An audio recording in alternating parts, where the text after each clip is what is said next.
Okay, good morning and welcome to the stream. And good morning, Deb. But yeah, I will be streaming for quite a while today. We'll be hoping to get the shiny starter. I don't think we'll reach full odds in this stream, but I think we'll reach full odds in tomorrow's stream. But yeah, today has been a very good day so far. It's almost 10 a.m. here, so it is fairly early, and I've already had a productive day.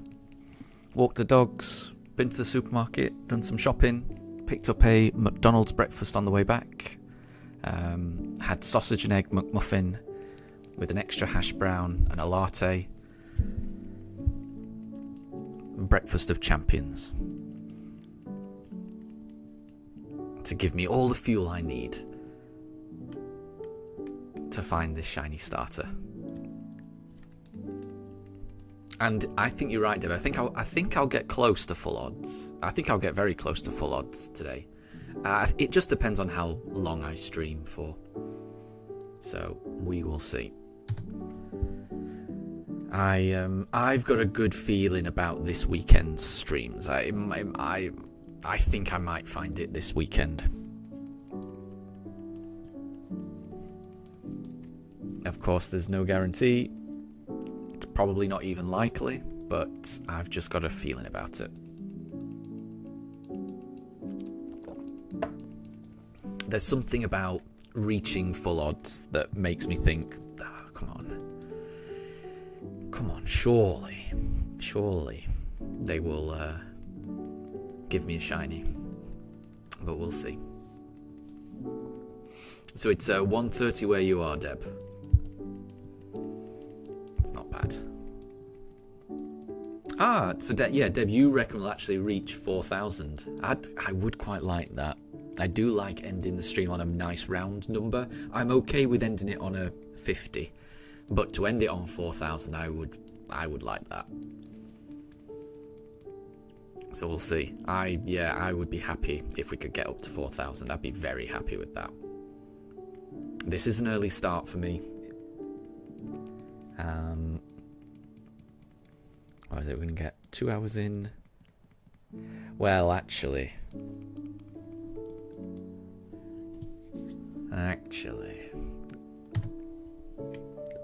I probably won't make it all the way to 4,000 thinking about it. Because I think last weekend I managed to do a 10-hour stream. And I think I did just over 200 encounters, but I don't think I did 250. And today's stream, if I'm starting this stream at 10, I'll probably be finishing it at around 7:30. So it's only going to be at most... at most I think it's going to be 9.5 hours. So I guess for my 10-hour stream, I must have started earlier than this. I thought this was early, but obviously I think I've started earlier than this in the past. But it is still a long time. If we can stream for 9.5 hours, that is a good long stream, and that will give us a good chance. I reckon we'll get close to 4,000, and then we'll just see. It is the weekend. Technically, I could stream for longer. It's not like I have to be up early tomorrow.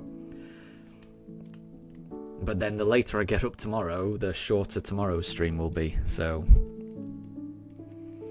and I don't think I have announced the stream in Discord. That's a good point.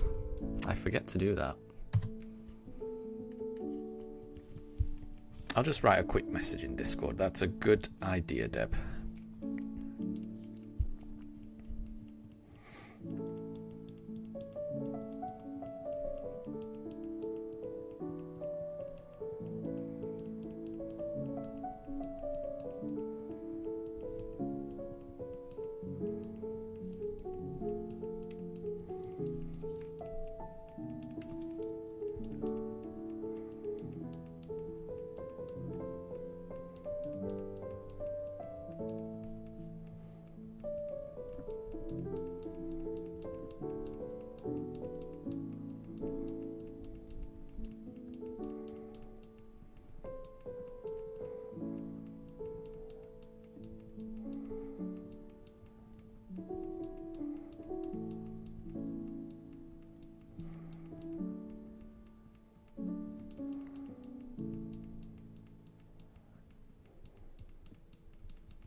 Cool.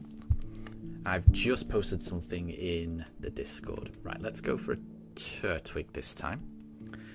And Ledisman, good to see you. Unfortunately, no. No shiny just yet. I'm hoping I get it this weekend. I'll be streaming today and tomorrow, probably around 9 hours on each day. In a stream of that size, I think I'll be able to do around about 200 encounters each stream, and that will bring me above full odds. So the odds for these shiny encounters in Shining Pearl and Brilliant Diamond, they're 1 in 4,096. So I'm pretty certain I'm going to be reaching full odds this weekend.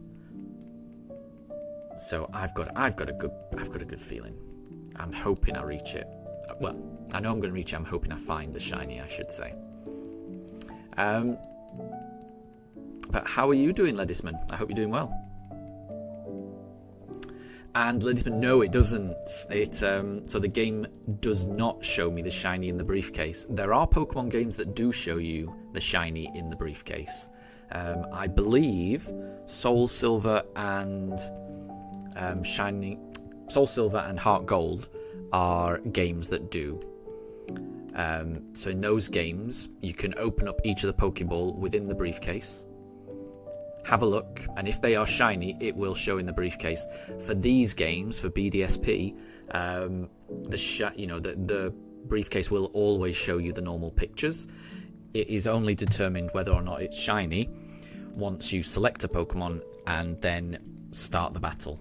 So yeah, I wish it would be so much. It would be quicker because you'll be able to see right away without having to enter the battle. So you're saving time by having it be in the briefcase. So each encounter would be quicker, but obviously you'd be able to do 3 at once. It would be so much better. I agree. It does sound like a downgrade. Yeah, it's disappointing. There were a couple of choices made in this game that I am confused about. I do like these games. I know they have their problems, and I know a lot of people have criticisms about them. I think my main criticism would be it's a little unambitious. They could have done a lot more.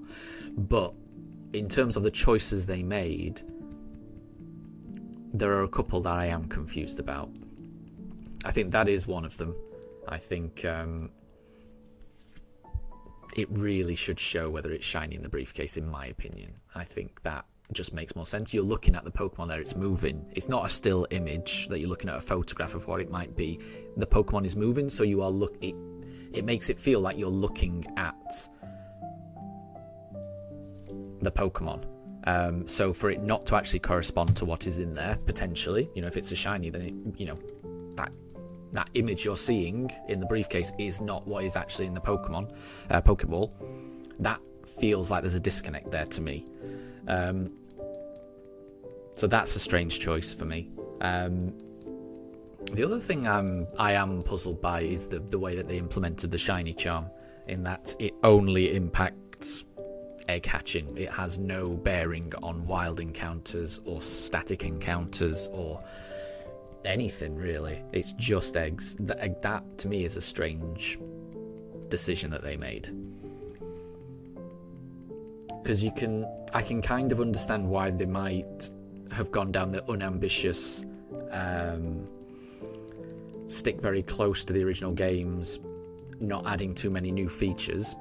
I mean, the cynic in me says that the reason they did that was just for cost and time purposes. I can see why they would do that. I'm not crazy about it, but I can see why they did that. But some of the particular choices they made, like say for the briefcase and the shiny charm, those wouldn't have taken extra time or resources to do. Those are just strange design choices. So odd. And that is, so you heard the criticism about these games and decided against buying it. That's fair. That is fair. You know, if you played the originals and have really special memories and you don't want to have those memories, you know, tarnished in any way or anything like that, then I could understand. There's nothing wrong with that. I have enjoyed. I mean, like I said, I'm glad I've got these games. I do enjoy them. But there are some strange choices, in my opinion.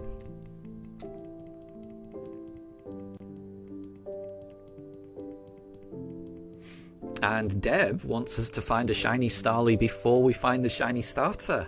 I might be okay with that. I might be okay with that. I think finding a third shiny Starly would be quite funny. So I'm okay with any shiny occurring. Obviously the shiny Starly we can't catch and we have to just let it go, because you don't have Pokeballs at this stage, and I am not ending this hunt without a shiny starter.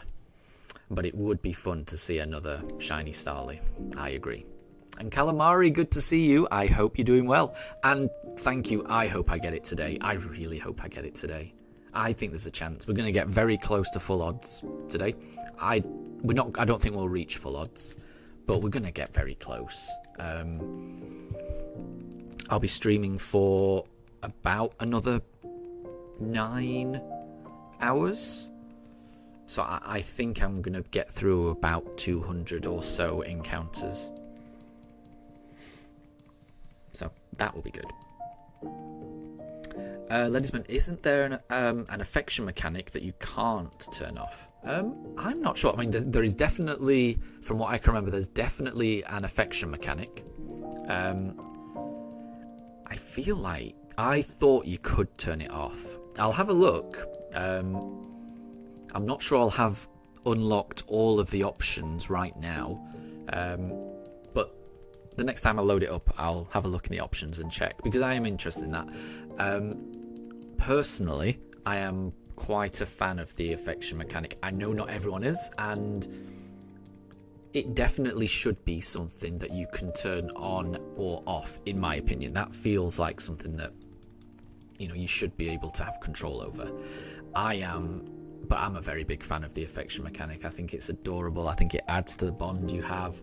I think, I know it makes the games a little easier, and that's a big criticism just in general in Pokemon games, that the challenge sometimes isn't there. But video games are there to be enjoyed, and if you're spending that amount of time with your Pokemon going through battles,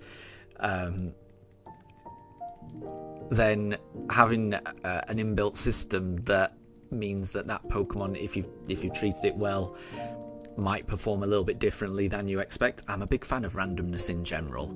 There's something about just randomness that appeals to me, but especially so if it comes about because, you know, you formed a bond with your little Pokemon pals.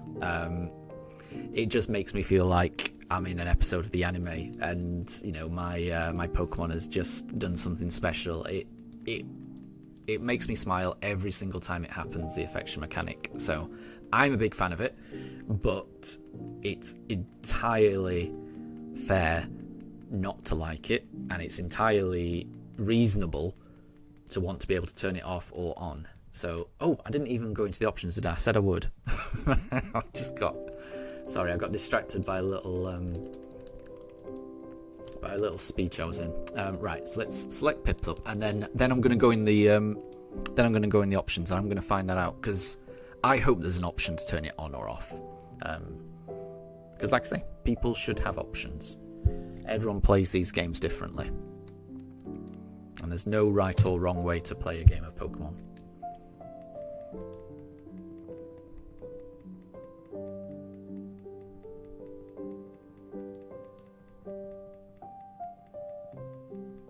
Oh, and Ledisman, so you remember people saying that in order to avoid the affection mechanic, you have to purposefully mistreat your Pokemon.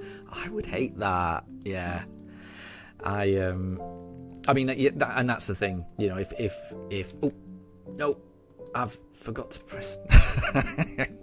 I mean, so I have done this I've done this 3,760 times, so there's a bit of muscle memory in me just skipping through that part of the forest and just getting straight to the Rowan, Dawn, and Barry speech. So I keep forgetting to go into the options and have a look. Sorry. But yeah, I would not like the idea of mistreating my Pokemon in order to not have that mechanic. I'd hate that. I would hate that. But, you know, yeah, there's nothing wrong, obviously, with playing like that. It's all about what you enjoy. All right, so I definitely did Piplup last time, so let's do Turtwig this time. So ladies and gentlemen, so in previous games it was optional. So I would imagine that it's optional. But let's have a look. Right, let's try and not get distracted this time. Nope. Let's try and get to the right part. Nope. Right, there we go. And no problem at all, Calamari. Enjoy your dinner. I hope it's delicious and nutritious. And Deb, you're going to be grabbing lunch as well. I hope you enjoy it. I've only just finished breakfast for me, so I'll probably be taking a break for lunch in about 3 hours. I would. Oh, I did it again. Sorry. Maybe I am incapable of checking the options. I think that's about 5 times in a row I've done that. Alright. Next time I'm really going to concentrate.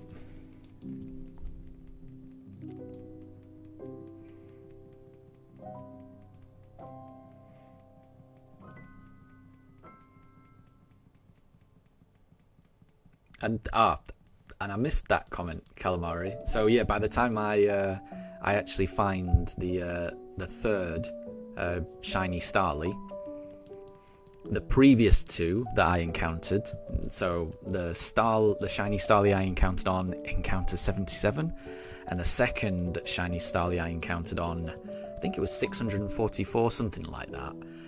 They will have evolved into a Staravia and Staraptor by that point. Yes. It's so long ago now. Those 2 shiny Starlies I found were so early in the journey.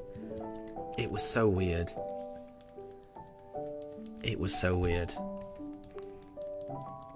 To have found 2 shiny Starlies inside the first 700 encounters. Yeah, I will never be able to calculate the odds of that happening. Right, okay, here we go. We're gonna go to the options and let's have a look at this. Right.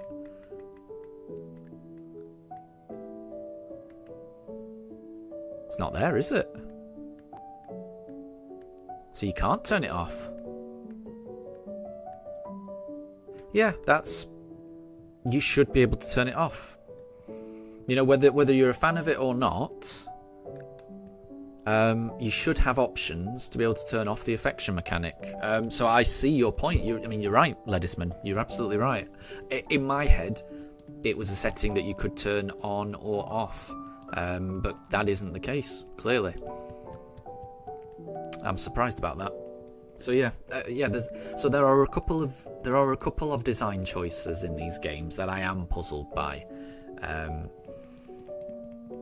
because they don't seem to be design choices that, in my mind, have any benefit or have any cost to doing it the right way. Like I say, we can all want,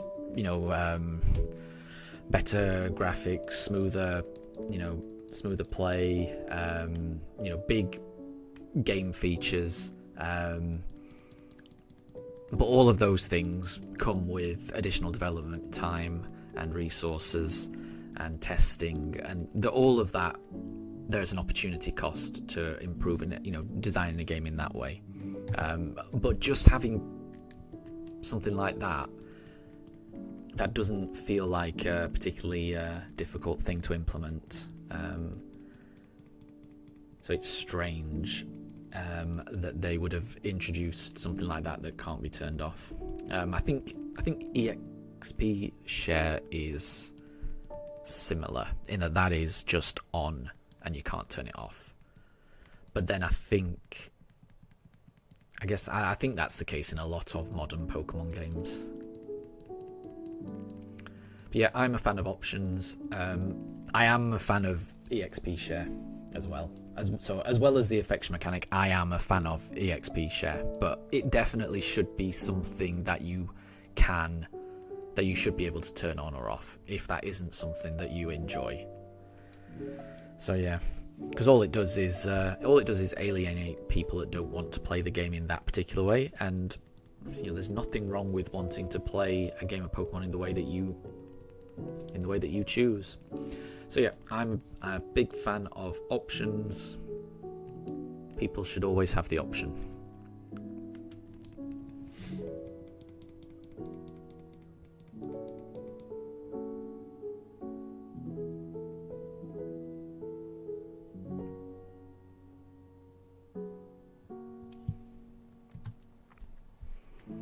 Oh, Ledisman, so you have a theory video about shinies, but it's something that a shiny hunter may not want to hear. I would be interested in hearing it, definitely.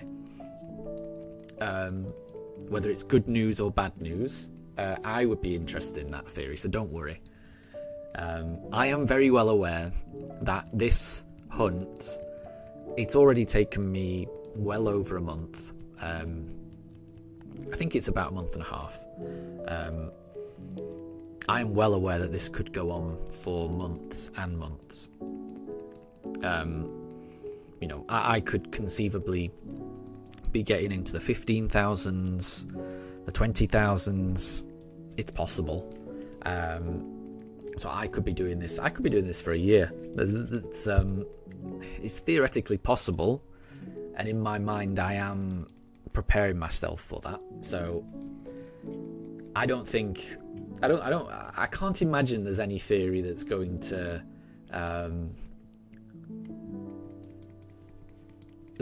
upset me too much, because I whenever I do anything, I always think of what is the worst case scenario.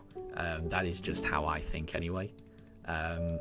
So I've pretty much already planned in my head what is, if this goes on and on and on, am I able to deal with that? I will be able to deal with that, I'm certain. And Ledisman, so you would think that they'd add new Gmax forms like they do for the new Megas in Generation 6 Remake. I can't wait for them to do new remakes of, for me, Generation 5, 6 and 7. I cannot wait for those generations to get remade, because those are generations that I missed. So I don't know too much about Mega Pokemon. The extent of my knowledge about Mega Pokemon comes entirely from the Let's Go games, which, right at the end of those games, you get a couple of stones and you can Mega Evolve your starters, and you fight a Mega Pidgeot. That's about it. I don't know anything about Mega Pokemon really, so I'm looking forward to Legends ZA, because that's gonna hopefully explain a bit to me. Because my understanding is, that game's going to include all of the previous Mega Pokemon, but also introduce a few more. So I'm interested in that, very much so. But I'm more interested in when they eventually do remake those games, because I can't wait to experience them for the first time.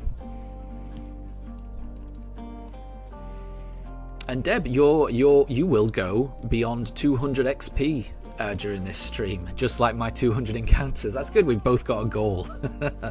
I like that.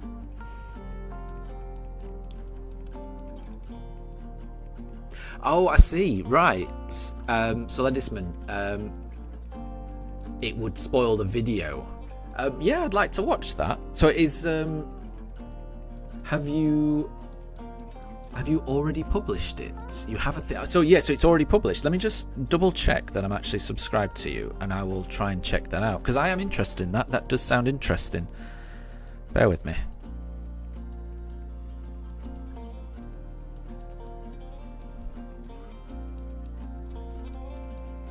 You have a so yes, whoa. Sorry, I'm just going on my phone.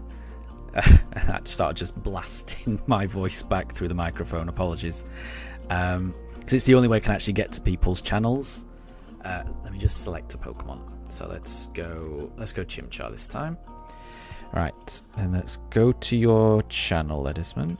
No, I'm not subscribed. So I'm subscribed now. I will. Let me see if I can find it.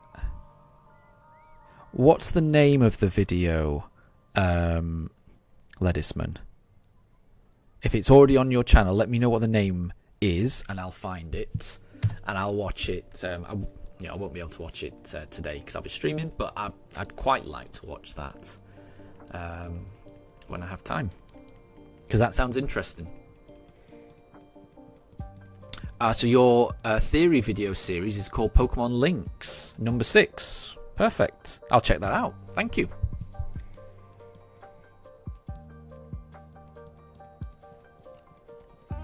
And Deb, yeah, I'm ready for a game.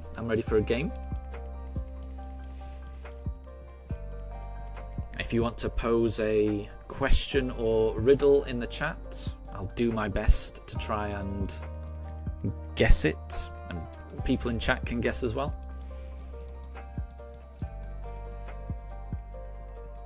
And Ledisman, so you have a compilation of the first 10 that you released this week. Very good. Yeah, I will try and check that out.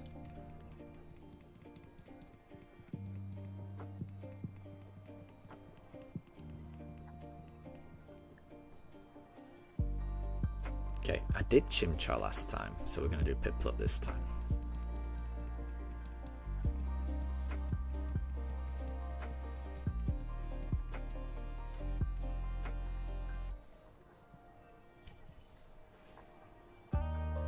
Nope. So we keep searching.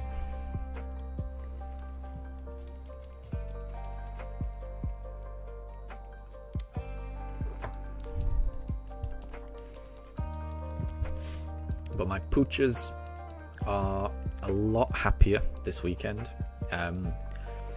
Ever since Wednesday or Tuesday, the weather has just been getting cooler and cooler, and it's much more manageable than it was last weekend.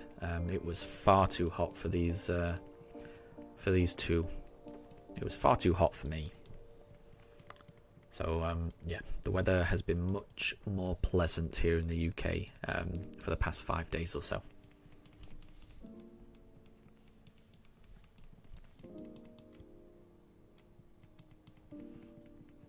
And don't worry, Ledisman. I'm sure I will enjoy it. And yeah, I'm still learning YouTube as well. Very much so. So yeah, do not worry about that.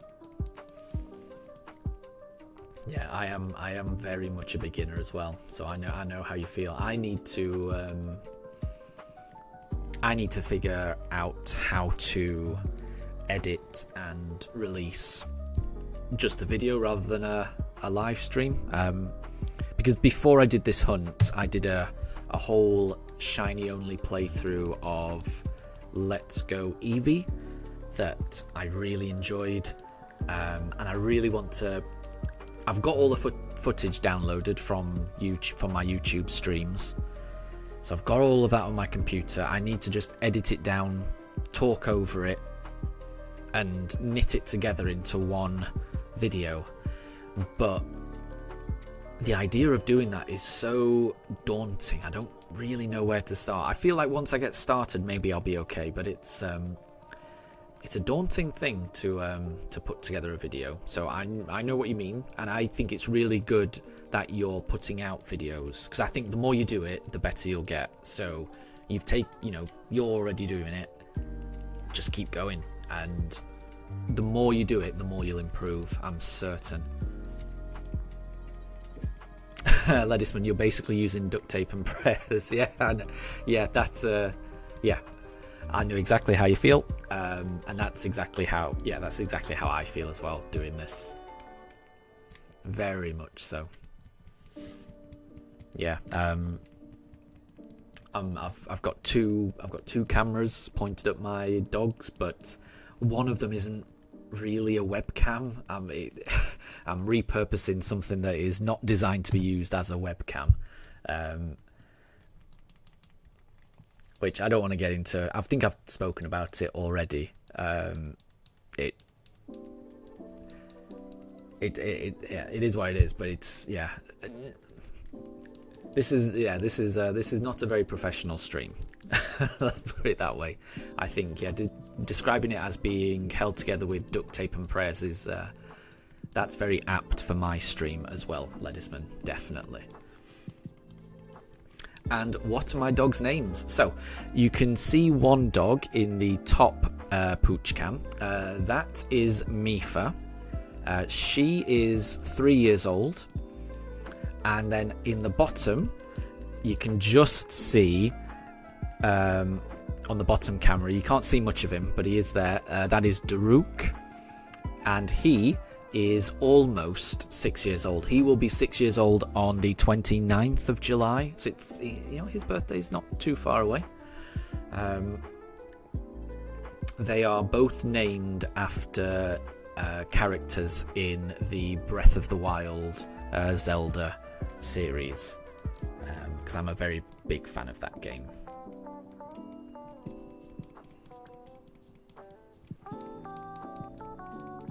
And Ledisman, exactly, yes, they have Zelda names. Yeah, I'm a very big fan of Breath of the Wild, and obviously, Daruk's the older one, so we got Daruk first. There's just something about Daruk that reminds me of Daruk. I don't know what it is. But I liked the fact that Daruk in the game, he was this fearless protector, but a big softy, and he was also scared of dogs as well. He was that fearless in battle and run, but he was scared of dogs. So I thought it would be funny to name our pug Daruk, because Daruk in the game was scared of dogs. I don't know why, I just thought that was apt. And yeah, so when we got Mifa, then it just once we'd already called Daruk, when we got Mifa a few years later, she was always going to be named either Urbosa or Mifa. And I really like the name Mifa.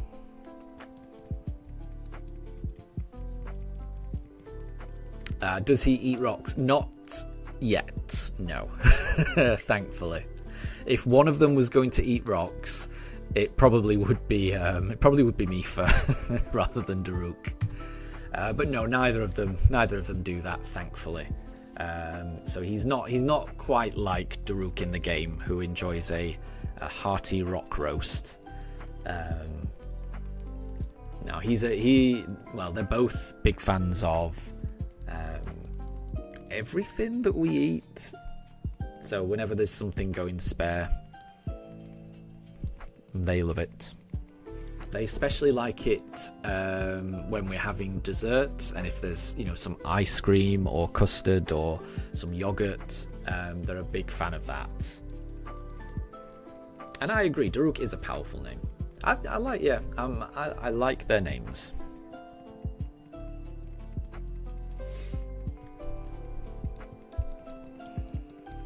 Although when I introduce the dogs to others, if people are not familiar with Zelda, which most people don't know what it is, they often think that my dog is called Derek rather than Daruk.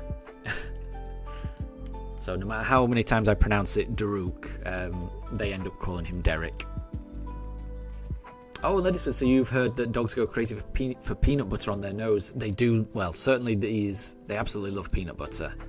I've never tried putting it on their nose. I don't think it would last very long. They would clean their nose instantly, I would imagine. Yeah, they adore peanut butter. Oh.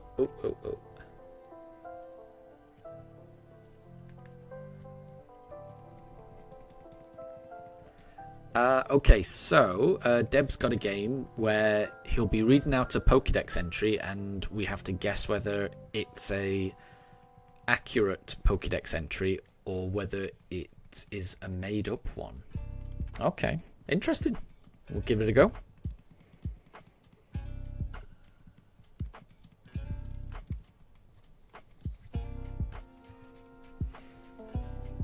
The problem I'm going to have with that is that I've seen some of the Pokédex entries in previous games, some of the genuine Pokédex entries in some of the previous games, and some of the genuine real-life Pokédex entries are wild and far darker than I would have thought Game Freak would write. So this might be tricky because you could read something and think that's ridiculous. There's no way that's a Pokédex entry. But there are some really weird ones that I've read. Oh, okay, right. So this is Deb's first one. So this is an entry for Umbreon. So is it true or false? It hides in full sunlight by blending into shadows, making it invisible to predators and trainers alike. It hides in full sunlight by blending into shadows. See, I could kind of imagine that.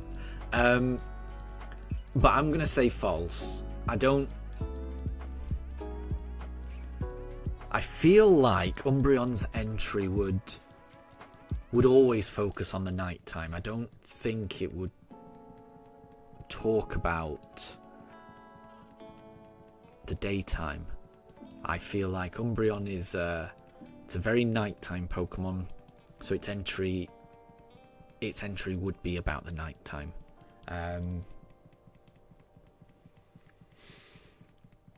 I could imagine that being a real entry, just not for Umbreon. So I'm going to say false. I'm going to say false for that. I don't think that is Umbreon's entry in any of the Pokédexes. But I'm not sure. I definitely could be wrong on that. I definitely could be wrong.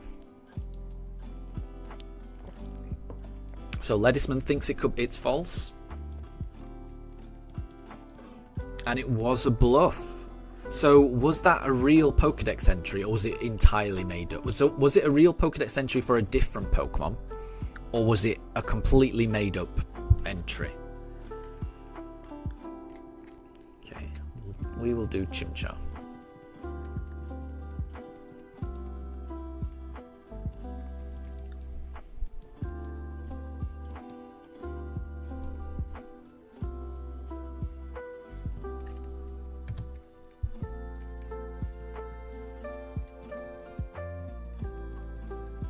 Okay, anyway, so the next one is Jiraki's entry.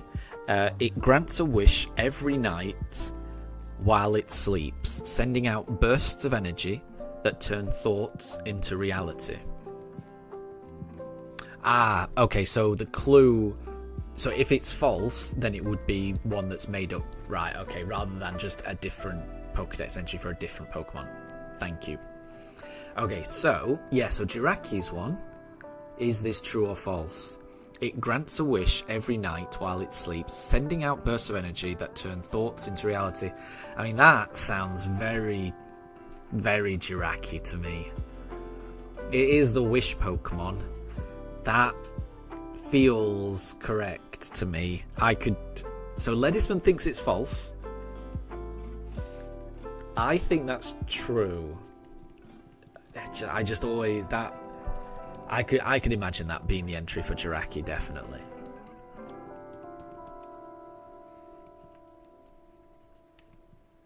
Okay, I think I went Chimchar last time, so we'll do Piplup this time. So Ledisman, one of the sad things about the Pokedex is it keeps recycling entries. It focuses on one thing and then keeps saying it. Yeah, I get that impression as well.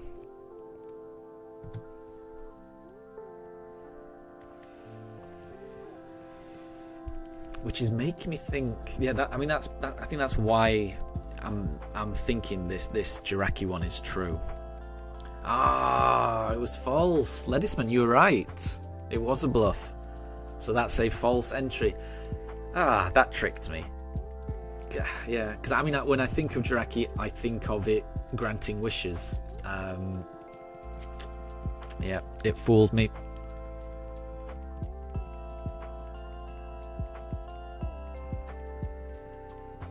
And Ledisman, so you have a series going over the things that you don't particularly like about the Pokédex. Very interesting as well, yeah. And don't worry, I don't have a problem about you talking about what's on your channel. That's absolutely fine. Don't worry about that. It's good to know. It's good to know what type of things you're passionate about. So that's not a problem at all. So we've got another one from Deb. Let me just select this one first, because I think I did Piplup last time, so we're going to do Turtwig this time. So this entry reads, for Macargo, its internal body temperature is so high that standing near it can cause nearby grass to burst into flames. I mean, that's pretty what I would expect from a Macargo Pokédex entry. It's hard for me to I think it's true. So Ledisman thinks it's true. I do as well. I mean, it just sounds like that sounds exactly. If I had to imagine a Macargo Pokédex entry, that's what I would imagine. Yeah, it's tough, but I would say true. I'd have to say true, because that just sounds right to me. So Ledisman, Jiraki wakes up every 1,000 years or so and then grants all wishes for an entire week. I didn't realise that. That's good to know.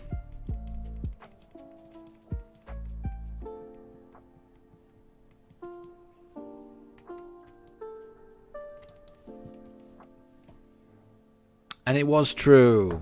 Nice one. You got it right, Ledisman. I also got it right.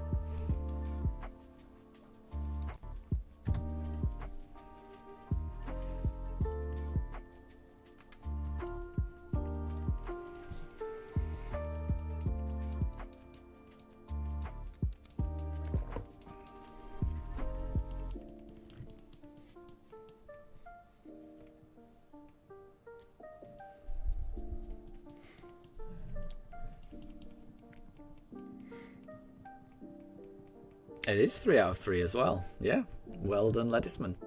So it's only Generation 9 that you know nothing about. So it's just the latest one. So I see. I really enjoyed the latest generation. I'm a very big fan of Scarlet and Violet. I think they did a lot of things really well.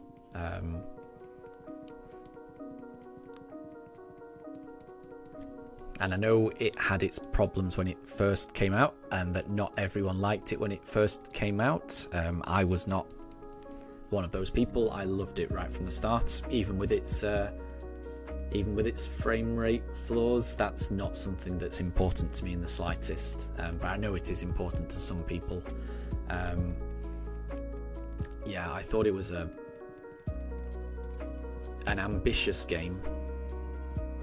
You know, I think Game Freak in the past have been guilty of playing Pokemon games quite safe, and they took quite a few risks with Scarlet and Violet, which I will always respect. I will always respect a game company taking risks rather than playing it safe. I think BDSP is probably an example of them playing it very safe. So I think it would be, I think there are people who criticize BDSP and also criticize Scarlet and Violet.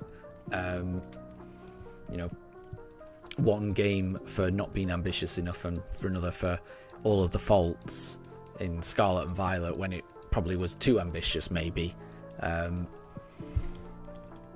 which confuses me.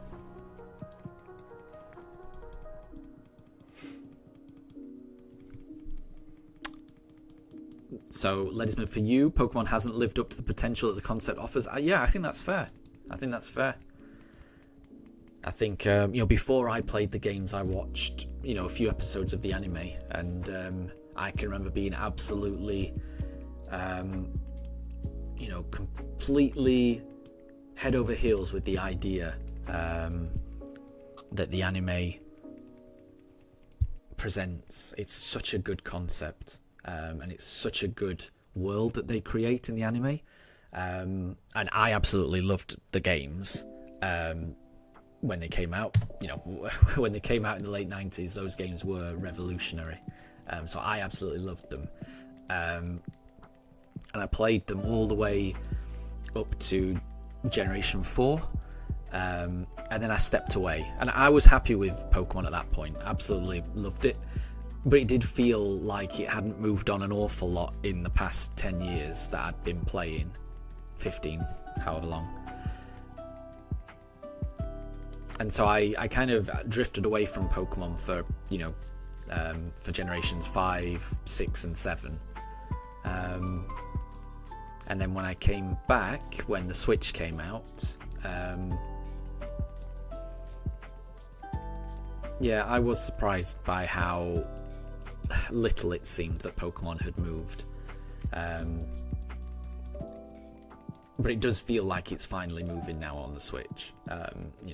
Sword and Shield was baby steps. It had the wild area, but it was very much still just on rails, town to town, not much freedom. Arceus was wonderful. I loved Legends Arceus. That felt more like the anime than that made me feel like I was in an episode of the anime more than anything else, and that's all I've ever wanted from Pokemon. Creeping up, Pokemon actually feeling like a real world threat to you. It felt like a real world that you were in. You were crafting your own items out in the wild. It was, you were researching and filling in your Pokedex, not just ticking boxes. Caught a Pokemon and that's it. You were actually studying the Pokemon, how it eats, how its moves work, and it was just such a wonderful game. And then Scarlet and Violet, full open world, a wonderful storyline, far better than anything I've ever seen in any other Pokemon game. Being able to go wherever you want. I loved a lot of the music. I loved a lot of the characters as well. So not just the storyline, but the actual characters felt fleshed out, and yeah. Very big fan of Scarlet and Violet.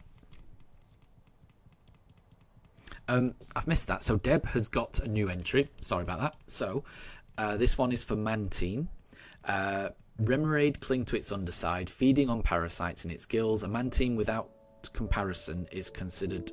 Oh, sorry. I can't read. A Mantine without companions is considered unhealthy in the wild. I mean, that sounds about right. I always expect a Mantine entry to have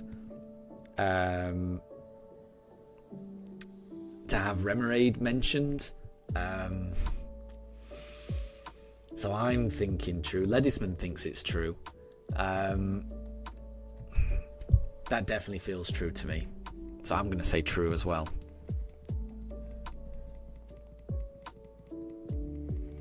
And Ledisman, so you've become very cynical towards modern Pokemon because you've been let down too many times. That is very fair. That is very fair.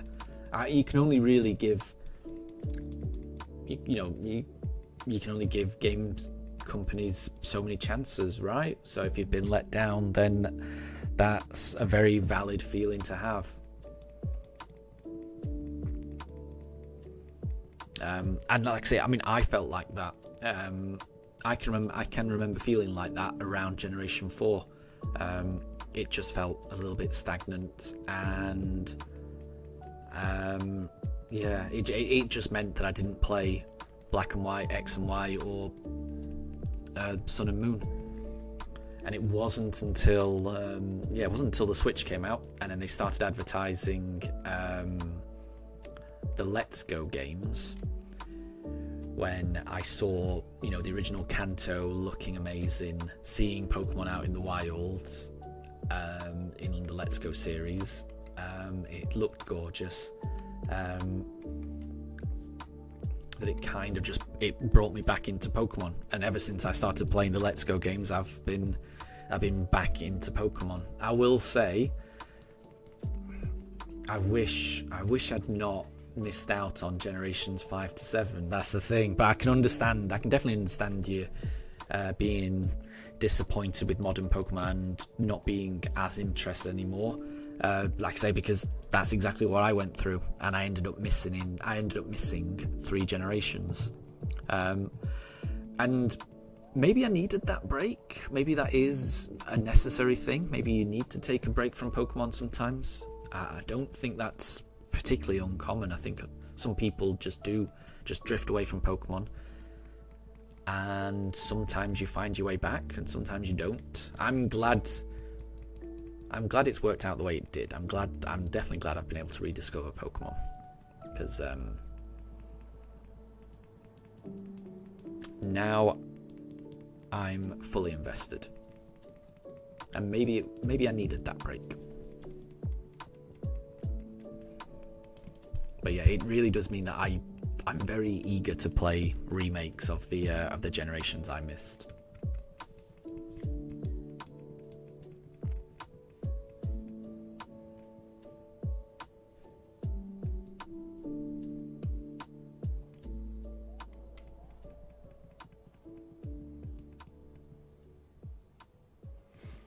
So Ledisman, for you, it was the announcements of Ultra Sun and Ultra Moon, and those versions being released too soon after the originals, which kind of rendered the originals a little obsolete. I can understand that, and I do think having 2 enhanced versions is a lot. For the generations that I played, the first 4 generations, there was only 1 enhanced version. So I played, I've got Pokemon Yellow. I played that. I can't remember how soon that came out after, but it felt wonderful when it did come out. And I played Crystal when that came out. And again, I can't remember exactly what the time difference was between Gold and Silver and Crystal, but I can remember I had Silver and my brother had Gold, and I can remember being so hyped for when Crystal came out. For me, Crystal could not come out soon enough, and I played Crystal to death. I played Ruby and Sapphire, but I never actually picked up Emerald, which was weird, because I'd previously up to that point really enjoyed the enhanced version of the series. And similarly, when I played Diamond and Pearl, I never actually picked up Platinum, which again is weird, because I really enjoyed Diamond and Pearl, but just didn't pick up the enhanced version. But 1 enhanced version kind of makes sense to me. Releasing 2 does feel a bit much.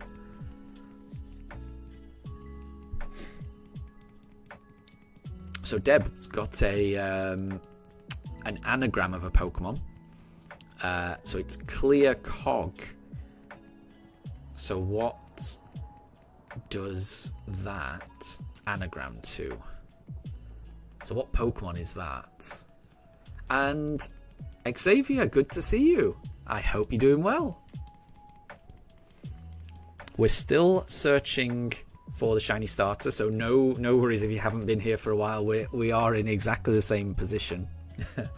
We're still searching for that shiny starter. I'm really hoping I get it this weekend. We'll see. But we're also playing a game of Who's That Pokemon in the chat. So Deb has posted the clue, which is Clear Cog, and that is an anagram of a Pokemon. I'm trying to think what that would be. Yeah,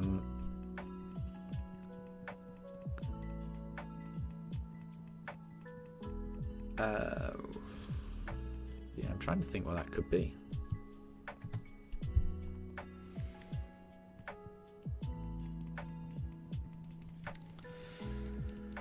Yeah, so it's all one word. It's all one Pokemon.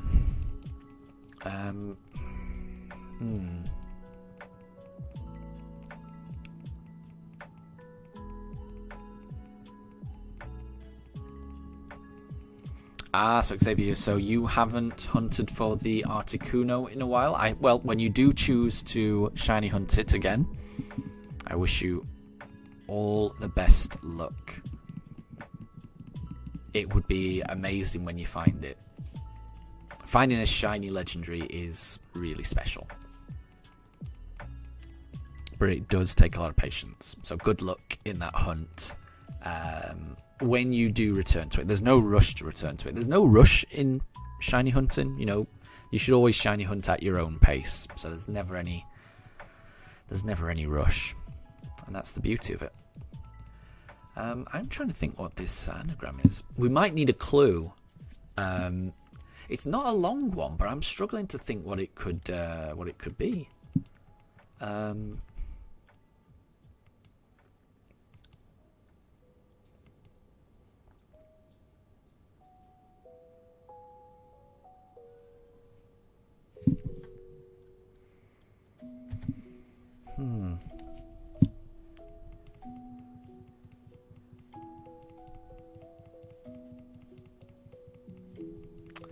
I don't have any ideas. Ledisman's best guess is Greycello. Yeah. And Xavier, you've been getting back into FNAF. Is that? That's Five Nights at Freddy's, isn't it? I've never played those games. They seem scary. But I hope you're enjoying them.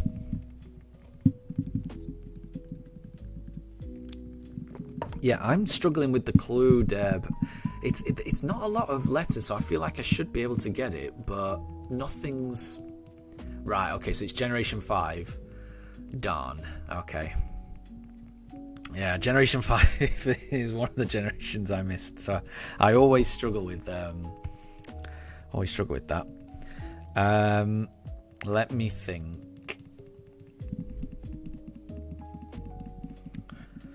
See, it's got like Axel, but I don't know what that Pokemon's called.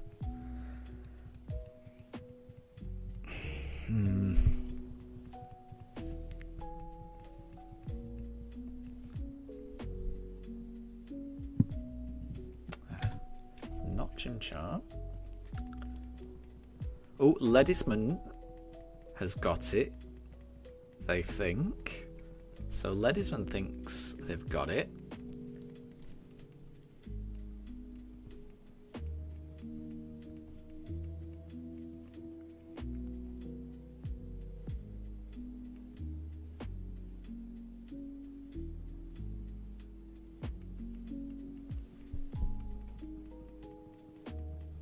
What is it? What is it, Ledisman?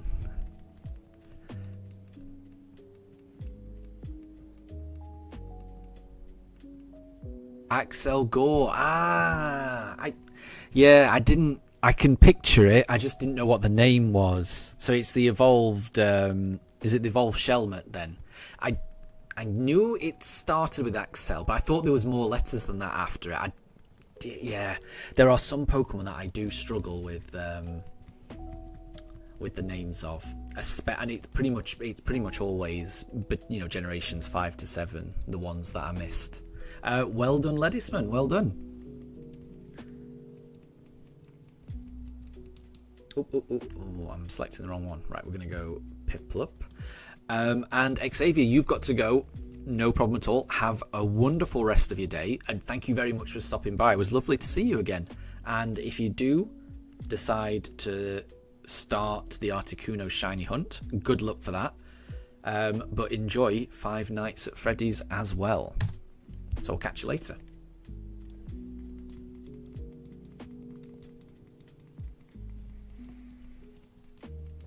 And Ledisman, yeah, anagrams can be tricky. They can definitely be tricky.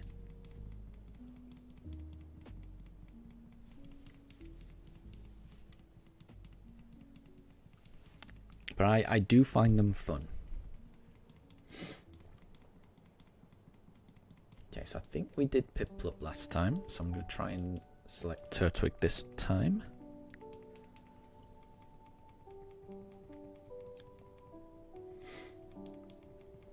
I'm getting closer to 3,800. Oh, Deb's got another clue. Zen if in. I mean, that's tiny.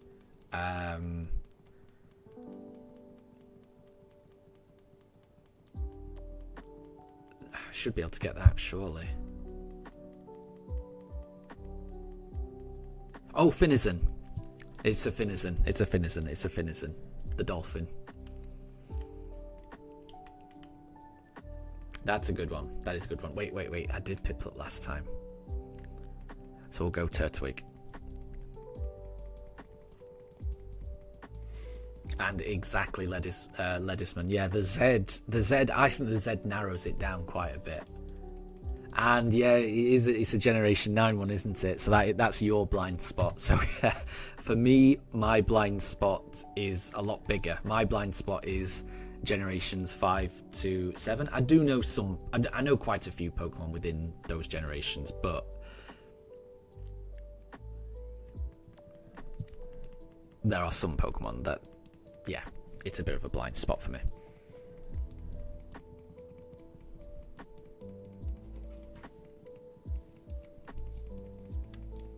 But yeah, that was a good one, Deb. That was a good one.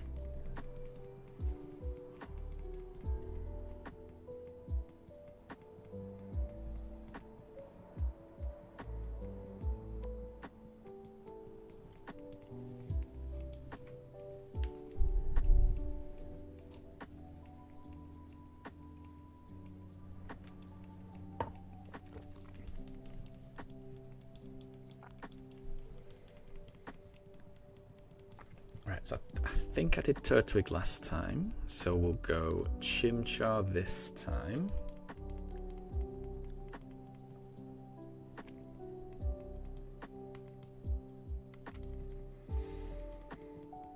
I really can't wait to get this shiny. I've been waiting to start this run properly. Get to the first gym. Start building my team. I've been waiting to do that for so long.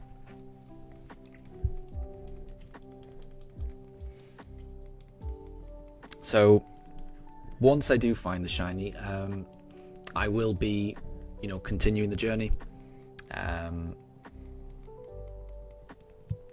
We'll be making our way to Auberg City, I think, is the first stop. Getting that first gym badge, heading back to Jubilife, then heading north to Eterna Forest, and then when we get to Eterna Forest, that's where our second shiny hunt will begin. The idea being that when we're in Eterna Forest, we'll be able to encounter 2 Pokemon at once, each encounter, because we'll be paired up with, I forget the character's name, but you're kind of escorted through that forest with an NPC partner, which means double battles in wild encounters. So I forgot which one I went for last time. We'll go Piplup. Which, if we're encountering 2 Pokemon at once, that's going to double the chances of finding a shiny. So yeah. And Ledisman, yes, a shiny only run sounds like it would take forever. Yes. I may have underestimated how long it would take. I've done shiny only runs before in Scarlet and Violet, and also in Let's Go. Let's Go took a little bit longer than Scarlet and Violet, but neither of them took anywhere near as long as this. So this hunt alone, just for the starter, has taken twice as long as the entire Shiny Only run took in Let's Go Eevee. And probably 3 times as long as the entire Shiny Only run took in Scarlet or Violet. It's such a different beast, Brilliant Diamond and Shining Pearl, just because the odds are so bad and it takes so long to encounter each Pokemon. And even after we found the shiny, which the shiny starter is the longest part of a Brilliant Diamond Shining Pearl run. It's the hunt that takes the longest to encounter each Pokemon. So each reset, each encounter takes the longest out of any other encounter you're going to have in BDSP. So this part is the longest part, but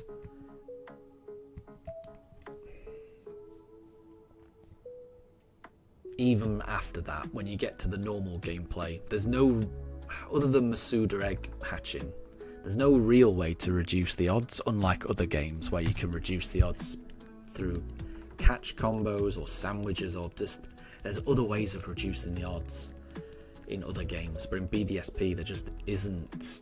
You're just always faced with this 1 in 4,096 odds, which is challenging. So Deb has got another anagram. And no, we haven't got the anagram just yet, Ledisman. So the clue is add Mars Pro. Add Mars Pro. Again, that's not too long. I feel like it. Oh, yeah, I think I've got that. Is that Rampardos?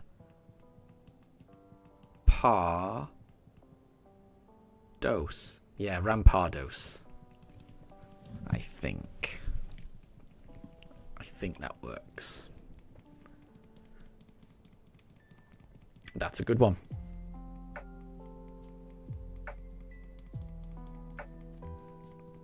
I think there's a Rampardos in the first gym we'll be going to. I think the gym leader has a Rampardos, or an unevolved one at least. Right, I think we did Piplup last time.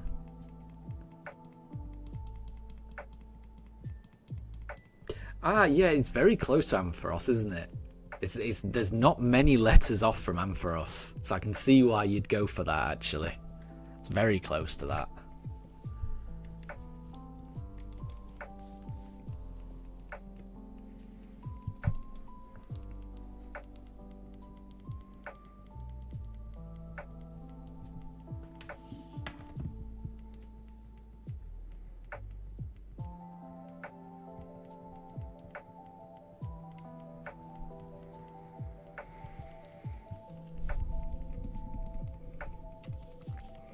But yep, this shiny only run, it's going to take a while.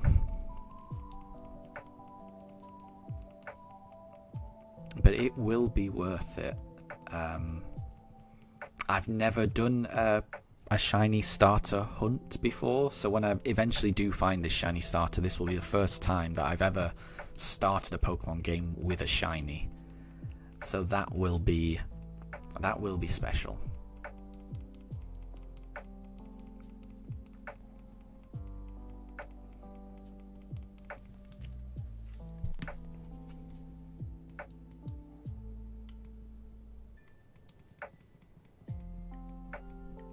That's pretty good, Ledisman. So you're not a shiny hunter, but in one playthrough you managed to get to just 2 shinies just randomly. That's cool. I always like that. I'm trying to think. I've definitely just ran into a full odds shiny before during a playthrough. I'm not sure I've run into 2. Maybe on my very first playthrough of Scarlet and Violet.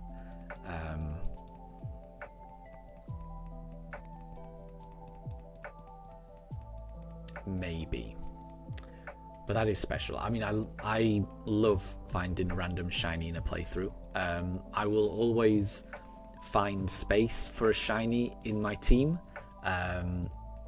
Like I can, you can be doing a playthrough and you can be planning how your team's going to work out.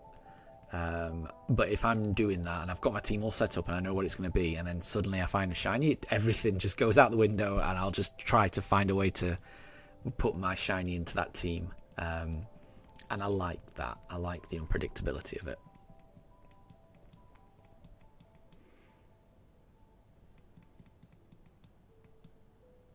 Oh, so Ledisman, so you caught a shiny Zigzagoon to trade for a Goomy egg, and you got a shiny Goomy. That's crazy. Is that from an NPC or from a person? Because that's crazy. Look, if you got that from a NPC. So I don't know how X and Y work. Whether there's a Goomy egg as part of the playthrough. Like similarly is it similar to like Diamond and Pearl where eventually we're going to get I think we're going to get a Happiny egg at some point. I think we'll get a Riolu egg as well. Just from an NPC, and technically that could be shiny, but it's a 1 in 4,096 chance. There's no way I'm hatching it and re-rolling each time for that. So Deb has got a new clue. So this is a new Who's That Pokemon anagram. The anagram is Cold Rise.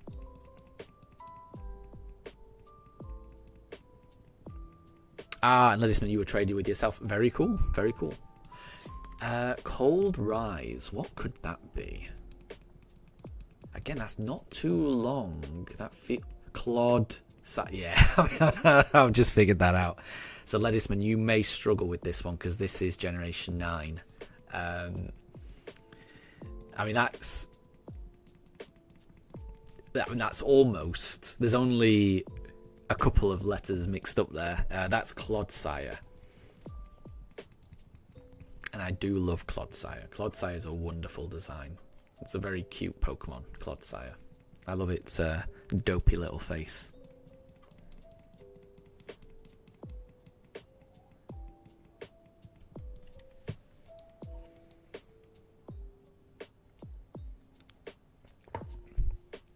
And it was Clodsire. Nice one, Deb. Nice one. Yeah, I'm a big fan of Clodsire. I think Clodsire is great. One of my favourite Pokemon from Generation 9. Yeah, I like quite a few of the Pokemon from Generation 9. It felt a little bit like this generation 4, to some degree.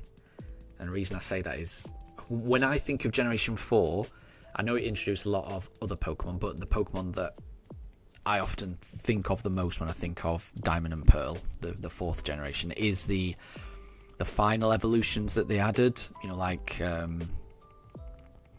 Like Magmortar and Magnezone and Mamoswine, all of those, and there's loads more. But I loved all of them, and I really felt like they nicely finished out those evolution lines. I really liked that.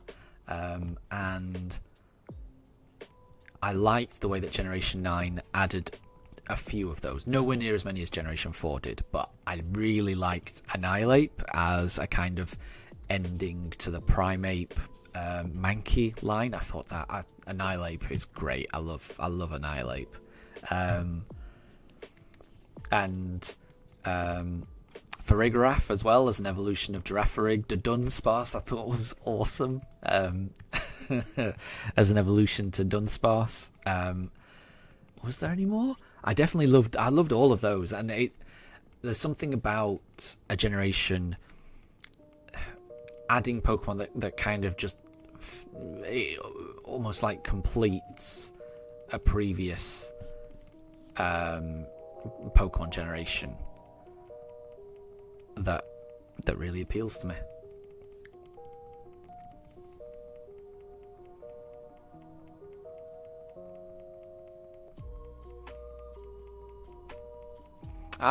So you feel that quite a few of Gen 2 were half-baked and that Gen 4 helped a lot to correct that with those final evolution lines?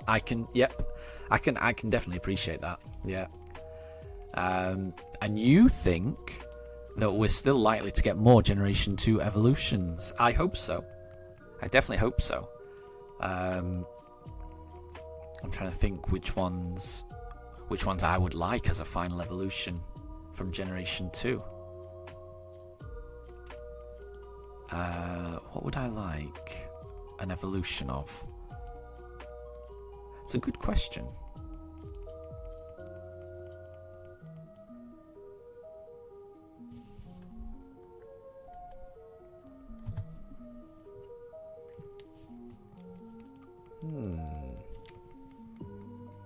Oh wow! So Deb has got a anagram, and it's, I can't pronounce it, but Ledisman is thinking it's Tinkertink, which I think Ledisman might be right on that one, and that's a Generation 9 Pokemon that Ledisman's got. So well done. I think it might be. You know, I think you're right, Ledisman. I think you're right. Well done. And Moondrop, good to see you. I hope you're doing well. We are still searching for that shiny starter. I'm really hoping I get it this weekend. And we're currently playing Who's That Pokemon in chat. Anagram edition.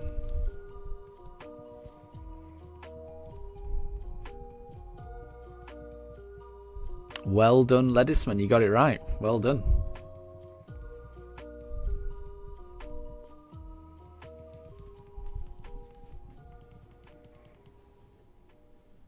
Okay, so this is going to be encounter 3,800. So could we get a Piplup on encounter 3,800? I hope so. And Doggy Shorts, good to see you. I hope you're doing well.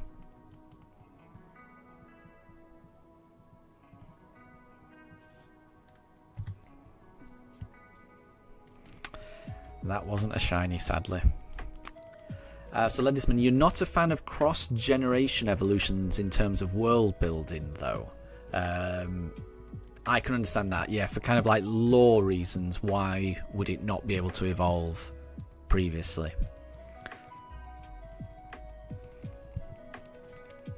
Yeah, I can understand that.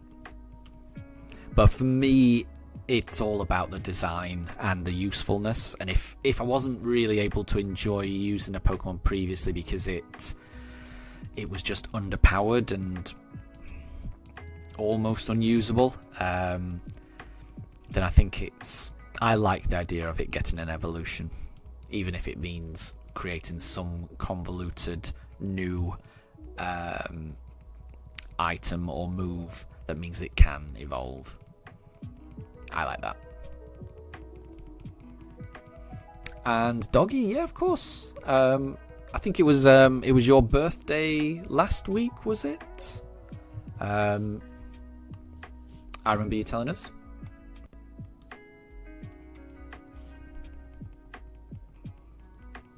But of course I remember you, Doggy.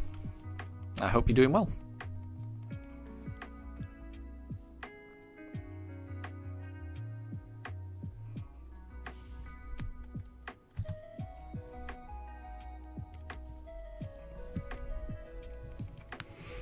You were there on Tuesday.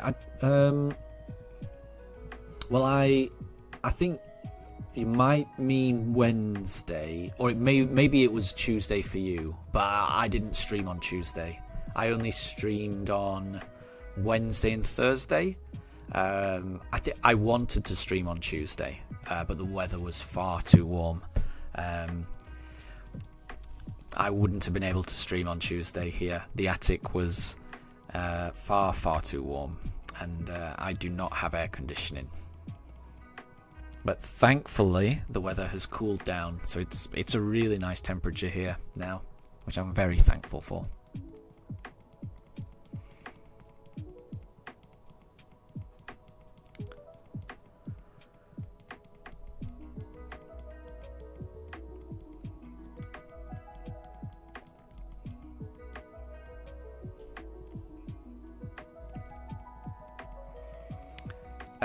Winged deity. This is a translation of a Pokemon. Guess which Pokemon it is. Ledisman thinks it could be Lugia. Yeah, I'm trying to think what it could be.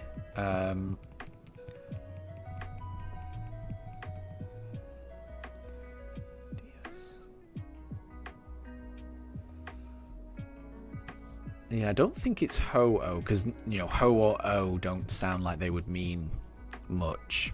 Lugia could be. I could imagine that.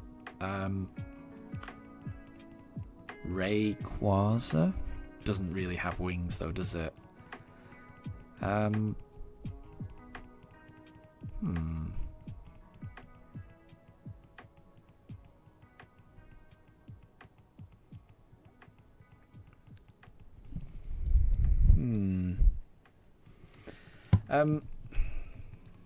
Yeah. I'm not sure. I'll go Ho-Oh. But I think it's pretty tricky. That one.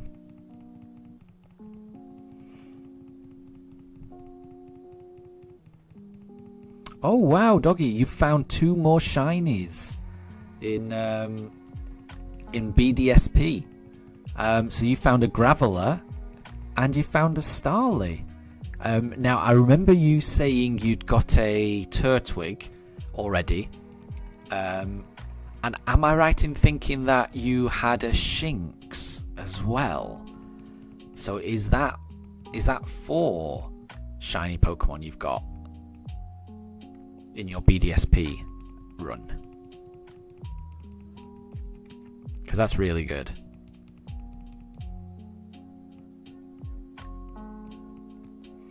So it's not Lugia.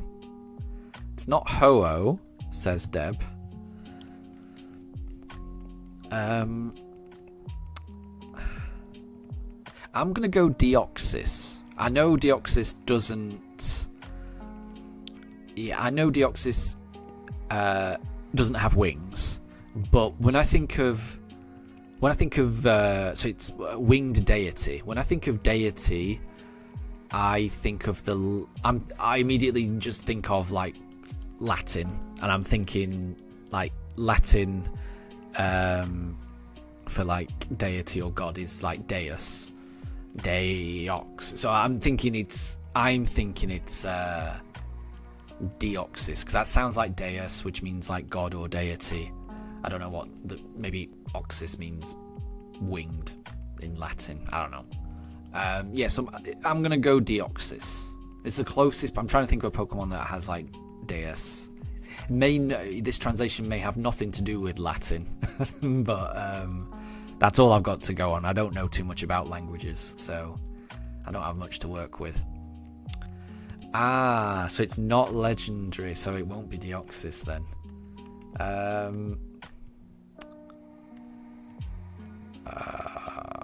What could it be?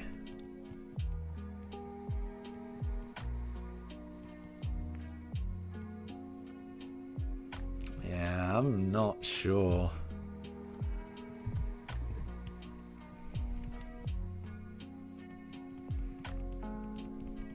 Can we...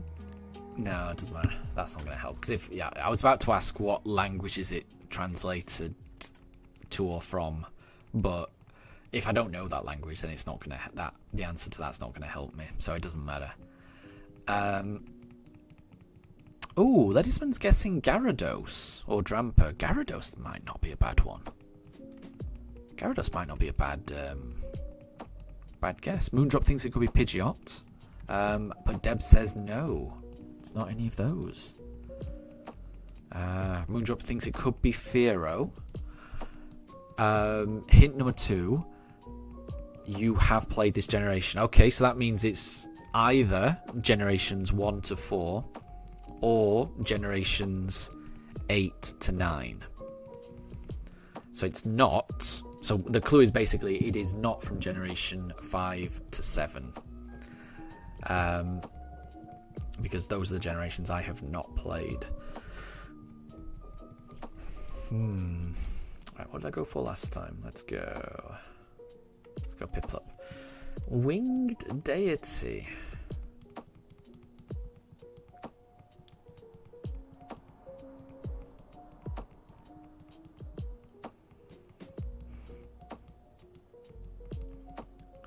Yeah, I can't really think of what it would be.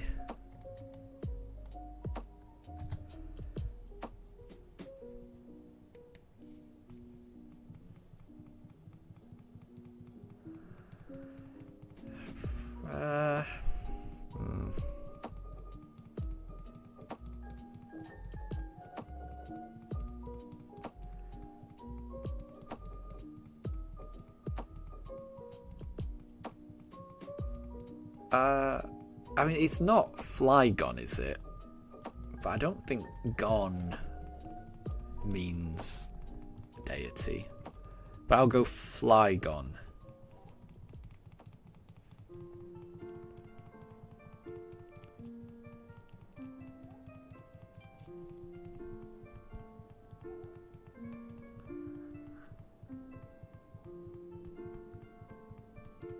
And Fluffy, good to see you. I hope you're doing well. How are things with you?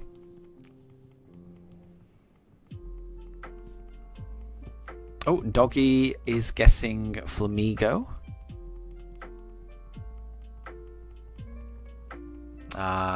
So it's not Flygon. It's not Flamigo. It's not Kilowattrel. And it's not Talonflame. I'm trying to think what it could be.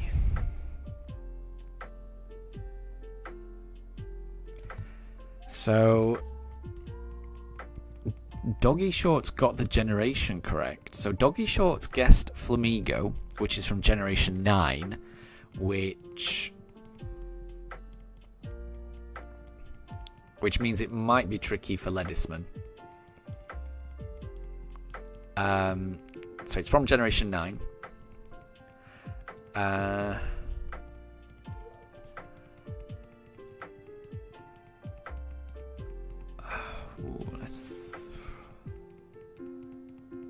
What's that? Bombardier. I don't think that's got anything to do with that.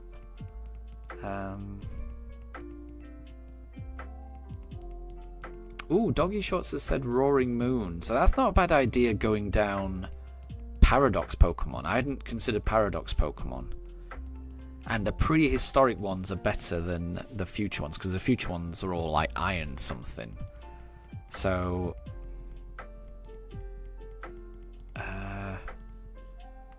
what other Paradox Pokemon might be flying?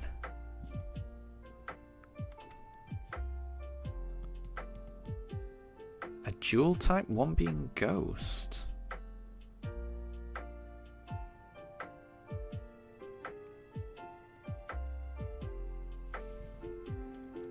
Oh.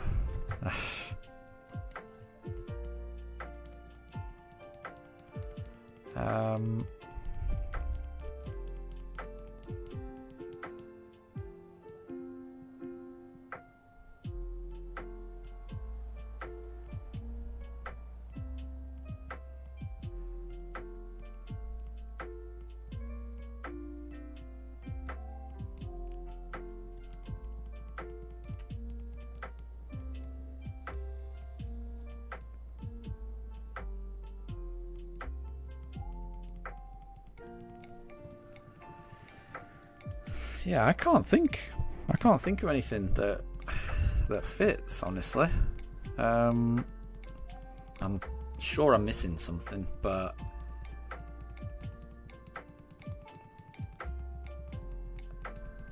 so Moondrop saying Fluttermane.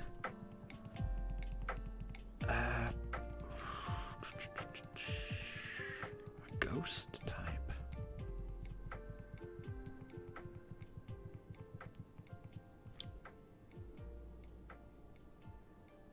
What?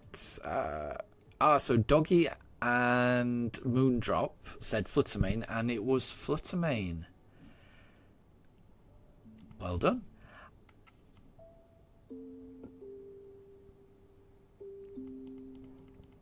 I'm not quite sure how Mane relates to deity. I'm going to be honest. I don't quite get that link. The flutter I can definitely see relating to winged. I don't know what I am confused by that. But well done, Doggy, and well done, Moondrop.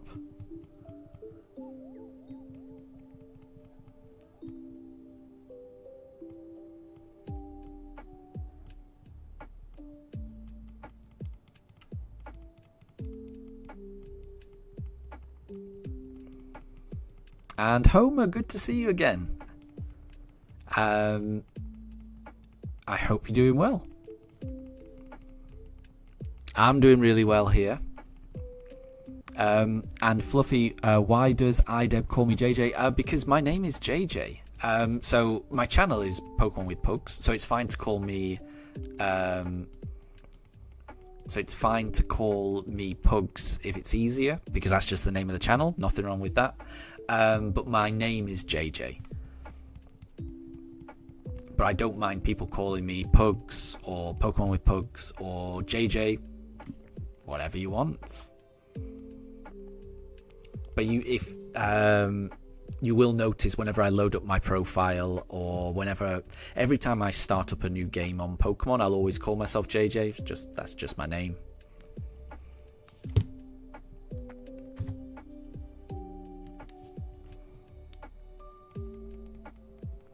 And Fluffy, you're trying to beat Pokemon Scarlet. Well, good luck in that. Pokemon Scarlet is a really fun game with a wonderful plot. So I wish you all the best in your Pokemon journey. And I'm sure you'll have fun. Is my name really JJ or is it short for something? Yeah, it's my initials really. But it's what my family have always called me. I can't remember ever being called anything other than JJ. So that isn't what's on my birth certificate, no. But it's the name that every family member, close friend, has ever called me.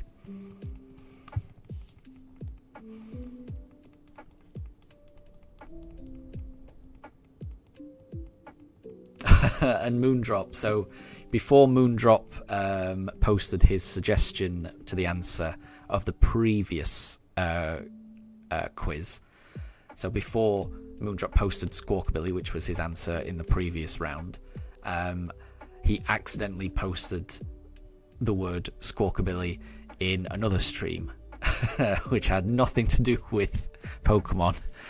They were playing a horror game. That would have confused them quite a bit, I would imagine.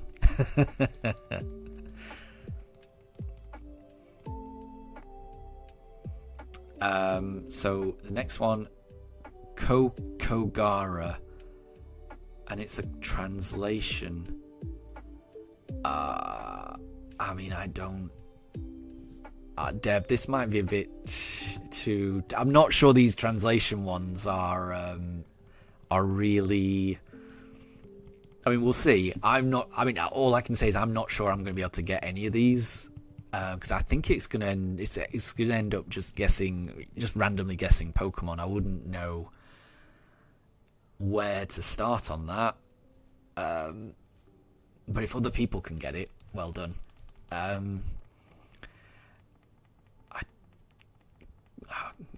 Kokogara. I guess that kind of sounds. Cocoa makes me think of chocolate. So maybe Fuecoco? Maybe?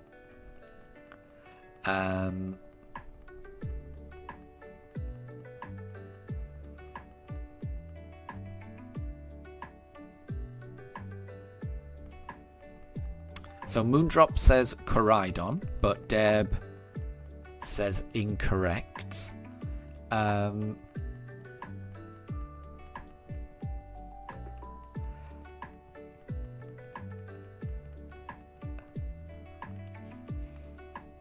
I think. Alright, we'll do Chimchar this time.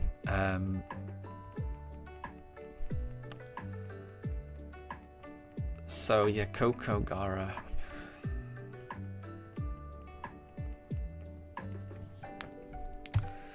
Yeah, I'm not sure what it could be. I mean, it could be, as far as... I mean, yeah, I don't know. It in my head, it just could be any Pokemon. So I'd be taking a guess of 1 in 1,000.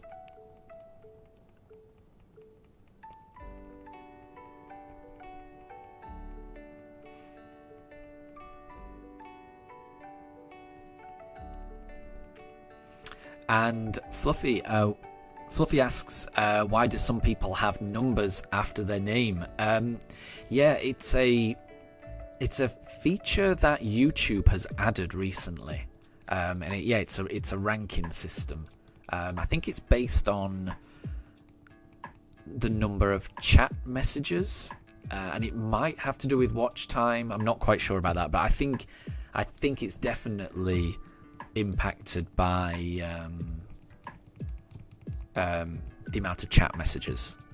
And if you want to see what your ranking is, I think at the top there might be something that says top fans, and it tells everyone what it is. I'm very confused by the thing.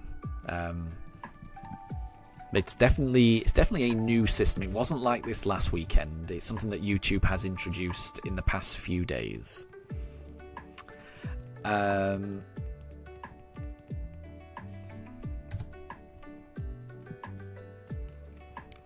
So Moondrop is guessing Alcremie. So Deb is saying that this Pokemon is from Generation 8. And the translation is Kokogara.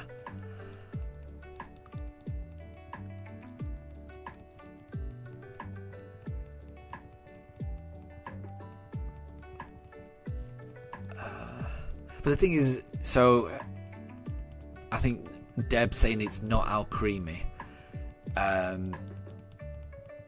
because that means alchemy and cream. But the thing is, Coco and Gara, they don't. In my head, they don't give any clues as to what that could be. None of those words mean anything to me. So in my head, it could have been Alcremie. I'm really lost on this one. I'm going to be honest. The translation ones I will struggle on because they don't. Yeah, I'm definitely going to struggle. Okay, what did I do last time? We'll do Piplup this time. So Deb says it's a flying type. Moondrop says Corviknight.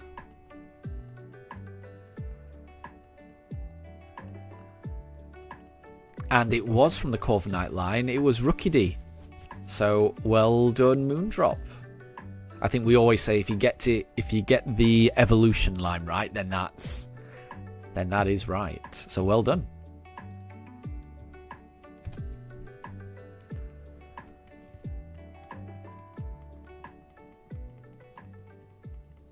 But yeah, I wouldn't have had a clue because I still can't see how Kokogara means Rookidee or what. It's a tricky one.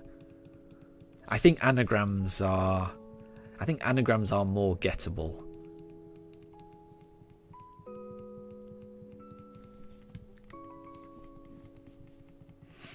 And Corviknight is a really good one, isn't it? I'm a big fan of Corviknight.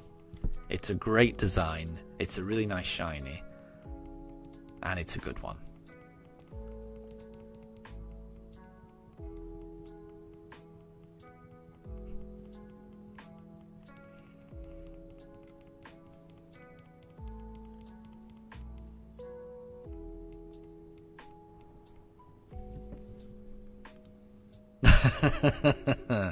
And Deb just posted an anagram, and the anagram is ooh. And Moondrop has guessed Ho-Oh, which I think is a good guess. There's not many others that could be.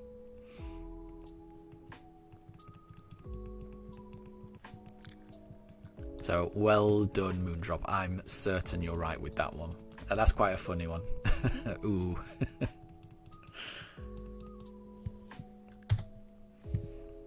And Homer, I'm doing really well. Thank you for asking. Really well. it was really, really warm in the UK this time last week. This time last week, the UK was in the middle of quite a long heat wave. Because I stream in the attic, it was really warm up here. It was really warm up here. It was unbearably warm up here. I had all 3 windows in the attic open. I had 2 fans blasting air at me, and it was still almost unbearably hot. I did stream last week, but it was a struggle. I'd wanted to stream on Monday and Tuesday, but it got even more warm, so I wasn't able to. But ever since Tuesday, so from Wednesday onwards, it's cooled down quite a bit. So I am very, very thankful for that. The weather's really nice. I'm loving the boring cold weather that we have in the UK right now. I'm really appreciating it. So I'm good. The dogs are good. I've had a McDonald's breakfast as well, which I always enjoy starting my day with the McDonald's. I love a sausage and egg muffin with a hash brown. Big fan of that. So yeah, I'm really good. And I feel like I'm going to get the shiny this weekend. I think maybe I always feel like that, but this weekend we're going to reach full odds. So the odds of getting a shiny every time we open that briefcase, it's 1 in 4,096. I've opened that briefcase 3,815 times so far. So we're getting very close to full odds. That doesn't mean that we'll definitely get it, obviously. Every time we open it, it's those same odds. So in a lot of ways, we're no closer than we were a month and a half ago. But on average, if you were to reset the game 4,096 times, on average, you would have found 1 shiny. So I'm thinking, I don't know, I'm thinking maybe we'll get it. We're definitely going to reach encounter 4,096 probably tomorrow, I think. So I'm feeling good about that. And Moondrop says it's going to be the shiny Starly that appears. It could well be. And I wouldn't be too upset if that happens. Ledisman, what are my thoughts on shiny locked Pokemon? I am not a fan. I think if people want to reset and hunt for shiny Pokemon, then you should be allowed to do that. That's one of the things I think BDSP gets really right. You can shiny hunt pretty much every single Pokemon in this game. I think there are only 2 exceptions, and those 2 exceptions are the Mew and the Jirachi that you get in Floaroma Town as a gift for having saved data from Pokemon games. Every other Pokemon encounter you have can be shiny, and I like that. I wish that was the case in other games. That's one of the problems I have, I guess, with Scarlet and Violet. A lot of the legendary Pokemon are shiny locked. Even some of the non-legendary Pokemon are shiny locked, like the Gimme Ghouls. They're shiny locked. I don't know why, but they are. I can kind of understand why new legendaries in a new generation are shiny locked. I can kind of understand why they shiny locked the Miraidon,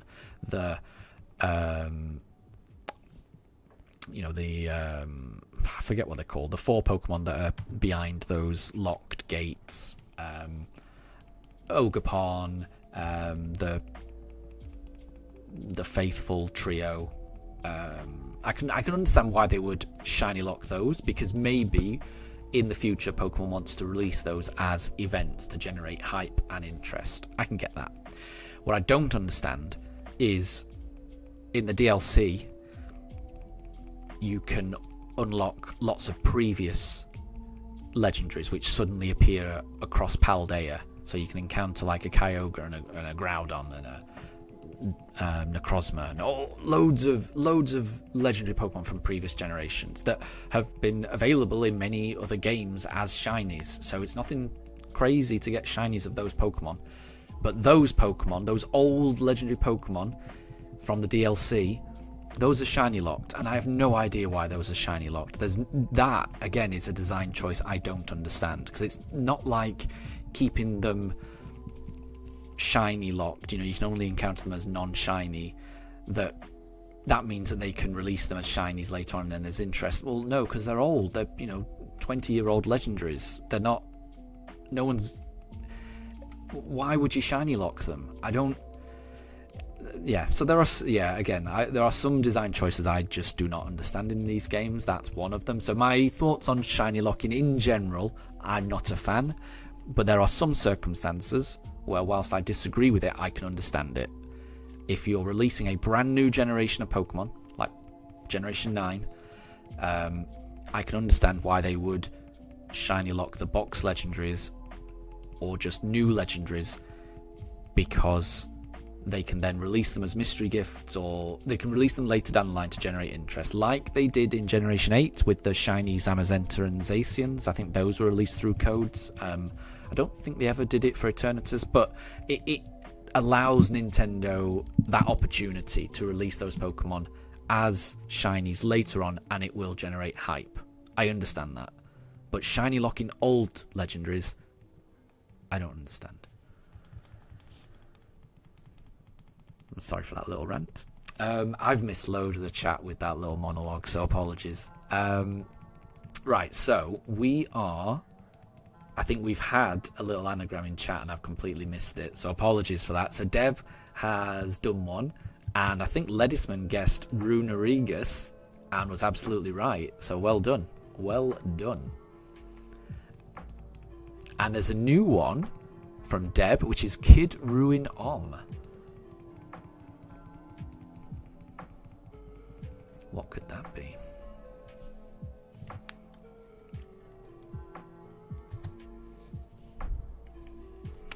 Kid Ruin Om.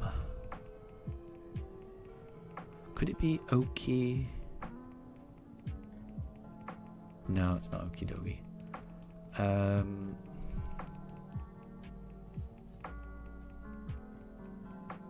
Is it No, it's not.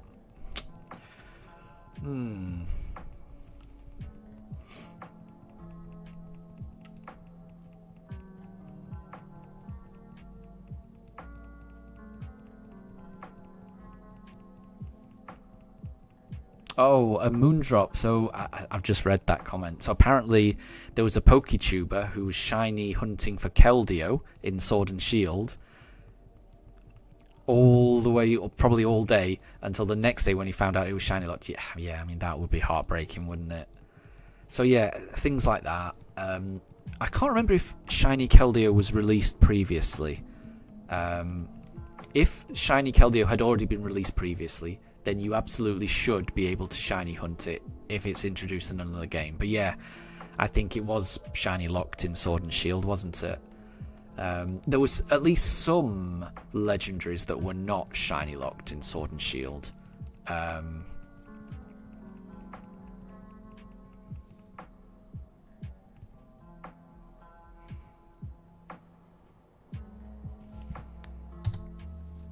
So yeah, I'm confused by the decision to shiny lock certain things. But again, there are some that I understand. I can kind of understand shiny locking mythical Pokemon. I don't like it, but I can kind of understand it. Which is why I can kind of understand why Mew and Jirachi are shiny locked in these games. They're the only Pokemon that are shiny locked. I can kind of understand that. I wish it wasn't the case, but I can understand it. But yeah, the Snacksworth legendaries in Scarlet and Violet, I disagree with those being shiny locked. I do not think they should be, but they were.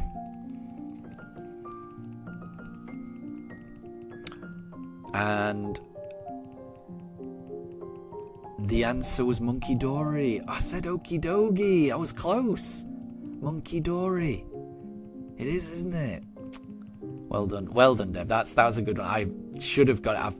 I was close, and I just yeah, I didn't think of Monkey Dory. I was trying to think what the others were called, and I'd got Pheasantipity. I was like, it's clearly not Pheasantipity. There's no Z.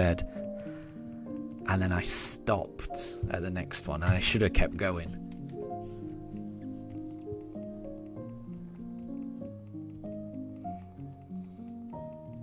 So apparently the first encounter in X and Y is a Pidgey, and that one is shiny locked. Interesting. Do you have Pokeballs at that stage? Because I could understand it being shiny locked if you don't have Pokeballs.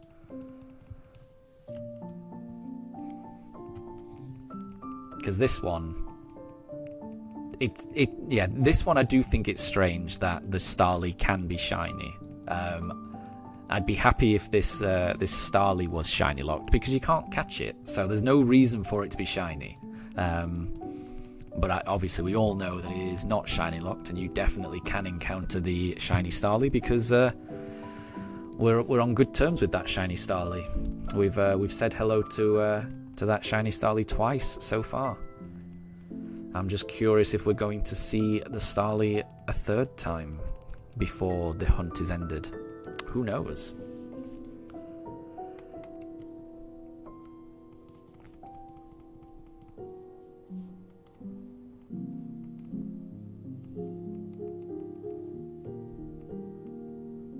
And Ledisman, you've heard that Wally's routes can appear as shiny. I've heard that as well. Yeah, I remember hearing about that in Generation 3. But I've also heard that even if it does appear shiny, when you encounter Wally later on, even though you watched him catch a shiny route, when you encounter Wally later on, it won't be shiny. That's what I've heard, which I think is a little sad, because it would be nice, at least, even if you can't catch the shiny routes, you've watched this NPC catch it. It'd be nice if you could just encounter Wally later on and have a look at that shiny Pokemon later on, watch it grow up to be a Gardevoir or something. That'd be kind of cool. But apparently that's not the way it works. Apparently the later encounters are always regular, which I think is a shame.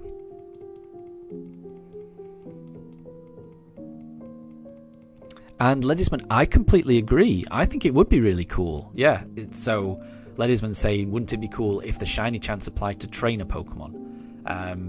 Meaning, you could just go into a random trainer battle, and there's a 1 in 4,096 chance that they have a shiny Pokemon. I think that would be cool. I think that'd be really cool. Maybe they'll do that in the future.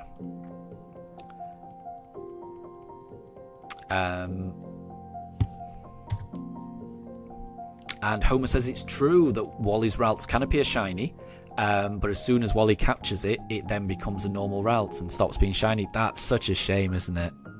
That is such a shame. A missed opportunity, I think. So Deb's got a new Who's That Pokemon. The clue is a egg rig.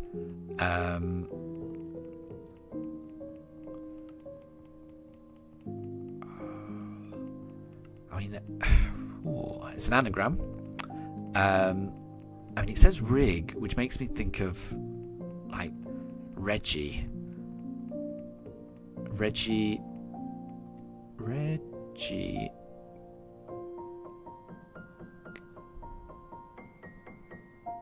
It can't be. Is it Reggie Gigas? Because I wasn't paying attention to the. I missed the is at the end. A egg rig is. So it must be Reggie Gigas.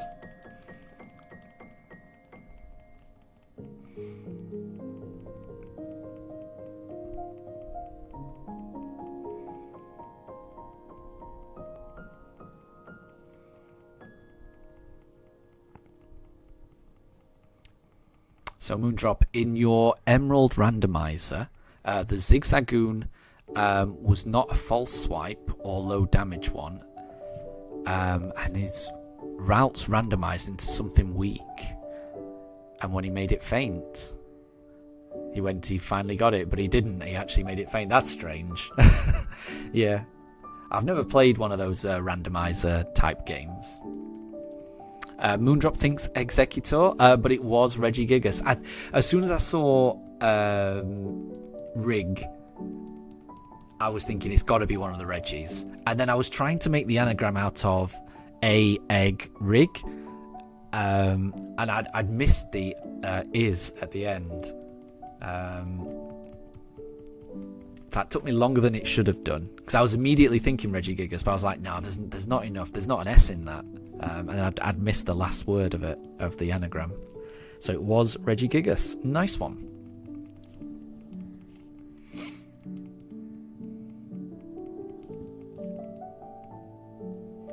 Oh, and Homer says that the Pokemon in the cutscenes where the professor appears right at the beginning can also be shiny. That's crazy. I've never seen that. That would be cool. That would be cool. I like that. So yeah, my opinion on shiny lock-in is I just don't think... I think there are very few circumstances where I think shiny lock-in something is a good idea. Well, no, I'll clarify that. I don't think there's any circumstance where shiny locking is a good idea.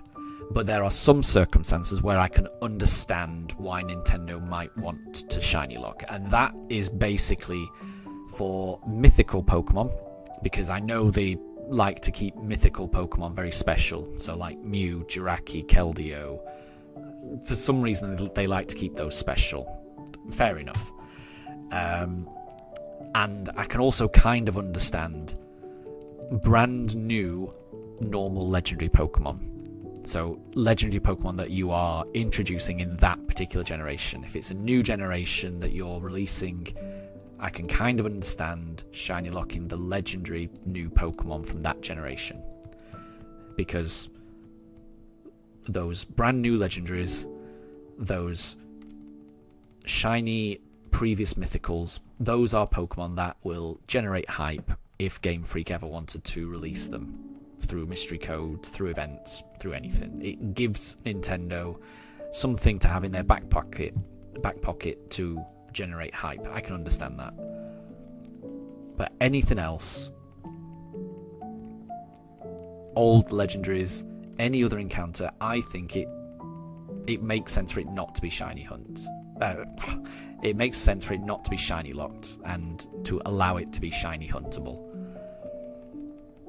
And I think it just adds to the interest. Just seeing shiny Pokemon, even if it's Pokemon you can't catch, I think it just makes the game more interesting.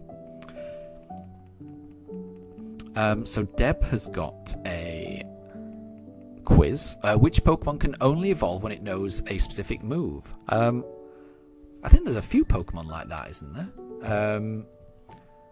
So Ledisman has said Apom, which I think it's double hit. Mamoswine is another example. There's quite a few. I can't remember. Is Lickitung one as well? I think there's a few. I'm not sure.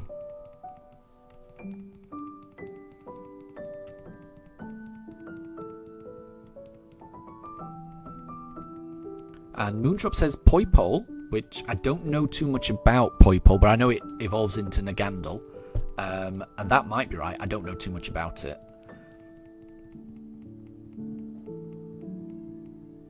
Oh, so Homer says that Heart Gold and Soul Silver has some really interesting mechanics regarding Pokemon that walk alongside you. If you take Togepi to Misty's gym in Kanto, then Togepi starts to cry for some reason. That's adorable. Wow, I didn't realise that. And I had Soul Silver. I've got Soul Silver. But I never knew that. That's really cool. I like that. I love little interactions like that. It just brings the whole world alive, doesn't it? That's awesome.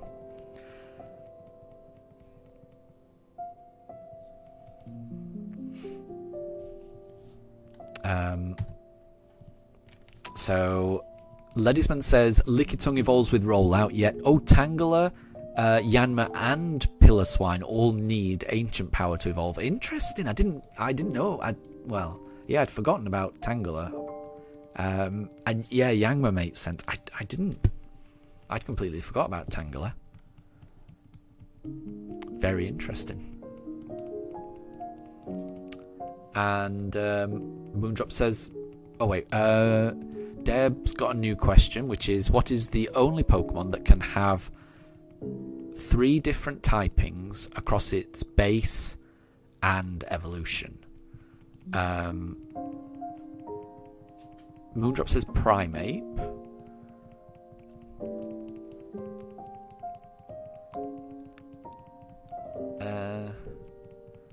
3 different typings across its base and evolution. That's an interesting one. I'm trying to think of an example. I feel like there should be more than one, but I can't think of one at the moment. So I guess you're basically thinking of something that starts out probably dual type, evolves, and then its final evolution, one of the typing changes to a different type, and that would bring it to 3 total, I think. Ledisman says Nincada. Which, does it go bug, flying, ghost? But then does it ever actually become flying, or does it split before it becomes flying? That's a tricky one. I'm not sure the answer on Nincada. That's a tricky one.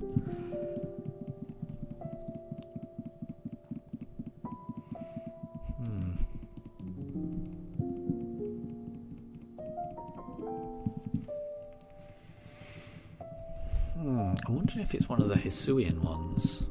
I'm trying to think if there's a dual type in the Hisuian ones.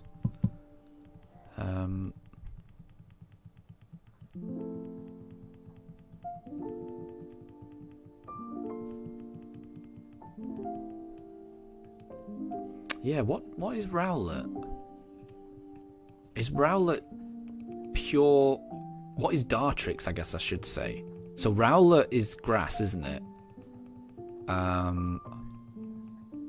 Does it ever become flying? And then ghost? I don't know, I'm not sure. Let me look up Rowlet. I can't remember. Again, Rowlet is from the generation that I'm not too familiar with.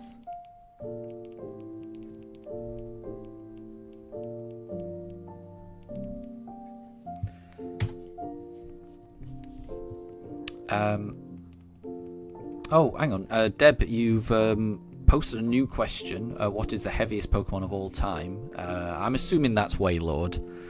That's my guess, I don't know. But what was the answer to the previous one? Have I missed that?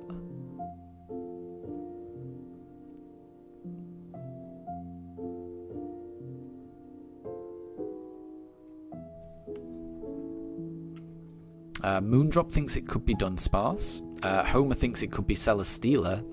That's a big one, isn't it, Celesteela? That wouldn't surprise me if that was right. Ledisman thinks it could be Cosmium. Moondrop thinks Celesteela as well. I'm sticking with my Wailord.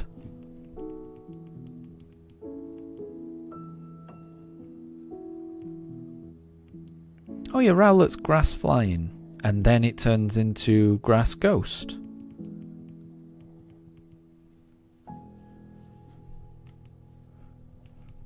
So I'm not sure. I'm not sure what the answer was to Deb's previous one. And it was Celesteela. So Moondrop and Homer, well done. Well done. Congrats.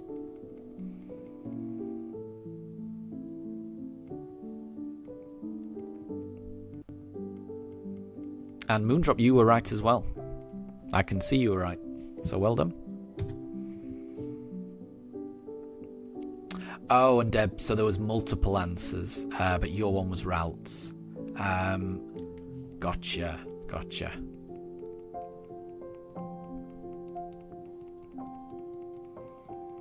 Yeah, because I guess it's got Psychic Fairy, and then if you've got the male one, then it also goes to fighting.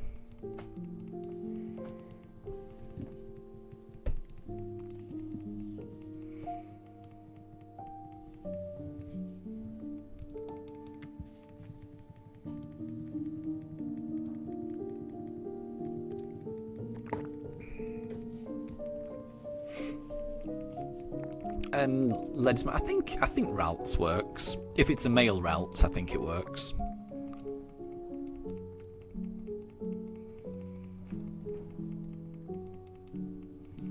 Yeah, if it goes into a Glade and then it drops its fairy type for fighting. But yeah, my answer was Rowlet, and I think Rowlet works. Because you've got grass flying, and then it becomes... Well, then it becomes... It depends on whether you want to go Hisui or normal. Because then it goes either Ghost, or if you go Hisui, then does it go... I can't remember. What's Hisui? Then it goes Fighting, doesn't it? Right, what did I go for last time? Got Piplup. So I think Rowlet works as well.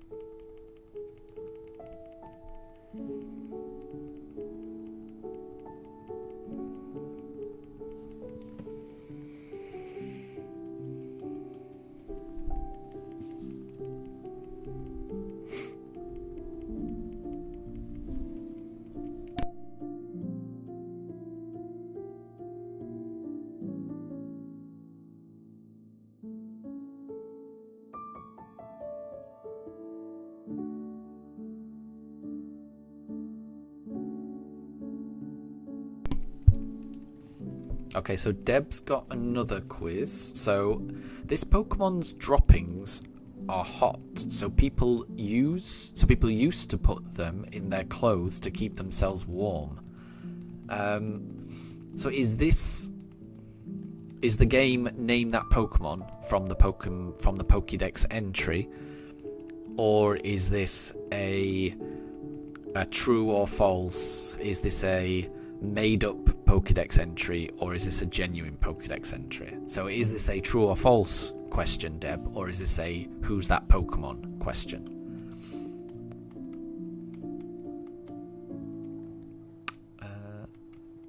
We'll do this.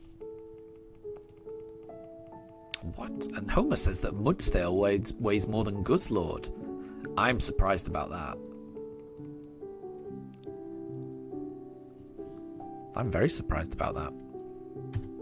I would have thought Guzzlord was heavier. It looks heavier to me.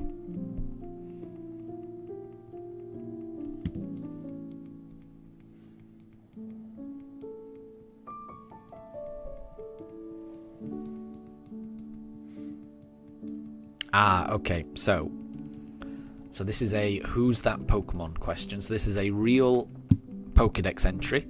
And what does it relate to? So who is that Pokemon from? This Pokemon's droppings are hot. So people used to put them in their clothes to keep themselves warm. Moondrop guessed Camerupt, which makes sense to me, but apparently is not correct. It's kind of gross. I'm going to be honest. Right. That is kind of gross. So I'm thinking the type of things you would put, like, I'm going to go with something that's like a rock fire, because at least in my mind, if there are droppings, then it's just going to be rocks. It's not going to be anything gross. So I'm going to go with something like Colossal or Carcoal. So that's my guess. Moondrop says Torkoal, which, yeah, I can kind of understand as well.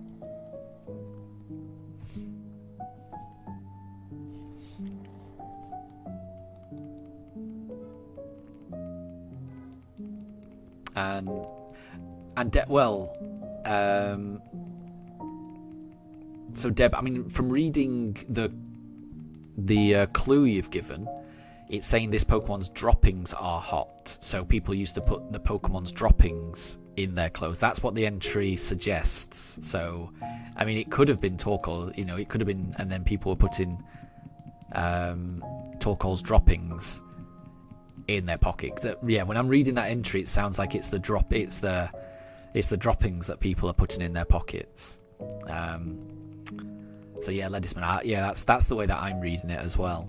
But it sounds like it's wrong. It sounds like my guess of Colossal or Carcoal is also wrong. Again, I still want to believe that it's some kind of rock Pokemon, so that it's not actually droppings and it's more rock based.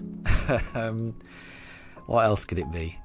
Moondrop's thinking Ceruledge or Armarouge. Possibly. Ledesman is guessing Cyndaquil. I'm trying to think of...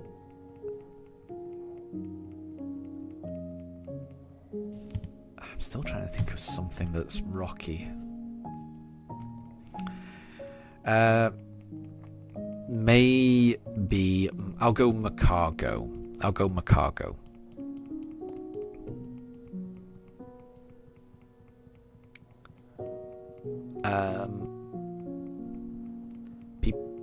It's the Pokemon.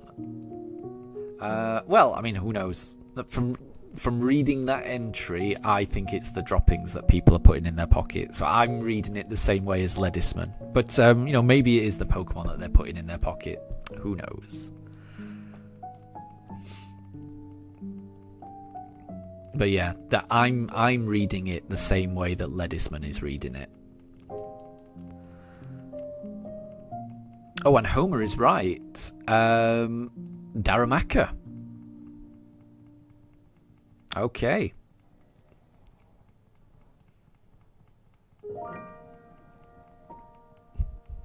I think that's kind of gross. I think that's kind of gross. And that's what I mean. The Pokédex is a bit weird. It's got some very weird entries. I would describe that as one of the weirder ones, honestly. So Darumaka, interesting.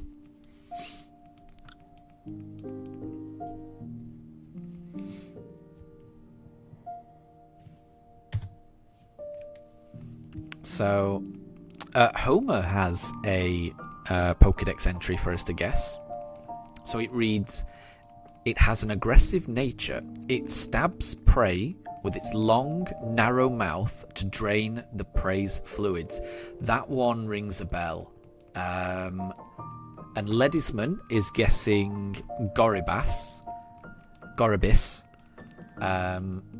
which that does ring a bell.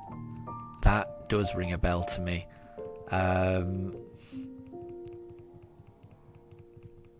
I'm sure like Kabuto and Kabutops have a similar draining prey by stabbing, but neither of those have a narrow mouth, which it's making me think Goribas. So I think Ledesman's right, but I'm gonna go Kabutops, but I think Ledesman's right on that one.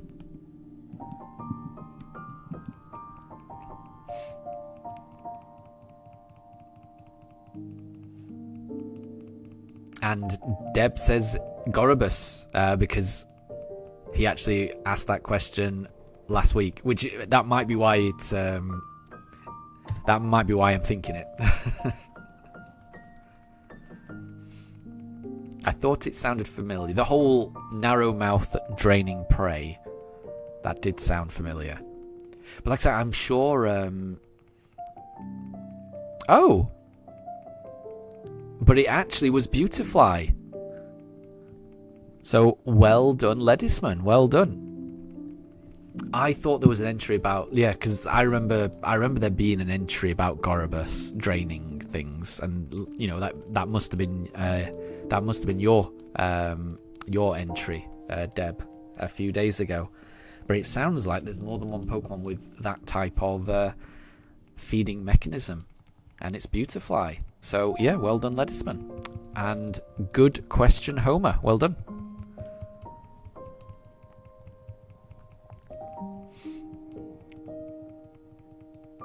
And I can remember, and I might be wrong, but I can remember playing through Pokemon Red back in the day, and I seem to remember Kabuto's or Kabutops' entry being something like that, but doesn't mention the mouth. But I remember something about draining fluids from prey and just being a bit scared by it. I might be remembering it wrong, but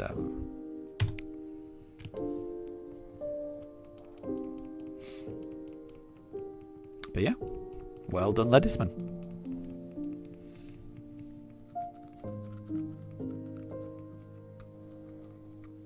So Deb has got one. An extremely cautious Pokemon. It cloaks its body with its fluffy ear fur when it senses danger. It cloaks its body with its fluffy ear fur. It coats its body. Would that be Whimsicott? And Homer has one as well, so we've got two going on. It eats its weight in leaves every day.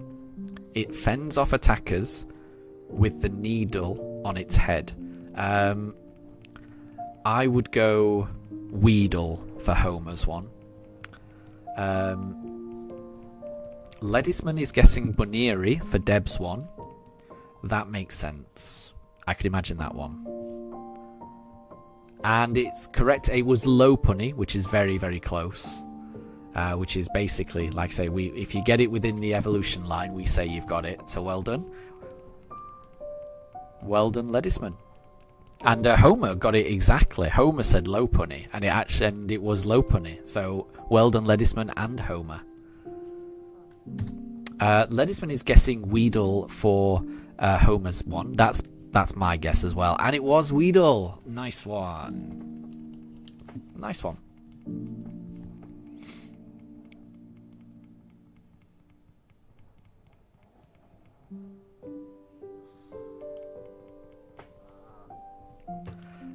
So Deb's got one. When this Pokemon shakes hands, a network forms between their brains, increasing their psychic power. Oh. Interesting. It's got to be a psychic type, surely. Homer is guessing Reuniclus. Interesting. That definitely could be right. I'll go...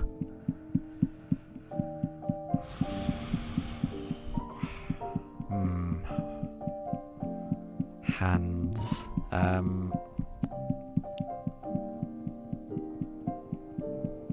Ledisman is saying Beldum.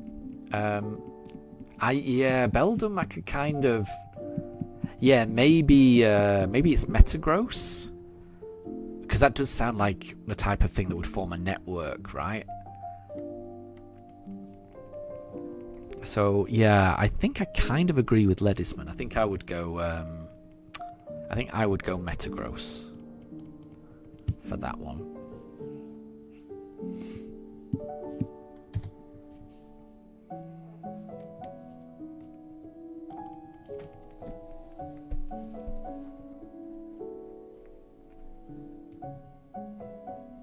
But it was Reuniclus. Homer was right. Well done. Well done. And we've still got two in the chat. I think it would be easier if we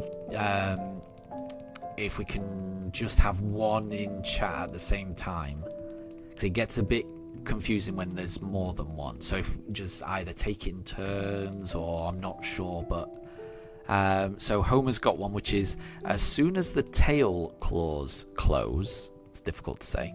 As soon as the tail claws close, its needle tips secrete poison. It can survive a year without food. As soon as the tail claws close. its needle tips secrete poison. Would that be Drapion?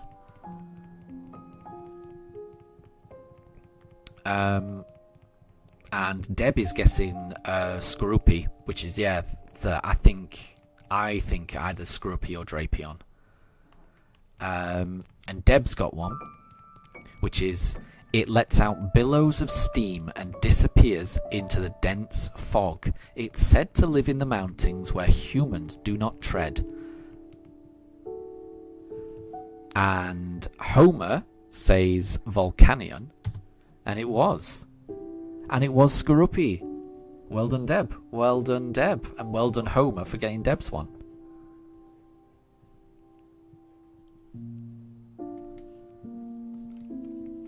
And yeah, Deb and Homer are getting all the ones at the moment. Well done.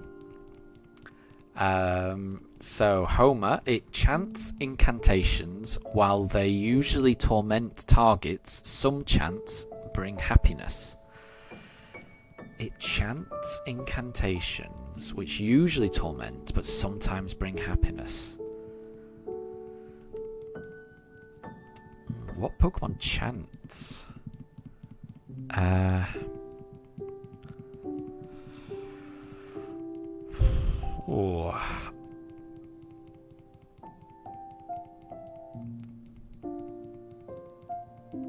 Oh, and Deb's got one as well, because it never removes its skull helmet. No one has ever seen this Pokemon's real face. That's got to be Cubone.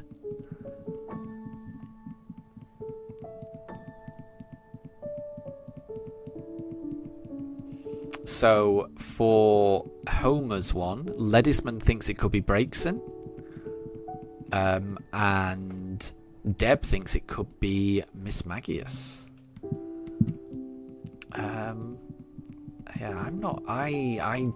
I'm not sure what to guess for Homer's one. I can't think of one. And it was Miss Magius, so well done, Deb. Well done, Deb.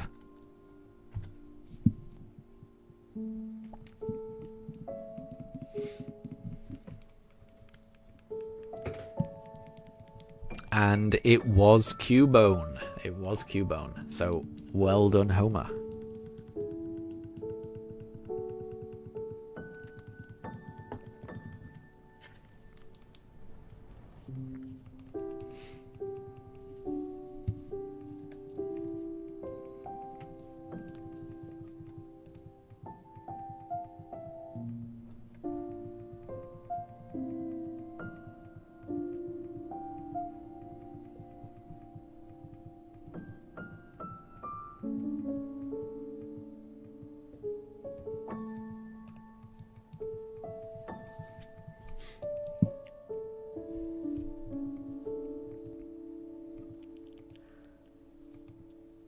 And we've got another couple. Right, so we've got Deb's, which is its pincers are not only powerful weapons, they are used for balance when walking sideways. So Ledisman and Homer are both saying Krabby. You've got to say Krabby, surely. The only thing it might be other than that is probably maybe a Corphish, but I would have thought Krabby and Kingler, they're all about, powerful pincers and walking sideways. So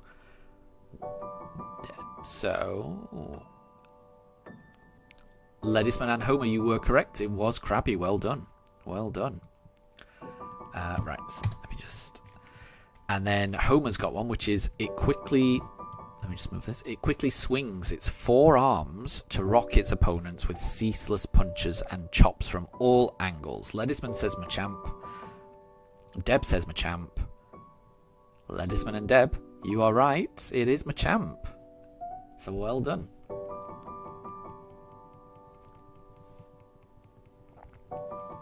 Good answering and good questions.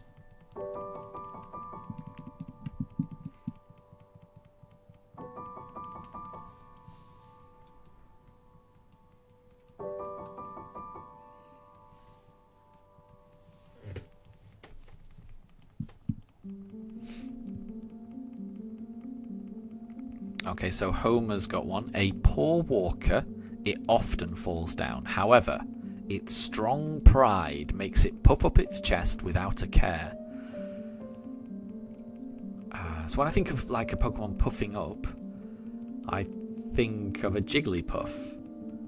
And I can imagine a Jigglypuff falling down quite a lot. So I'm going to go Jigglypuff for Homer's one.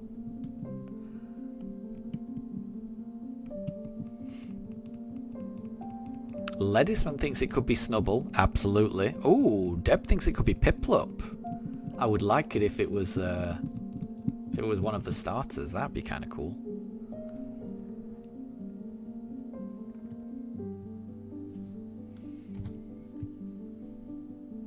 I'm sticking with Jigglypuff. But I'd like it if the answer was Piplup.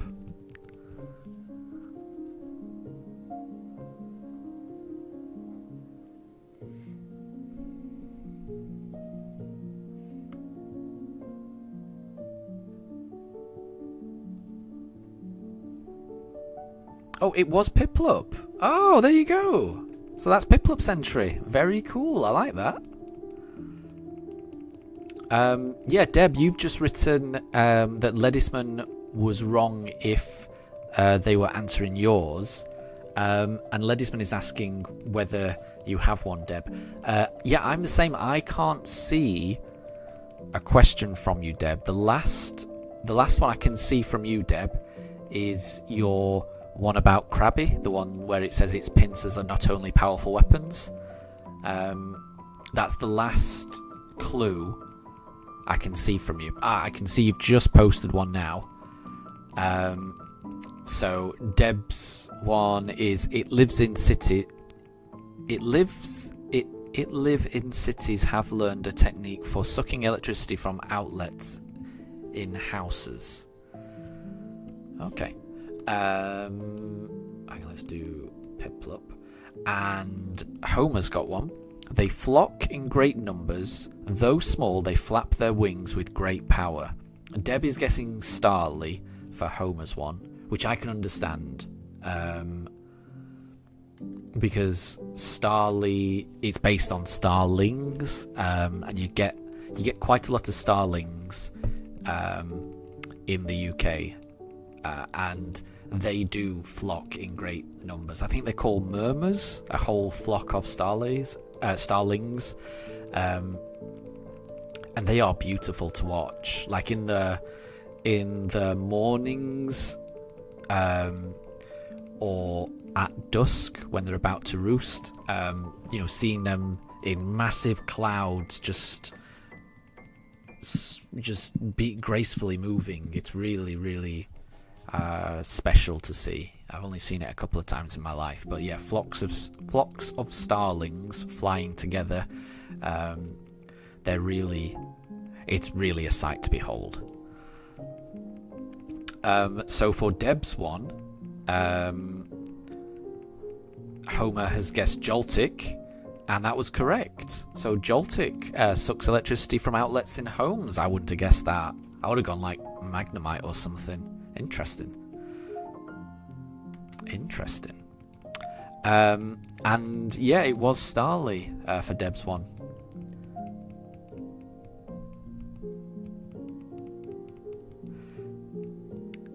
And yeah, I kind of agree with Ledisman. It is a bit tricky having two at once. I think wherever possible we should try and just have the one. I know that it will be inevitable that sometimes there will be two, because sometimes you'll hit send and then someone will hit send at the same time. But I would say before posting, just have a look and see if there's already a quiz going in chat. And if there is, just maybe copy and paste what you've written. Copy what you've written so you don't lose it, and then wait until the other one's finished and then paste it, because it can be tricky. So Deb's got one. These bird Pokemon are excellent divers. They swim around in the water eating their favourite food. Ledisman has guessed Psyduck. Homer has guessed Ducklet, and it was Ducklet. Interesting. I would have said I would have said Cramorant for that. So well done, Homer. I wouldn't have got that. Yeah, I would have said Cramorant. When I think of diving Pokemon, I think of Cramorant. Homer's got one, which is it releases various pheromones to make the grubs in its body do its bidding while fighting foes. Let me just select Piplup. Right. Deb is guessing the Queen Bee, which is Vespiquen, and Ledisman, I don't know if you're helping Deb with that or whether your guess is Vespiquen as well. I'm assuming your guess is Vespiquen as well. It releases pheromones to make the grubs in its body do its bidding. And it is Vespiquen. That makes sense. I was trying to think of something else that it might be, but it does make sense for it to be Vespiquen. Definitely makes sense. Because it definitely has like pheromone powers. Because it has that sweet scent ability, which I may end up using in this run a little bit later on. Because I think that can help you encounter Pokemon in this game. So I think I may end up using that to help me find Pokemon faster.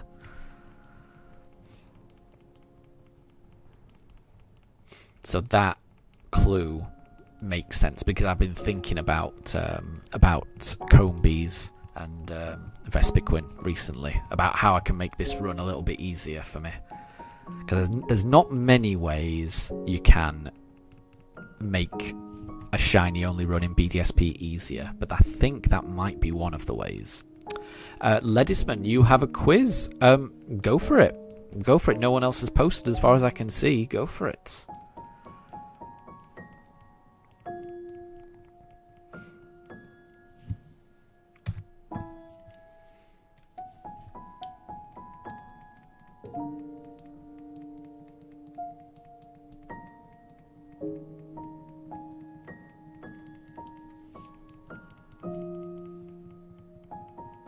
We're getting very close to 3,850. When we get to that number, we will have done 100 encounters so far in this stream. So we're going to be... We're definitely going to be getting to... we'll definitely get into 4,000 in this stream. So Ledisman's quiz is what Pokemon have two different gendered exclusive evolutions? What Pokemon has two different gendered exclusive evolutions?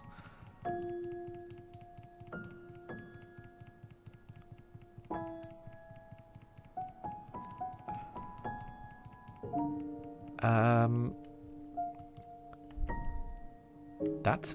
Oh, is it Snorunt? Because it's got... what is it? It's got Frostlass and it's got the other Glalie. Are they gender exclusive? Because I'm assuming you wouldn't count Ralts because Gallade is gender exclusive. You can only get a Gallade if it's male. But Gardevoir isn't gender exclusive. Because I think you can get a male Gardevoir. Or if you've got a male Ralts, it can turn into a Gardevoir.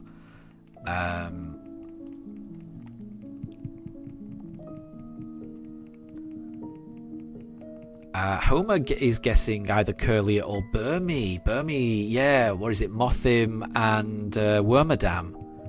Burmy, I think, makes sense, actually. Burmy is correct. Yeah, well done, Homer. Yeah, well done. So yeah, when you said Burmy, that, yeah. And so Deb, you were just asking whether we could see yours. Again, yeah, I don't think we could see yours. I think we can see yours now. So I can see you've just posted. Its body always burns with an orange glow that enables it to hide perfectly among flames. So its body burns with an orange glow. that enables it to hide perfectly among flames. So what would a sneaky fire Pokemon? Could that be Litwick? Homer is guessing Magmar. I'm gonna go Litwick or Lampent, something like that. And it was Magmar. Well done, Homer. Well done, Homer. Yeah, I wouldn't have guessed Magmar. I don't think of Magmar as being able to, hide within flames, but I guess it can. Well done.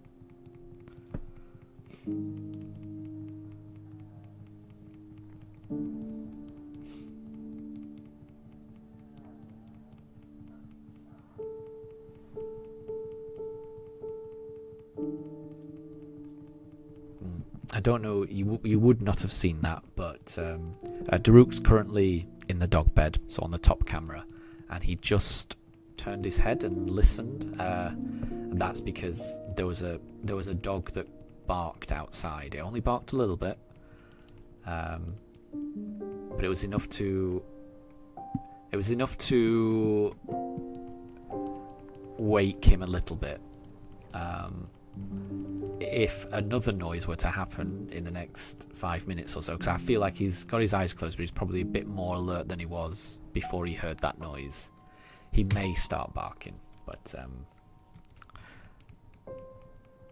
for the moment, he's calm, which is good. Deb's got a clue, which is it touches others with the feelers on its ears, using the sound of their heartbeats to tell how they are feeling. Ledisman says Ordino. Homer says Ordino. And it was Ordino. Well done. Well done. I would not have got that. I don't know too much about Ordino. I didn't realise it had feelers on its ears. That makes sense, though, because its ears do look unusual, don't they? So, well done, Ledisman and Homer. Those were quick answers. Well done. And good question, Deb.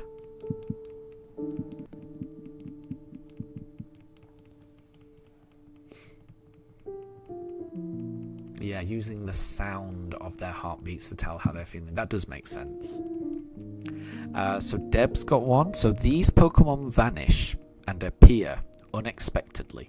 Many trainers are drawn to their beautiful form and fur. So form and fur makes me think of Furfrou, because that has different forms, doesn't it?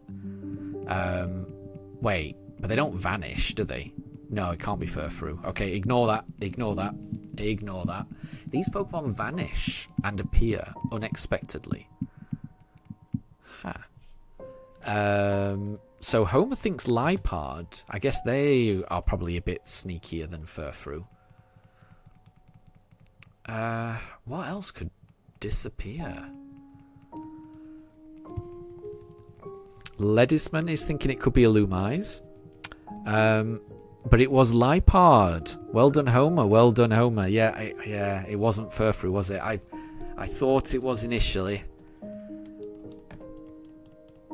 But then I missed the first part of the clue. And yeah, they don't vanish. Well done, Homer. And another good clue, Deb.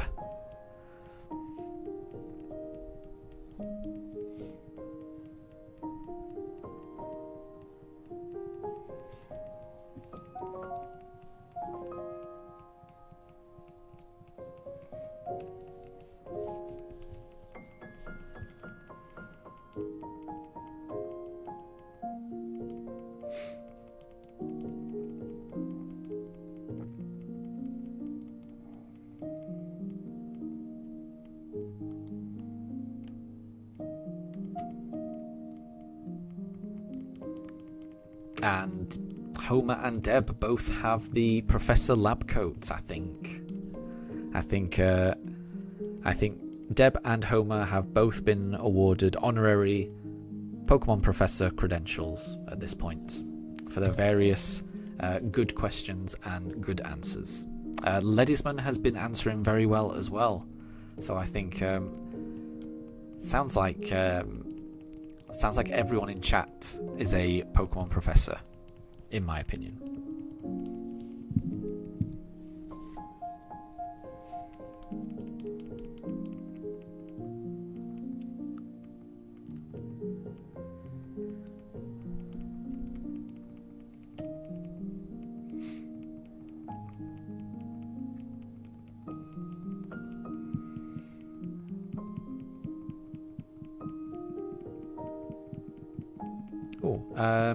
So another Pokédex entry, they use their tusks to crush the berries they eat. Repeated regrowth makes their tusks strong and sharp.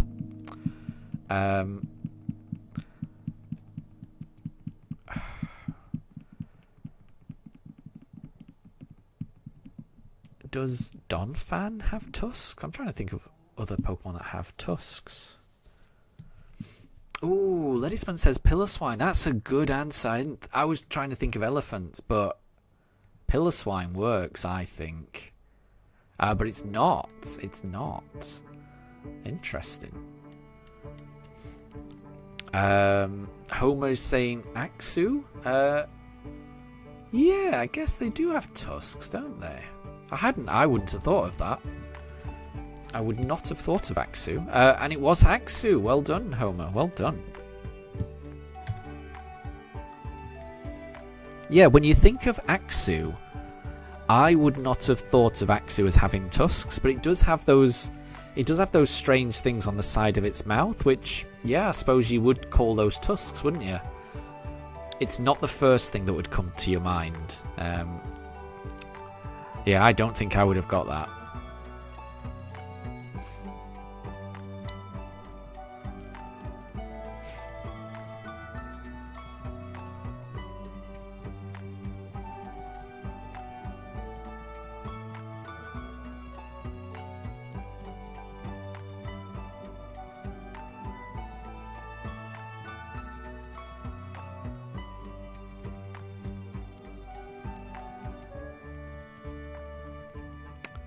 So Deb's got one of the mysterious life forms. Astonishing electric shocks emanate from its entire body, according to witnesses.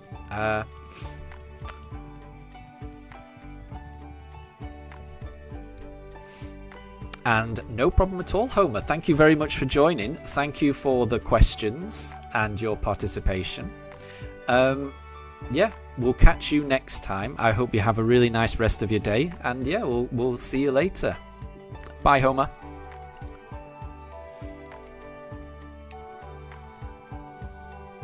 So for Deb's one, I'm thinking Rotom.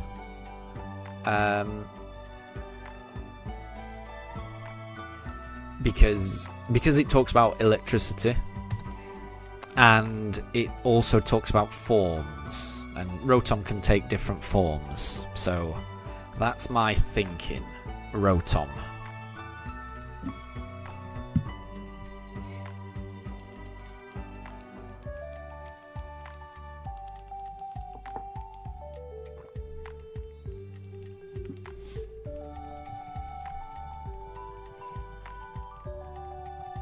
And Calamari, good to see you. I hope you had a nice meal. And no problem at all. If you'll be lurking, that's no problem at all. Your guess is still that we get it at full odds, which I would love so much. I would love so much. Yeah, I don't think I'll be reaching full odds this stream. I think it's more likely to be tomorrow, but it's definitely going to be this weekend. And I would be very happy with that. I would be very happy to get it at 4,096. We'll have to see. We'll have to see. And thank you for the good luck. So, my guess of Rotom was wrong. So that's not Rotom's entry. Ledisman is guessing Elgium.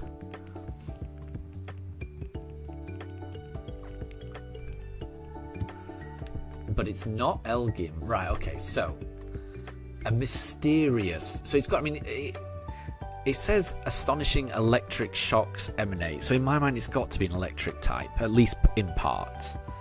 But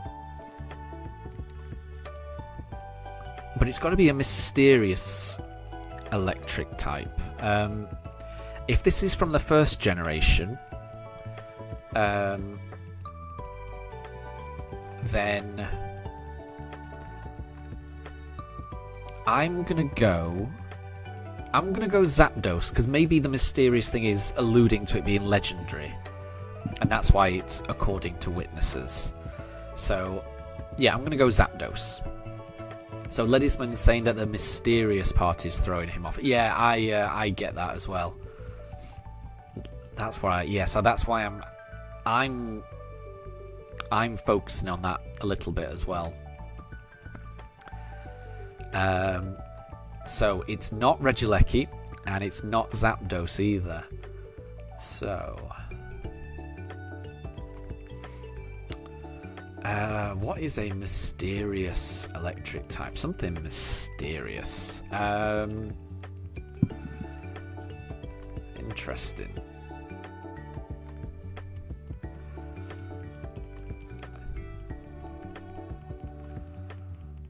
Right. How about Magnemite? Magnemite is a bit weird, isn't it? Well, it's a bit weird. It's got that weird eye. I'm guessing Magnemite.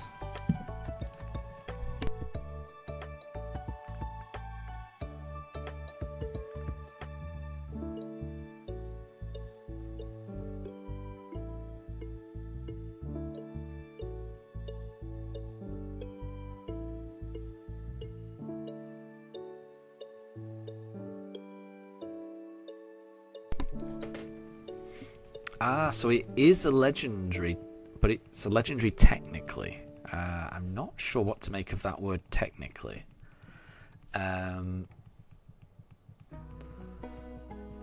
Yeah, so Thundurus is so Ledisman is guessing Thundurus.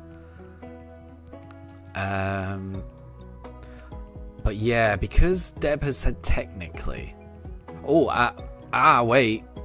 Yeah, so I think that technically from Deb could mean one of two things. So Ledisman is saying, could it be a Paradox one? Which, yeah, that would be...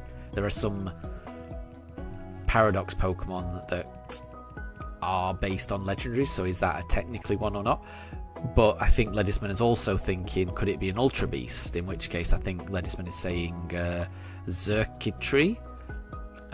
Which I think is an Ultra Beast, I think. Again, I'm not too up on Sun and Moon, but I think it's an Ultra Beast. And Ledisman has got it. Well done. Well done. So it was an Ultra Beast, I think. Yeah, because I haven't played Sun and Moon, I don't know too much about Ultra Beasts or how they fit, whether they are legendaries or not. And I suppose technically, I don't really know how Paradox Pokemon fit into that either. I am a bit confused by Paradox Pokemon. Like the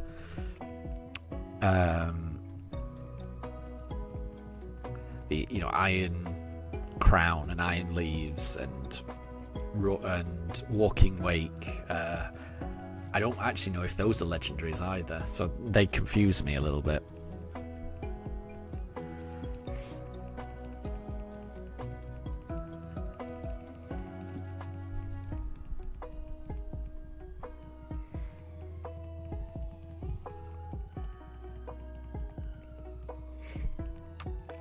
So the Ultra Beasts are technically legendary. That makes sense. They do feel really powerful, and you do encounter them in the Dynamax adventures, in the legendary spot. So I always think of them as legendary, but I don't know. So Ledisman, is legendary a fan-made term or is it an official term? That's a good question. I know that mythical is well, no, I don't know. I'm assuming that it's a it's an official term, but I don't know for certain. I think mythical and legendary are both official terms, but that is just my thought. I don't know for certain. It's a good question, that, 'cause I don't 100% know the answer to that.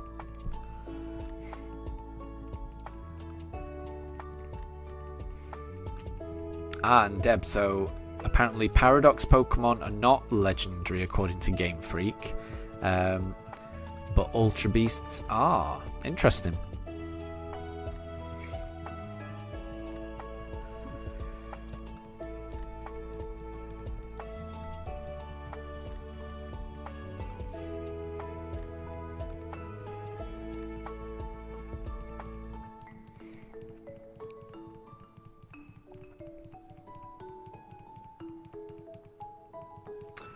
Ledisman, I know what you mean by that.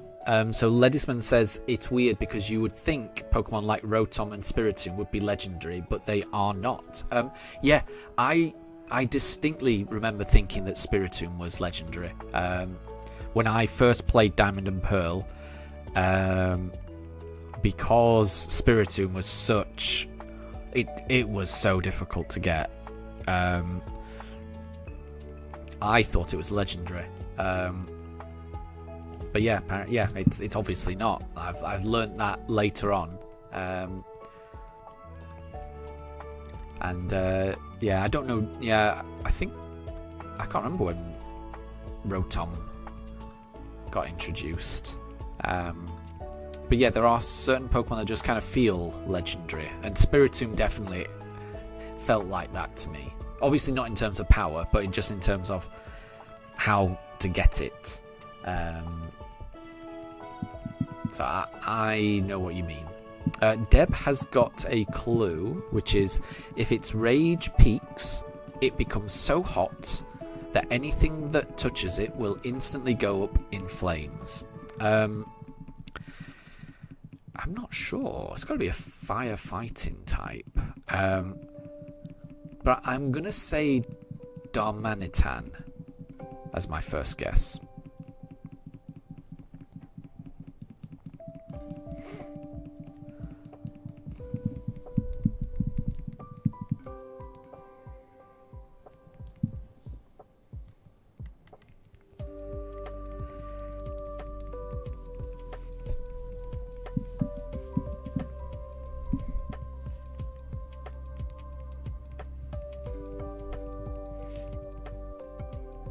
It's not Darmanitan. It's not Darmanitan.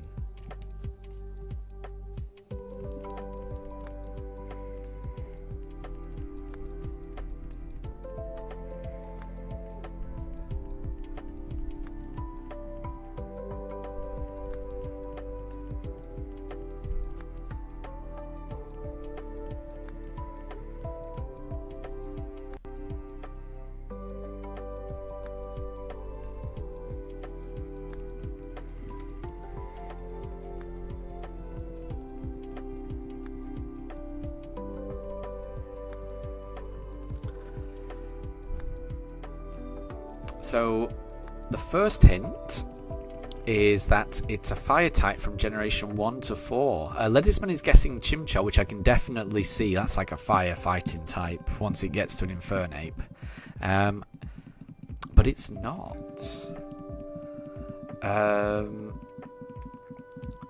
Could it be Magmar again?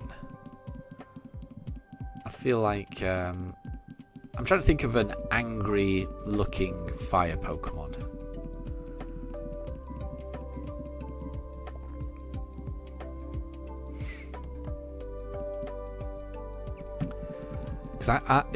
I'm guessing that it's not Generation 4 because there's not a lot of fire Pokemon in Generation 4. For some reason they decided not to create many fire Pokemon that generation. Ooh, Ledisman is guessing Combusken, which is another fire fighting type, isn't it?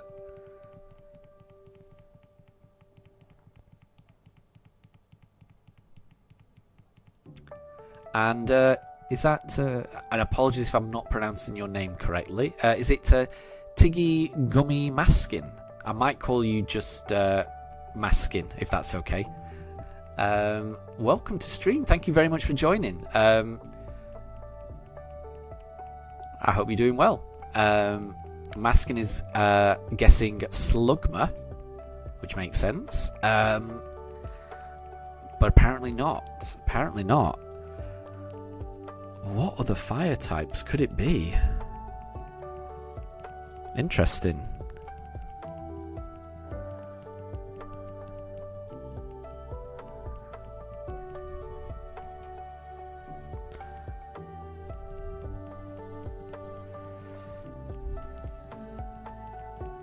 I'm trying to think of angry fire types.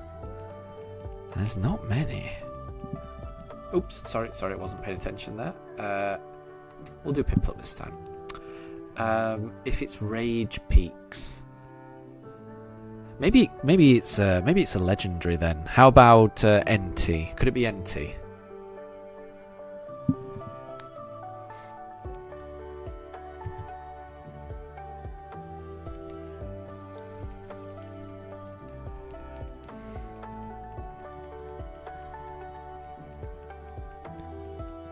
Oh, it was Typhlosion.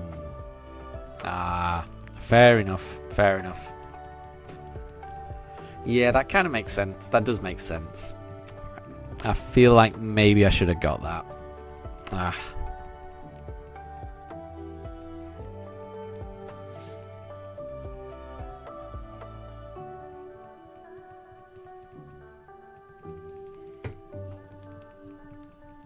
Ooh, and Maskin, you're from Norway. Very cool, very cool. And you're currently hunting a starter yourself. Which are you hunting for, a particular starter, or are you just hunting? Because what I'm doing is I'm just changing who I'm hunting each time. I'll be happy with whichever one I get. So which starter are you hunting, and which game are you playing? But good luck in your hunt, Maskin. I really hope you get one. I've never got a starter Pokemon before. I've never started a game with a shiny before, so I'm very excited to get one this playthrough. So I wish you a lot of luck in your search.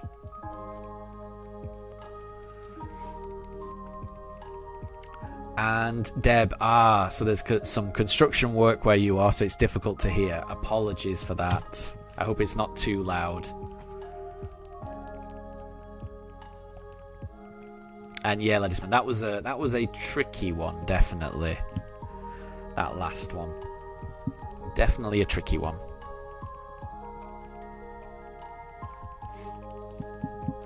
But then some of the Pokédex entries some of the Pokédex entries are so unique and crazy that it could only apply to one Pokemon.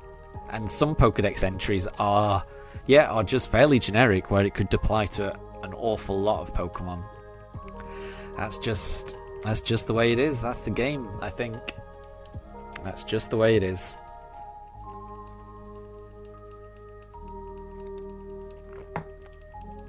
So, in the UK right now, it's almost 1 PM. It's usually about the time that my pooches get a little peckish. They like to have their lunch around about this time, but they are quite calm. So I'm going to keep going. But when my pooches get restless and start getting up and maybe barking, I will have to take a little break to give them their lunch, give them a little bit of a run around outside, and probably get a cup of tea and a bite to eat for myself. So when my pooches start acting up, I'll be taking a 30-40 minute break. So just to let people know that could be happening any time now. But they are calm at the moment, so we're going to do as many encounters as we can while that's the case. And Maskin, we're doing it in the same game. Perfect. So you're currently hunting for a shiny Chimchar in Pokemon Shining Pearl. It's your first ever as well. Excellent. So you're currently at 110 hours hunting, and you have no idea how many resets. Wow. I think I'm a little bit above that. in terms of number of hours, because I think we added up how long I've been searching for, and this was last weekend, and I was up to 120 hours, and I've probably done about 5 hours since then, so I think I'm at around 125 hours. So I feel like we've been hunting for quite a similar amount of time. So that tells me that I think we're both due the shiny fairly soon. Now, obviously, I know odds don't work like that, but I feel like both of us, we should be getting this shiny soon. And my thoughts on this, this is my first ever shiny starter hunt. I honestly can't wait. It's going to be so special when I do find it. You know, the journey to get it it's gonna make this shiny mean so much. I can't wait. So I'm really looking forward to you getting it as well, because I'm certain it will mean just as much to you as well. Are you planning on doing a shiny only run after you've got the starter, Maskin? Because that's what I'm planning on doing, and and I'm looking forward to it. I'm really looking forward to it.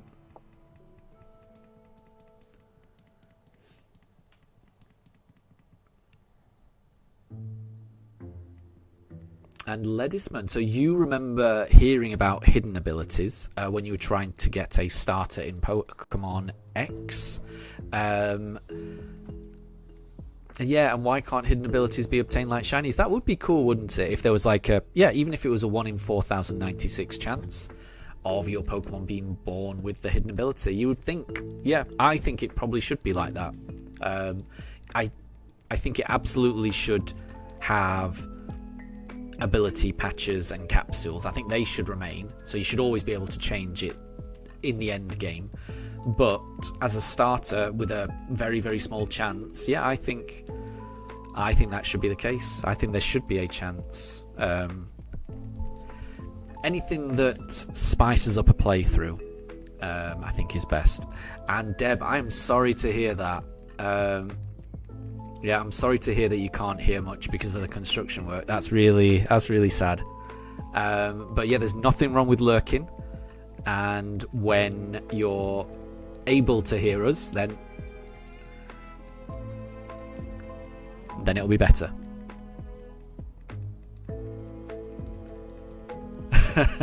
Masking, I know how you feel. So you're very much looking forward to playing the game, but right now you only really remember these 90 seconds of the game, and that you're replaying over and over and over again. I feel exactly the same. I know exactly how you feel, and to me, because this is so early on, it doesn't feel like the game started yet, does it? So even though we're hundreds of hours in, it feels like the game hasn't started. Once I get my shiny starter, then this journey will start, and it will feel different, I think. Have you encountered any shiny Starlies in your journey, Maskin? I'm curious, because I've encountered 2 of them so far. But strangely, both of my shiny Starly encounters were in the first 700 encounters. So within the first, I'm not sure, probably within the first 10 hours, I'd found 2 shiny Starlies. But I haven't had any since.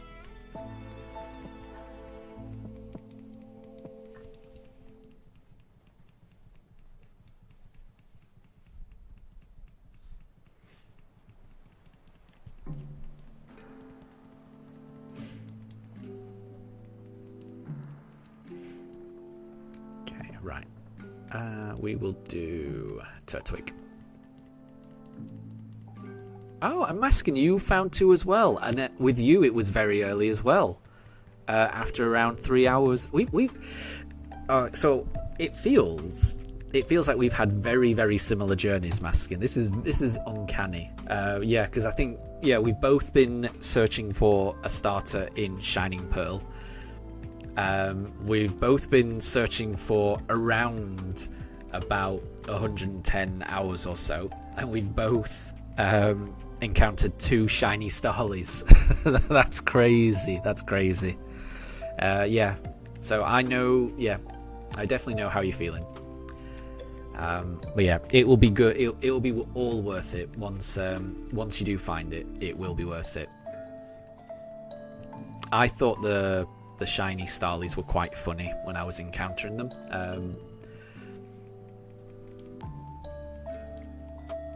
Because it's not like well, obviously you can't catch them because you don't have Pokeballs at this stage. But even if they were catchable, I wouldn't want one because I want this. I want to start a Pokemon. I don't want a Starly. So yeah, when they happen, I do think it's quite funny. It doesn't bother me too much. I could understand it if you were just playing it for the first time. You'd picked your starter, and then it's a shiny there that you can't catch, and you feel like you've missed out. But for me, I'm resetting the game. Whatever happens. Unless I get a shiny starter. So what the Starly is doesn't really matter too much to me. But I do think it's fun to watch a shiny appear. And Ledisman, as soon as you don't want a shiny, that's when it appears. Yeah, that probably is the case. That probably is the case. Because at the moment I'm desperate for a shiny to appear. And that's probably why it's not appearing. That wouldn't surprise me.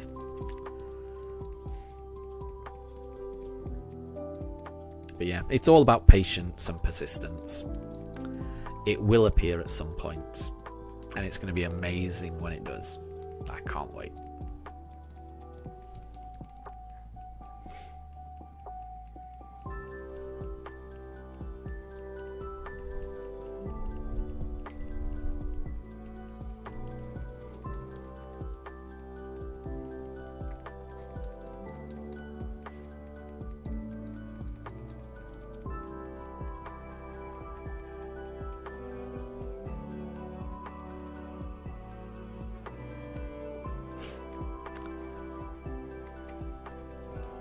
So, Ledisman, what would you want on your team? That's a good question. So, I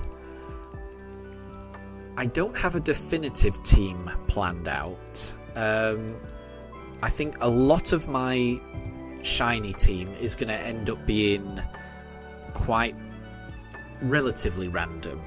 And it may change because I don't know if this is going to be possible. I will know more about what my team is going to look like once I actually start playing and can remember which place you've got to go to first, which places you can access, and things like that. So this is just a rough idea at the moment. It may change, but obviously spot 1 on the team is going to be the shiny starter, whichever starter that appears to be. The next slot on the team, the next hunt I do, is going to be in Eterna Forest, where you have the double encounters. So you'll be with that NPC person that follows you around Eterna Forest. So I will be encountering 2 Pokemon at once in each wild encounter. So that should speed things up. So my next shiny will be whichever Pokemon I get in Eterna Forest. And Ledisman, yeah, I think it will. I think my plan is to do 1 hunt before each badge. I think that's the plan. Yeah, that's definitely the plan. If it becomes really, really tricky to do it that way, then I may divert away from it. But at the moment, yes, the plan is to do 1 shiny hunt before each badge. Definitely, that's definitely the plan. So my next shiny hunt will be Eterna Forest. After that, this is the thing. After that, I'm not quite sure. I do want to do a Masuda egg hunt because Masuda hatching is the one area where I can lower where I can kind of increase the odds lower the odds and increase the chances of finding a shiny. So I want to do one Masuda egg hatching. This will be towards the end. I want to shiny hunt the box legendary. So I want to shiny hunt the Palkia when that appears. So that's 4 slots. I'm considering doing a shiny hunt in the Great Marsh. So doing throwing Safari Ball, this region's version of the Safari Zone. That one I'm a little bit worried about because the shiny Pokemon will be able to run away. But I kind of think that would be fun. So I think at the moment I'm thinking of doing a shiny hunt in the Great Marsh. And that leaves one more shiny hunt. And I can't remember what I was thinking for that last hunt. Oh, a Poke Radar. I want to do a Poke Radar hunt. So I'll be using home to transfer in Pokemon to get the Poke Radar quite early on, but you need a lot of Pokeballs to use the Poke Radar. But I've never ever done a Poke Radar shiny hunt before, so that sounds fun to me. It sounds brutal, but it sounds fun to me. So at the moment, that's my idea, I think. So to do one Poke Radar hunt, one Great Marsh hunt, one Palkia hunt, one Masuda hunt, one Eterna Forest hunt, and one Starter Pokemon hunt. I think that makes 6. And I'm hoping I can fit all that in, one hunt before each badge. I'm hoping that works. In my head, it might, but I haven't gone through all the game figuring out which, so I don't know if it's going to work. That's my plan, but I'm not going to be, if I can't stick to the one hunt before a badge formula, I am comfortable diverting away from that. Oh, so Ledisman, Palkia's after the 7th badge. That's interesting to know. So that's good to know where I can kind of fit it in. So then there'll be a couple more hunts then I'll have to fit in. So I just need to, so it's not completely all planned out. So I've definitely got I've got 6 planned, and I might add in a couple more. Well, I'll need to add in a couple more. So I guess we'll see. I think a lot of it is just going to be, after I've beaten a gym, what is the best shiny hunt for me to do afterwards, and we'll do it based on that. But so there'll be some. So that I think other than Palkia, everything else is going to be fairly random. Well, the Poke Radar, I guess I will know what it's going to be as well. But then I just have to decide which one to Poke Radar. I guess I could do an underground hunt as well. Just keep running into Pokemon in the underground until I find a shiny. So I might do an underground hunt as well. That might be kind of cool. So I do like the idea of doing different ones. So I don't like the idea of just doing 8 Masuda egg hunts, because I feel like that could get a bit boring for me. So I like the idea of doing it differently each time. So that's my plan. And so Ledisman, there are a couple of trainers that force double battles. Like in a cave with Gibbles. Oh, you're kidding me. Wait, there's a person where you can get double battles and Gibble encounters. I would love that. I would love a shiny Gibble. I know shiny Garchomp is rubbish, but it's still a Garchomp. I may look into that, because I would love the chance of doing double encounters for a potential Gibble. Ledisman, you think I should try to hunt Pokemon that would make your team a rainbow? That would be very cool if that ends up happening. Unfortunately, the majority of my hunts are going to be random. That's the thing. There are some, I think there's only going to be a few where I'm going to know what the Pokemon is. like I say, Palkia. When I do the Masuda hunt, I will know what the Pokemon is there. And the Poke Radar, I'm pretty sure I'll be able to know what the Pokemon is. I think those are the only ones that I'm going to know what the Pokemon is. All the rest, it's just going to be I'm going to be hunting in that area, and who knows which shiny Pokemon turns up. And if a shiny Pokemon turns up, they're going in my team. So we'll see. It's going to be exciting. There's a part of me that really likes random chance. That's the thing that I like the most. That's why I'm swapping the starter each time, because I just just not knowing what my team is going to look like is very appealing to me. It makes a Pokemon journey feel fresh and new for me. So yeah, it would be cool if my if my team ends up making the colours of a rainbow. That would be really cool, but I don't think it's something I'll be able to plan. So, can gift Pokemons be shiny? Yeah, I think they can, with the exception of Mew and Jirachi. So, Mew and Jirachi that we're going to pick up in Floroma Town, those are gift Pokemon. But they are shiny locked. They cannot be shiny. If they could be shiny, I would be hunting them. Absolutely. Because that would make my run so much easier.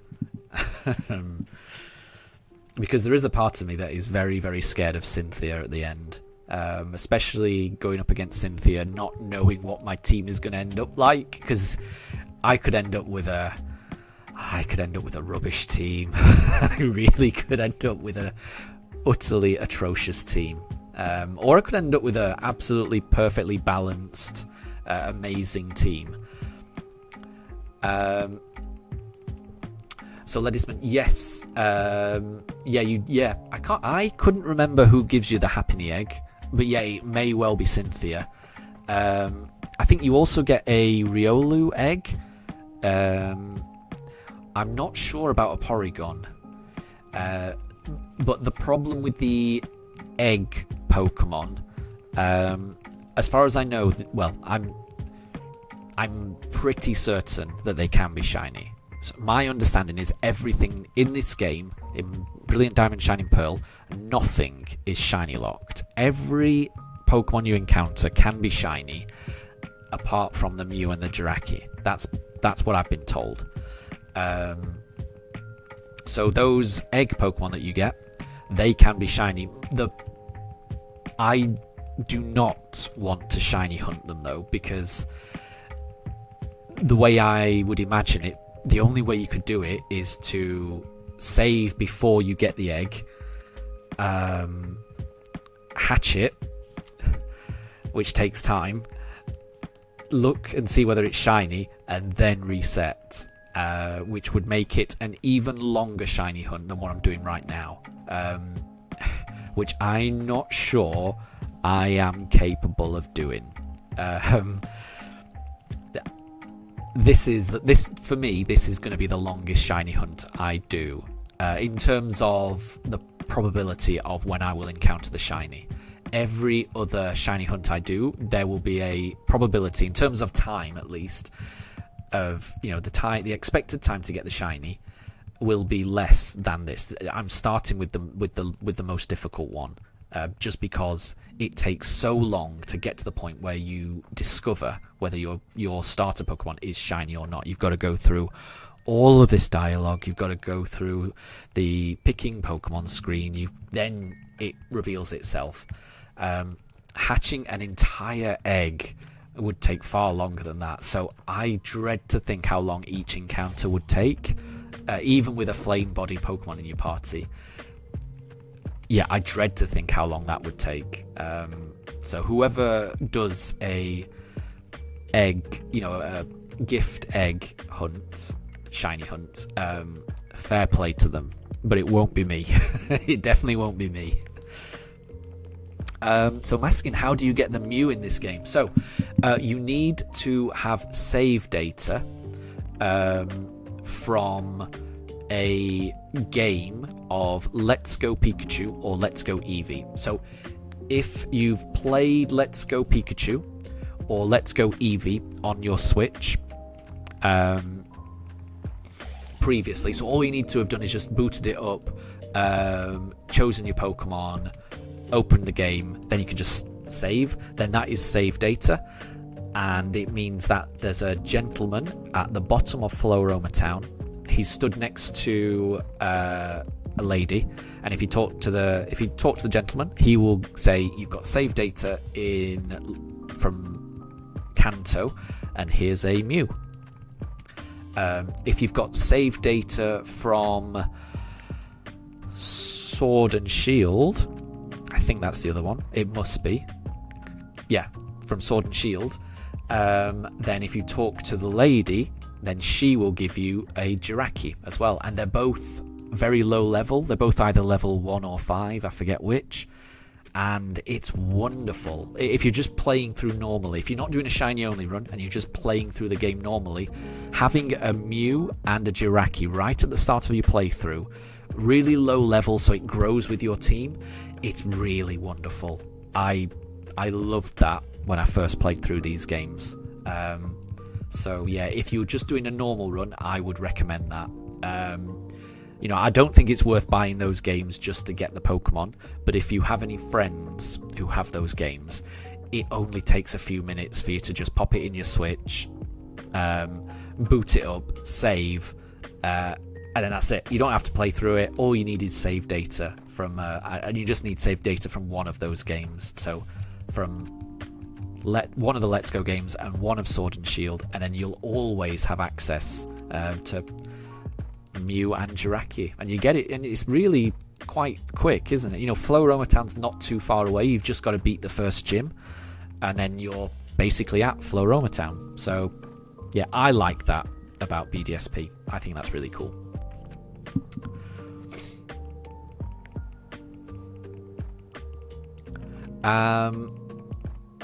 And Ledisman, so the timed events for BDSP, there were quite a few.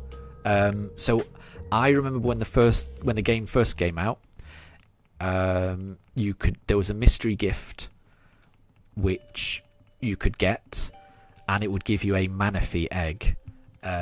So you just start the game, you get to the part where you can access mystery gifts, go online, and it gave you a Manaphy egg, but I think that was only for the first couple of months of release, something like that.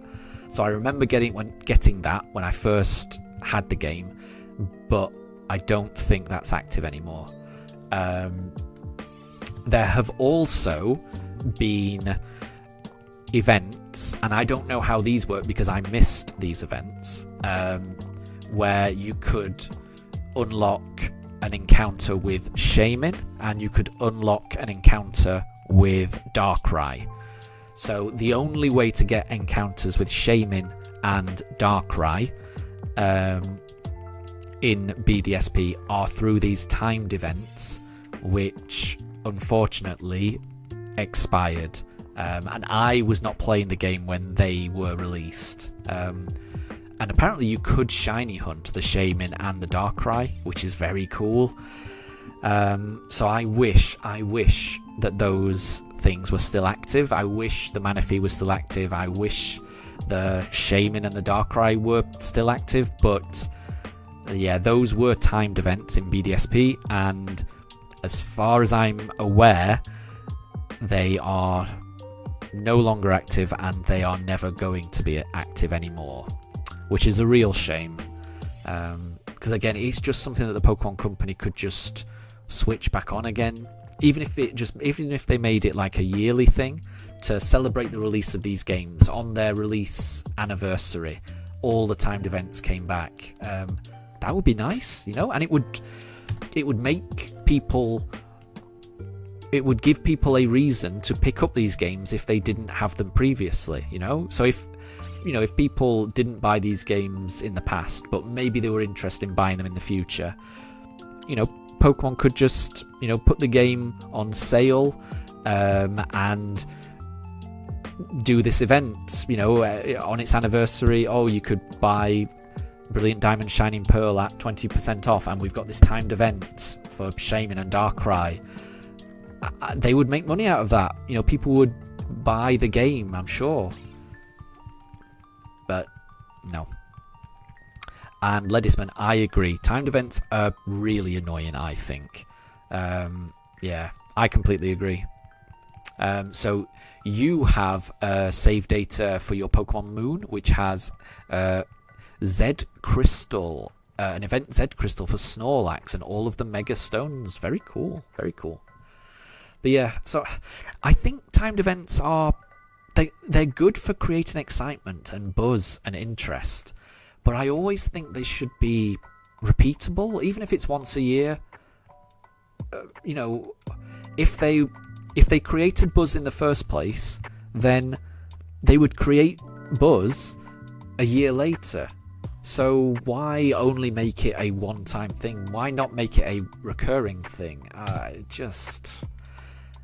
I guess I'm just a little bit upset that I missed out on Shaman and Darkrai, and that I can no longer get Manaphy in this playthrough. It's a bit of a shame.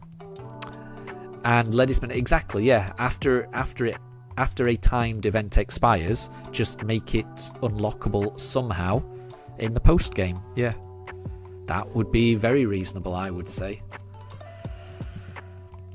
Oh well. It is what it is. But yeah, there's a lot of things that I think they get right in these games, but there's some things that I wish they did differently.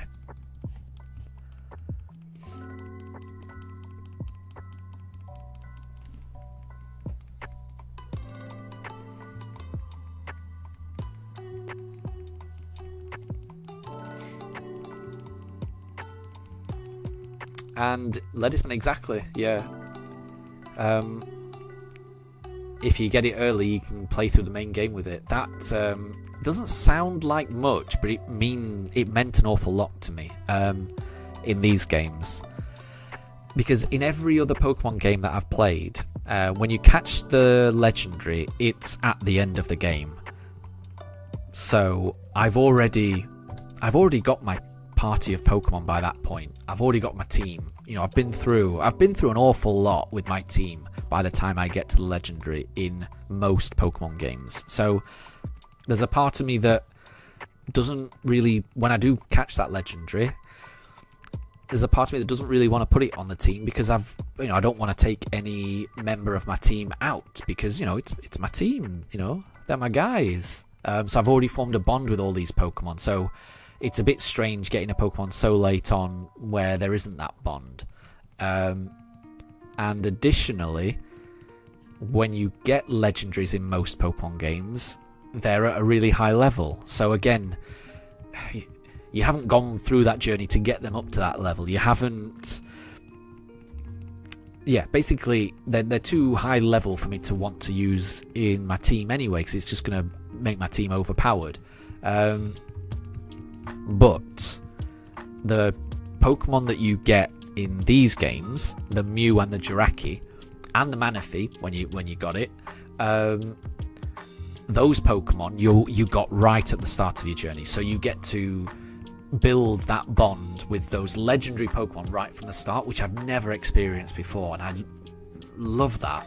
I love going on a journey with Pokemon that I've never been on a journey with before, and yeah, Mew and Jirachi I had certainly never been on a Pokemon journey with before, so it was wonderful watching them grow and forming a bond with them in my first playthrough, and Manaphy as well. It was really cool, and they were not over leveled or anything like that, because they gave them to you at such a low level. It was, yeah, I really liked that about BDSP on my first playthrough. I remember really, really enjoying having Mew and Jirachi on my team.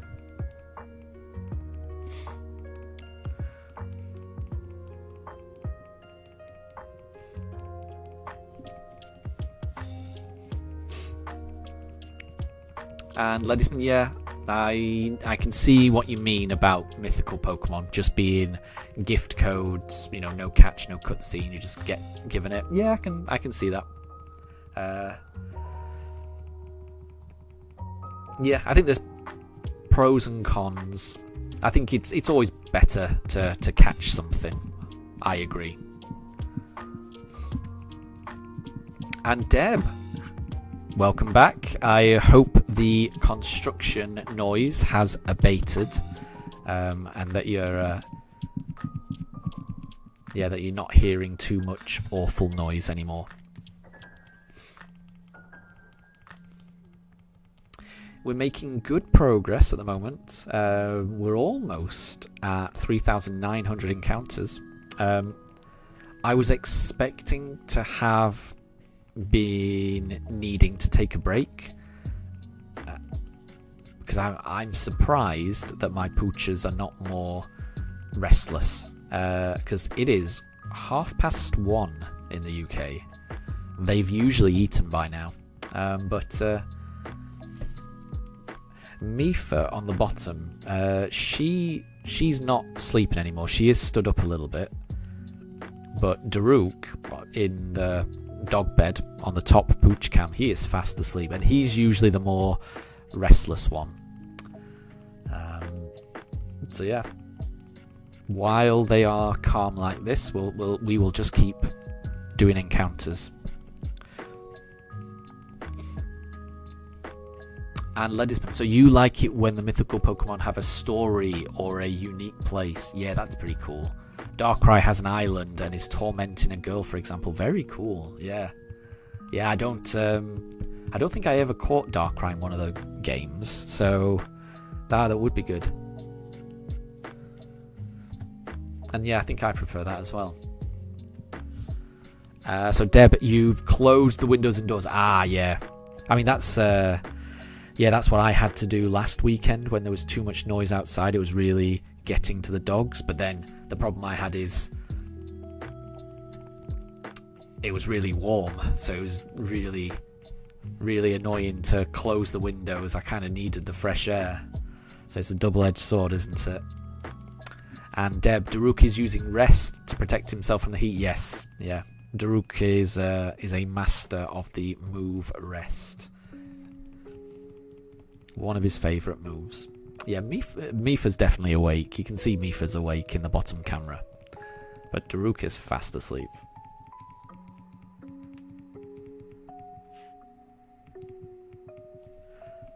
Absolutely fast asleep.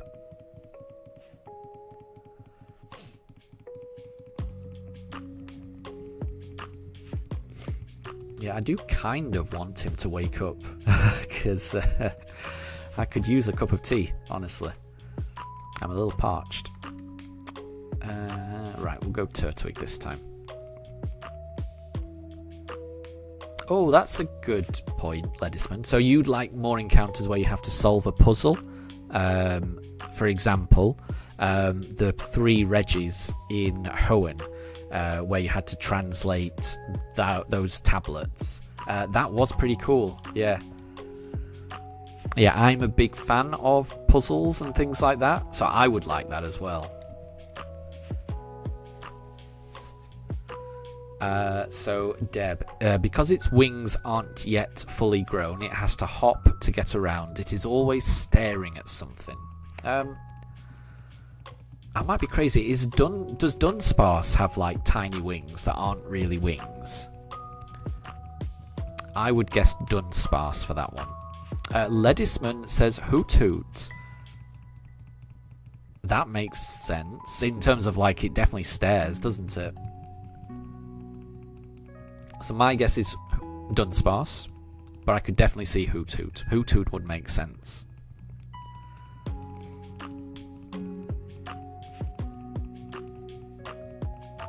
And I could imagine Hoot Hoot just kind of hopping.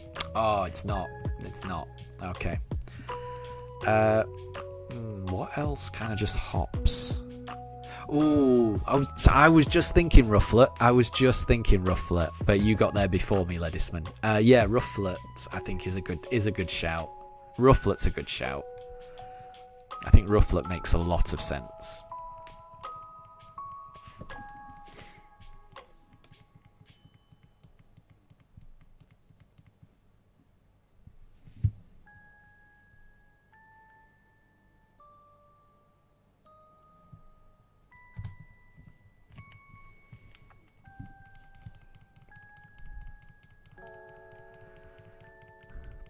So, Deb, you're not a fan of puzzles. You failed the Sky Tower Cycle one.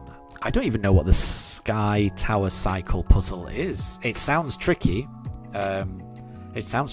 Definitely. What game was the Sky Tower Cycle in? Oh, and now Ledisman's guessing Vullaby. That makes sense as well. I've got to be honest, Ledisman, all of your guesses make a lot of sense to me. Now I'm thinking it's definitely Vullaby. Every time you post something, I'm like, yeah, it's got to be that. Oh, it's not Vullaby. Oh, okay. Right. I'm gonna think of something. I'm going to think of something here. So the Sky Tower Cycle was from Emerald. Yeah, I never played Emerald. I played Ruby Sapphire, but never played Emerald. Alright, what has tiny wings and doesn't really fly? That's an interesting one, that is an interesting one.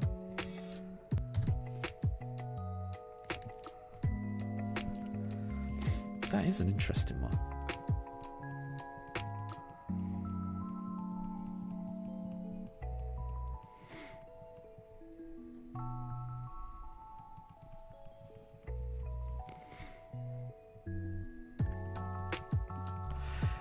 We might need a clue, Deb. Could we get a clue?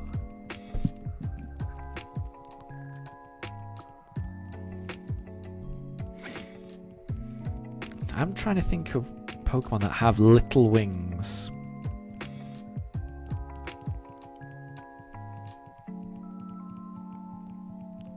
That have little wings but don't really fly.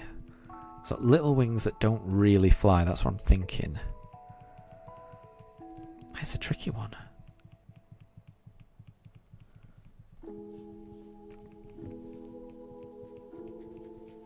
Oh, and Deb, it was Natu. Okay, fair enough. No, I can see that. I mean, I could see it staring. I could definitely see it staring. So yeah, I mean, don't apologise for the Pokédex's entries. As we've already established, the Pokédex entries are a bit weird, aren't they? So no, you never need to apologise for that. Cloud Taps. Hi there. I hope you're having a really good day. We're currently searching for that shiny starter still. Hopefully we get it today. Ledisman, have I ever failed a shiny? Yes, I have. So I did a shiny only run in. It was either Pokemon Scarlet or Violet, and I did I did the playthrough in Paldea. I then did a new hunt for a new shiny team in Kitakami in the DLC, and then I did a new shiny hunt in Blueberry Academy for a new team in the Blueberry Academy. So while I was in the Blueberry Academy, one of the shiny hunts, when I was building up my new team, I decided to hunt a Alolan Muck, because I've never used an Alolan Muck in a playthrough, so I thought it'd be fun to use Alolan Muck. I think I saw that there was an Alolan Muck outbreak on the map, so I thought that would increase my chances of finding one, so I thought I would do that. It took me a very long time to find a shiny Alolan Muck. It took me ages, but I did find one eventually, and I ran into it. I threw a few Pokeballs at it, and this was on stream when it happened, and it used the move Memento, which I think it lowers your stats horribly, and it kills itself. And I didn't know it had the move Memento. I was just horrified. I was so upset because it took me so long to find that one shiny. It had, by the time I'd found that shiny Alolan Muck, that was the longest hunt I'd done in the entire playthrough. So when I finally found it, I was so relieved. And then to have it kill itself, I was so upset. I carried on hunting, and I did eventually find another. And I can't remember what strategy I used. I think I figured out a strategy that would prevent it from using that. I think it was a taunt-based strategy. So using taunt so it can't use memento. I think it was something like that. I'd have to look through my stream again to find it. But yeah, I definitely failed an Alolan Muck once because of the move memento. I think that's the only one that's got away. It's certainly the most memorable, the most upsetting one. I mean, that's the thing. So, I mean, even though it got away, I remember that encounter more than I probably do some of the other shinies that I actually caught. So it didn't feel good at the time, but it did make it very memorable. So, you know, and that's what these games are about. They're about experiences. They're about, you know, at the end of the day, it's not always about getting the shiny. It's about the journey to catching the shiny. So when I did finally come up with a strategy to catch a Alolan Muck, that meant an awful lot to me. So yeah.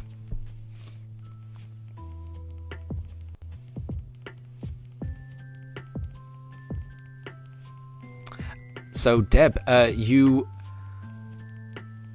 used to end up just killing them for levels because you didn't even know that shinies existed at that time. Interesting. So I certainly didn't know about shinies for a very long time, because my first shiny was definitely the red Gyarados that you get in Gold and Silver, but I didn't know it was a shiny Pokemon. I just thought it was a different coloured Pokemon.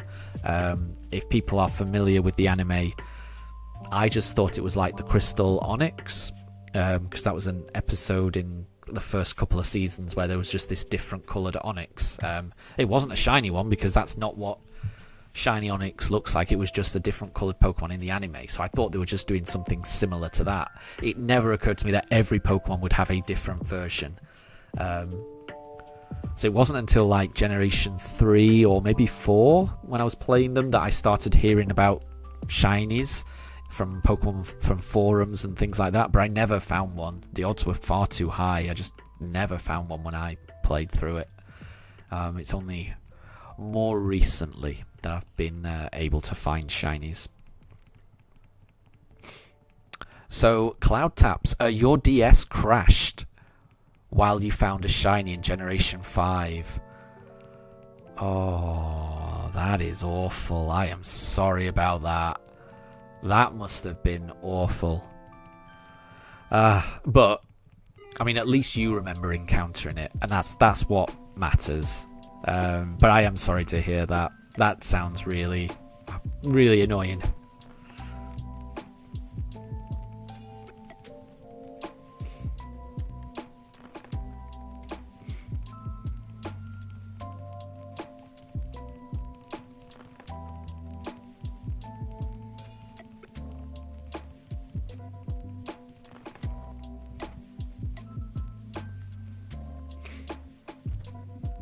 And so, Ledisman, you've got a video explaining why we need a new Poke Stadium.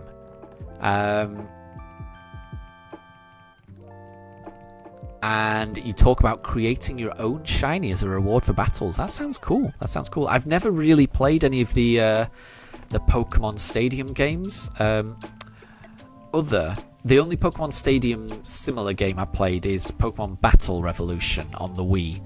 But I never had Pokemon Stadium for the N64. I always wanted it, but I never got it. And I remember, and I never played Colosseum on the GameCube, or I think that was pretty much it. But I did play Battle Revolution, and I really enjoyed Pokemon Battle Revolution on the Wii, because that came out around the time that Diamond and Pearl came out. And that was around the time that I started to lose interest. But I definitely enjoyed Battle Revolution. I loved that game. So I would be happy with a new Pokemon Stadium game, or I'd be happy with if they just brought in a lot of the Pokemon Battle Stadium, Coliseum, Battle Revolution. If they brought a lot of that gameplay into the main game as a kind of post-game area type thing.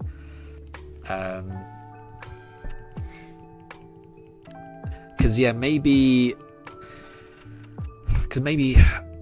I think a large part of the appeal of those games back then was just seeing them on the big screen on the home console in 3D, which isn't really an appeal nowadays, obviously.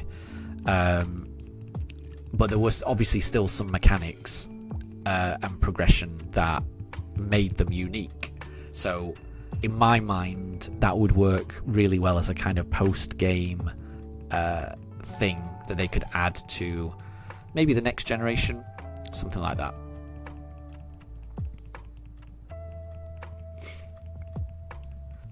So Cloud Taps, the Pokemon that you found just before your DS crashed. It was a Purloin. Oh, that would have been a good shiny.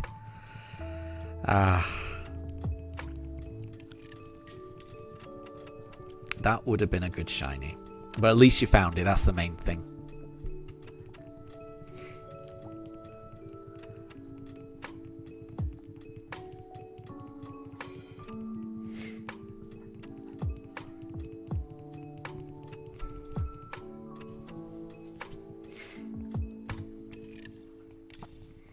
So Deb, if you had to choose between Pokemon Origins or Pokemon Anime, I don't know what Pokemon Origins is.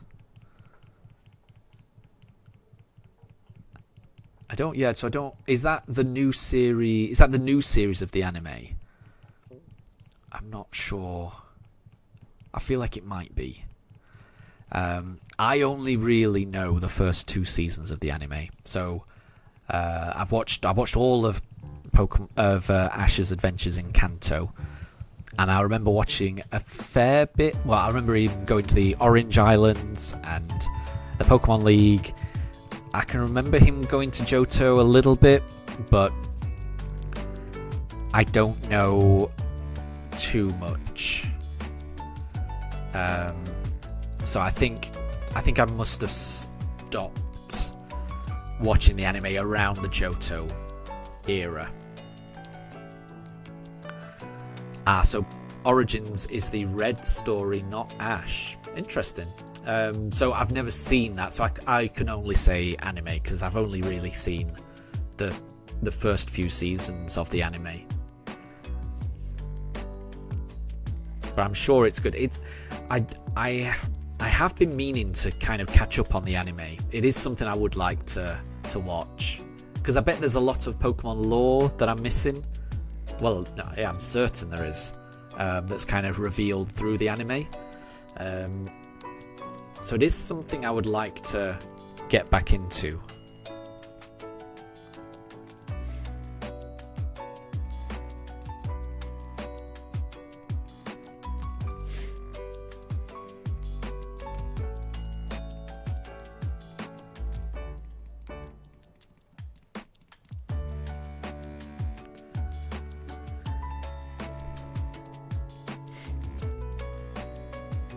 So Deb, what do I prefer, Pokemon anime or shiny Pokemon? Those are difficult to compare. They're very, very different, obviously. But you know, the Pokemon anime that I have watched, and like I say, that is just the first few seasons. I absolutely adored, and it meant an awful lot to me. It's what got me into Pokemon in the first place. So that will always mean quite a lot to me. I didn't know about shiny Pokemon until much, much later, and even though, you know, I'm spending hundreds of hours looking for shiny Pokemon right now. Part of the reason I'm doing that is because it makes catching Pokemon feel really special, like it's an event. And I'm trying to explain this in the right way. So the Pokemon anime, whenever Ash catches a Pokemon, or whenever anyone catches a Pokemon in anime, it feels like a big deal. That's the main point of the whole episode, or something like that. So watching the anime, it makes you really feel like each new member of the team is special and something to be celebrated and meaningful. But when you play the games, you're catching Pokemon left and right, and actually catching a new team member, it's not that special. So there's a bit of a disconnect between how the anime makes me feel about catching Pokemon, which is it's a rare, special, amazing event, to when you play the games, you're catching Pokemon left, right, and center. So shiny Pokemon, for me, it makes the process of playing Pokemon games feel more like the anime to me, because finding a shiny Pokemon is an event. Finding a shiny Pokemon is not something you just do. It's something that you really have to put a lot of effort in, and time and patience, so when you do find that shiny Pokemon, it means a lot. So when I've been doing these shiny playthroughs, the whole creating a team has felt really special, really memorable, really meaningful. So I like shiny Pokemon, but the reason I like shiny Pokemon is not necessarily because of how they look. It's about how it makes me feel, and it makes me feel closer to the anime, if that makes sense. So if I have to decide between shiny Pokemon or the anime, I would always say the anime, because the anime is why I love shiny Pokemon, not because of what they look like, but because it makes Pokemon feel special. Shiny Pokemon makes catching Pokemon feel special, which is more like the anime. So Ledisman, the doggos are active. The camera's going crazy, isn't it? The autofocus on my camera's going crazy. Yes, Daruk has woken up. Right, this is encounter 3,900. This feels like a good time to end it. We didn't get the Chimchar. So what I'm going to do now is I'm going to take a 30-minute break. So I'm just going to go downstairs, feed the poochers, give them a run outside, and make myself a cup of tea and some lunch. So I'll be back in 40 minutes. So if anyone needs to leave, thank you very much for stopping by for however long you have done. I really appreciate you stopping by for any length of time. So if you need to go, I'll catch you later. But if anyone is still around in 40 minutes, I'll see you then. So I'll be back in 40 minutes. I'll catch you in a bit.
And I am back.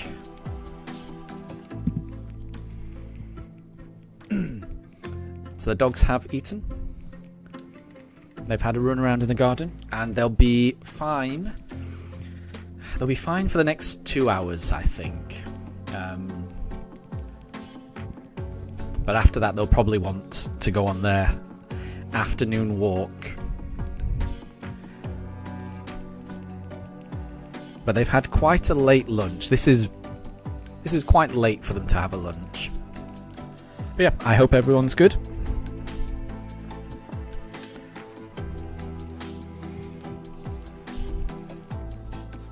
So far in this stream, we've... Oh. The pugs are playing. So far on the stream, we've done 150 encounters. So... I mean, we're definitely going to get up to encounter 4,000. We're going to be so close to reaching full odds. I'm just not sure if we're going to reach it in this stream. We'll see. Yeah, it's going to be tricky to reach it in this stream, I think. Right, we will do Turtwig.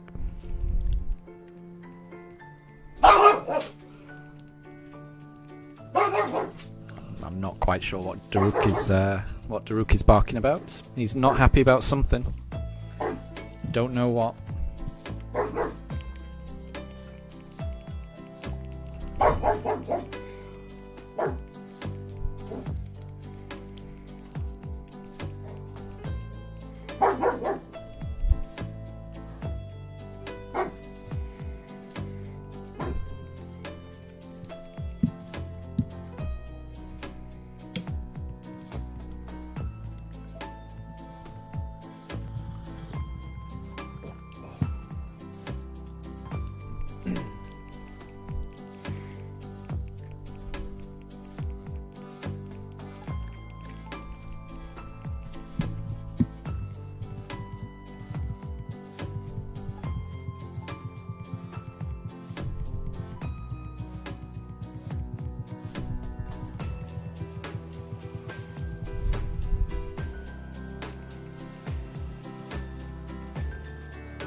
I'm not quite sure what my pooches are barking at.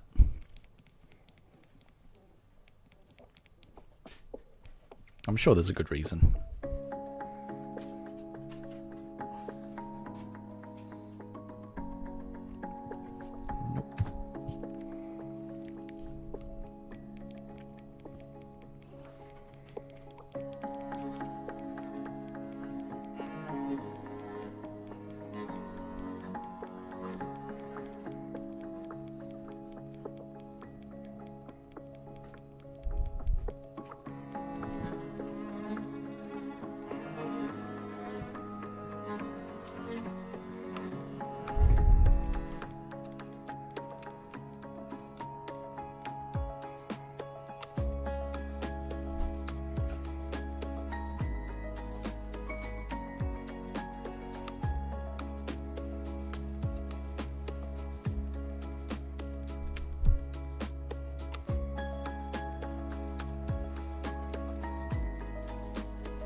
Oh, Mifa is... Ooh.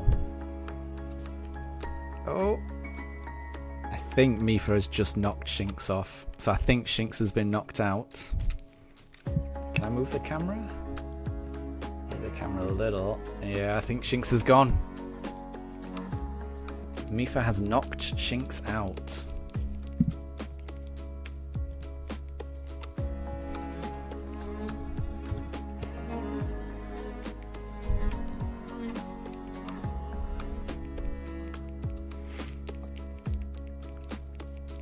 Which means I will need to revive Shinx at some point.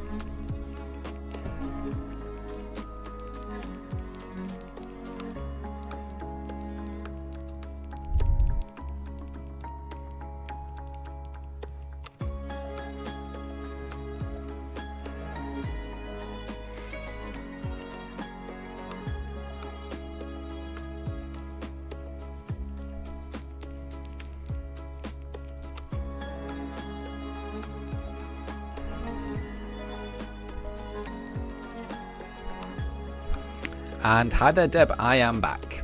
I'm back. The pooches have been fed. They've had a run around in the garden.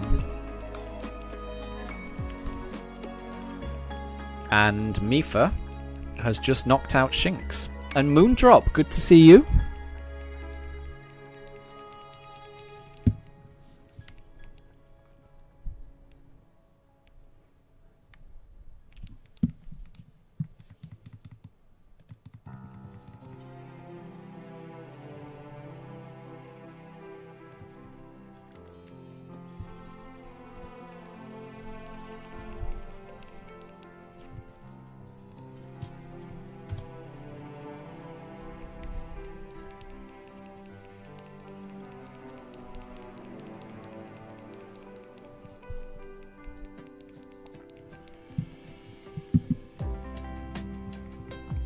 I've been able to get myself a cup of tea, so I'm a lot happier now. Because my throat was starting to hurt. It's always nice to have a cup of tea.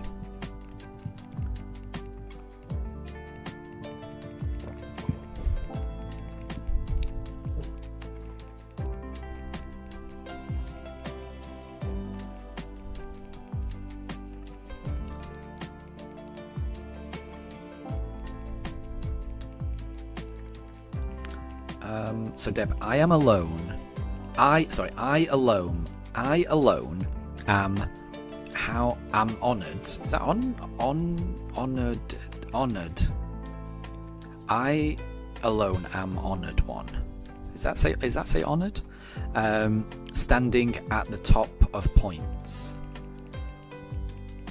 I'm not sure. Is that a clue to something? And what kind of clue is it?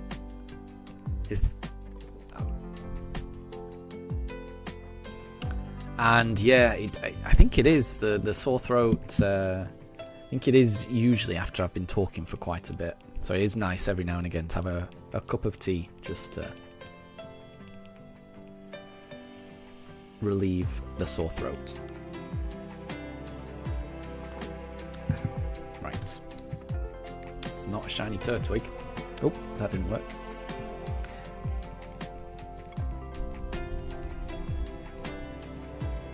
Oh, standing at the top of points.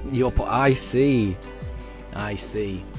So yeah, when I click at the top, yeah. Deb, you're on 350 XP. Well done. It is kind of cool that they've added that. It's quite a nice feature. But I was very confused by it when it first came up. I had no idea what it was.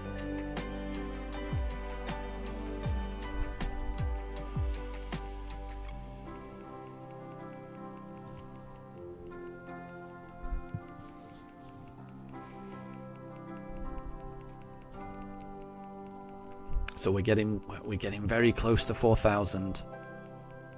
And Deb, yeah, you were here. Yeah, you were here before the stream even started, which was very impressive.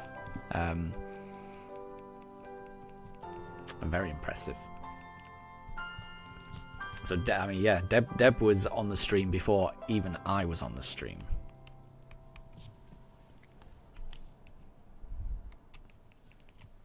So I think that deserves a crown. If ever anything deserved a crown, that deserves a crown.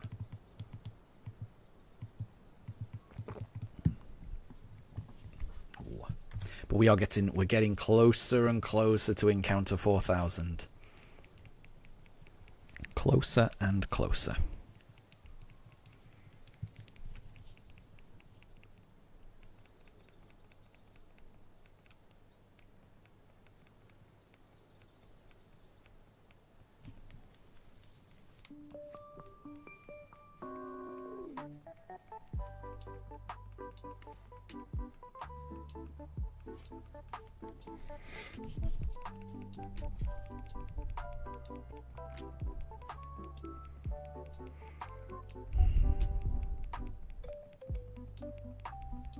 And Mello, good to see you. I hope you're doing well.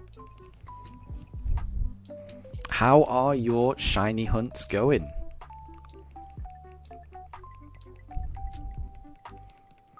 Was it a Staryu that you were hunting for the last time?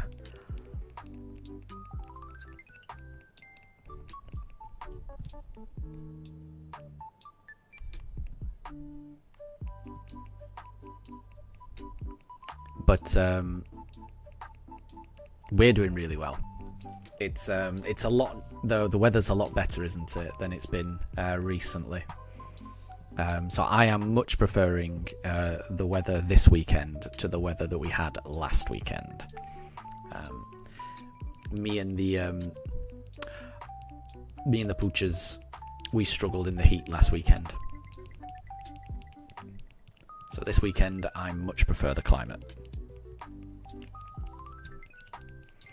And we've been searching for a few hours so far, and we've done about 150 encounters so far today. I think I'm definitely going to get through another 100 encounters, so we'll definitely reach 4,000 this stream. I'm not sure how many more will go beyond that. We'll just see what time that brings us to. But that means that probably tomorrow I'll be reaching the full odds of 4,096. So Mello, you were getting Rattatas for the candies, and you found a shiny level 4 Pidgeotto in the sky. Ooh, that's cool. That's cool. I like that. I like that. Was that I don't think I've ever found a sky shiny. Was that easy to spot? Because I guess I often just see like the shadows of the Pokemon that are flying in the sky. So sometimes it's difficult to actually see the Pokemon in the sky. But you were able to see it pretty clearly. That's cool. That's good. And I am glad that you had a flying Pokemon, that you were able to get up there and encounter it. So well done, well done. I do like that. I do like that.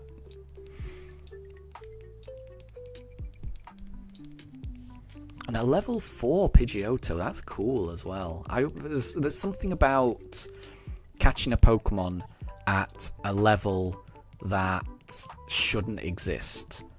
So, like, Pidgeotto evolves at, I don't know the exact level, but it's a lot higher than, Pidgey evolves into Pidgeotto at a level, I don't know the level, but it's definitely above level 4. It's like 16 or 20, or it's around there-ish. So to find a Pidgeotto at level 4, I always think is pretty cool. I can't remember what I did last time, so we'll do Piplup this time. Oh, interesting, Mello. So you're doing a Team Sky playthrough, so only flying types. And you're going to go for Mr. Three Fingers again, which I'm assuming that's Mew. But you found your Pidgeotto dead easy because you could see the stars even from the ground. That's really cool. Well, good luck for Mew. You deserve more than one Mew. Not Mew. Mewtwo, obviously. Good luck for your Mewtwo hunt if you go for that, because you definitely deserve that.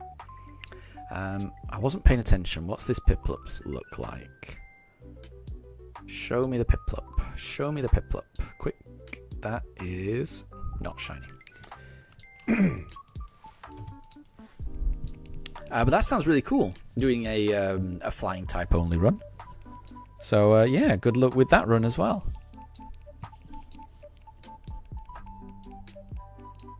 And yeah.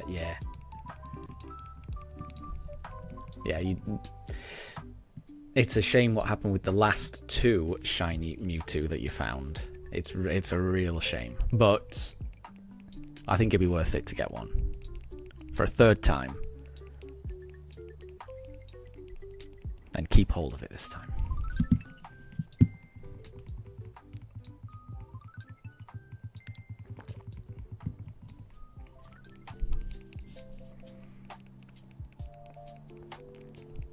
But yeah, I want to do a new playthrough in the Let's Go games, but that's going to be a while away because there's a few other things I want to do. I obviously want to finish this run up, but I feel like I'll have to play Legend ZA, so I'll have that to play, and then I think doing Let's Go again is probably the next one I'm going to do, because I want to do a Let's Go playthrough where I catch Pokemon that Ash caught in the first season of the anime as shinies. So that means catching all of the starters as I go through, because I'd really like to do that. And how are the puggies and my missus? We're all good. We are all good. We're a lot happier. As I say, we're all.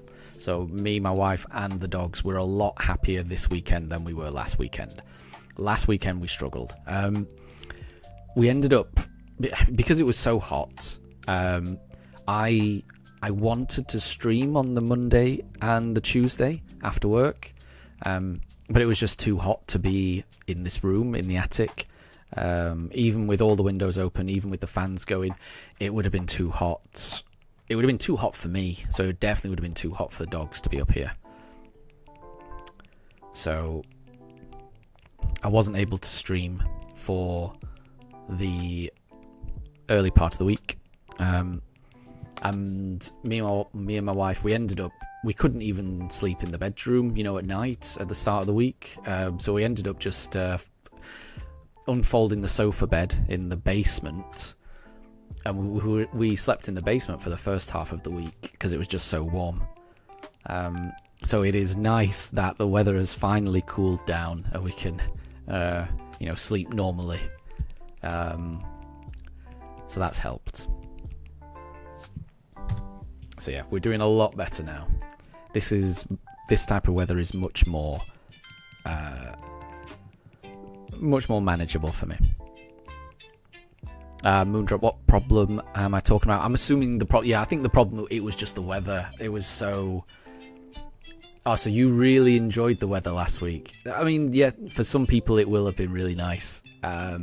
For me, it was too warm. I could not deal with it, and especially I work from home a lot. Not all the time, but I work from home a lot. And when I work from home, I'm in this room. I'm in the attic, and the attic is very, naturally hot air rises. So. Your attic is going to be the hottest room in the house. Your basement's going to be the coldest. The attic was it was unbearable last week. I couldn't do anything. I couldn't focus. It was so warm. So yeah, everything's cooled down now, and I much prefer it. But obviously there are people that enjoy the heat, and there's nothing wrong with that. But that was a little bit too much for me. Mello, this music makes you want to play Mario World again. Yeah, it's great, isn't it? I'm a big fan of Super Mario World. I love that game.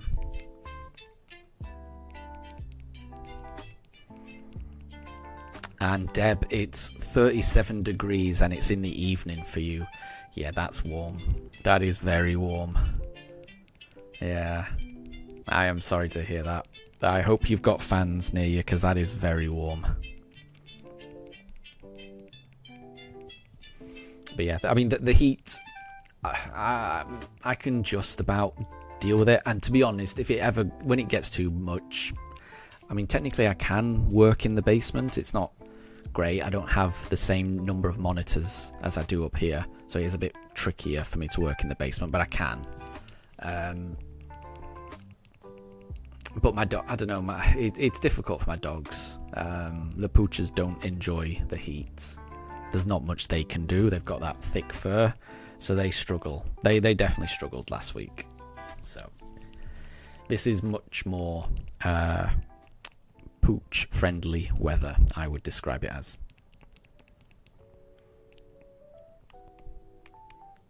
And how did me and my wife meet? So me and my wife met on a dating app. That's how we met.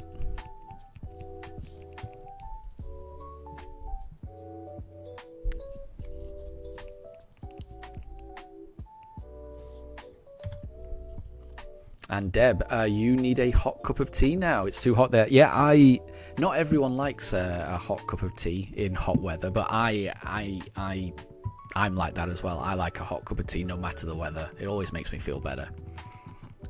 It definitely makes me feel better in the winter, but I definitely still enjoy it in the summer as well. Big fan of tea. But yeah, Mello. Yeah, the story of me and my wife meeting. There's not much to it other than we met on a dating app, and I'm very, very thankful for that, because I struggle to meet people. It's I think dating apps are really good for helping you to meet people.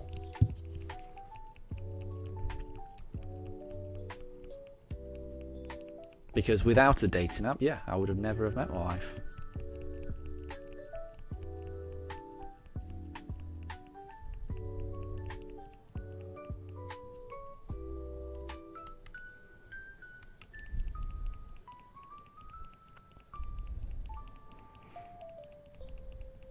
Oh, and that's nice, Mello. So you can't wait to get your 6-year-old back into Pokemon? She played Let's Go once and keeps asking for your Switch because she's so eager to play it again. That sounds great. Yeah, and I think Let's Go is a really good game for kids to play as well, because it kind of simplifies a lot of the mechanics of Pokemon. Yeah, I think the Let's Go games are wonderful. And I think they're quite child friendly.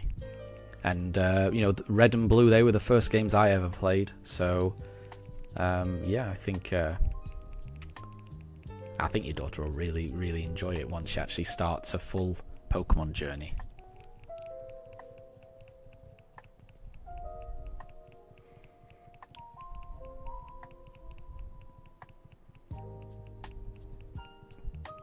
Ah, so your ex drinks hot coffee in the heat. I could see the appeal. I can only ever have one coffee a day. Otherwise, after that, the caffeine gets too much for me. So I like having one coffee first thing in the morning, but after that, it has to be tea. For me, anyway. The caffeine in tea never seems to affect me. I don't know why that is, but the caffeine in coffee, it really affects me. And if I have more than one coffee, I end up getting a headache. I hate it. I really do hate it. So one coffee, and because I like the taste of coffee. But it's just one. Just one in the morning, and then after that, nothing but tea for me.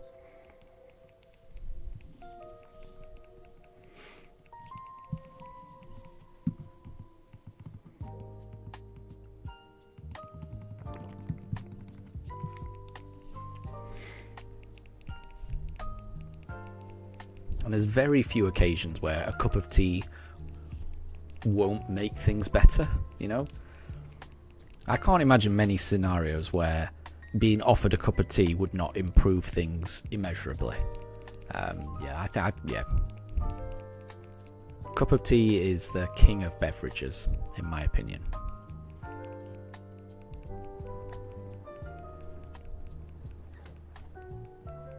Oh, so Mellow, for you, tea is horrid, or minging.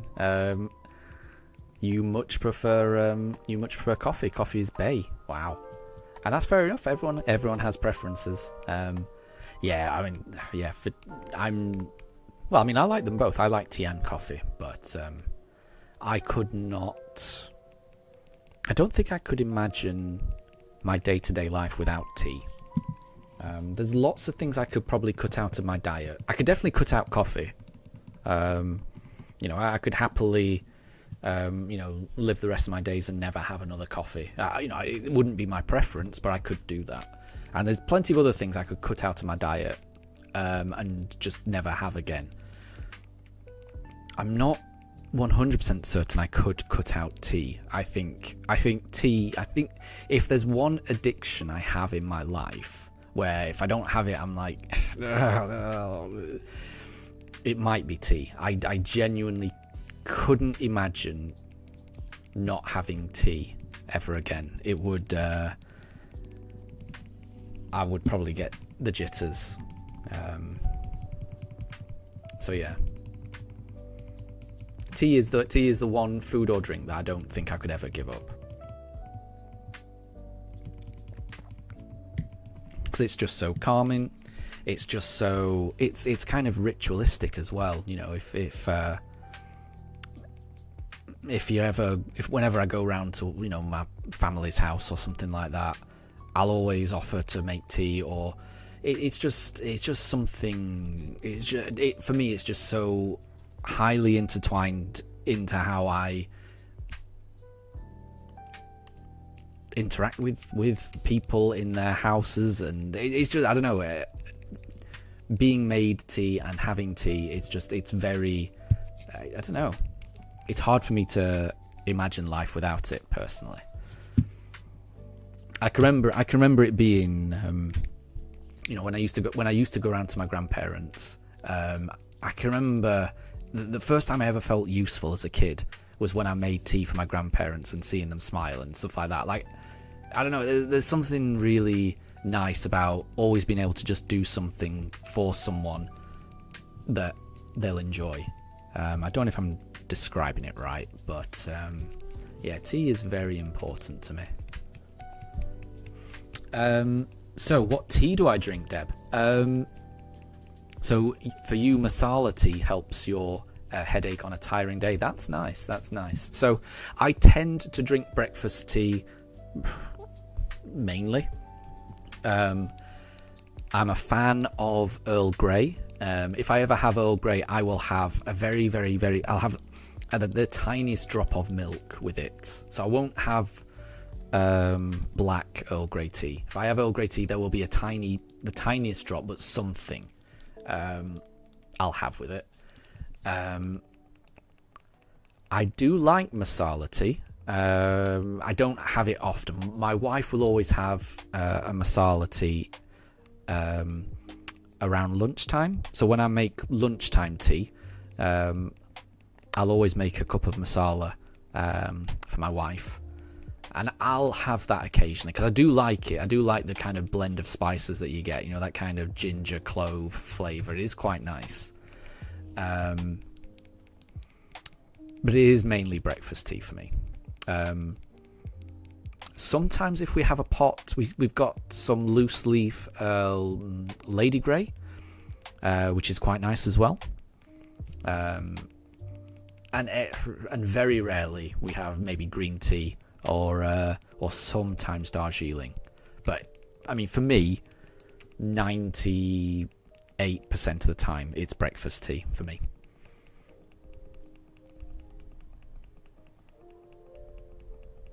Oh, Mello, you saw a cup with a coughing on it, and it was saying coffee, like in the anime, and it made you really want it. I can imagine I would want that if I saw that. That sounds like a cool mug. Mello, you're addicted to Monster energy drinks, and your daughter. No, I don't think kids are supposed to have those. I don't think kids are... Surely not. There's a lot of caffeine in there.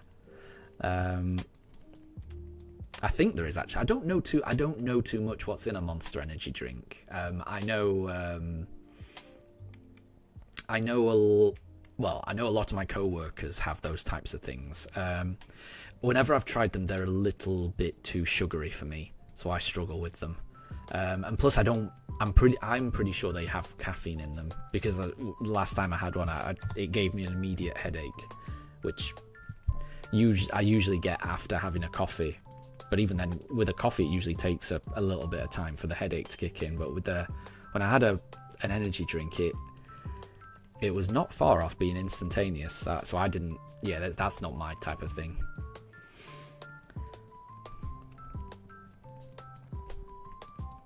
And yeah, I like drinks like that to calm me down. And tea does a really good job of calming me down.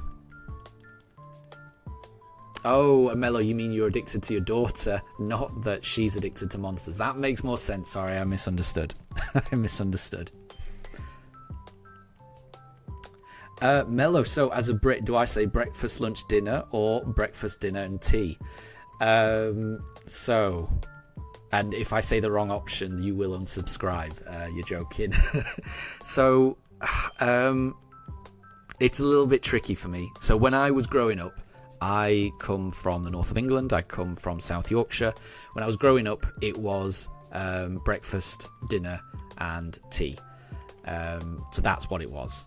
So we had dinner ladies, just breakfast, dinner, tea.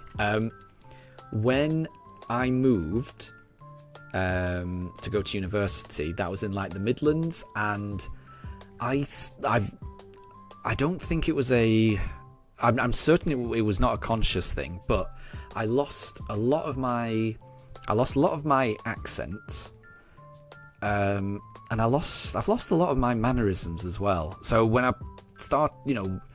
was living in the Midlands, some of my vocabulary changed, and it's probably changed even more now I'm living in the south of England. I do pretty much now say breakfast, lunch, and dinner. So it has changed for me. But if anyone says they're having something for tea, I know exactly what they mean. I know that I should be saying, breakfast, dinner, tea, because that's where I'm from. I'm a Yorkshireman, and that is how I should speak. But it's not anymore. I've moved. I've lost most of my Yorkshire accent, and I've lost almost all of my Yorkshire mannerisms. So yeah, it is for me now. It is breakfast, lunch, and dinner. I'm not proud about that though.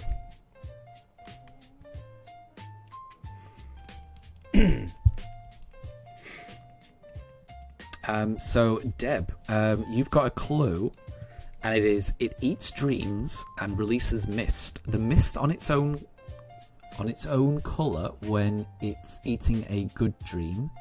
Wait, the mist is its own colour when it's eating a good dream, and black when it's a nightmare. Who's that Pokemon? Mello has guessed Munna or Mushana. Let me just check this Piplup. No, you're not shiny. And it was.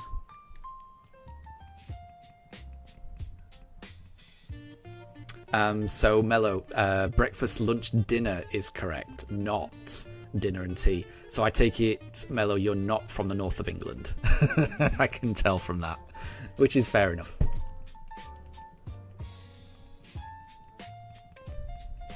So Deb, you're addicted to brunch and sleep and food and pizza and street foods. Yeah, street foods are good. Street foods are good in India. I can remember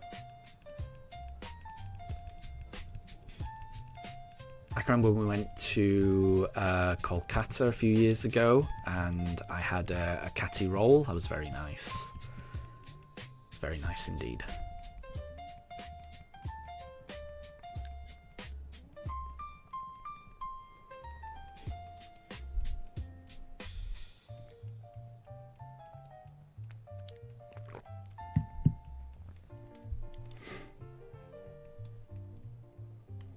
Okay, we'll go Turtwig this time.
I keep forgetting what I went for last time.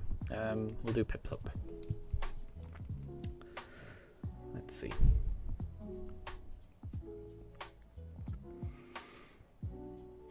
I would dearly love to get a shiny this stream. I really would.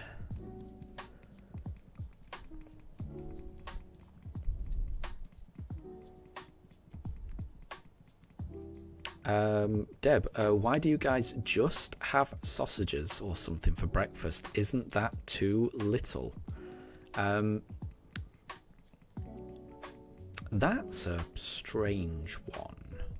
Because I would have thought when people think of an English breakfast, they would think that's too much. I've never considered that people might look at a typical English breakfast and think that's too little. So an English breakfast, it's more than sausages. So your usual English breakfast will have sausages, toast, baked beans, which are like, I think they're haricot beans in a kind of sugar tomato sauce thing in a can. Usually hash browns, some type of egg, sometimes black pudding, which is a kind of blood sausage type thing. Sometimes mushrooms, fried mushrooms, but I'm not usually a fan of that in a breakfast. Sometimes fried tomato as well, and sometimes if you're frying all of that in a pan, then frying some bread in that oil afterwards, so having fried bread but using that residual oil from all of like the sausages and and bacon as well, that can make the fried bread the best part of a cooked breakfast. All of that is usually a meal on its own, so that would be a typical English breakfast in my mind, and that's usually massive and way too much.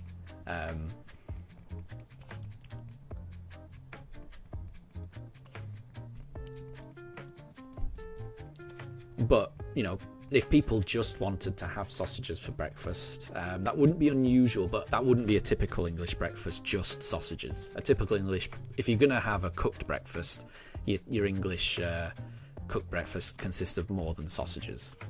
It's all those things I've said. Maybe not every single part, but probably at least 5 of those parts, depending on the preference. And that is usually a decent amount. But not, you wouldn't have that every day because it's so much. It's the type of thing you'd have once in a while. Although we tend to have it pretty much every weekend, which isn't the healthiest thing, but it is very enjoyable. I'm a big fan of a cooked breakfast.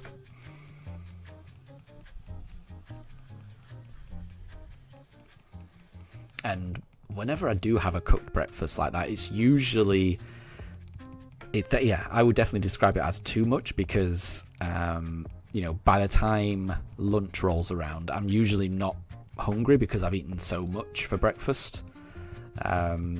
So a good cooked breakfast will often, for me anyway, do me for 2 meals. So it'll do me for breakfast and it'll usually do me for lunch, and I won't need any food until dinner time in the evening.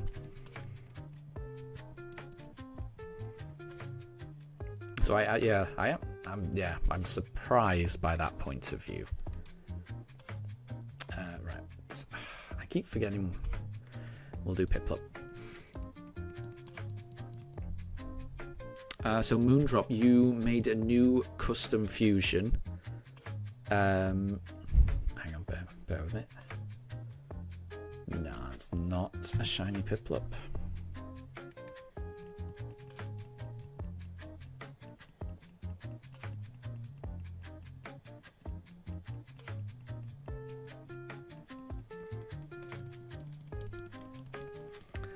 Can you guess the fusion by the name?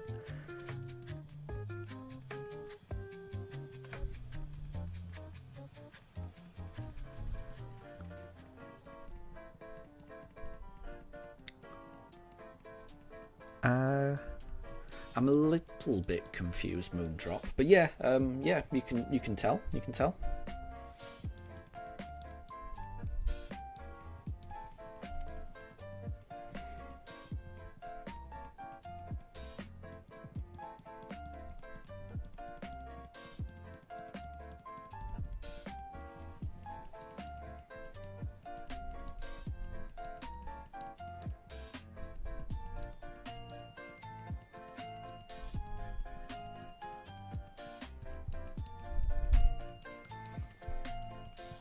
Okay, so if I did Piplup last time, let's do Turtwig this time.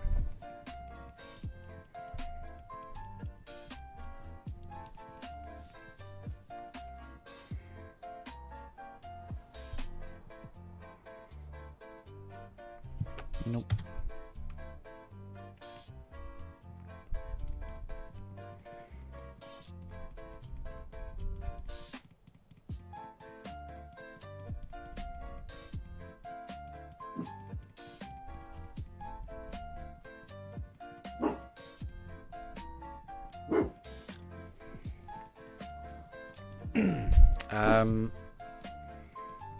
Okay, Moondrop. So, is that Sableye? Because it talks about gems. I think of Sableye when I think of gems in Pokemon.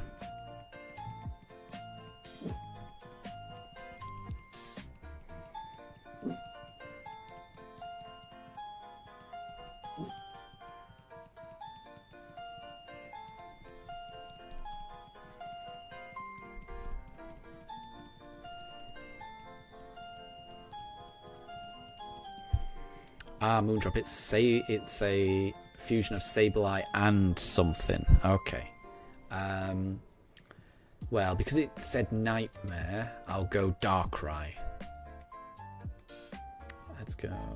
Right, I did Turtwig last time, so I did Chimchar this time. So Deb, you need rice and dal with potato fries, aloo bhaja, some subzi, some deem, some crackers, salad, pickles, something.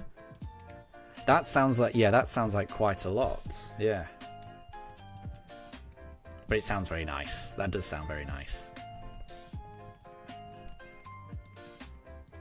I'm a big fan of rice and dal and aloo bhaja. And a vegetable subzi. And yeah, all of that sounds really nice. And it sounds a lot healthier than our breakfast as well. Our typical English breakfast, all of that sounds a lot healthier, which is good. But yeah, I can believe that. I think whenever I get the impression, that when Indians cook, they cook lots of little dishes, for a meal, which makes for a lot of variety, which is very nice.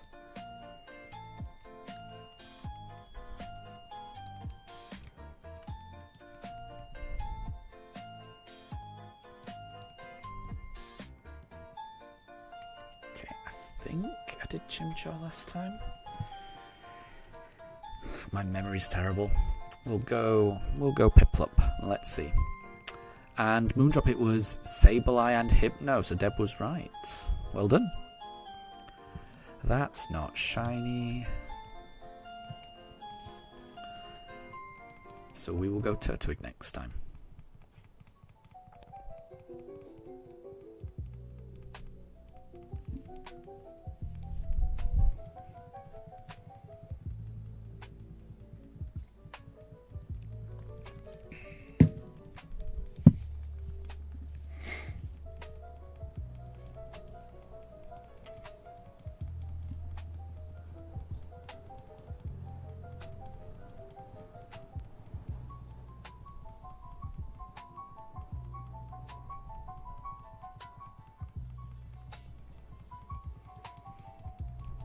Okay, Moondrop. Let me open up Discord. Let me see if I can see it. Bear with me.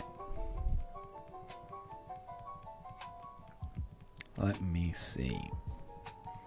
Oh, here we go. Sabno. I like the colour scheme.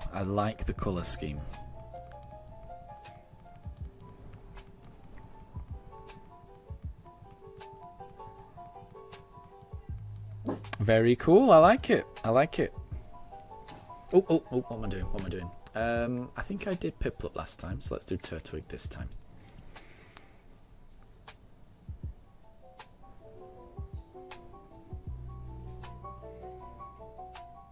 Very cool, Moondrop. I like it. I didn't get a shiny Turtwig, though. And Deb, you're going to break the record for points. Well done. I think you might. I wouldn't put it past you. And Moondrop, yeah, I could see. Yeah, I think, the colour scheme, it kind of matches, Sableye, doesn't it? So that's quite nice to kind of see something that's, similar to Hypno with that.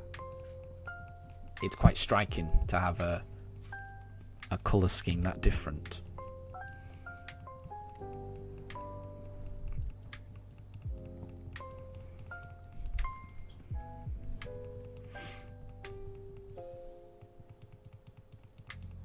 Ah, Moondrop, and I did do Piplup last time. Ah, you see, my memory's so bad.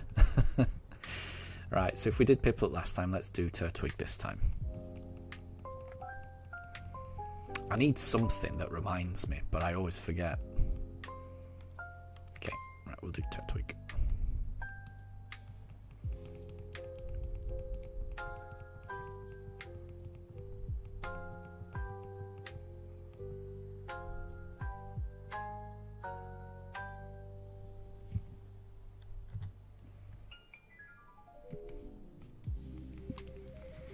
Okay, now we're going to try and get a Chimchar maybe. And yeah, I think the gem is just under the hair, isn't it? Or the fur or whatever. The middle part of Hypno, I can just see it.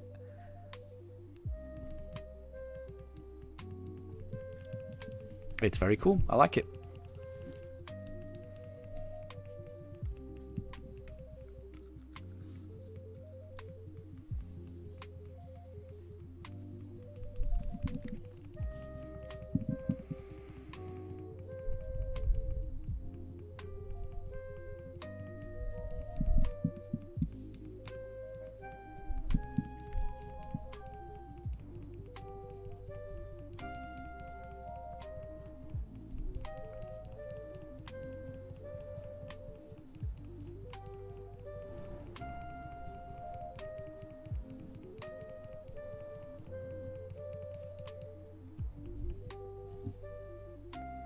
Oh, I've just opened Pokemon Go, and 1, 2, 3, 4, 5, 6, 7, 8 Eevees just appeared, which makes me think it must be an Eevee Community Day.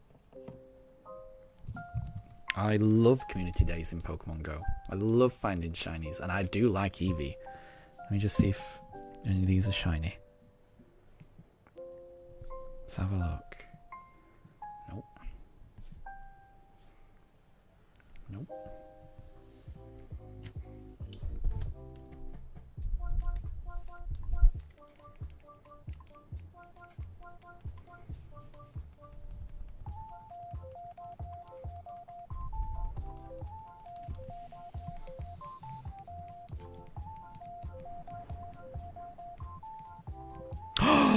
Oh, I found a shiny Eevee! Hold on. Hold on.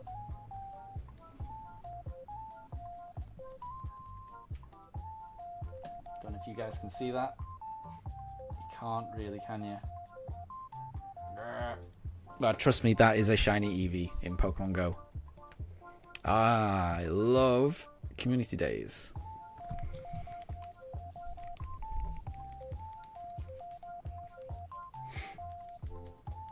Got it.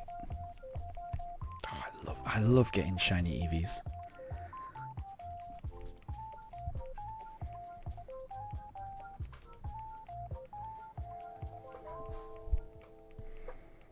Any more? What about this guy? No, that one's not shiny.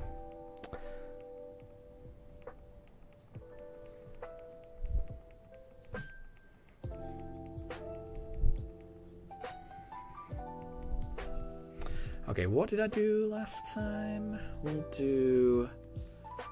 I can't remember what I did last time. We'll do Chimchar. We'll do Chimchar. I feel like we don't do many Chimchars.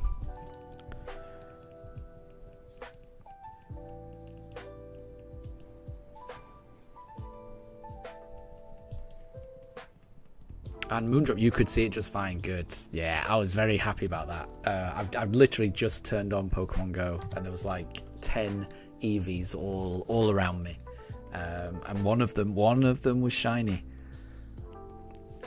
which I'm very happy about.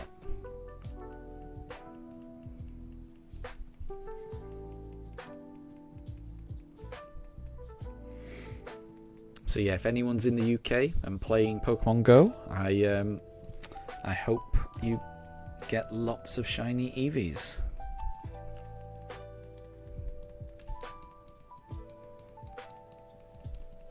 I had no idea it was EV Community Day. I had no idea.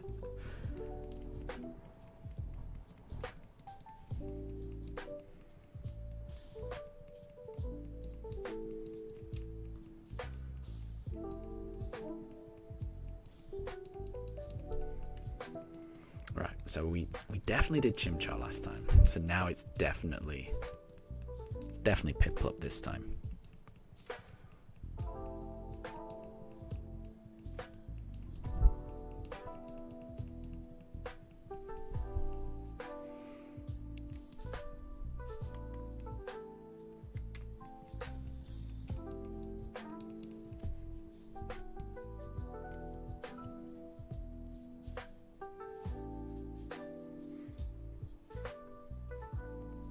And Deb, you're going to draw some Pokemon. Cool. Be sure, please post that in the art section of the Discord, because I would love to see that. Always like it when people draw Pokemon. Always like it. I love to see it.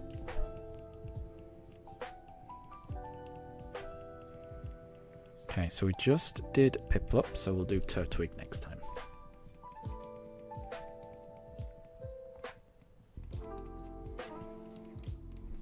I have to keep telling myself that, otherwise I will forget.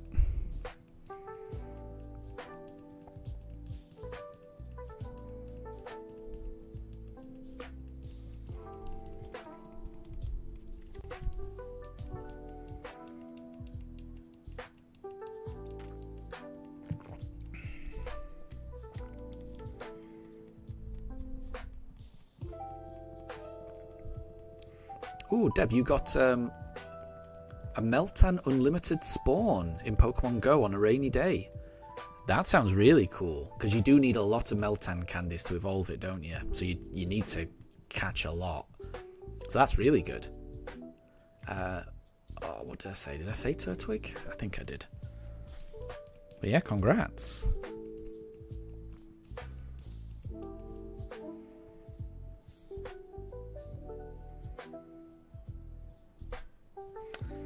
Not a Turtwig, so we'll go for a Chimchar next time.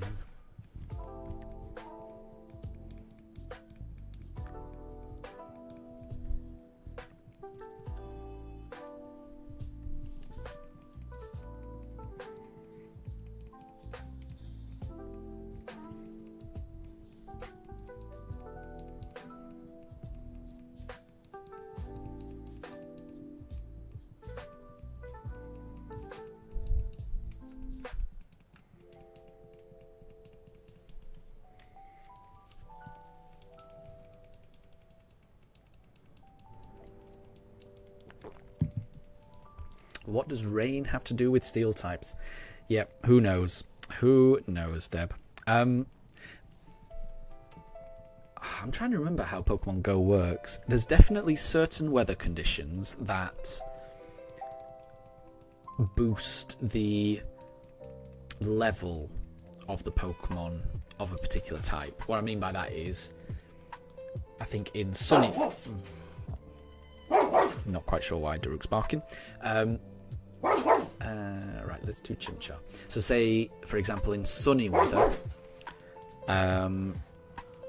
if you were to encounter a fire type, its level would be, I think, like 5 levels higher than would be the case if you were to encounter that in a different weather condition. I don't know if it actually increases the spawn rate of that particular type of Pokemon, but certainly the Pokemon you find are just like 5 levels higher if it's for a corresponding type. So like, yeah, I think grass and fire are boosted in sunny weather, so in the sun any fire types are going to be 5 levels higher than you would normally expect. Grass the same. And I don't know what the others are, but maybe in the rain there's an increased boosted thing for steel types. I'm not sure, but again, I didn't know whether it boosted the encounter rates.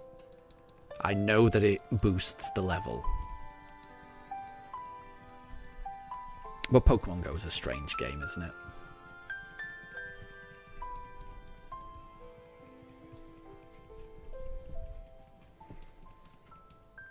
Right. No, I've completely forgotten what we did last time. When in doubt, we choose Piplup.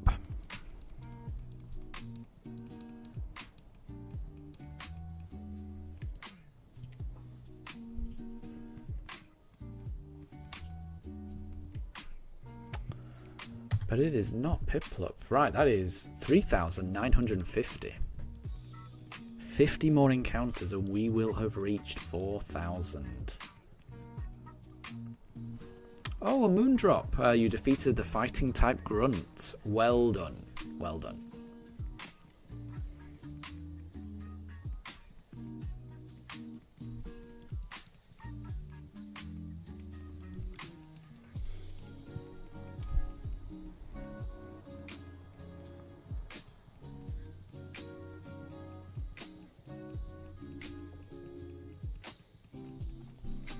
And Moondrop, I picked Turtwig last time. Right, okay. So in that case, I'm going to do Chimchar this time.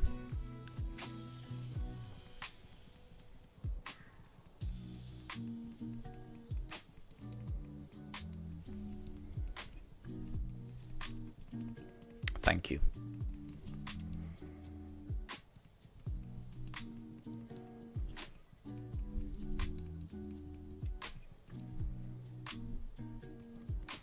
Okay, let's go. Let's go. Chimchar. How great would it be? How great would it be if we could just get a shiny on this run? I'd be so happy. Draven, I hope you're doing well. I hope you're doing well. Good to see you.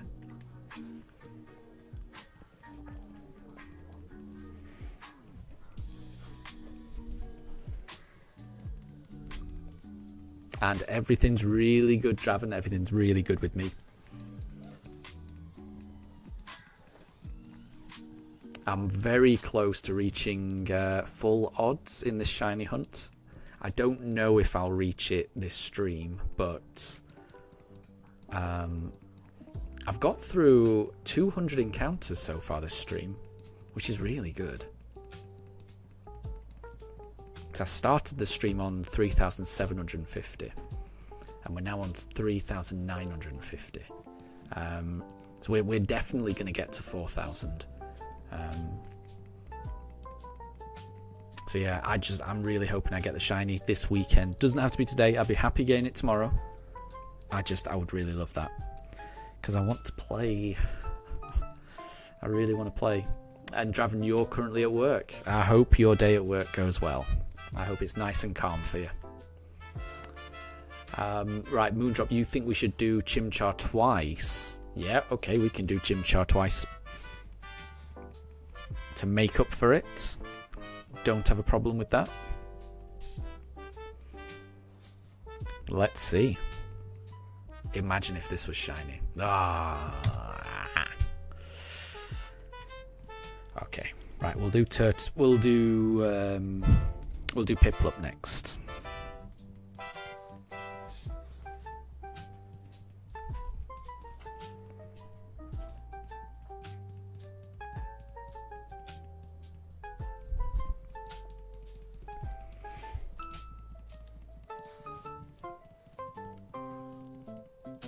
But yeah, the weather's much better here in the UK than it was a week ago. Well, it's much different. This time last weekend in the UK, it was very, very warm, which some people liked. I wasn't a fan of the hot weather last weekend, so it's the weather at the moment is much cooler, and I'm much happier. So yeah, this is a good weekend for me. Oh, a Moondrop, you're trying to get the steps you need for Pormo. Yeah, that's tricky, isn't it? You got to do the Let's Go feature and you got to run around. Good luck with that. It'll be worth it when you can finally evolve it. I like Pormo. Right, we'll do Piplup this time.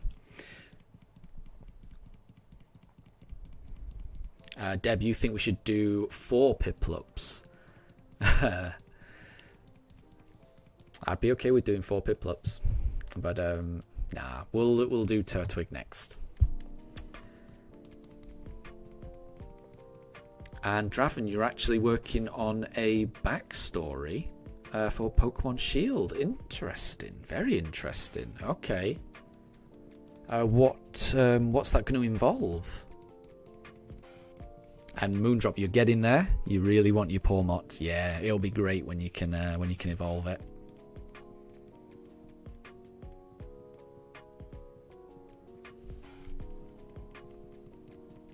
But Draven, yeah, a backstory for Pokemon Shield sounds interesting. I hope that goes well. I'd be interested in learning about that.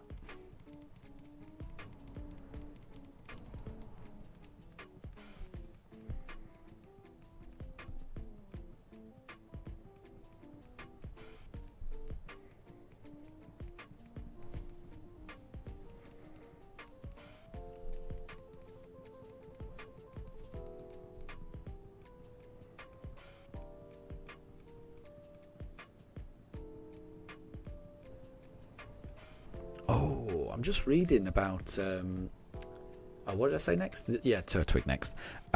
So today's Eevee Community Day in Pokemon Go, it runs from 2 p.m. to 5 p.m.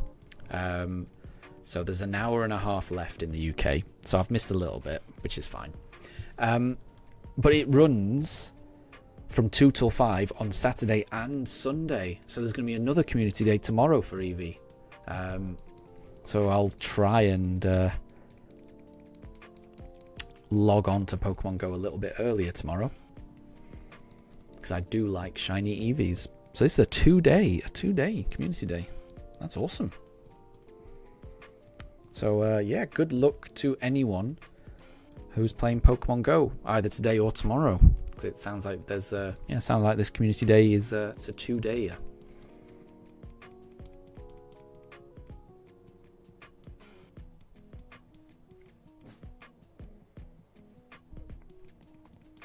So I suspect it'll be from like 2 till 5 local time, wherever you are. So if you've missed it, if you already missed it for today, there'll be another one from 2 till 5 tomorrow for Eevee. It's always good to get shiny Eevee, I feel, because there's so many different evolutions for it, right?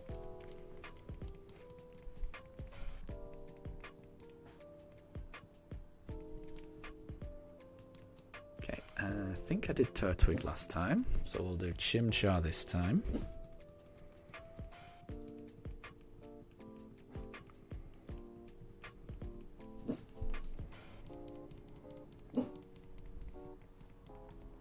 Nope.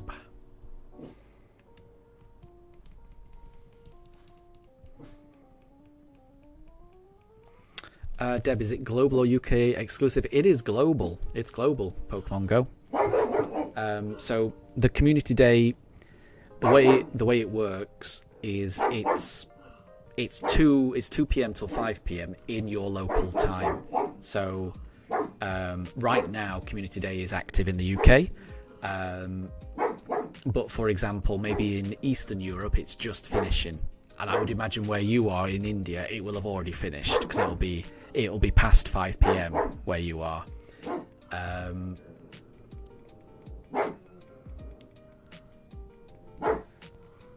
But so tomorrow, when it's 2 p.m. in India, it will be Eevee Community Day for 3 hours. So Community Day, it doesn't happen at the same time. It happens at the same time of day all across the world, but obviously it doesn't all happen at once, because everyone's time of day is different. So everyone gets the Community Day between 2 till 5, but it just depends on when 2 till 5 is in your time zone. Right, we'll do Piplup.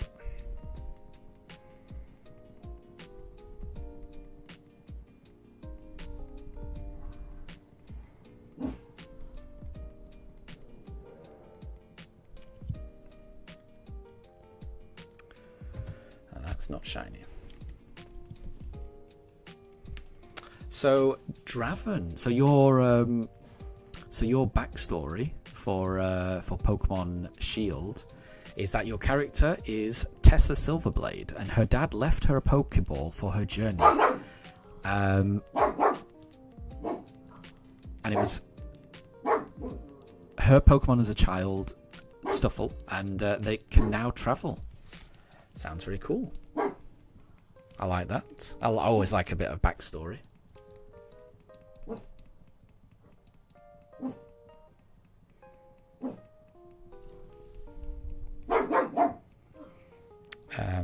I'm not quite sure why Daruk's barking.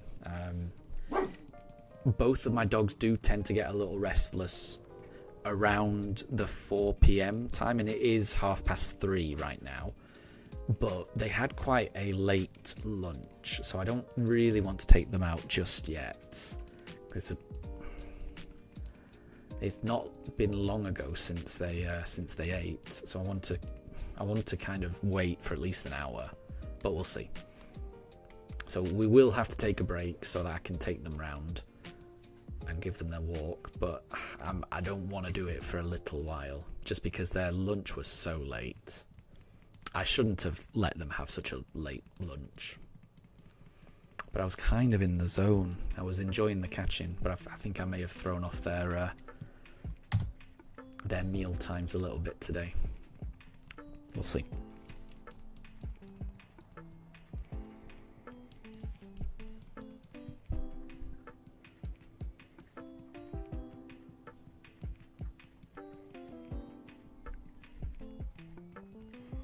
And Deb, you will download it. So you didn't have it before.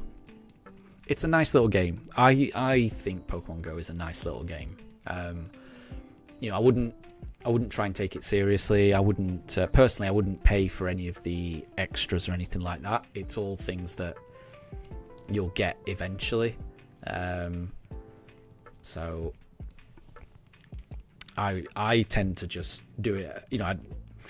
I open it up every now and again, and I tend to do it when I'm like out and about and I'm just waiting for something to happen. I'm waiting for someone to finish shopping or something.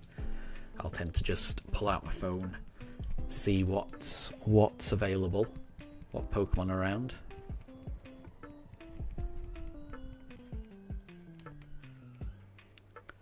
Right.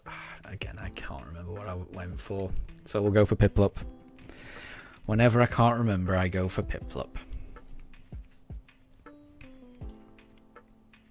Because Piplup is my favourite. But it's not shiny. Okay.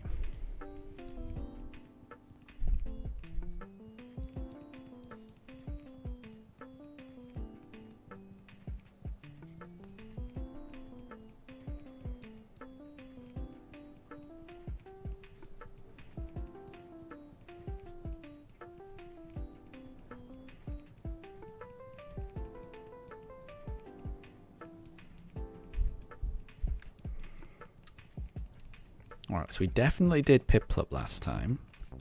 So we're going to do Turtwig this time.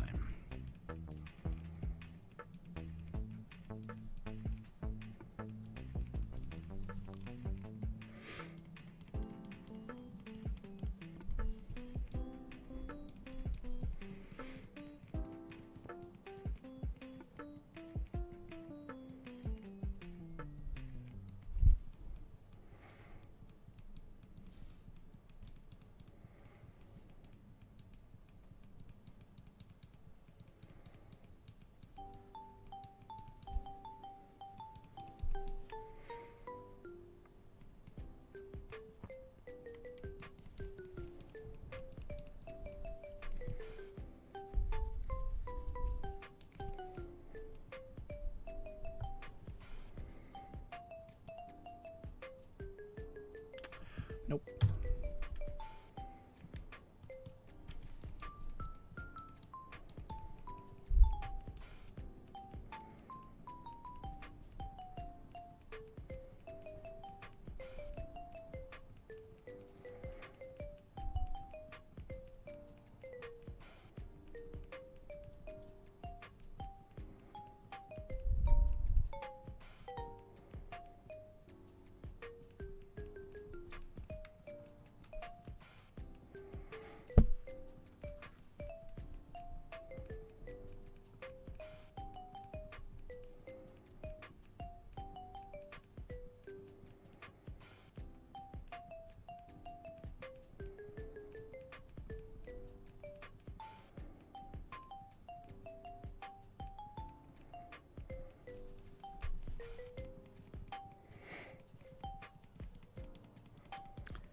I think we may have done Turtwig last time, so we'll do Chimchar this time.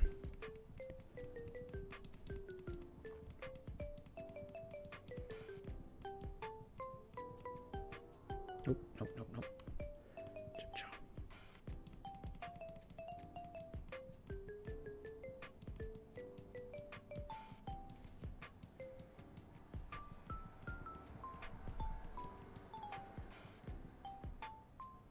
Nope.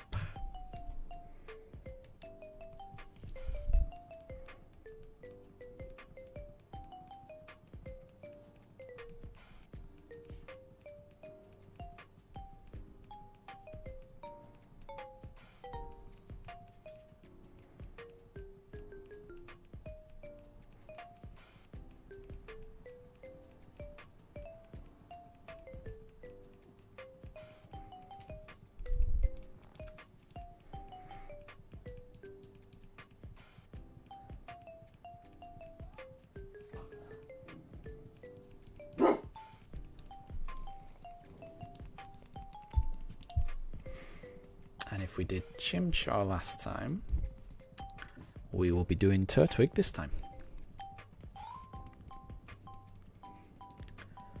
I'm starting to think that we might reach full odds this stream. What are we? We're 136 encounters away from full odds. And that would be a nice way to end the stream. I'm starting to think we might make it. I was thinking we'd make it to maybe 4,000 or 4,050. That's what I was thinking. But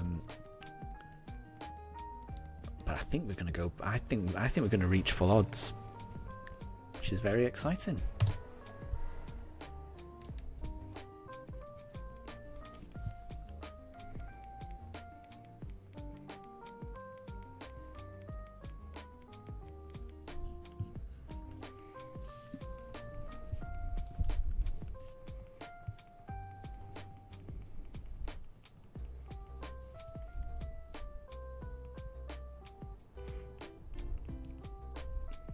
And don't worry, Deb. Don't worry at all. There's no need to rush. You know, you can send it in whenever you want.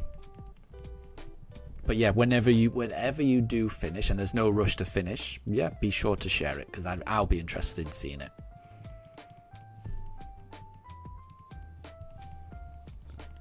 Okay, so what did I do last time? I can't remember. I'm gonna do Piplup.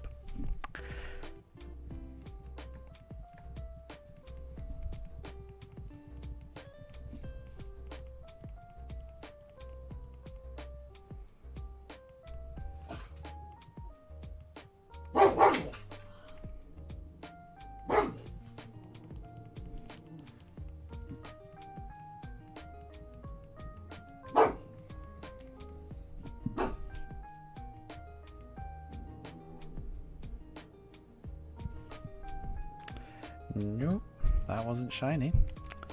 So we'll do a Turtwig next. And yeah, the stream is not going to end for a little while yet, certainly. So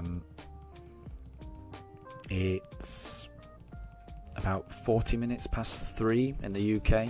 And I'll be ending the stream at around about 7, half 7, something like that. So I'll be ending the stream in about 4 hours time.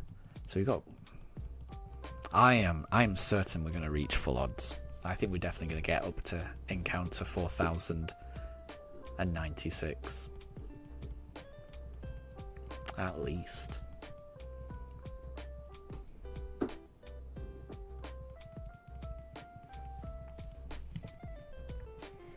Which gives us loads of opportunities to find this shiny.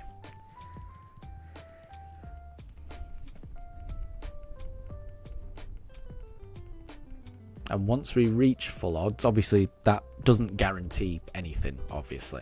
But it will mean that on average, by the time most people have done 4,096 encounters, most people will have found one shiny by then.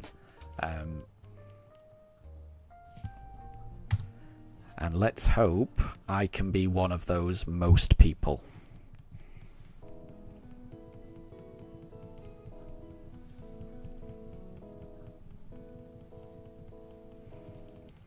But of course, there's always a chance that it could go massively over odds.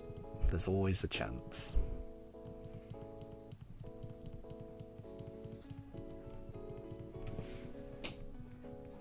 You never know.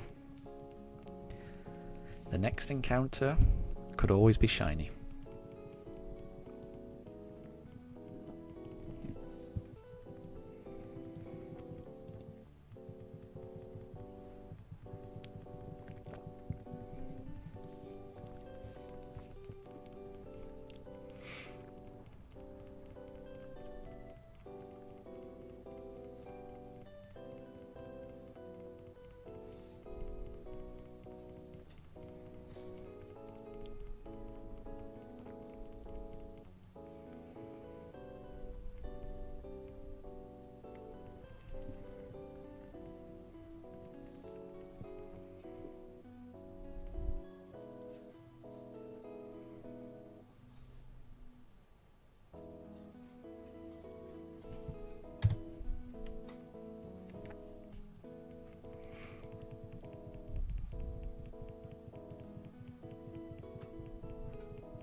I'm a bit confused by what you mean there, Deb. So, you first end to make a rough sketch, and by mistake, you got the shiny of it too.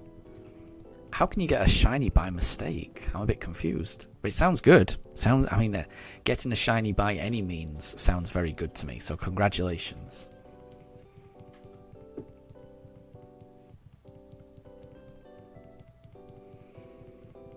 Right, so we did Turtwig last time, I think.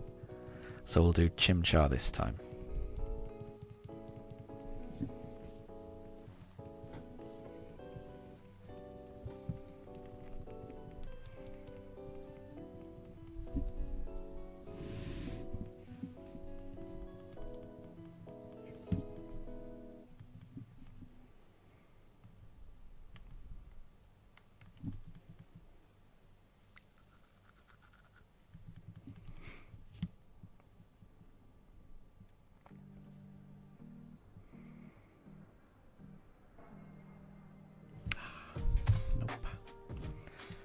So, we'll do a Piplup next time.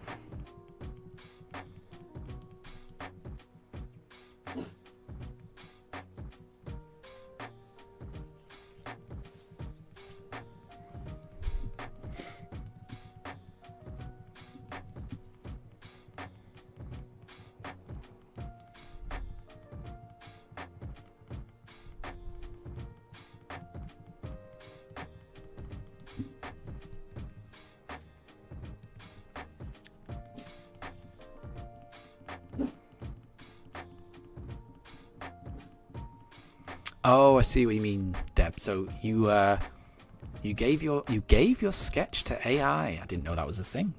To make it realistic, and you were checking the colours on it, but it made it shiny by mistake. I see what you mean. Right, okay. But yeah, I didn't know that was a thing. Alright, what did I say? I think I said Piplup next, I think.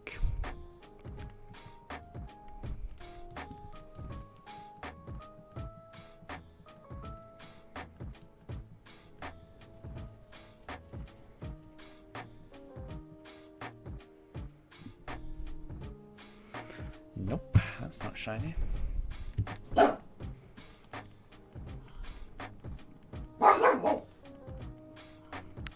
And Daruk was not happy about that not being shiny. He's very upset that Piplup wasn't shiny.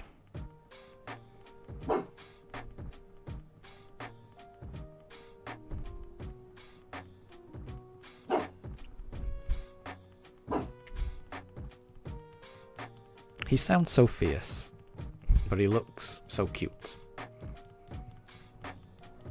And he's the friendliest dog, honestly. For he does bark a lot for a really friendly dog.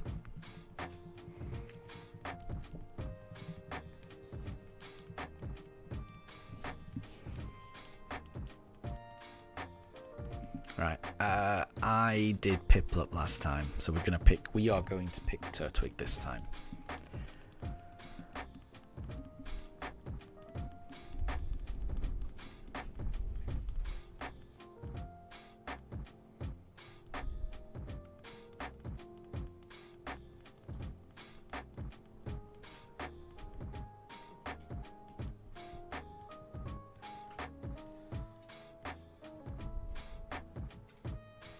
Nope.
And Pranjul, good to see you. I hope you're doing really well. Things are going really well here. But I've forgotten what I did last time. We'll do Chimchar. Again, I don't think I do too many Chimchars. But yeah, things are going really well here. Still trying to find the shiny starter. Who knows when it will appear? There's no way of knowing. It could appear at any point, but not this point. Maybe the next point. So I've been streaming for about 6 hours and done about 200 encounters. The plan, the hope is to end this stream hopefully on full odds. So I'm hoping that I end this stream on encounter 4096. I think I'll get there. We'll see. So Pranjul, shiny this stream is guaranteed. I hope so. I've got a good feeling about either this stream or tomorrow's stream. I've got a good feeling. But that's mainly just because I know that we're going to reach full odds, and that does not, in all seriousness, that does not guarantee it at all. Technically, in terms of probability, we are no closer to getting the shiny, than we were when we first started. Every time you open the briefcase, it's a new probability. It's 1 in 4096. But on average, most people doing this hunt, the odds are 1 in 4096, and that means on average most people have to encounter 4096 Pokemon in order to find one shiny. Some will find it earlier than that, some will find it later than that, but on average that's the average. So I'm just hoping I'm part of that most people. I'm really hoping that I find it under odds. Once this hunt goes above that, goes to over odds, then I'm imagining it might be more tricky to stay upbeat and positive. Because at the moment, if I find it now, then I've been lucky. I've caught it faster than most people. As soon as it goes over odds, as soon as that number of encounters starts to go, 4,100, 4,200, 4,300, then I'm unlucky. Not by a lot, but I'm a little bit unlucky. And the further you get away from 4,096, then either the the more unlucky you get. So I'm hoping I'm one of the lucky ones. We shall see. Pranjul, so you think for the Switch 2 they should make a Heart Gold, Soul Silver remake? I hope you're right. I hope they do some kind of Johto remake. Absolutely. I would love a Heart Gold, Soul Silver remake. Absolutely. That might be my favourite remake idea. But I would also be very, very happy for a Let's Go game to be set in Johto. I would like that as well. So, like, Let's Go Togepi and Marill, something like that, or whatever they want to call it. I would love a Let's Go game set in Johto, but I would also just like the remakes. So, I mean, I would want to. I want to play in Johto, basically. So I agree. I'm hoping they do that. Pranjul, did I see your drawing? You like Moondrop's creativity. Let me have another look. Let's have a look. Oh yeah, I saw that. That was your, could be a fairy or ghost type legendary. Yeah, I remember seeing that. Yeah, when I said very impressive, that I was referring to that because it's really good. It's really good. What did I do last time? We'll go Turtwig this time. So yeah, Pranjul, that's a really good drawing. Let's Go Pinsir. Yeah, that would be good. Just anything set in Johto, I'd be really happy. Daruk, off. Sorry about that. Daruk was getting frisky. Right. So I just did Turtwig, so we'll try and do Chimchar next time. And not a problem at all, Deb. Don't worry.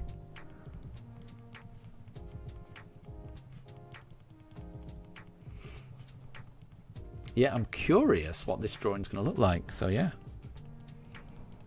Take your time and be sure to share it when it's ready.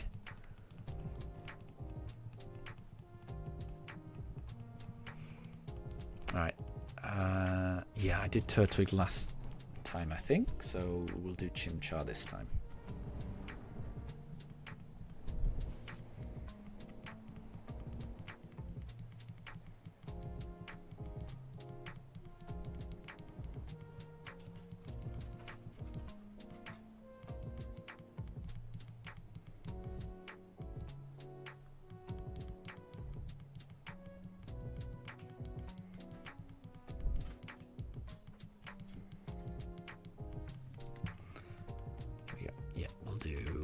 We'll do Chimchar.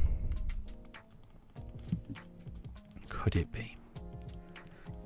Could it be this one? Could it be? There's a chance. There's a chance. Nope. Nope, nope, nope. Okay.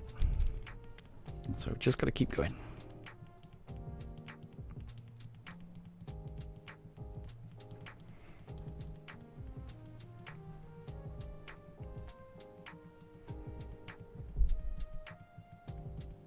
And yeah, I mean, do not worry about it, Deb.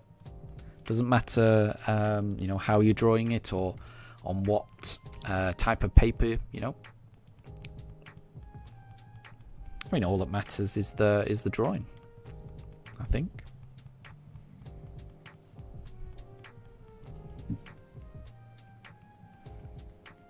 And I think it's good to practice drawing. I'm terrible. I've always been rubbish at drawing, but I've always respected people that can draw, and I think it's a good skill to keep practicing.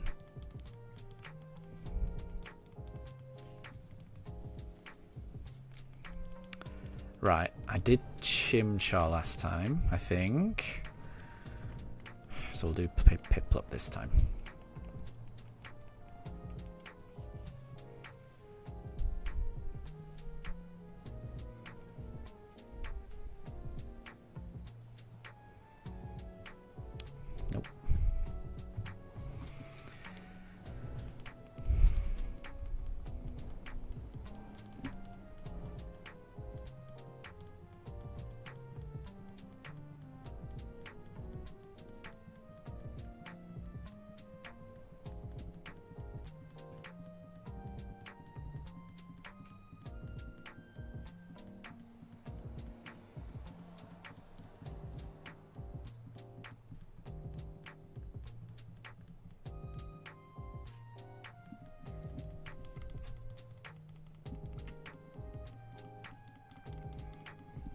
So the last one was Piplup, so we'll do Turtwig this time.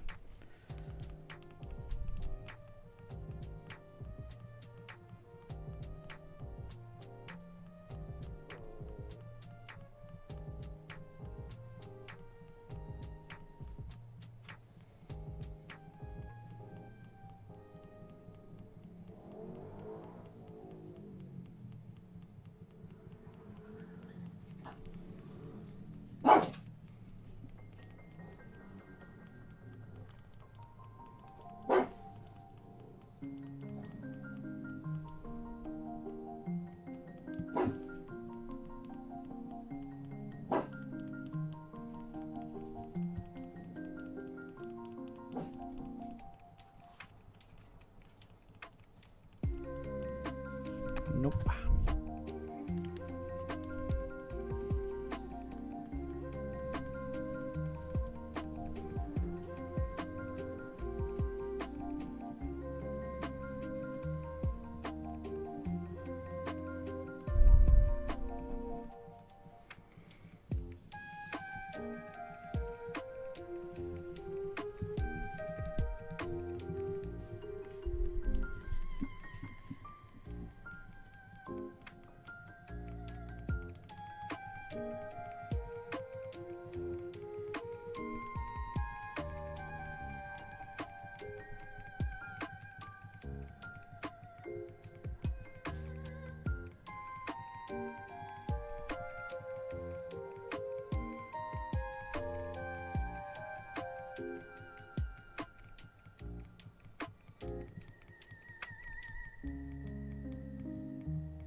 What did I go for last time? I'm not sure. We'll go Chimchar this time.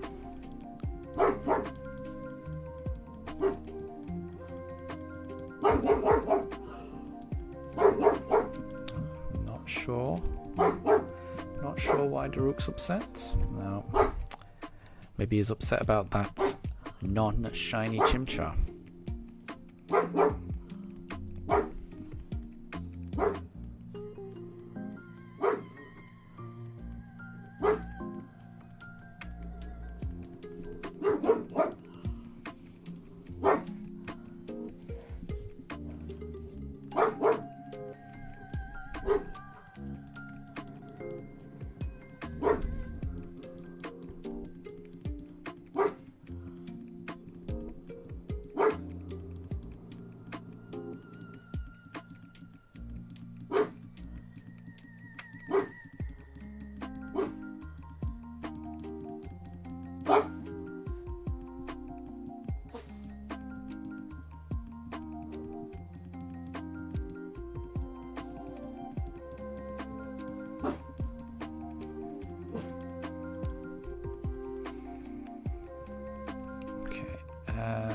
Yeah, I think I did Chimchar last time, so we'll do Piplup this time.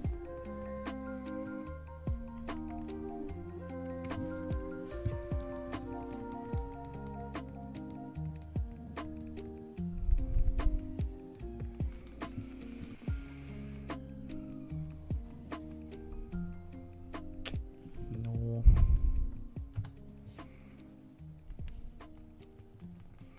Right, now there are 120 encounters until we reach full odds.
I'm going to do some very rough maths because I want to work out how long we've been searching so far. So I'm just going to count up the hours of my previous stream very roughly.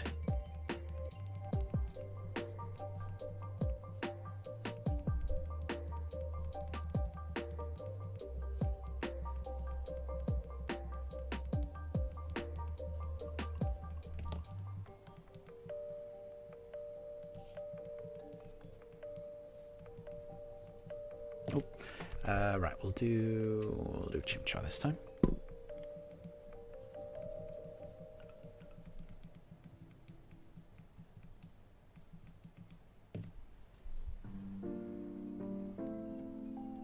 Nope. So we'll do Piplup next time.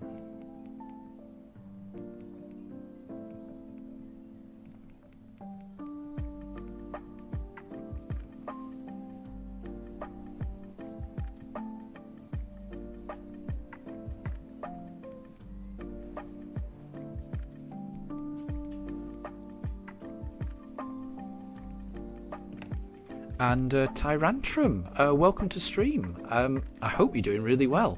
Thank you very much for stopping by. Yeah, I hope you're doing really well. We're currently shiny hunting a starter Pokemon in Pokemon Shining Pearl. We're on, in total, encounter 3,978. I'm hoping to reach full odds by the end of this stream.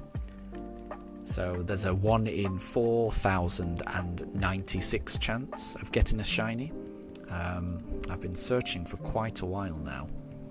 Certainly over a month. Hoping to get this shiny. So I'm really hoping I get it. But I hope you're doing well.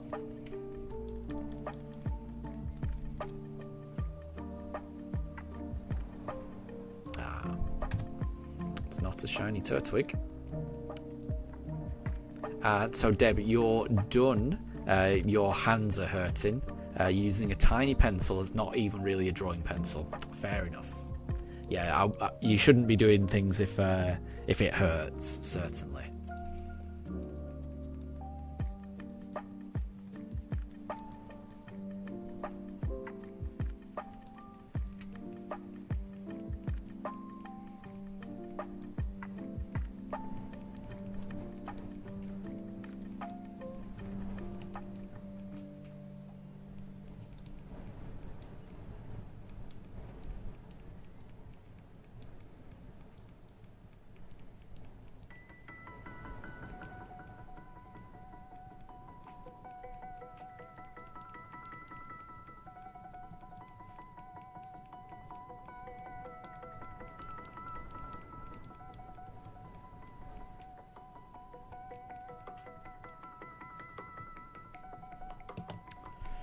What did I do last time?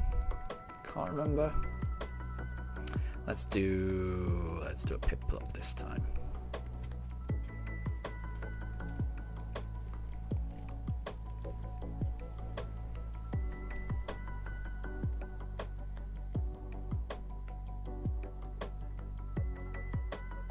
Nope.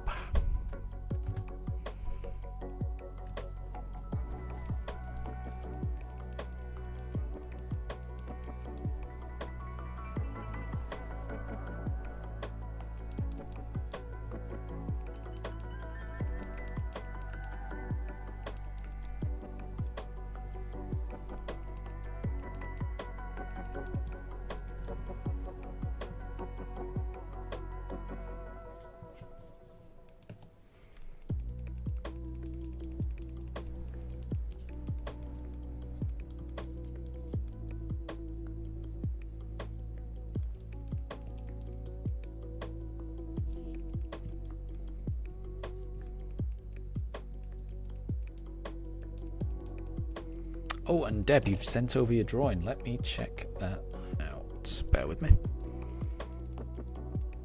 Oh.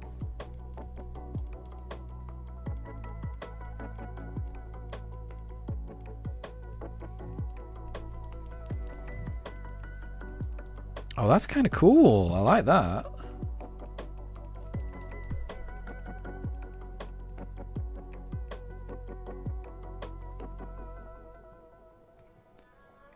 Let me pick a Turtwig. That's really cool. Infirmore. Fire Dark. That looks like a Pokemon, really.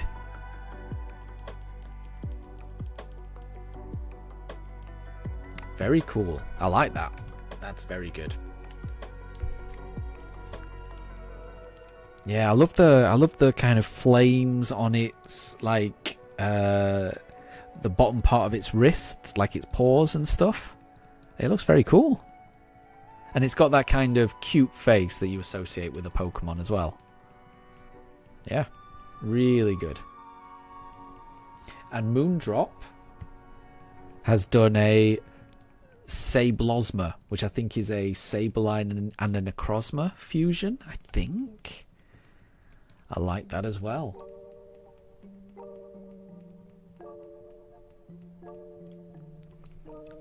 Very well done. Very well done.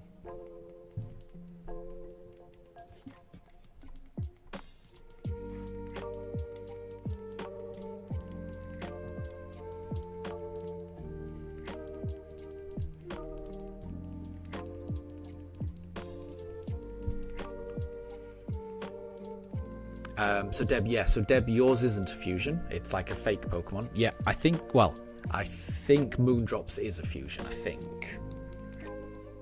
But yeah, I mean, they're both really good. I love them. They're both really good. Right, I did Turtwig last time, so let's do a Chimchar.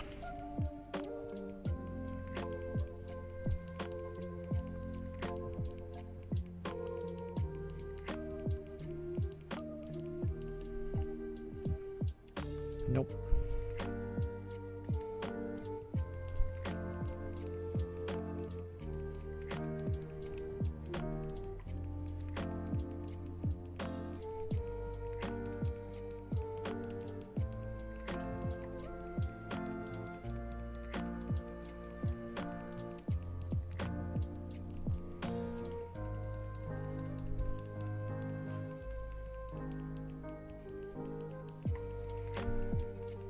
Okay, so we did a Chimchar last time, so we're going to do a Piplup this time.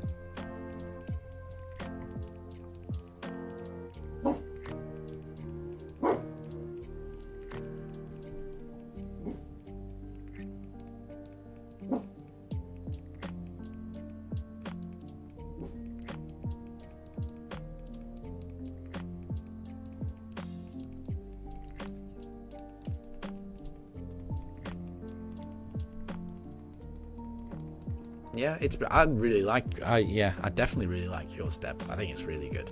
I think that you could imagine that being a Pokemon, definitely. Right, Piplup, yeah.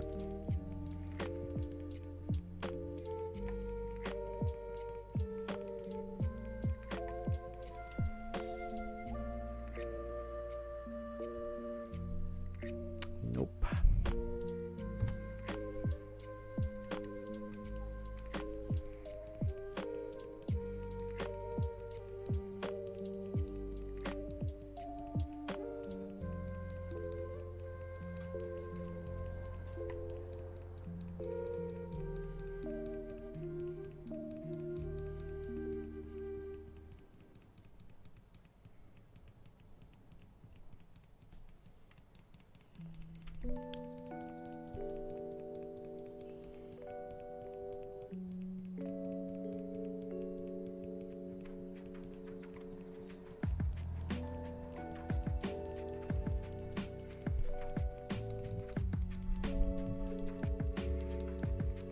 So you tried a Houndoom with muscles and gave it a kind of hellhound thing vibe with a strong jaw. Yeah, I can see it's really cool.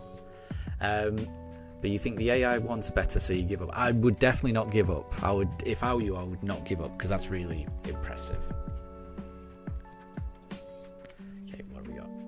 I did Piplup, so I'm going to do Turtwig this time. So I've just added up the amount of time on previous streams. So, as far as I can tell, before today's stream started, I had been searching for 119 hours and 15 minutes, roughly. So about 119 hours. And we've done 6 hours so far. So we're up to about 125 hours so far. Searching for a shining starter. That is a lot of time to commit to a shiny hunt. I really hope we can get it. So yeah, I think we're at about the 125 hour mark at the moment.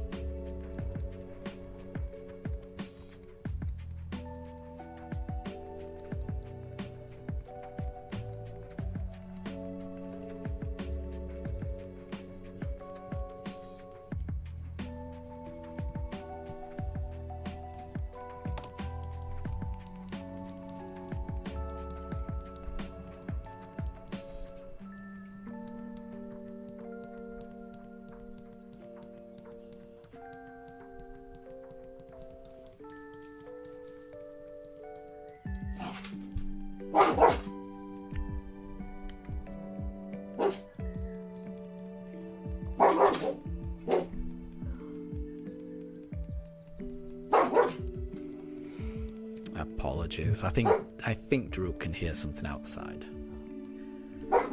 And we're also getting very close to his normal time when he goes for his walk.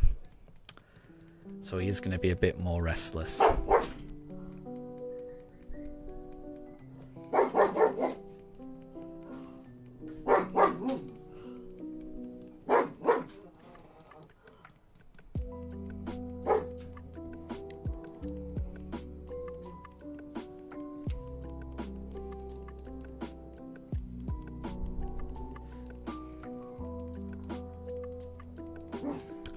Yeah, so if you divide that 120 hours by 24 hours, it's 5 days. Wow, that's crazy. 5 solid days of non-stop shiny hunting, non-stop resetting, waiting for title screens to load, waiting for Barry to shut his face, opening that briefcase, throwing them out, looking at the Starly. 5 days of that, and still no shiny starter. That's crazy. Right, we're going to do Piplup this time. And Deb, Shinx is gone. Yes, I know. Mifa was in her bed, and then she started sniffing Shinx, and then she just kind of just sat next to it and knocked Shinx out. So yeah, Shinx will need a revive, and Shinx will be revived fairly soon because I'm gonna have to take a break soon to take my pooches for a walk. I'm trying to. Oh, I shouldn't have said that word. As soon as I said that word, they immediately got up. Oh, I don't know if you could hear that. That was Daruk whining. Right, I'm just going to do this one encounter, and then I think I'm going to have to take a break. He's tilting his head because he's trying to figure out what I'm saying. So I think he knows what time it is. So yeah, we'll do this one encounter, then I will take a 40-minute break, because what I'll need to do is walk them around the block, give them their meal, and I'll need to quickly have something to eat. So yeah, I'll be back in about 40 minutes, but we'll just do this encounter, and then once we've done this encounter, that'll put us on. Oh, he's whining. Yeah, he really wants to go out. Right, let's do Turtwig. That will put us on encounter 3987, which means we need 109 more encounters to reach full odds. The full odds of 4096. Oh, nope. Which we're going to do in this stream. So no matter how long it takes, I think I'm going to keep streaming until we reach full odds. So Yeah, we'll pause it there. If anyone needs to go, then sorry. Then thank you very much for stopping by. I will catch you next time. But for anyone that will be sticking around, I will see you in 40 minutes.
Okay, I am back. Sorry about that. So the pooches have been walked. We took a bit of a long walk to somewhere where there was lots of Pokestops that would maximise my chances of finding more shiny EVs, because it's the last 5 minutes or so of EV Community Day in the UK. I think we found quite a few. And the pooches have had their evening meal. They've had their dinner or their tea. They've had their little treat afterwards. So they should settle down and we can get through, hopefully, the last 109 encounters, which would bring us to the full odds of encounter 4096. So let's see, can we get a shiny this stream? Can we get a shiny while it is still under odds? That's what I'm going to try and get. And Roblox Guy, hi! How are you?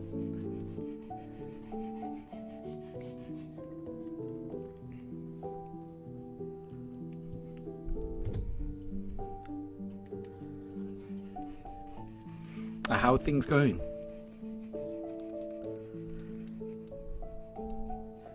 So how does Deb have the number 1 next to him? So that's something that has been introduced by YouTube in the past week or so. It's a little award that it gives to, I think, the top commenter in chat. I think that's what it might also take into account viewing hours as well. I'm not quite sure. But it gives little awards to the top 1, 2, and 3 people. I think if you click on the icon called Top Fans, it'll tell you what your XP is. And the person with the most XP gets the crown. So I think it's kind of like a little EXP game that YouTube has introduced for streaming chats, which is kind of cool. I was a bit confused by it at first, but I think it's kind of cool.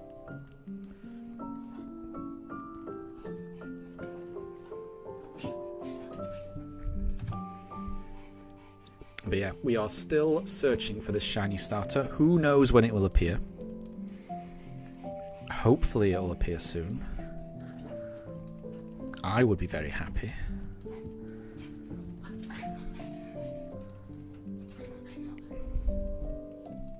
And hi there, Deb. I hope everything's good with you.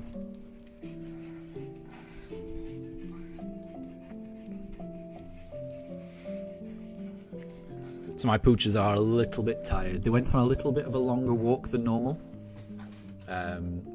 Just because I wanted to catch as many Eevee as possible on my little walk.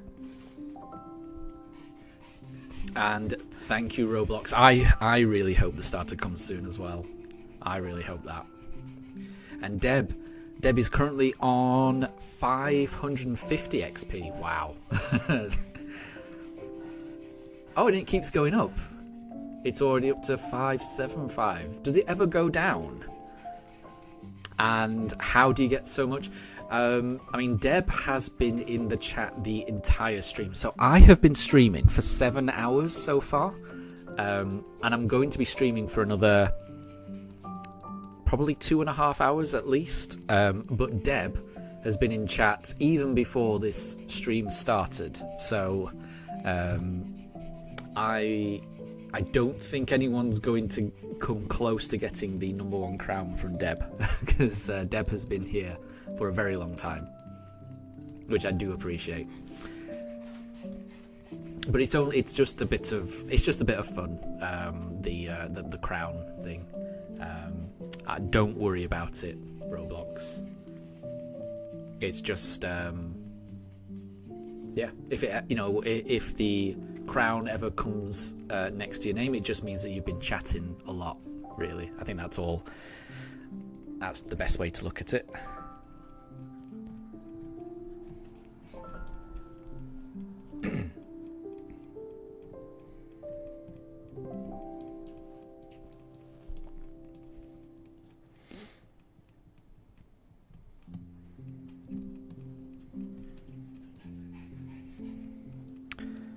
So far, I have caught 6 shiny Eevee, and there's like a minute or so left.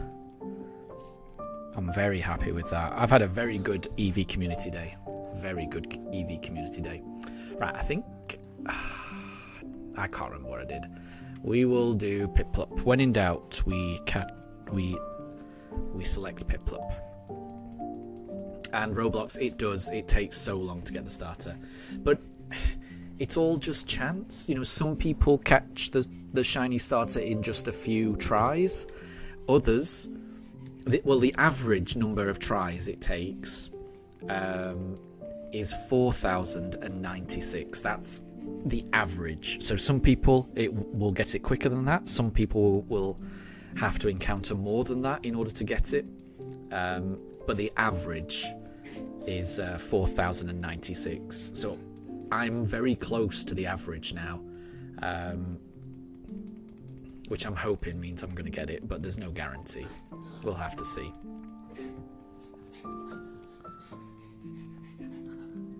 And what am I playing? So this is Shining Pearl. So yeah, Shining Pearl, Brilliant Diamond and Shining Pearl are the only 2 games on the Switch, only 2 Pokemon games on the Switch where you can reset for a shiny starter, which is what makes them kind of special. But like I say, the odds aren't great. 1 in 4,096. But that's what we're doing. We're doing a shiny only run in. Oh, sorry, the Eevee game in what game? Sorry, Roblox. That's in Pokemon Go. So in Pokemon Go in the UK, it was Community Day, which means lots of Eevees spawn.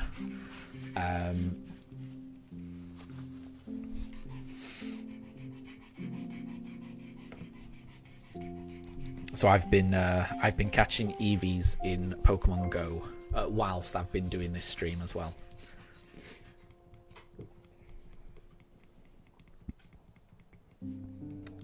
But yeah, the community day has ended now in the UK, and yeah, I finished with 6 shinies. I'm very happy with that.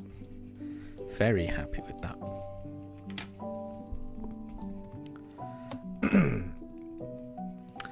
Oh, and Roblox, you missed out. Well, so if you do play Pokemon Go, there will be another Eevee Community Day at the same time tomorrow. So tomorrow on Sunday, between 2 p.m. and 5 p.m, whichever country you're in. So if you're in the UK, 2 till 5 UK time. If you're in France, for example, it's 2 till 5 French time, European time. So it's basically Community Day on Pokemon Go is from 2 p.m. until 5 p.m. wherever you are in the world. So there's another one tomorrow. So I would say if you want to catch some Eevees, and I love catching shiny Eevees, open up Pokemon Go between 2 p.m. and 5 p.m. tomorrow, and you'll be able to find some. Roblox, you're in the UK, yeah. So you have just missed Saturday's Community Day, but there is another one on Sunday. So there's another one tomorrow. So that's not long to wait, is it? It's pretty good. They don't usually do Community Days, 2 days in a row. I'm surprised they do that for Eevee. It might be because in Pokemon Go, in order to evolve some of the Eevees, you need to build up friendship, which you build up by walking with your Pokemon, and it might be tricky to walk with your Pokemon enough in a 3-hour period. So maybe that's why they do the 2 community days in a row. I'm not quite sure why they've done it, but I'm very happy about it. So yeah, tomorrow I'll be streaming again, hopefully, trying to find this starter. But I will also be on my phone catching Eevees tomorrow.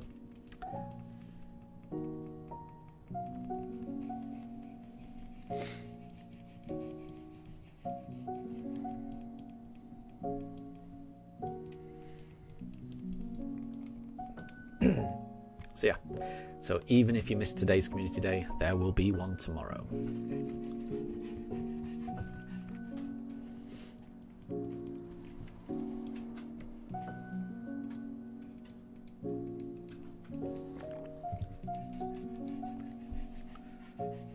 Nope, that's not. That is not a shiny. And Roblox, you're going to try and stream. That is great. Good luck. Good luck with that. Do you know what game you're going to be streaming?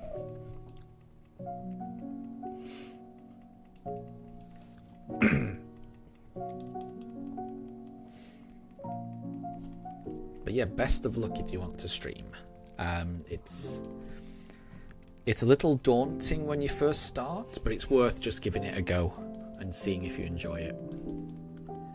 Because I found that streaming, playing these games, it makes each playthrough more memorable for me if I'm streaming. And there's always a record of how I did, so I can always just look back and see, what happened where, and it's kind of nice. And thank you very much, Roblox. Thank you. I was very happy to get the 250. It means I'm halfway. Well, it means I'm a quarter of the way there to getting monetized. I think you get monetized at 1,000, so there's still a long way to go.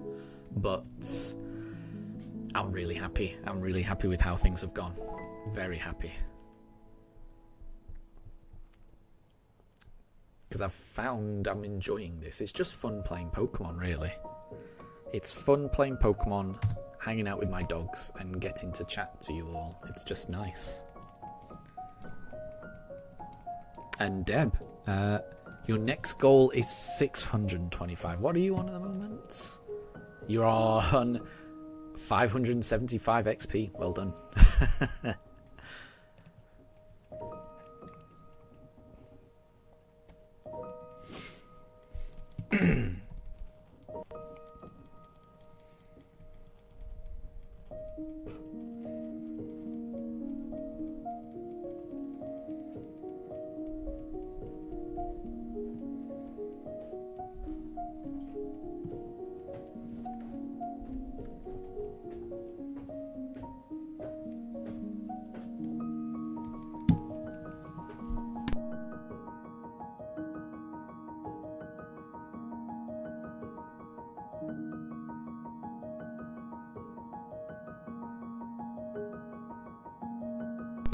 And yeah, Roblox, I can see you're on 93 subscribers.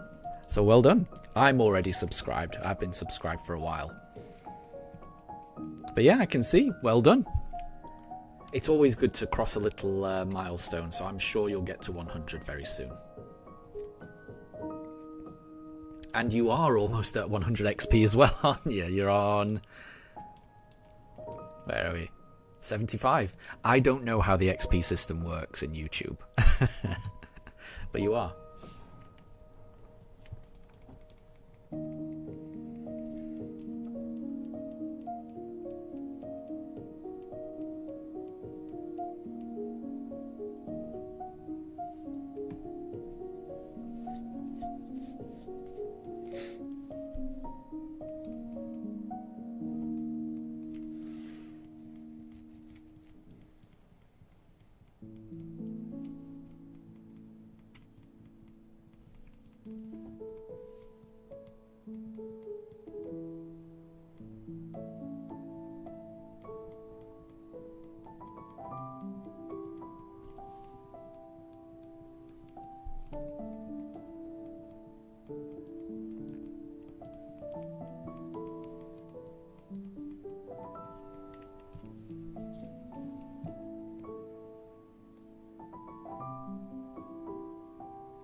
I've just realised I forgot to revive Shinx. So my little Shinx plushie that hangs out with the dogs. I was supposed to revive it, but I've because it got knocked over.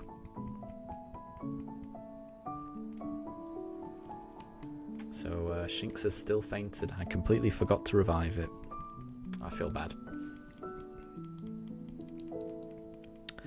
And Deb, you had an old YouTube account. Wow. But the subs have dropped from 1,000 all the way down to 300.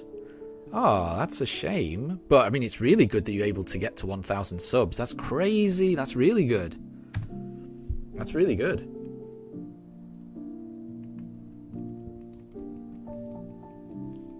If you got to 1,000 subs before, I'm sure you'd be able to get to 1,000 subs again.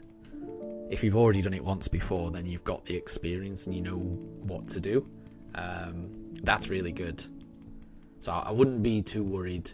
If it's an old one and you've not been uploading, I think that might be the reason, I guess, that things have fallen off. I think you've got to keep going with YouTube, I would imagine. Not that I'm an expert. I'm certainly not an expert. I'm a newbie. But yeah, if you had 1,000 before, that's really good. That's so good.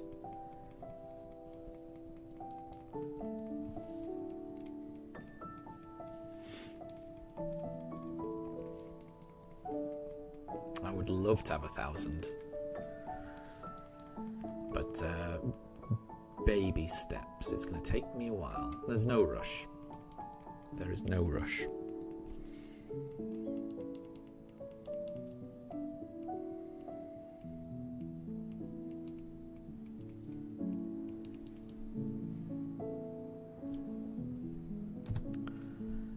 And wow, so Deb, you got 1,000 subs in just 7 videos. That's crazy. That's really impressive.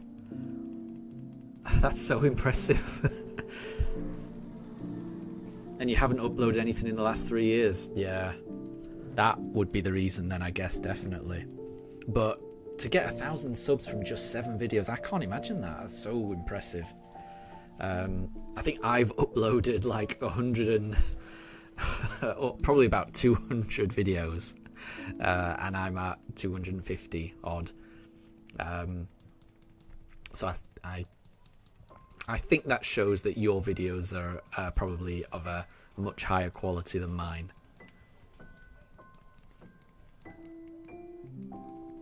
But I guess it's all about what you want to do. I think you've got to enjoy. You've got to enjoy what you're doing. So if you were not enjoying making the videos, then it makes sense to give it a break. But if you did find things that you enjoyed doing, then it sounds like it's something worth doing. But yeah, 1,000 subs getting 1,000 subs from 7 videos, to me, that sounds very impressive.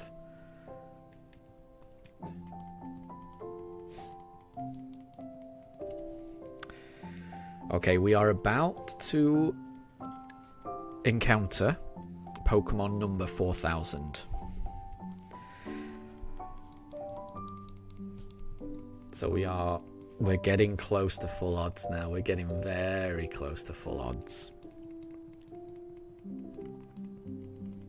Let's see how it goes.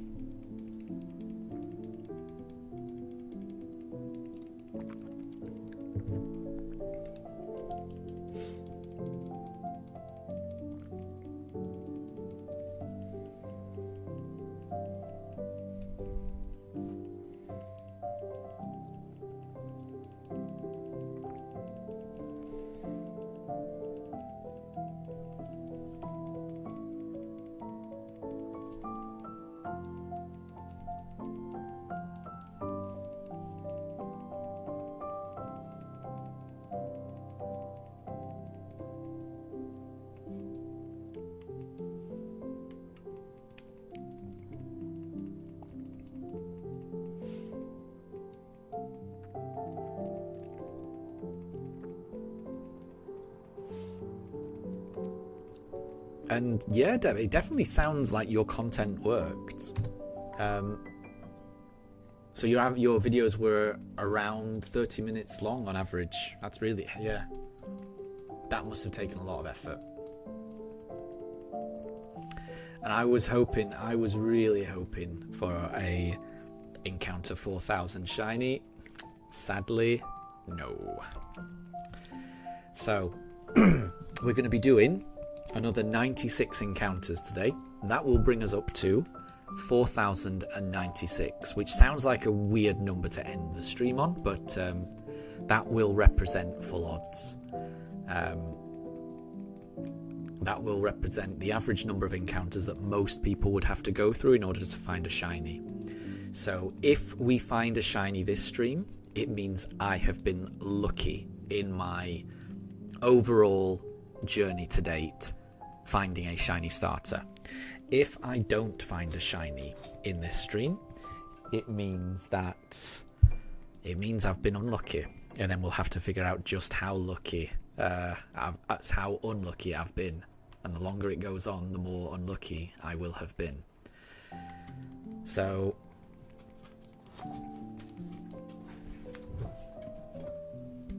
we will see.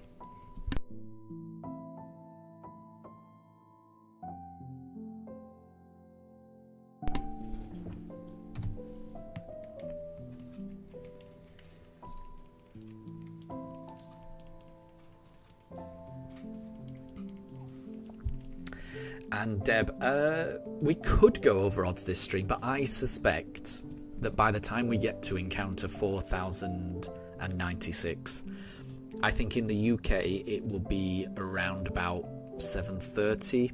I think it'll be past 7:30 p.m. And I will really need to start getting my dogs, ready for bed and getting them in their bedtime routine. So I probably won't be able to stay on much longer than that. I think there's a chance that even getting to full odds on this stream will be a stretch, and I'll probably have to stay on a little bit later than I would normally stay on until. We'll see, but yeah, I don't think I'm going to go over odds. I mean, we'll see. Yeah, we'll see how fast it goes. I may have done my calculations wrong in terms of how long it'll take me.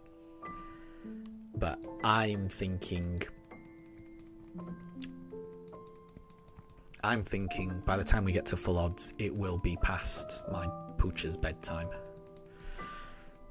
But we'll see.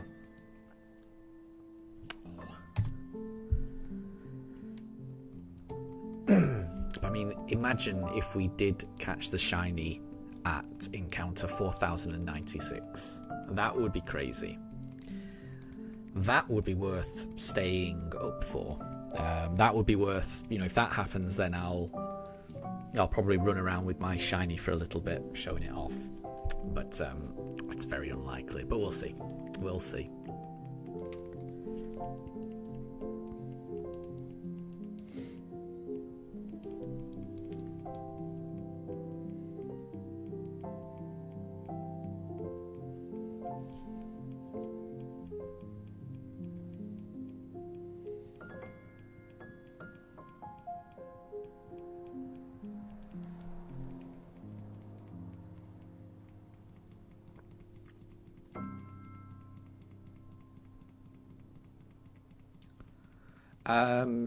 Deb, so you think that I haven't reached full odds because this is on a new system. So you think I'll need to do more encounters.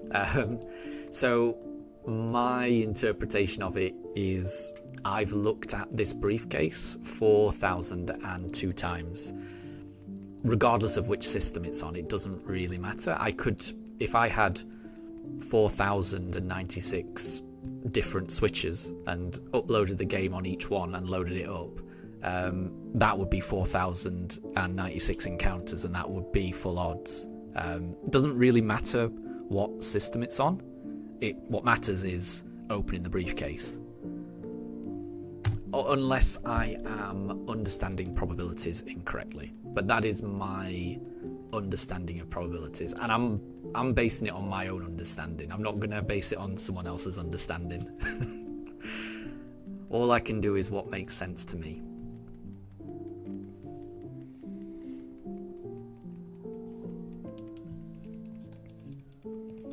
Because I will admit, I'm not a coder, and I certainly haven't looked. I haven't looked at the computer's, the game's code, and even if I did look at the game's code, I wouldn't be able to understand what it means. So I will say, I don't know for certain how the probability works, how the random number generator works. All I can base it on is my own understanding of mathematics, and my understanding is that every time you open this briefcase, there's a 1 in 4,096 chance of it being shiny. So that's what I can go on, really.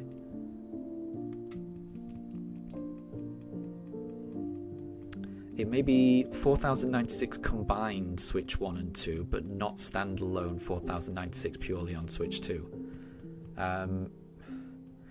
Yeah, but the odds aren't dependent on what game console it's on, though.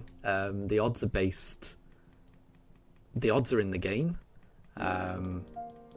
And every time you open that briefcase, there's a 1 in 4096 chance of it being shiny. I know there is more to it in terms of it's to do with the random seed that is in your game, but I don't know what my random seed is.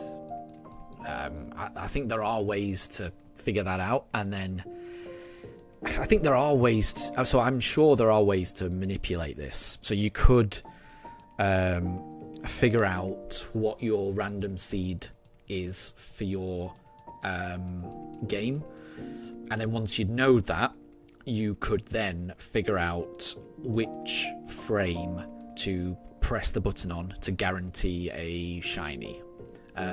So I know that there are ways to manipulate it, but that doesn't sound very fun to me.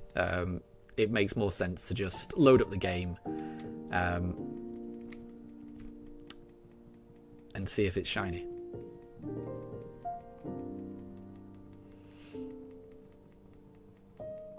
So we will see.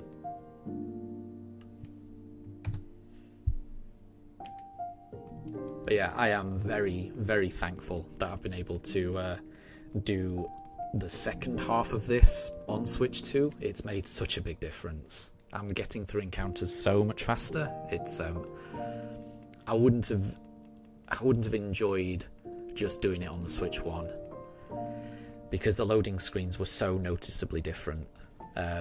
I think you were around, Deb, when I was doing them 2 at once. I had like one screen Switch 1 and then one screen Switch 2, and it was so noticeable how much faster the Switch 2 was.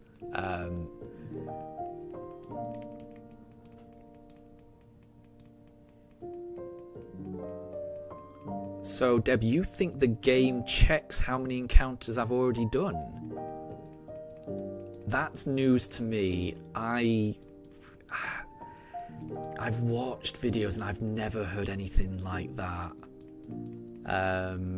So you think there's some kind of pity system, basically. So you think that the longer it goes on, the greater the chance there is of a shiny. Because that's not my understanding. I mean, that's not my understanding of it at all.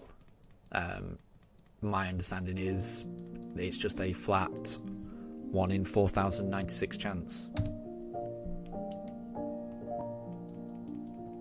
But if you're right, if the game does look at how many previous encounters there's been, then absolutely, then the odds wouldn't be. The odds would have been affected by me moving over to a Switch 2. But the reason I'm doubting that so much is because I'm reloading the game. I'm not saving it, so the game can't know what happened before. I'm not saying you're definitely wrong, but I'd be very, very surprised if it operated like that. because you're loading up the save file each time.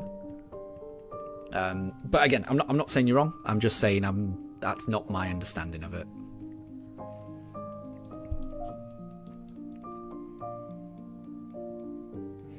And like I say, all I can do. This is my shiny only run on Shining Pearl. So this is my own journey. This is my own, and it's based on my own understanding of the mechanics. So I can only really go on what I know. Yeah, so we'll see.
Okay. I mean, fair enough, Deb.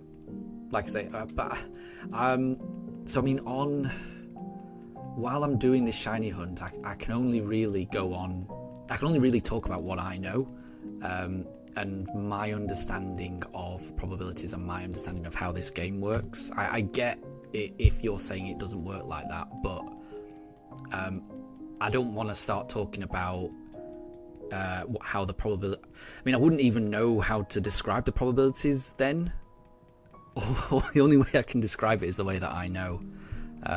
So yeah. And it may be that other games operate like that.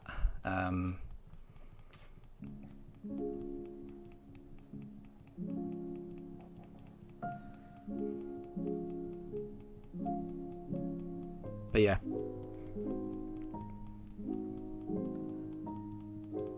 I'll try to avoid talking about probabilities then, if that helps. All I can say is that I've opened the briefcase 4,008 times up to now.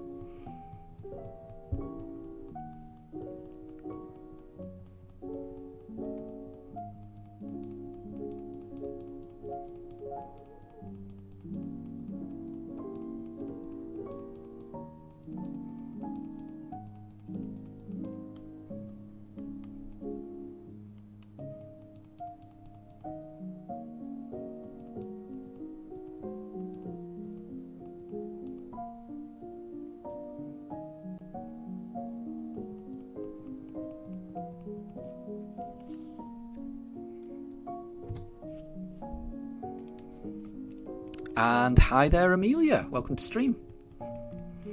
You work for streamers. Would I like to see your work? I don't know. I'm a pretty small time streamer. So I'm pretty happy doing things pretty casually and ad hoc and rough around the edges. Yeah, I'm very, very, very I'm only just starting, really, I would say. But what I might do, Amelia, I might check out your channel and see. I'm happy to check out your channel.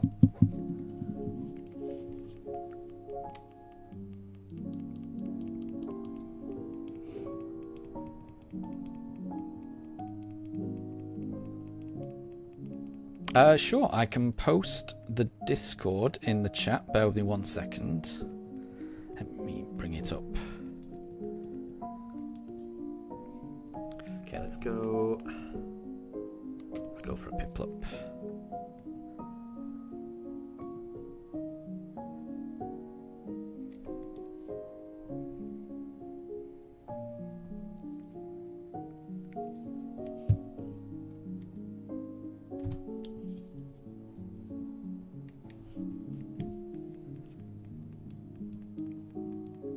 And no problem, Deb. Enjoy dinner. I will catch you later in a bit. And Amelia, there is the Discord.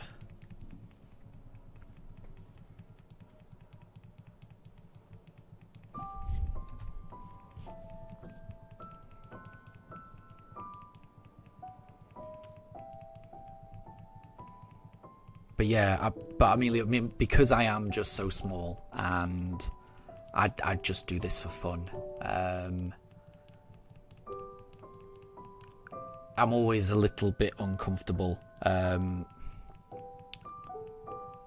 What is it? Accepting help and things like that, because it's just I'm really just starting out, so I'm figuring things out as I go along, and we'll see. I'm just having fun. Oh, and Deb, you're just cooking dinner. What are you gonna have for dinner? I'm always interested in that.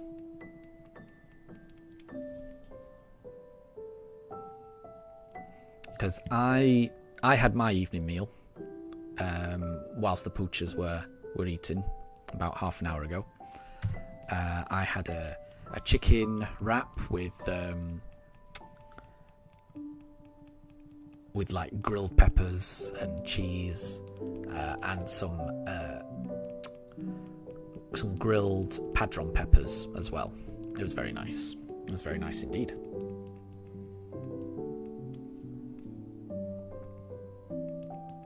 And I can see you've joined, Amelia. Just giving you a wave.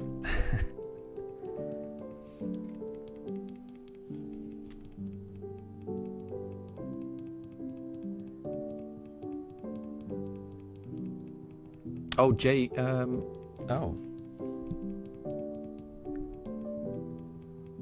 So, James, you think it might be one of those graphic designer scam accounts? I'm not aware of that.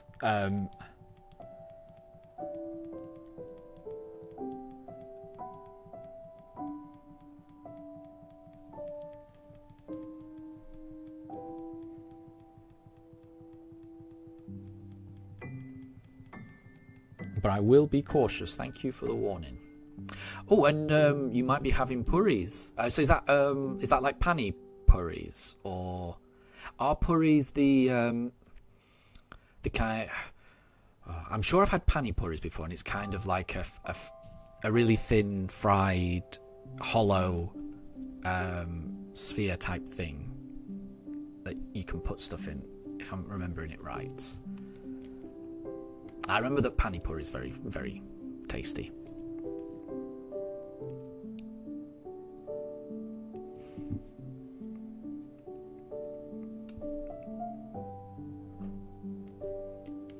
But yeah, James, thank you for the. They have a link to a graphic design website in their tagline.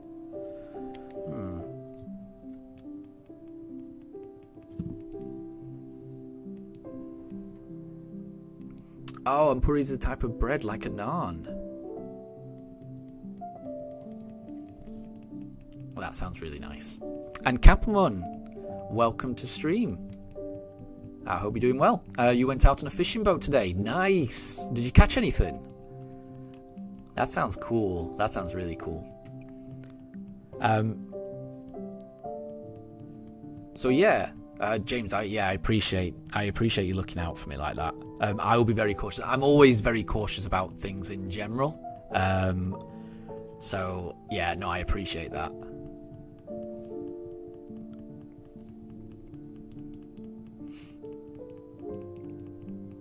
Yeah, I do appreciate that. I'm gonna be very cautious with that. But then it's a good idea to be cautious around anything, isn't it? You never know who anyone is on the internet, and it's always good to be, apprehensive, questioning, You know, why is this person contacting me? Why is this person asking me for information? Do I know who they are? So James, you're just paranoid. No, that's the right way to be. It's the right way to be on the internet, at least, definitely, and in life as well. You know, nothing wrong with that. Capmon, so you didn't get anything on your fishing boat trip, which I'm sure that was fun anyway. I think I've done that before. I remember going on a fishing boat trip in Porto, where we went for one of my friend's stag do's. We didn't catch anything either, but it was just fun to just go out on the boat. It was awesome. But you did catch a shiny today, Capmon. So what did you catch?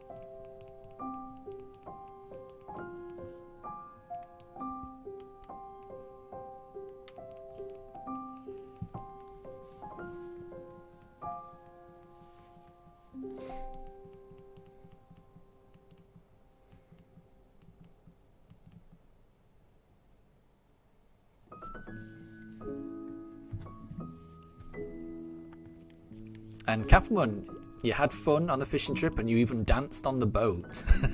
Nice. Very nice. I hope someone that you were with played the Lonely Island song I'm on a Boat during that trip. And Capmon, you caught a shiny Staryu on Pokemon Go. Well done. Well done. So if you play Pokemon Go, did you do the Eevee Community Day? It ended half an hour ago in the UK, so it would have ended like an hour and a half ago for you. But if you missed it, there's going to be another Eevee Community Day at the same time tomorrow. So on Sunday between 2 till 5 p.m, wherever you are, will be Eevee Community Day in Pokemon Go. But a shiny Staryu is really good.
And I like community days as well, Capmon. I absolutely love it. I took my dogs on a slightly longer walk than I would usually do this evening, just so that I could go where there was loads and loads of Pokestops, so I could get loads and loads of EVs. So I managed to get 6 shiny EVs today. I was very happy with that.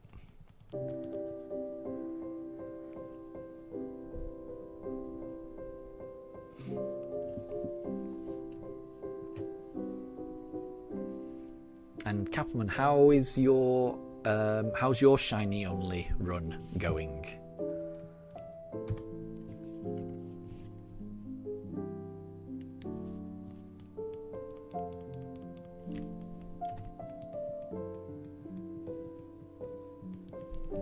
And Deb's got a Pokemon anagram.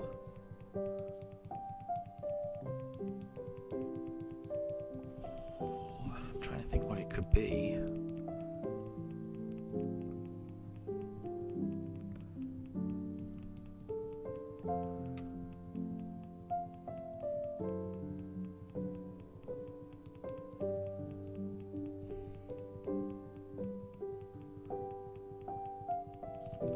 And yeah, Catherman, I've noticed that as well. There's so many starter Pokemon spawning in Pokemon Go at the moment. Yeah. Yeah, it must be something to do with, I think there's been an anniversary, I think. But yeah, I've enjoyed seeing all of the starter Pokemon.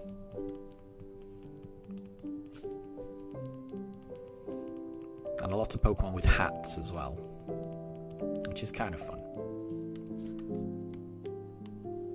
But it is a bit of a shame that none of the Pokemon with hats can be transferred to Pokemon Home. That's the only problem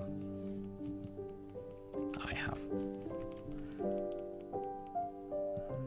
Right, what is this? What is this anagram? What is this anagram?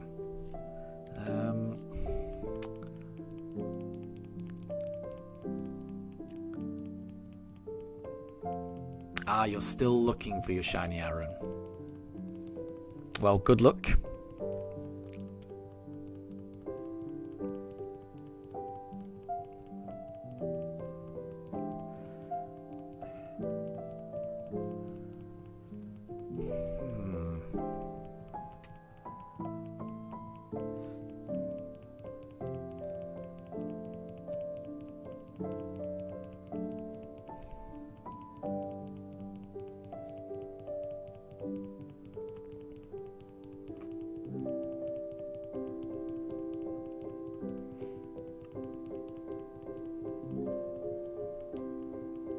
Capmon, yeah.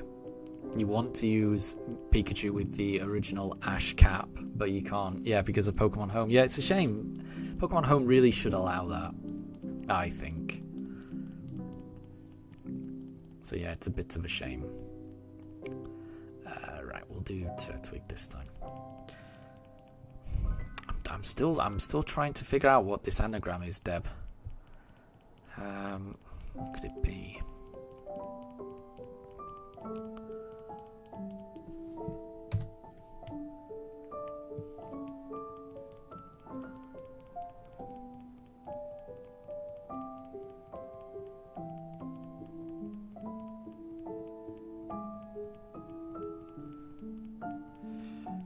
I can't guess at the moment. I'm struggling.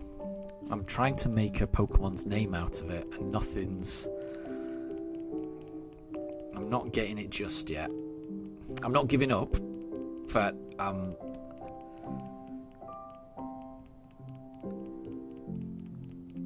And Capmon, yeah, I started today at 3,750.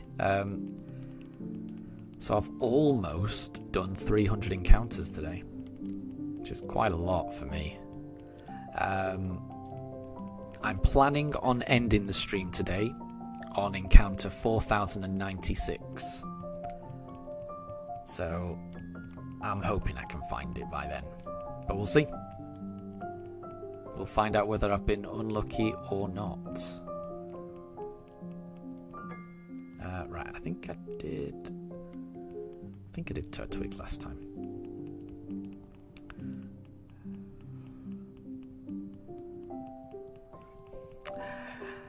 And I might need a clue, Deb. I might need a clue. I think I am struggling a little bit with this anagram. Something to narrow it down. And yeah, exactly, Capman. That's where I'm planning to end today's stream, on the full odds.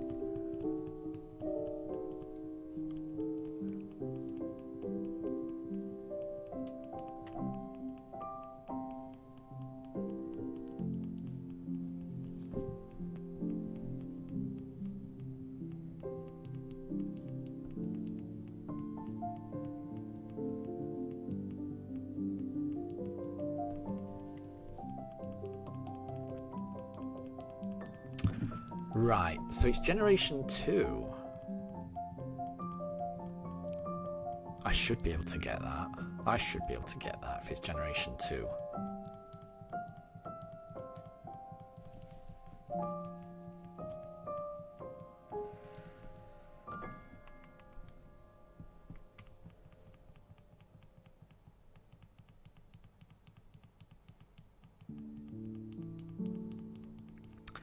Tyrantrum, did I find another Starly? No, I've not found another Starly. Yeah, so I found those 2 Starlies right at the start. So I found 2 shiny Starlies within the first 700 encounters, but nothing since. Yeah, there's been no shinies since encounter 644-ish. So I'll have to see. Capamon, you might have a fun game idea. Well, before we do that, I want to get Deb's one. So this is a Gen 2 Pokemon.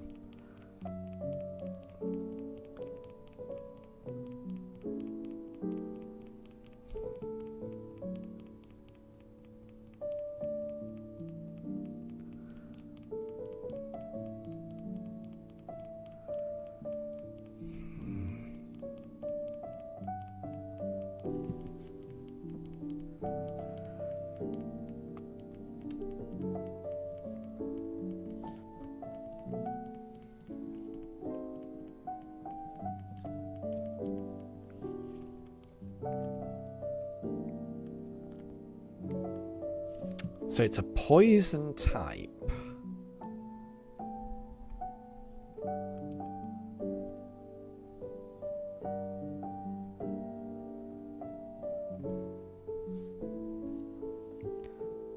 Oh, what? No, wait, it can't be Spinarak. Spinarak doesn't have a T. I think I remember thinking it could be that, but there's a T in it. Yeah, that's what got me. That's what got me, Capamon.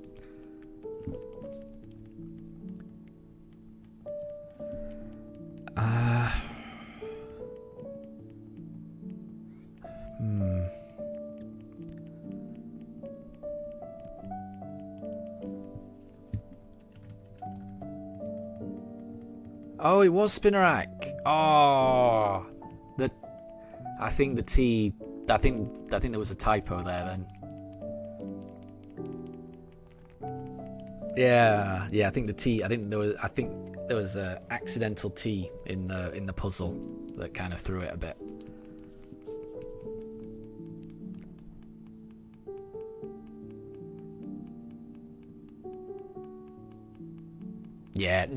No worries, Deb. That it happens. It happens.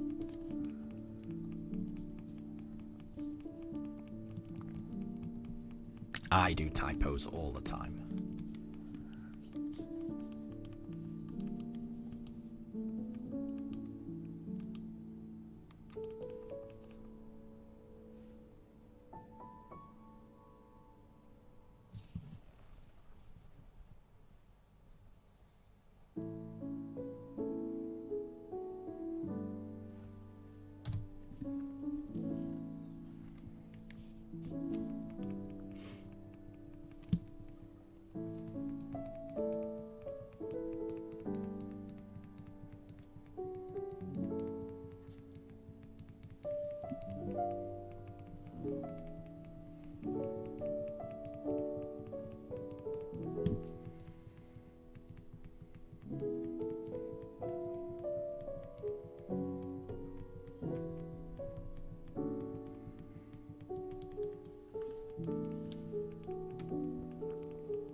Okay, so Capmon's game is certain Pokemon have species name. Trying to guess the Pokemon from the species name. Interesting. We could try. Because I think I know some of the like species names for Gen 1. I think I'd struggle beyond that. But we could try it. We could definitely try it.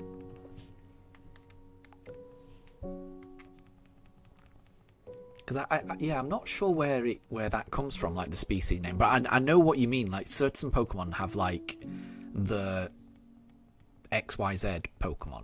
That's how it's known. I'm trying to think of an example. I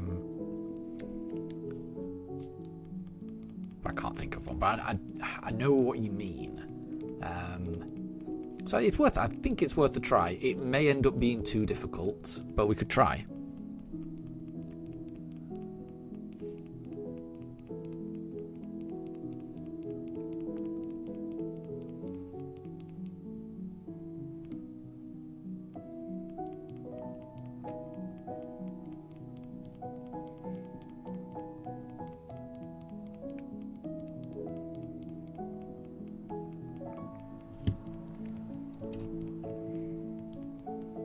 It never hurts to try something different.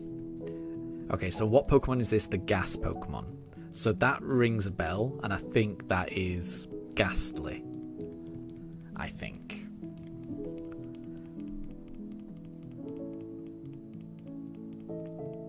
Because it's the now you're saying it. I think it's the like in the anime.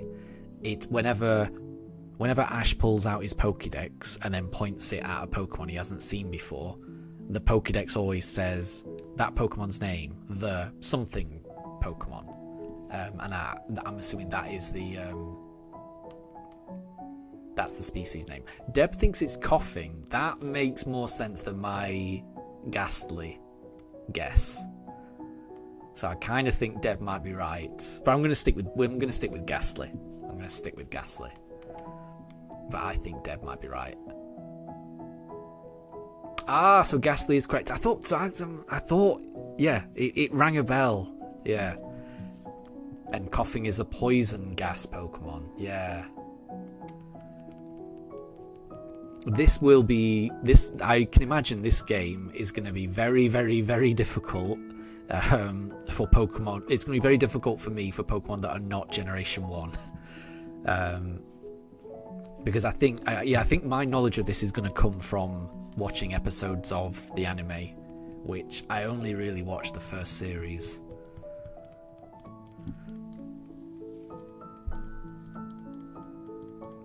And I've just remembered one. Nidoran is the poison pin Pokemon. That's one I remember. I don't know which. I'm assuming both Nidoran male and female are that, but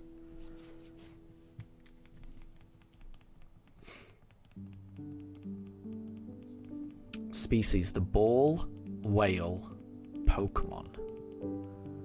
Huh. Okay. So my guess, based on its shape, would be Whalmer. That would be my guess. Kathman thinks Whalmer as well.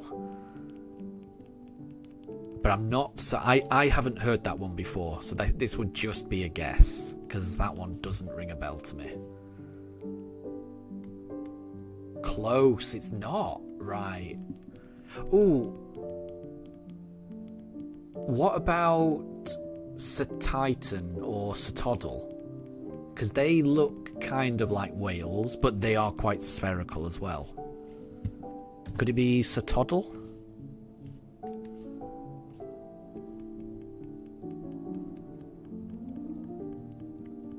So Capman's guessing Wailord. Correct. So was it Wailord?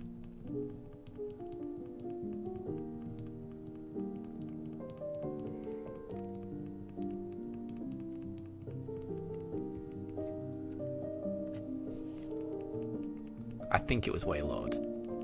Well done, Kaffman.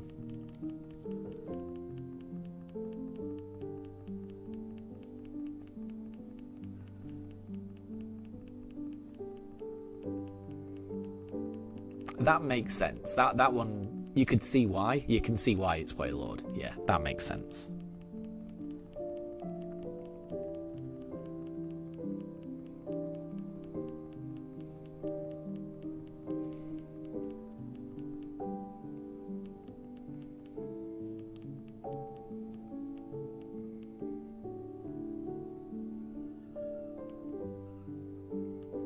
Oh, aha, species the barrier Pokemon. So I think I know what I would guess for this. I would guess, yeah, exactly what Deb's written. Mr. Mime. That would be my guess as well. Because that rings a bell as well. Again, I can just imagine the anime's Pokédex voice saying that, just as Ash is pointing the Pokédex at Mr. Mime. You know, I can almost the scene is playing in my mind.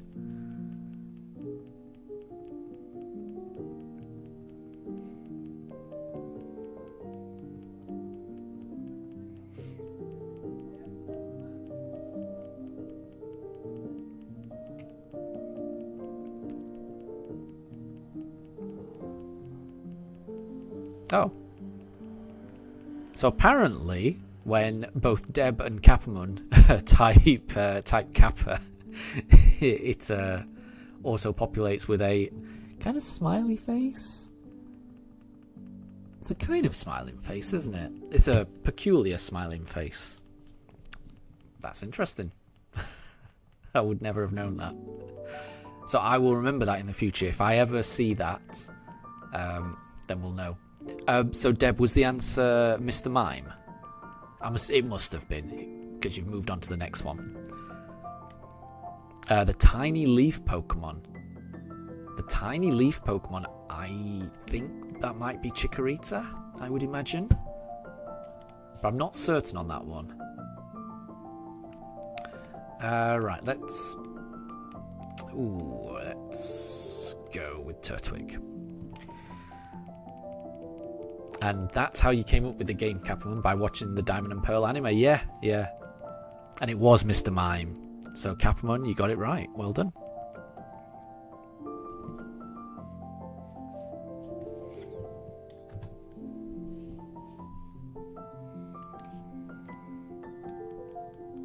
So it's not Chikorita, the tiny leaf Pokemon.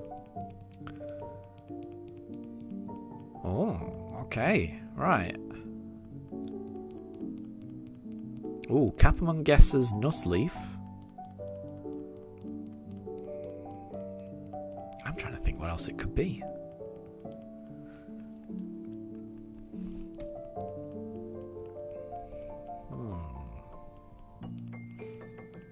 What else has a tiny leaf? I'm looking at Turtwig now, and Turtwig's got 2 little leaves on his head. So I guess my guess would be Turtwig. So it's not Nuzleaf. Capamon is guessing Oddish, which it definitely could be. Yeah, it could be.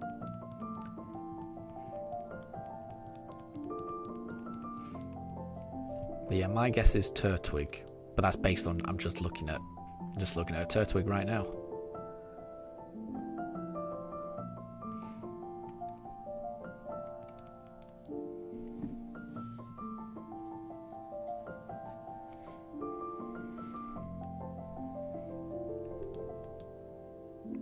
Oh, and it was Turtwig.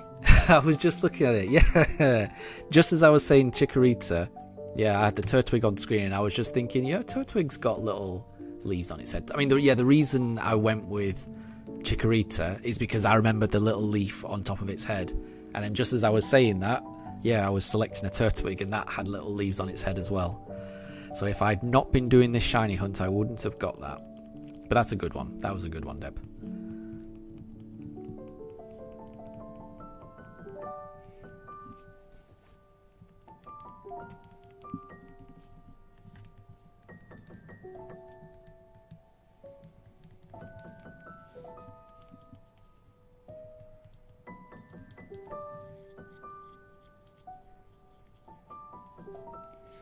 I'm trying to think if I can remember some. Ooh, Capelman has put the patient Pokemon. And this one doesn't ring a bell to me. This one does not ring a bell to me. So what would be patient?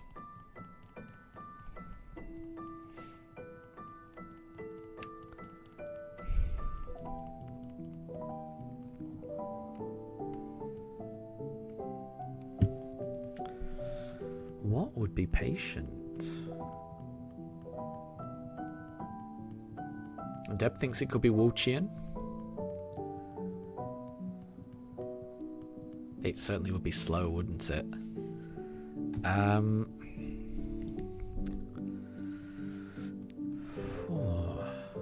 Patient Pokemon. How about... Oh, I'm just trying to think of its name.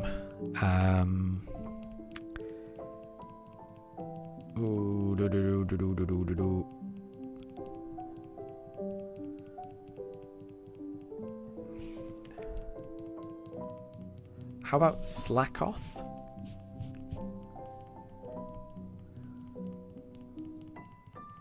That seems like a very... Oh, Deb thinks it could be Slowbro. Yeah, it could definitely be Slowbro. Yeah. I'm gonna stick with Slackoth.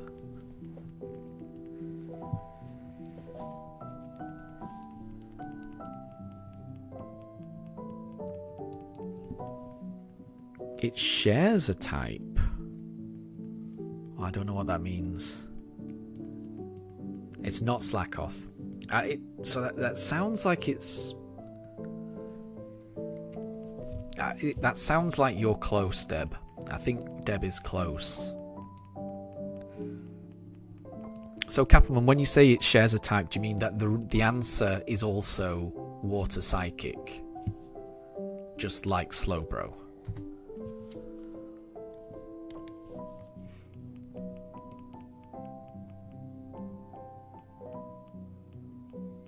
Because could it be Slowpoke?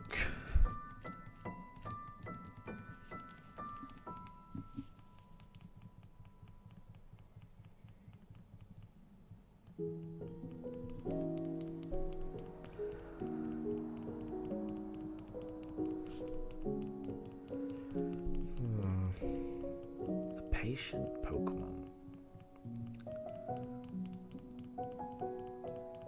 So it's a psychic type. Patient Pokemon. What about Drowsy?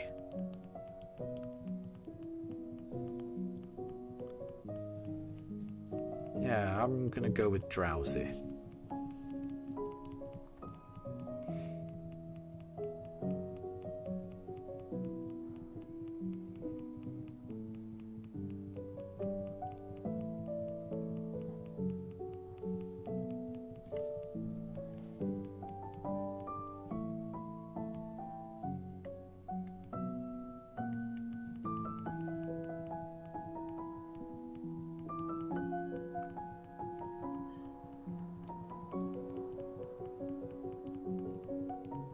It's not drowsy. Ooh.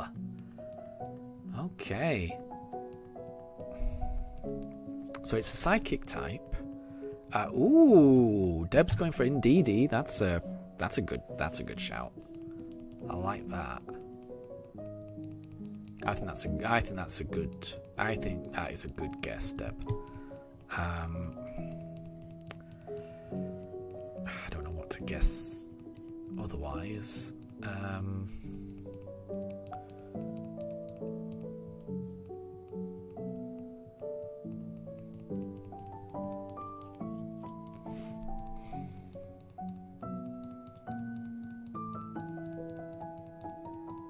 The patient Pokemon.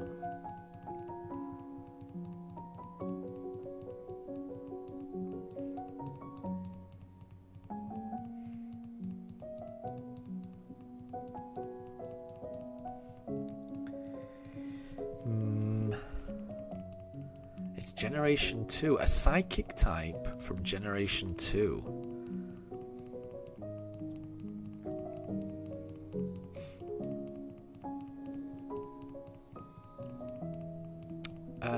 Girafarig? That's a psychic normal. What other psychic types are there in Generation 2?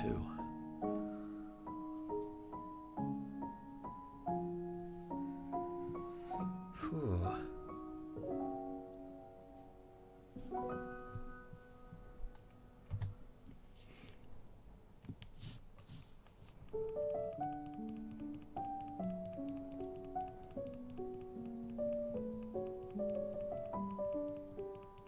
Well, I mean, there's Lugia, but I don't think it's Lugia. It's not Girafarig. Ooh, Deb's gone for Wobbuffet. That's Generation 2? Yeah. That's a really good one. That's a good one. That's a good one. Surely Deb's got it. Surely Deb has got that. It's got to be. Well done, Deb. It was. Well done. Well done. Well worked out. Well worked out. I'd completely forgot about Wobbuffet. I shouldn't have done, but I had completely forgotten. So well done, Deb.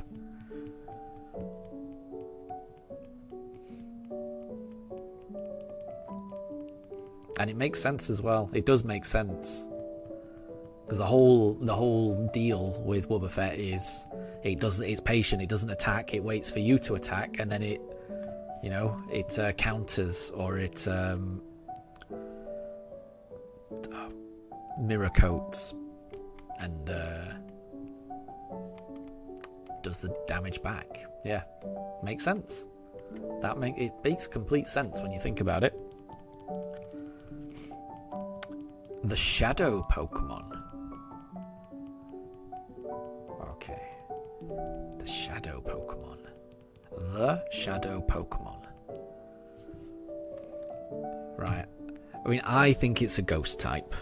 So it's not Ghastly, obviously.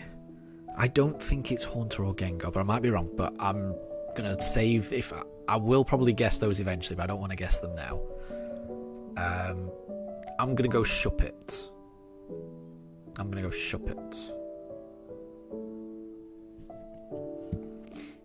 Okay, that is not a shiny Piplup. You are not shiny, sir.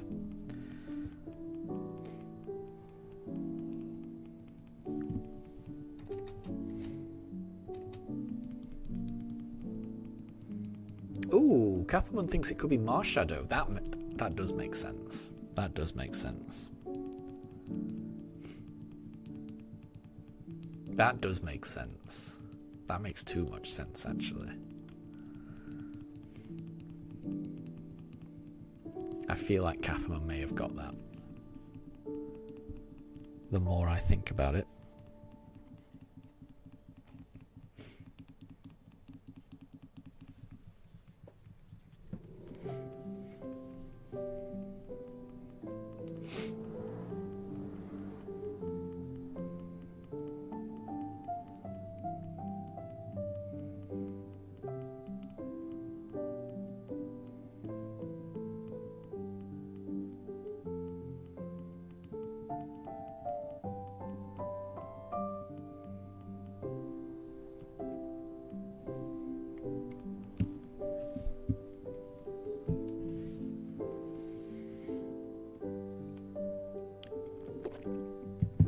And Kappa is correct.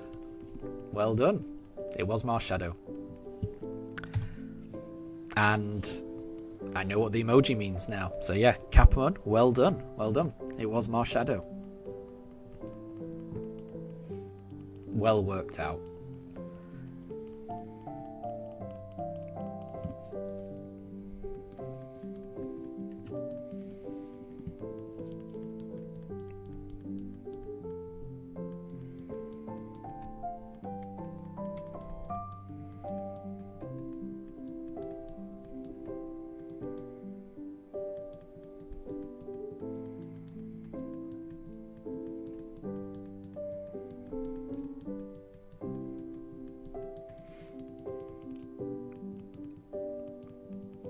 Okay. The species name is the puppet Pokemon.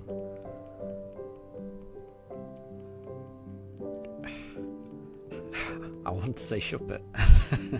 I want to say Shuppet.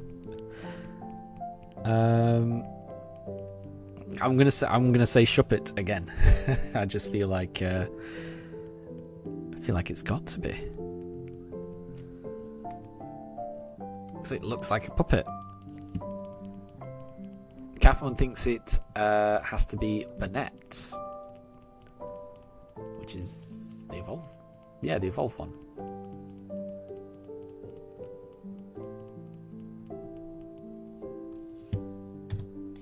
Shuppet is correct. There you go. I was doubting myself because I just said Shuppet.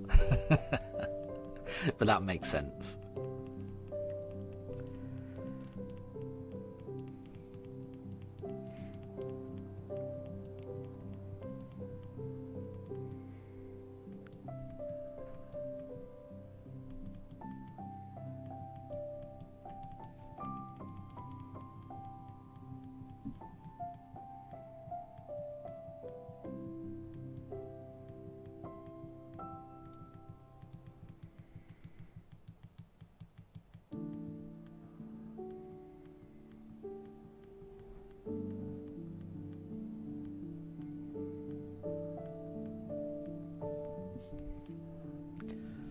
Okay, so Kappa's got one. The Gleam Eyes Pokemon.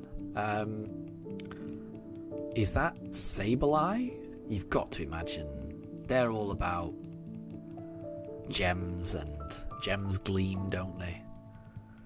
So, yeah, my guess would be Sableye.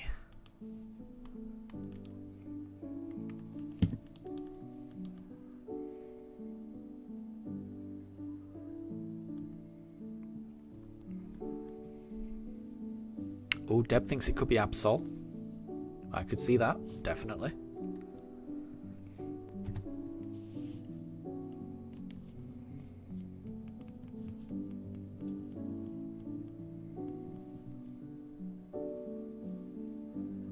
Oh, so it sounds like it's not Absol, and it sounds like it's not Sableye.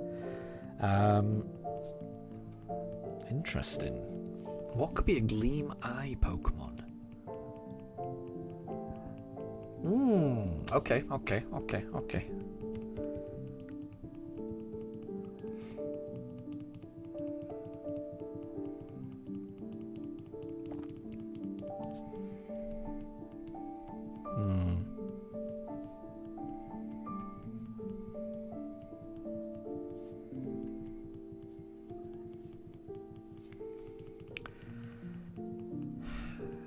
Oh, Deb thinks it might be Luxray. I could imagine that, because Luxray is meant to be able to like see through things, like it can see through walls in Detective Pikachu. In the Detective Pikachu Switch game, I should say. That's the only one I've played. So yeah, I could see that. I could definitely see that. And it is well worked out, Deb. Well worked out. I don't think I would have got that.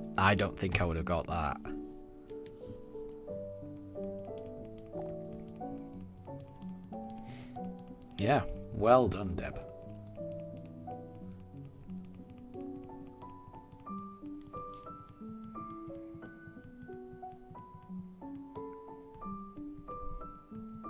I always forget that Luxray is really known for its eyes and its good vision.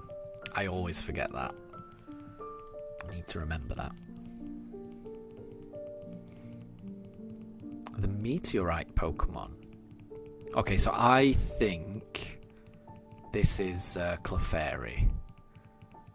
That would be my first guess.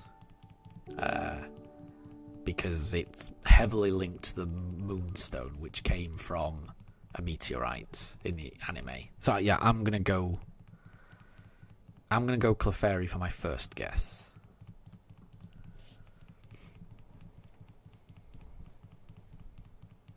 Capamon thinks it could be Minior. I could definitely see that. I could definitely see that. Wouldn't surprise me if Capamon was right.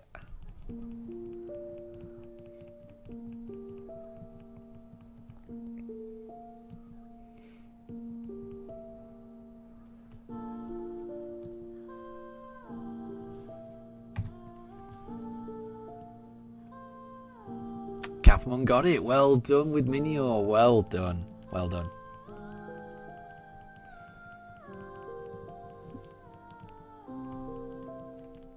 I wonder what Clefairy's is. Clefairy species name. Does it tell you? Oh, it's just the fairy Pokemon. Oh well. Well done. I do remember the episode of the anime where like all the Clefairy are dancing around the meteorite that had landed, and then they all evolve into Clefairy, into Clefable. Yeah, good times. I do love the anime. I do need to watch more of it.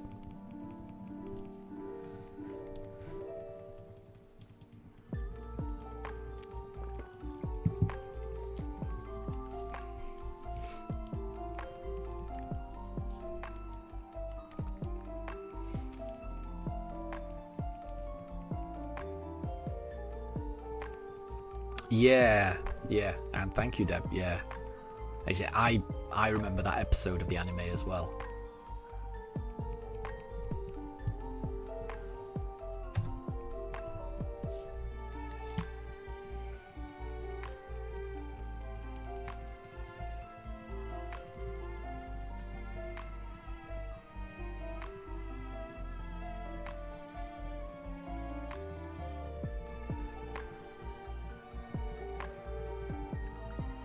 Oh, the genetic Pokemon. So my first thoughts are that's got to be Mew or Mewtwo.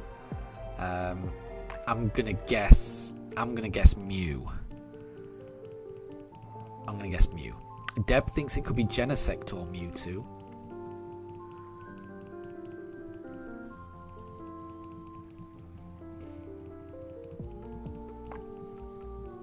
Ooh.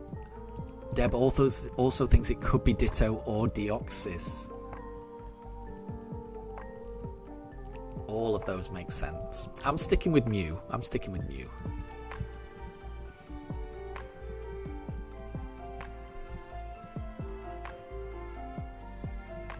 I feel like we've got our bases covered here, though. It's got to be one of these.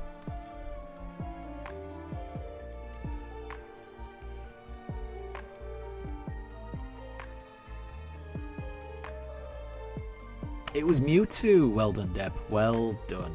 Well done.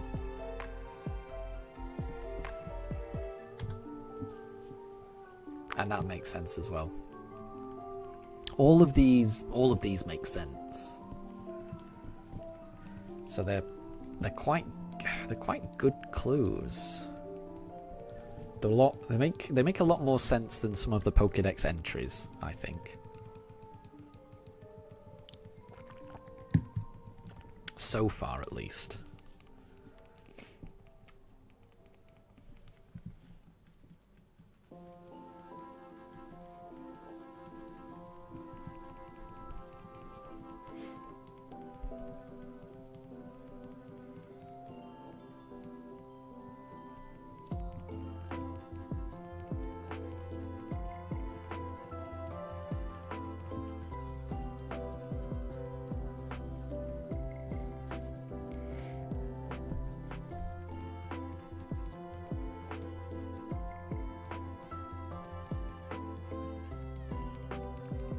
Okay, the sun Pokemon. Is it too obvious to say Solrock? Or is that too... I'm going to go Solrock because I would kick myself if it was that and I didn't go for it. So I'm going to... I know it's obvious, but I'm going to go Solrock.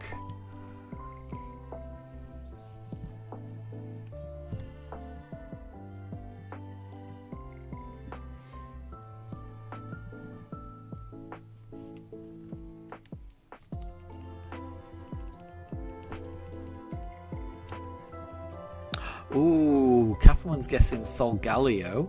Yeah. Because it's like Lunala and Solgaleo, so sun and moon. Yeah. Well done, Capamon. Well done. Again, nailed it. Well done. But I mean, I had to go for Solrock. I had to. What? Solrock is the meteorite Pokemon as well. That's crazy. That's crazy. But yeah, again, Solgaleo makes sense, of course, because it's Solgaleo. It means Sun Lion. Yeah, makes perfect sense.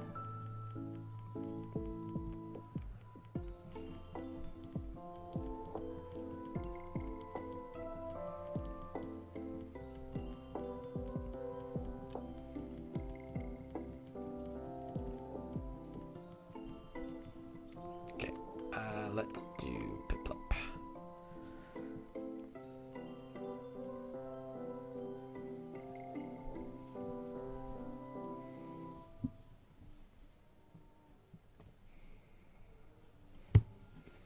Well, that's not shiny.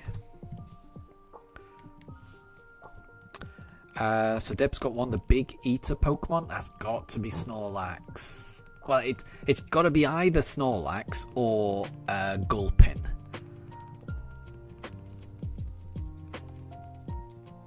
And I'm now changing my mind. I think I'm going to go Gulpin. Because I kind of think Snorlax might be more to do with sleeping rather than eating. Even though Snorlax does eat quite a lot. I'm going to go Gulpin. Changing it. We're going Gulpin. That's final answer. No, it's Snorlax. No. I changed my answer. I doubt myself. Yeah, Snorlax was my first answer, but then I talked myself out of it.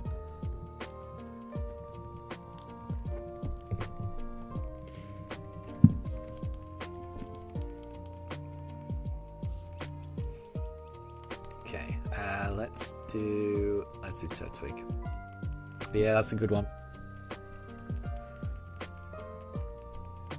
Right, the trash bag Pokemon. That can only be Trubbish. There's no way that's not Trubbish. I'm getting that one.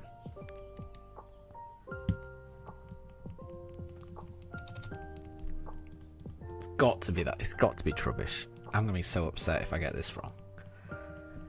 It can only be.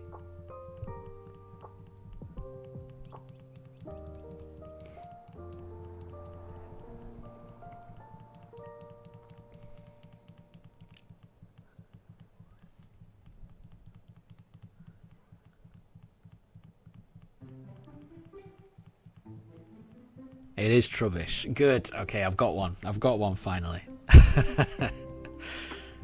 Good. Phew. I was starting to doubt myself.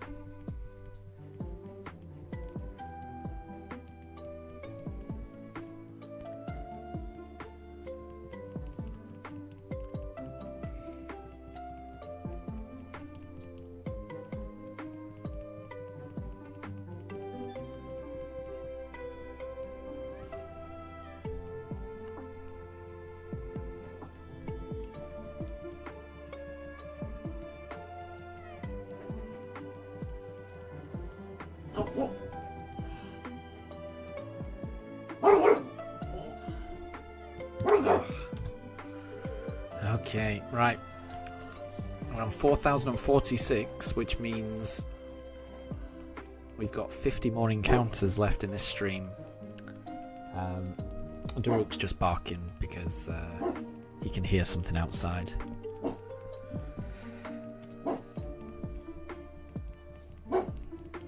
The big tusk Pokemon. The big tusk Pokemon.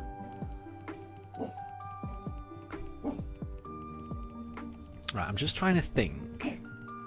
There's been a question earlier today about tusked Pokemon. So Catherine thinks Great Tusk, which makes sense. My thoughts are it has to be either Donphan, one of the Paradox Donphan, or it could be Mamoswine, actually. It could be Mamoswine. I think I'm going to go Mamoswine. That's got big tusks.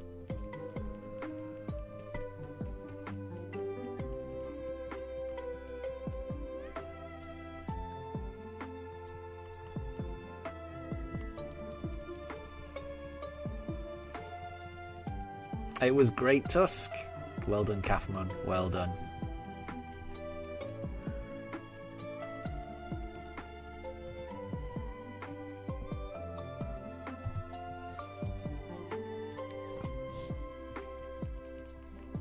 But again, it makes sense.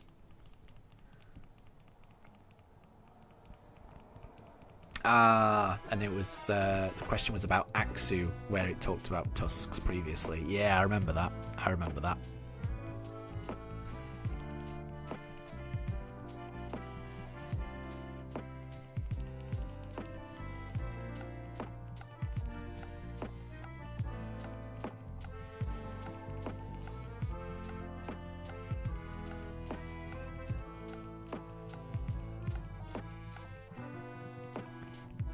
And thank you, Mega Gengar.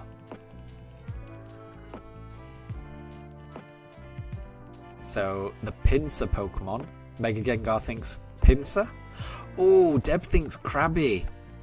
Ooh, because I was just going to say, sure, I was going to say Pinsir as well. I would have gone with Mega Gengar, definitely. I would have agreed with you, Mega Gengar. But now I've seen Krabby, I think it might be Krabby. No, it's not. It's neither of them. That's crazy. Well, maybe Kingler then? It's got to be. Yeah, so Mega Gengar thinks Kingler as well. Surely it's got to be it's got to be one of them.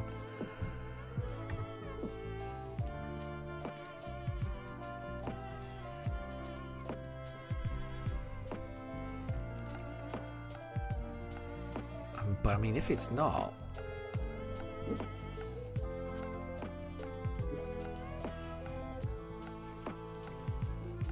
yeah, I kind of agree, Deb. It feels like it's got to be Krabby or Kingler.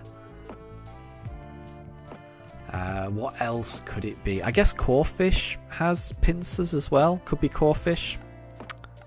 I was Kingler. So, I mean, yeah. I would say you were right, Deb. You were definitely right, Deb.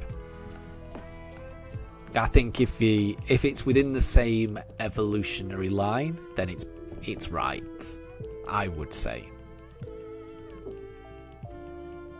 So, Krabby is the river crab Pokemon. I didn't know that. That surprises me, actually. Because in the anime, doesn't Ash catch Krabby at the beach?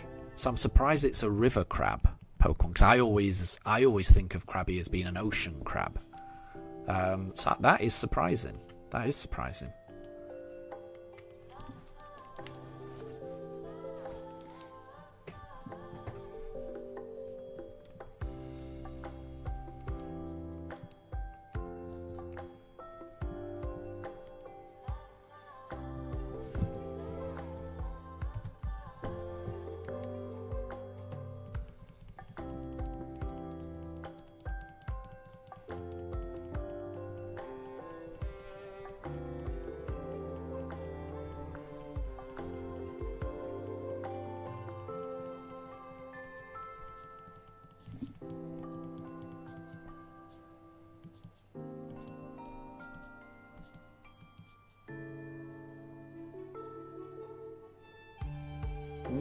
Yeah, it does say it.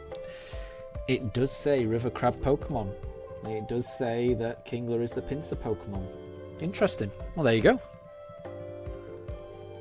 Fair enough. Just looking at the messages on the Discord. Fair enough. You can't argue with that. You can't argue with the Pokédex. Maybe that there's different Pokédexes out there. That could be the case. It wouldn't surprise me if that was the case. There could be more than one Pokédex out there.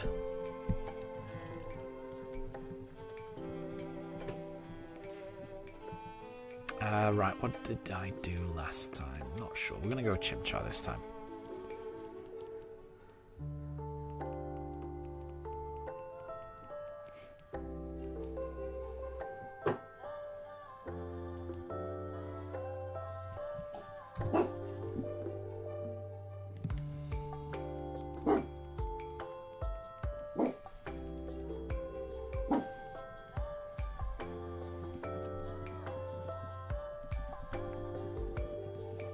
Oh, Scizor is also a pincer Pokemon. I forgot about Scizor. But that does make sense, doesn't it? Yeah, I'd forgot about Scizor.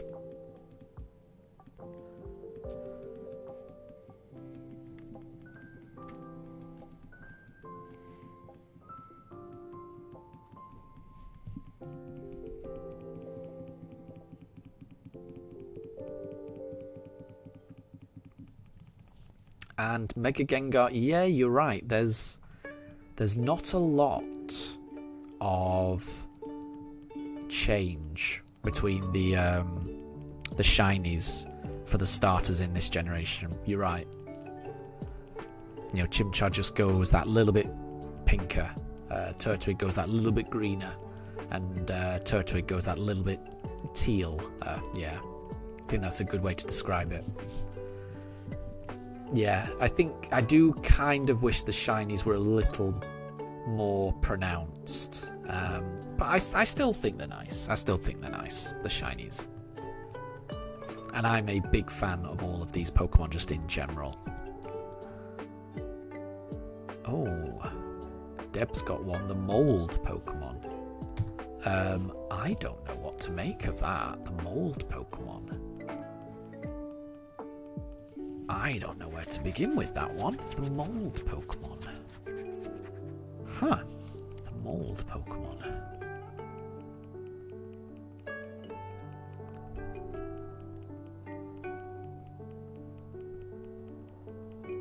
And apologies. I think Daruk heard a dog barking just then. So sorry. Mega Gengar, you like all the shinies, even the really subtle one, like Garchomp and Gengar. Yeah, I struggle with Gengar, but I will say I like Mega Gengar's shiny, Mega Gengar, which is ironic. So I like your name. So I like. When Shiny Gengar becomes Mega, then it becomes white, doesn't it? It's really cool. So I like Mega Gengar's shiny. Normal Gengar's shiny is... for me, it's too subtle, I think. I think it's too subtle, personally. And I think Garchomp's Mega is nice as well. Because does Garchomp's Mega Evolution make it a little pink, which I think is kind of cool. I kind of wish normal Garchomp was like that. I kind of wish shiny normal Garchomp was like that. So I like that the Megas kind of corrected those two shinies. I think that was the right thing to do. Right, the mold Pokemon. I'm stuck on this, Deb. I am going personally. I'm going to need a clue for mold Pokemon because I can't think of anything. I just can't think of anything. And because it's spelt like that, it's making me think of like a a mold for like shaping something, rather than mold that has a U in it, which would be to do with like fungus and things like that. I can't think of any Pokemon to do with like shaping. So yeah, I'm gonna need it. I personally am gonna need a clue. I don't know if anyone else can guess what the mold Pokemon might be.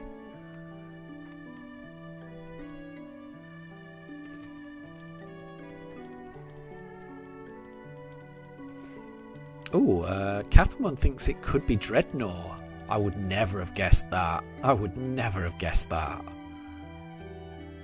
Yeah, I don't understand how that could be it.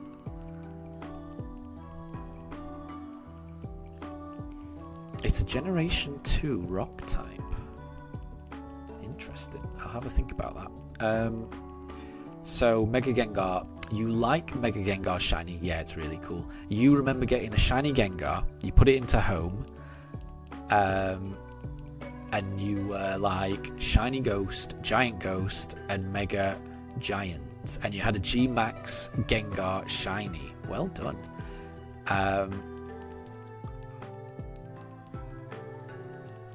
Oh, Gengar guessed Shuckle, Capamon guessed Shuckle, and you were both right. Well done. Well done. The mold Pokemon. I wouldn't have got that. There's no way I would have got that. There's no way I would have got that. I'm surprised. I am surprised. But I do like Shuckle. I would like to do a playthrough with a Shuckle at some point. I've never done a playthrough with Shuckle. And Shuckle is exactly the type of Pokemon that I like, you know. Very defensive. Yeah.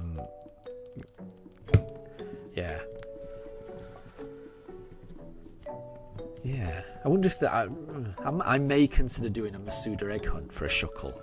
Shiny Shuckle for this one. When it comes to that. The single horn Pokemon. That's got to be Rhyhorn. Capamon thinks Rhydon. Yeah, Rhydon, Rhyhorn, either of those two. It's got to be, to me, it's got to be one of those. Surely. And Cloud Taps, good to see you. Welcome back. We are currently in a guessing game of who's that Pokemon. And the way the clues work at the moment are we are reading out the species name. Which is like the couple of words that the Pokédex uses to describe a Pokemon. So not the full Pokédex entry, just a couple of words summary of it. So for example, Pikachu is the mouse Pokemon, or I think from what I remember, Nidoran is the poison pin Pokemon. I haven't double checked that, but I just think that that's right. So we're trying to guess. We're trying to guess the Pokemon from the species name. So if it's not the single horn Pokemon, I'm thinking maybe. So if it's not Rhydon or Rhyhorn, I'm thinking maybe Rapidash. I think that's got a horn. That's got one horn, I think. Capamon is guessing Nidoking, which it could be. Definitely could be. Let's go Turtwig. Yeah. So yeah, exactly how Debs put it. You know, it's basically the category of a Pokemon.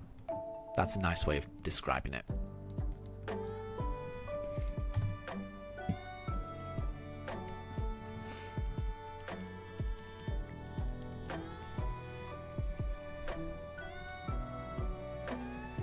And Cloud Taps, thank you very much. I'm very close. I'm going to be reaching 4,096 on this stream, and I'll be ending it on that number, I think. So I'm almost there. Just 41 more encounters to go. And I'll be at odds. At full odds, so we'll see. So Nidoking is the drill Pokemon, and Rapidash is the fire... Yeah, Fire Horse makes sense, doesn't it? The single horn Pokemon. Right, let's think. What could that be? What could that be? Ooh, Capmon's guessing Nidoqueen. I like that. Oh, Nidoqueen is the drill Pokemon as well. Interesting. Right. The single horn Pokemon. What could it be?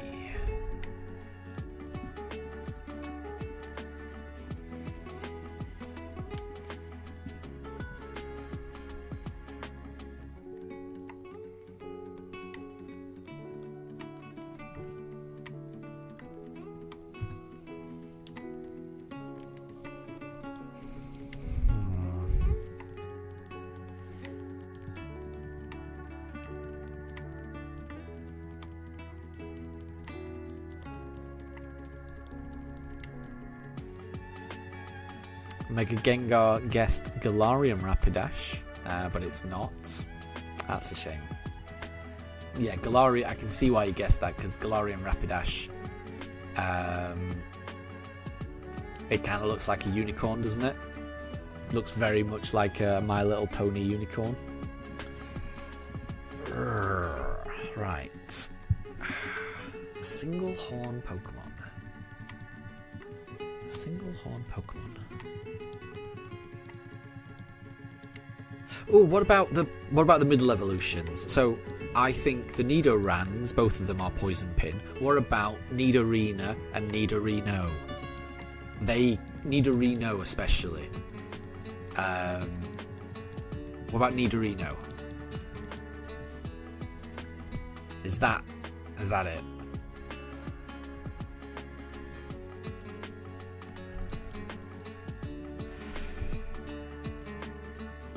Or, wait, I've got another idea. It could be Seaking, because Seaking's got a horn as well. Just one horn. But I want to guess Nidorino first. And then after that I want to guess Seaking.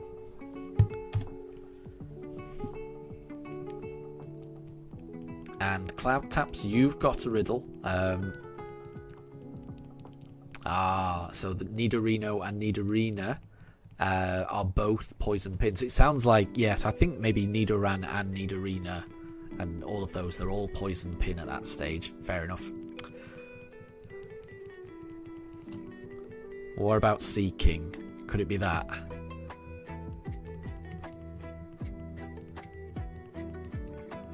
Seaking's a goldfish type.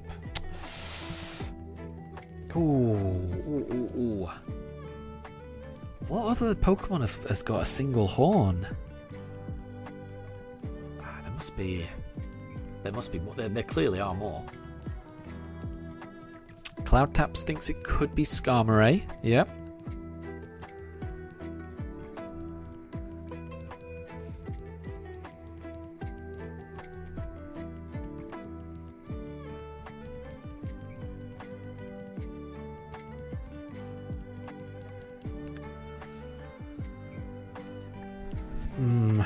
I'm trying to think of a Pokemon that's got a single horn. Okay, let's go Chimchar.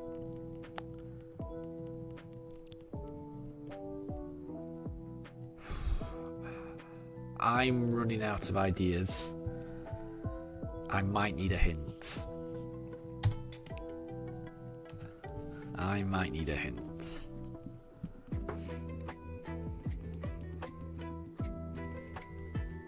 So yes, Skarmory is the armor bird type.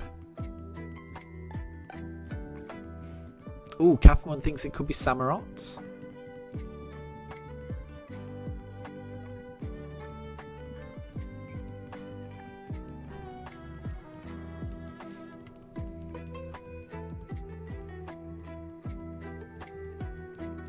Guess the balloon Pokemon before single horn Pokemon.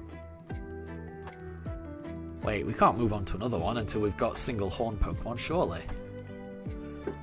But I mean, the balloon Pokemon, I think, is Jigglypuff. But I want to get this single horn Pokemon. So Samurott is the formidable Pokemon. Wow, that's kind of cool. Yeah, I think we might need a clue for the single horn Pokemon. Ooh, Capamon's guessed Heracross. And that does have a big, weird-looking horn, doesn't it? That's got a weird-looking horn. That could work. I think Heracross could work. That's a good guess.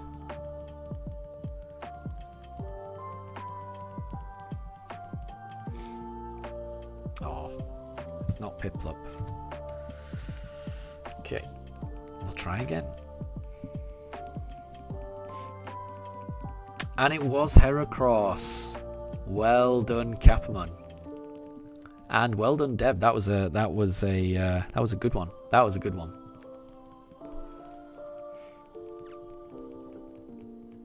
And it makes it, yeah. Now you say it, yeah. Heracross has got that huge horn, doesn't he? It looks weird, but it's a huge horn. Should once you know it, then it's like, yeah, I should have got that. I should have got that. So, Deb, you said guess the balloon Pokemon.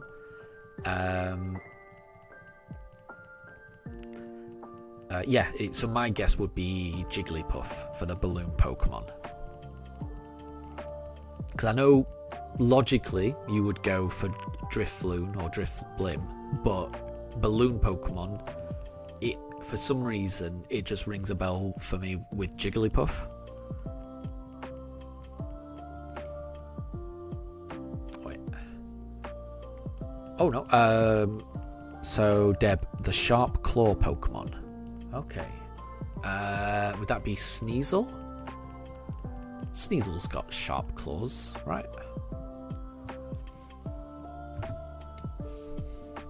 My guess would be Sneasel. Oh, and the balloon one was Drifloon. Oh, for some reason I thought it was Jigglypuff. Okay, fair enough. Because I thought Drifloon would be too easy. I thought it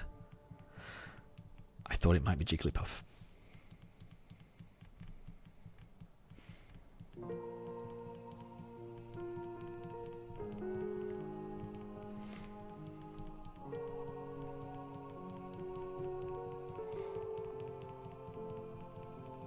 And Sneasel is right. Yeah, that makes sense. That makes sense.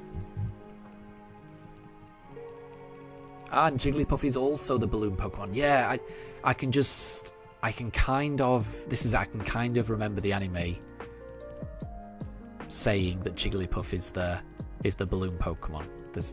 That rang a bell.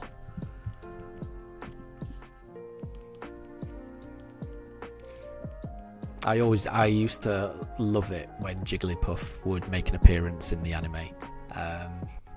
I loved Jigglypuff's cameos in the first season of the anime. It used to make me laugh every single time. Never failed. Its little pouty, his little pouty face when he realizes that everyone's fallen asleep, and then just drawing on everyone's face. I loved it. The Hibernator Pokemon. So my initial thought was Snorlax, but we know it can't be that because that's the Big Eater Pokemon. So then when you think of hibernation, you think of bears, which then leads me to Teddiursa or Ursa Ring. And usually when bears hibernate, they're big bears rather than little bears. So I'm gonna go Ursa Ring. I'm gonna go Ursa Ring for that. That's my guess.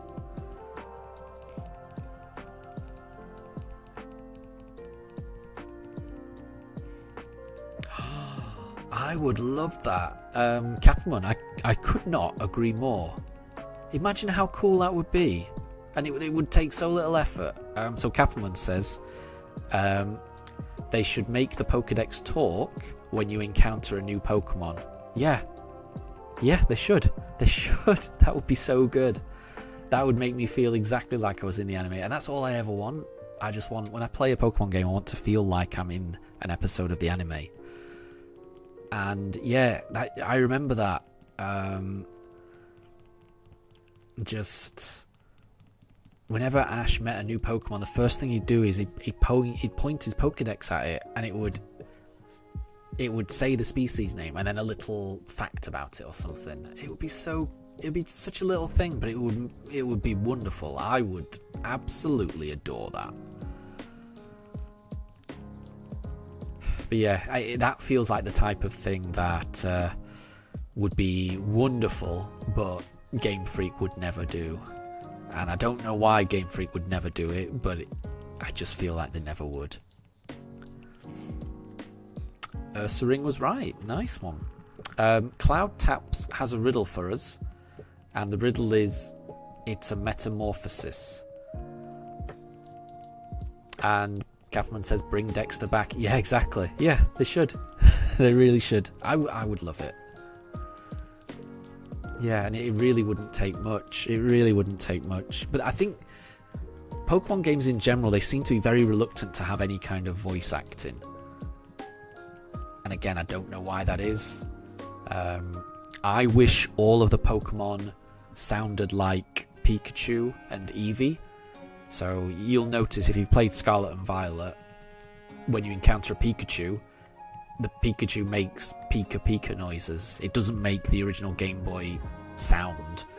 I wish all Pokemon made the actual noise rather than the generic Game Boy sound. I get that the noise is a little bit nostalgic, but it's not like we still have 8-bit sprites running around the world. You know, yeah, the sprites were nostalgic on the Game Boy, but you update them, but they've never updated the sound. I don't know why. Just give the Pokemon their anime voices. But even if you forget that, yeah, Pokemon games, they just seem reluctant to voice their main characters, which, again, I could kind of understand on the old handheld games. You know, it would be difficult to have sound files that big for role-playing games on, you know, when they were playing on the DS or the 3DS, but they're on the Switch now. They should be able to handle voice acting, but they've not attempted it. I do think that they will do voice acting for NPCs in the future, but I'm just worried they'll always have those horrible noises for the Pokemon, and I just want them to sound like the anime. Yeah, so Cloud Taps, your riddle, I'm a bit confused by the riddles, I'm not sure, but what about Metapod? Does that work for Metamorphosis? Either that or Ditto, but I'm not quite sure how the riddle works.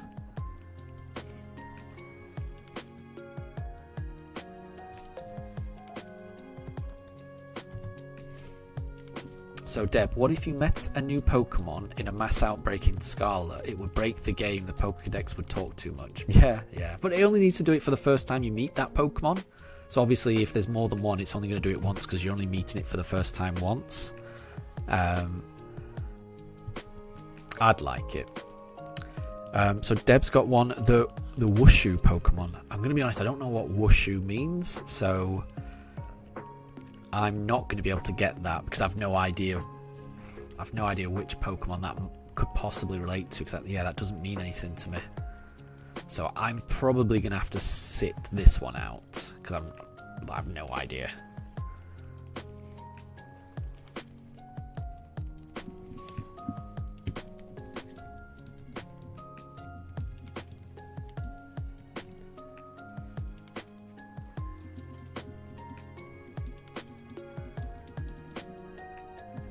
So for Cloud Taps' one, it's not Ditto.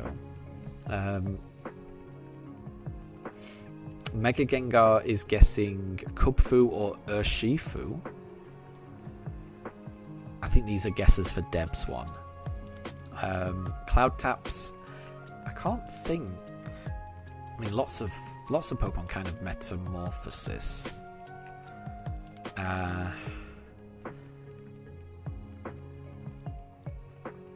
Based on an in-game condition.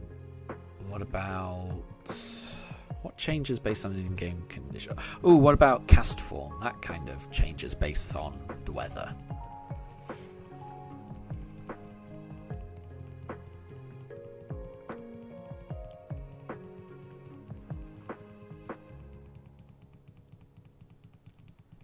And Capman was right. It was Urshifu.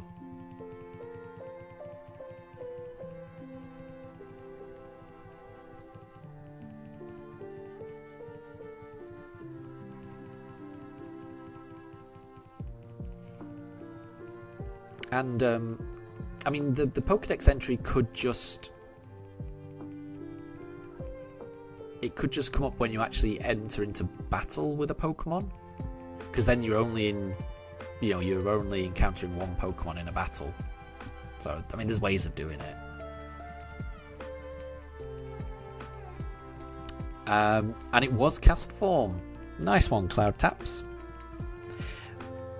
The Rogue Pokemon for Deb. The Rogue Pokemon. Oh, the Monkey Rogue Pokemon. The Monkey Rogue Pokemon. Interesting. So I know it's not Mankey, because I'm pretty sure Mankey is the pig monkey Pokemon. So I don't think it's Mankey. The Monkey Rogue Pokemon. What about Apom? Apom sounds like a bit of a rogue Pokemon. In the Detective Pikachu game on the Switch, a couple of Apom steal a hat right at the start of the game. So I'm going to go with Apom.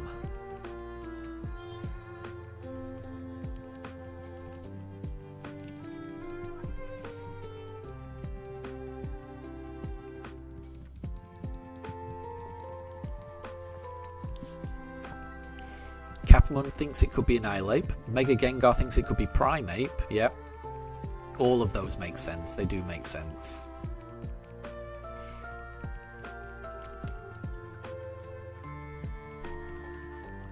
I'm sticking with Apom.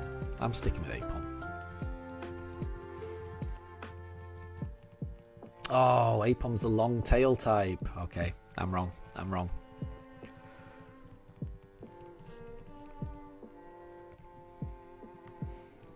So, could it be Primeape or Annihilape?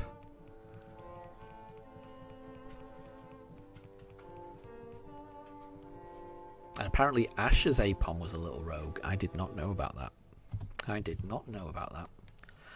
So Annihilape is the Rage Monkey. That makes sense.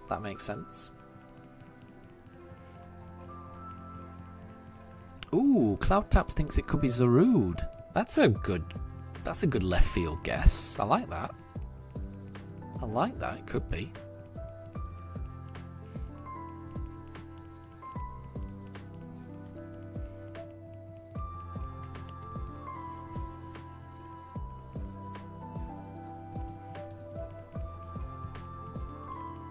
Ooh, Primeape is Pig Monkey as well, so it sounds like Mankey and Primeape are both called the same thing. Okay, right. So, if it's not Zarude... Oh, it is Zarude!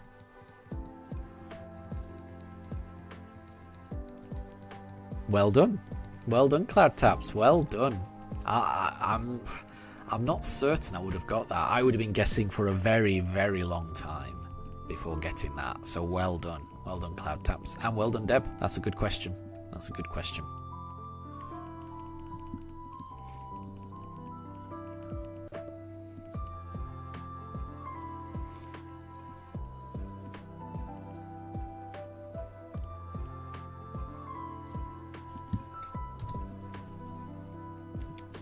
Because my next guess would have been Chimchar.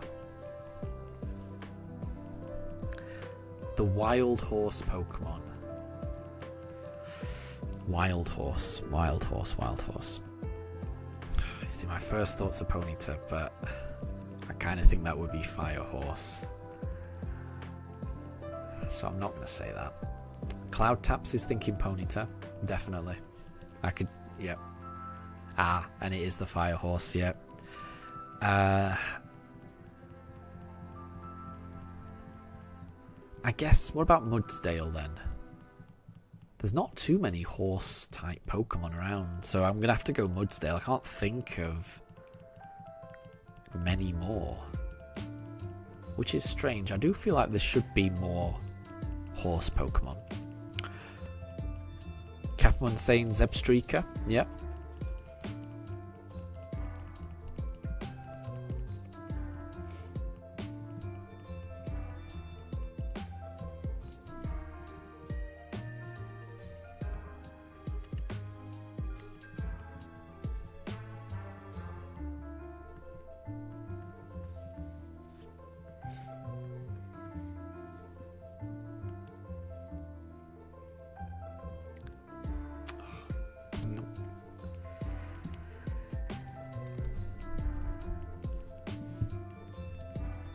Okay, we got 27 more encounters. We're almost there. We're so close. So Zebstreaker is the Thunderbolt Pokemon. Oh, I would never have got that. I wouldn't have got... I would have thought it would have been like the Zebra Pokemon or something. Thunderbolt. I would have guessed a lot of different electric types before resorting to Zebstreaker. Oh, and it's not Mudsdale. Mudsdale's a draft horse. Okay, right. Now let's think about this. What other horses are there? I'm shocked. Shocked. Because I thought it would be Mudsdale. Okay. Wild horse.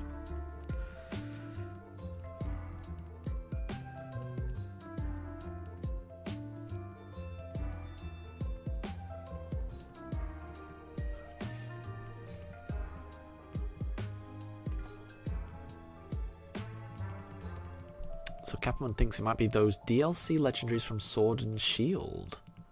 Do you mean like the Swords of Justice? Like Cobalion,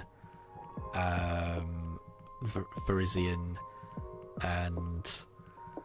Oh, what's the other one called? Was it Cobalion, Virizion, and... Oh, the other one. I don't know what the other one's called.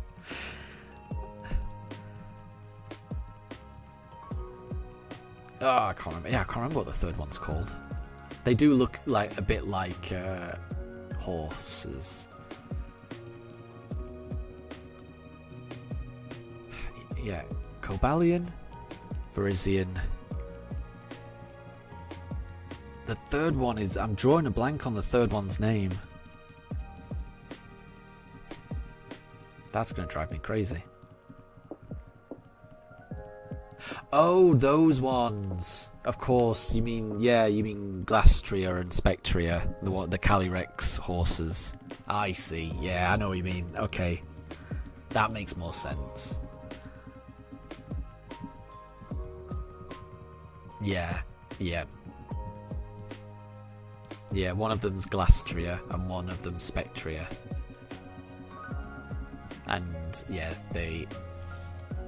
you can fuse them to Calyrex. Terrakion was the one I was trying to think of. Thank you. Yeah.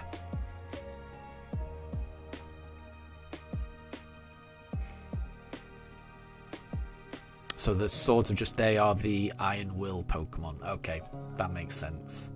So I was way off. Yeah, so Capamon was thinking either Spectria or Glastria.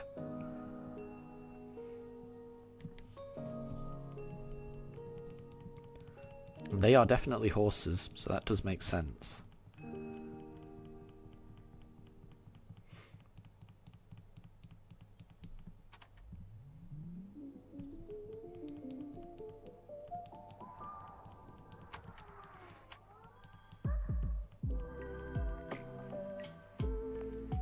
So Spectria is the swift horse. wonder what about Glastria? That was Capamon's other guess.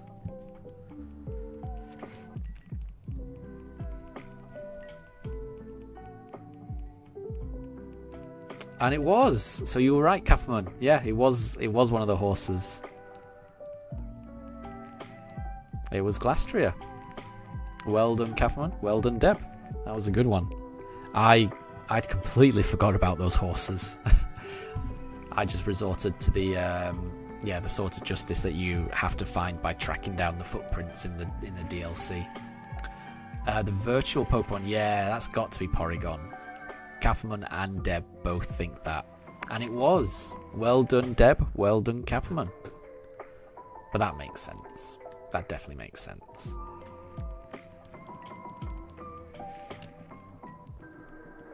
That was a good one, Cloud Taps.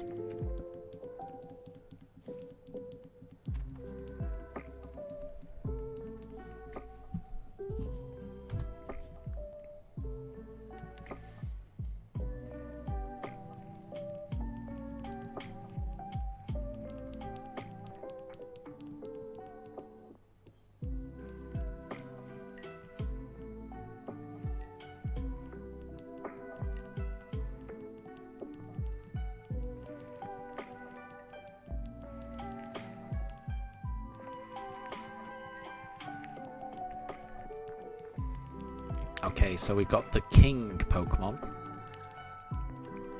So Capamon says King Gambit. That makes sense. What else has got King in it? Maybe Slow King?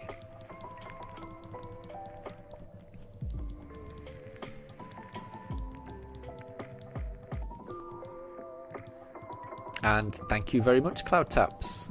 This is a mix called Hyrule Cafe, a cozy lo-fi Zelda mix by the artist Coffee Date.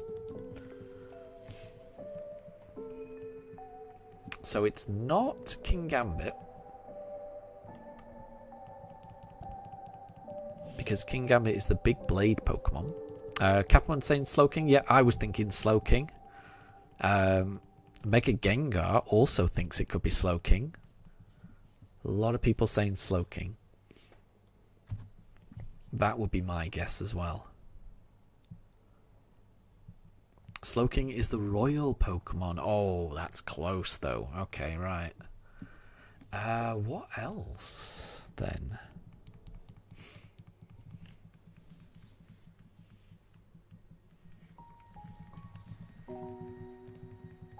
And that was the end of Hyrule Cafe. So now we're listening to Chill Tendo 2 by Game Chops. Oh, Kingdra, that's a good guess. That's a good guess. And, Cloud Taps, if you want me to put a link to the music that was just playing, the Hyrule Cafe music, let me know and I can post it in chat. Because it's available on YouTube. So Kingdra is the dragon Pokemon. Oh no, wait, I was about to say Nidoking, but I think we already know that Nidoking is the drill Pokemon, so I'm not going to say that. What other King Pokemon are there? And we know it's not Kingler, because that's the Pinsir Pokemon.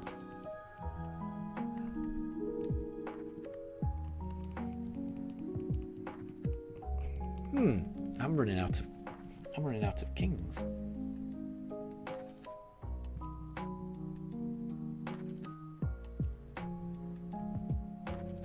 Ooh, Capamon says the one that rides the horses. That's Calyrex.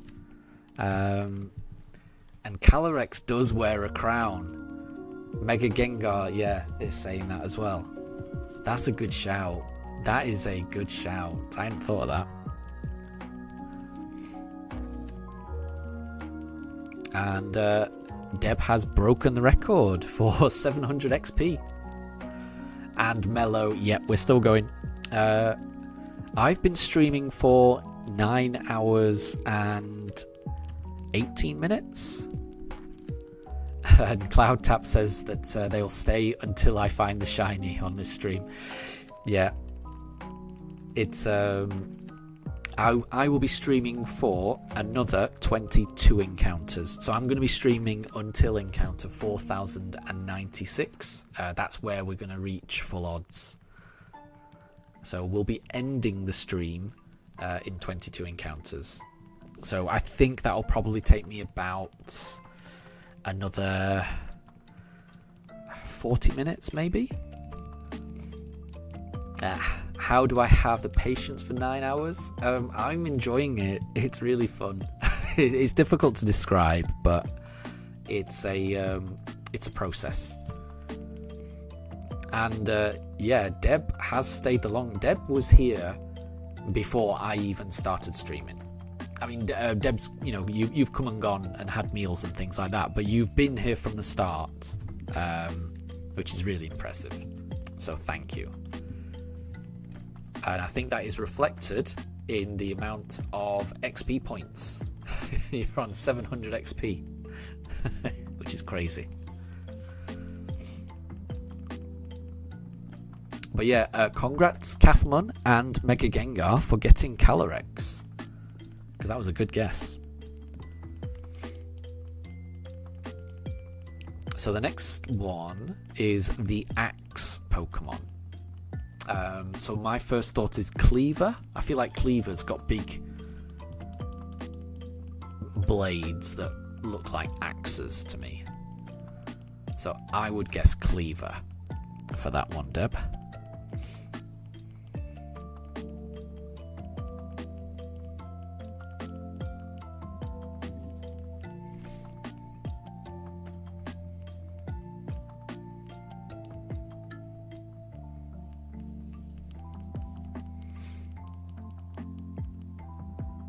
Mega Gengar thinks Axu. That makes sense.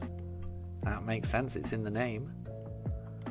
Right, let's do Turtwig. Oh, Cleavor's correct. Nice, good. That was a guess. Yeah, I'm glad I got that. Nice one. Good one, Deb. Turtwig is not shiny though. We've got 20 more goes. 20 more attempts. 20 more attempts until we go over full odds. And Mega Gengar, I know. I feel like I got a bit lucky with Cleavor.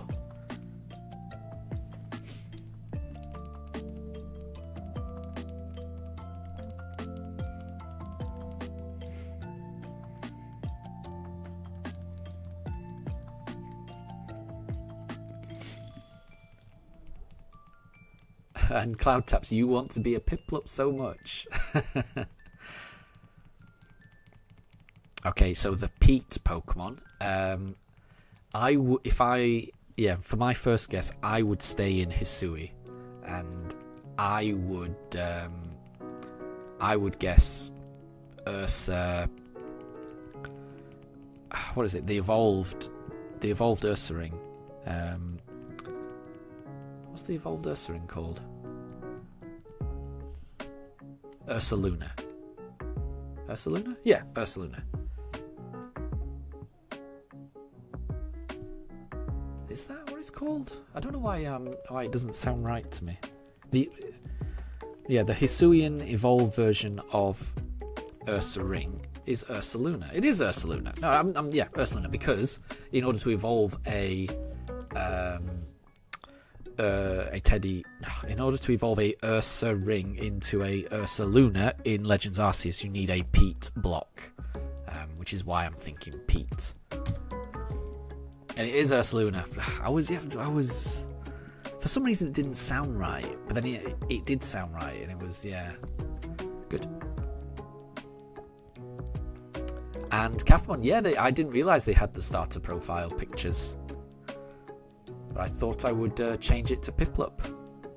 And Cloud Taps wants to be a Piplup so much. Right, I wasn't paying attention. Let me just have a look at this Piplup. I'm almost certain it's not shiny, but Let's have a look. No, you're not shiny. You're not shiny.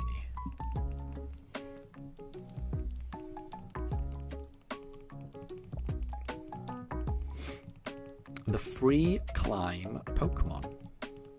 Interesting. I think I would have guessed Ambipom, but I think we already know that that's the long tail Pokemon, so it's not that. The free climb Pokemon.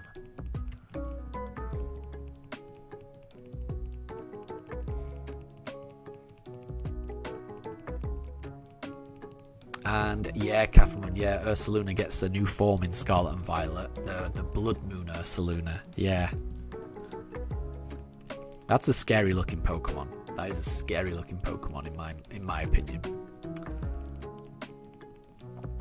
Right, the free climb Pokemon.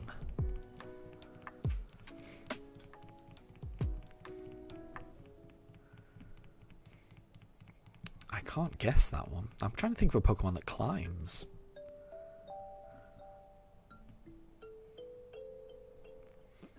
So Mega Gengar says, name a Pokemon you want in real life. Deb wants a Luxray to be their best buddy. I like that.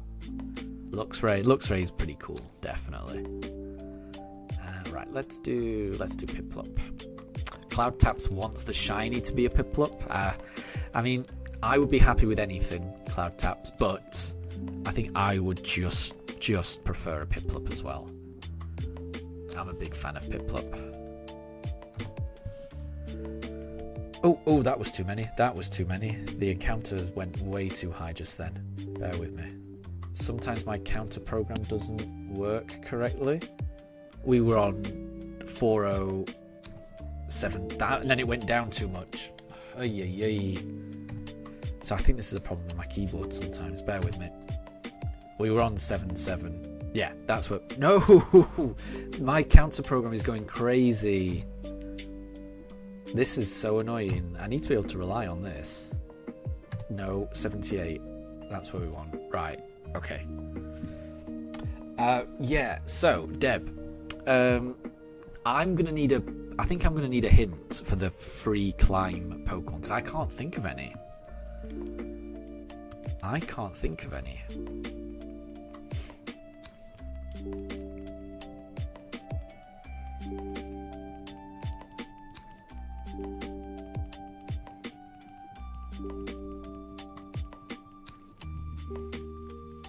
Oh, wow. So, apparently Mega Salamance's Pokedex entry reads, this Pokemon can randomly turn on its trainer, causing it to have the name Blood-Soaked Crescent. Wow. That's scary. And that's the Mega Salamence Dex entry. That's scary. Capone wants a Dragonite to fly. Or a Trico as your buddy. Nice. Those would be very cool. So the clue for the free climb Pokemon is that it's Generation 8. So it's from Galar. So what climbs in Galar? Oh, wait. The last two that you've mentioned, Deb, have all been from Hisui. So the free climb Pokemon is probably Sneaselaw, right? That's from Hisui as well, and that climbs all around. I should have guessed that. It's Sneasler, right? And I think that I don't know where Hisui fits in the generations, whether it is Generation 8 or 9. I have no idea. But yeah, I think Sneasler, based on you climb all over Hisui in Sneasler.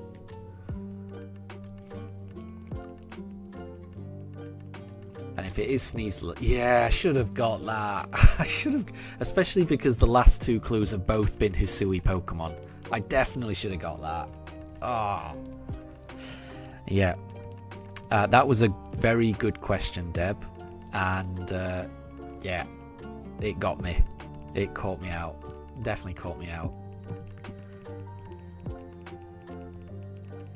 And Cloudtaps, you'd like your childhood favourite, Blaziken, just to chill out with. But a Rayquaza would be hella cool. I agree. I completely agree.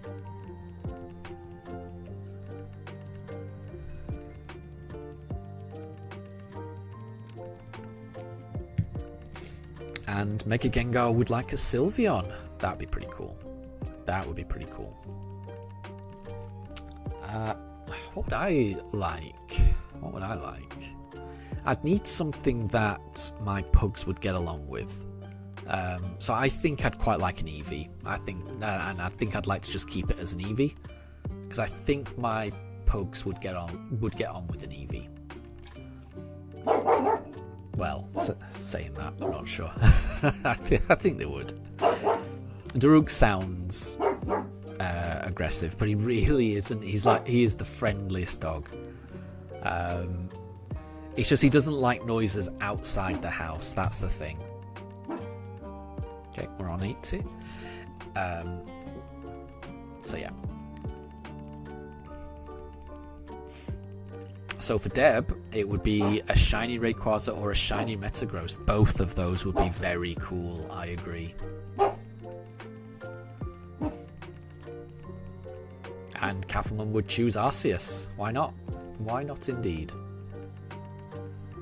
You could even choose a why not. A baby Wobbuffet, you could go why not. Although I don't think I would choose a baby Pokemon. That feels like too much work. Yeah, Eevee would do with me. Eevee's adorable. Eevee's a little cutie, I think.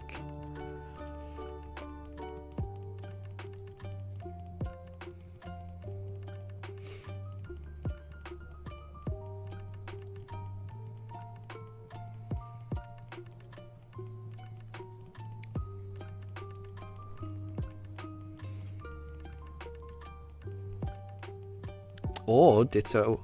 Yeah, Kappelman might choose a Ditto. That's an interesting one. Okay, let's go... Right, let's go Chimchar this time.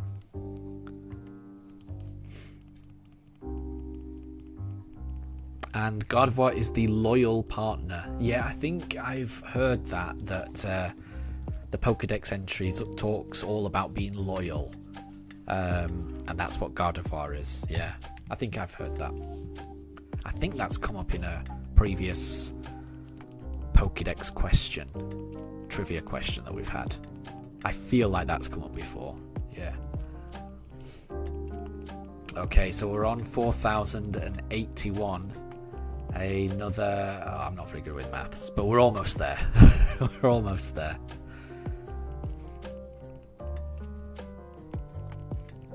Kappelman is scared to get a shiny Zubat, because you've already got a shiny Zubat, don't you? I really hope you don't get that. I hope your shiny is the Aron or the Sableye. I'm really hoping that for you.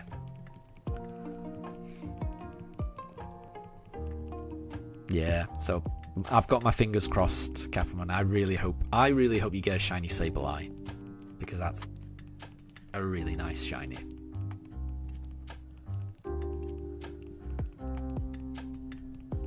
Right, I think I did Chimchar last time, so we'll do Piplup this time. Nope.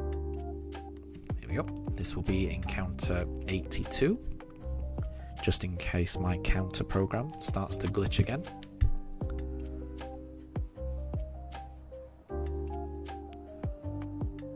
Nope.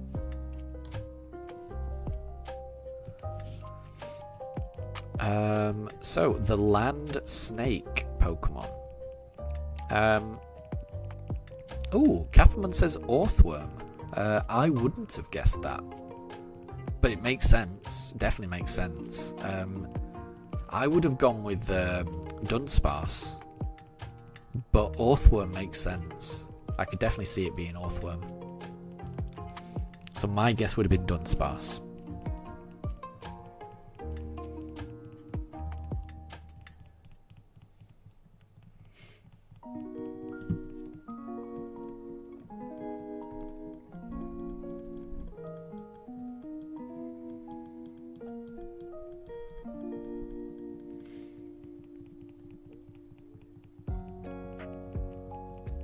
And it was Orthworm. Well done. Well done, Kappelman.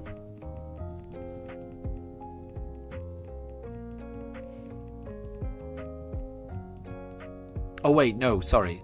Sorry, I misread. So Orthworm's entry is the earthworm Pokemon. I see. And it's the Dunsparce is the land snake. Right. I was close. I'll take that. Sorry, I misread the messages there. Apologies for that confusion. So yeah, Orthworm's entry is the earthworm Pokemon. It's because those two words are so similar, I get confused. And the land snake Pokemon is the Dunsparce. Very cool. Good question. And I'm taking that as a victory. I was close with Dunsparce.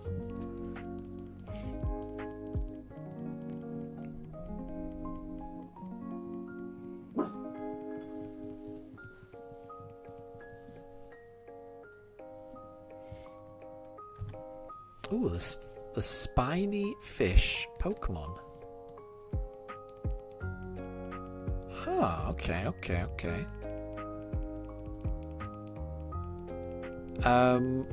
Is that the pufferfish looking one? What's that? What is that? The Hisuian version is Overquill.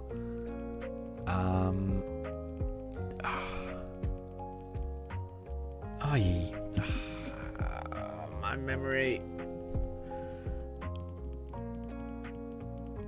Quillfish. Yeah, Quillfish. That's my guess.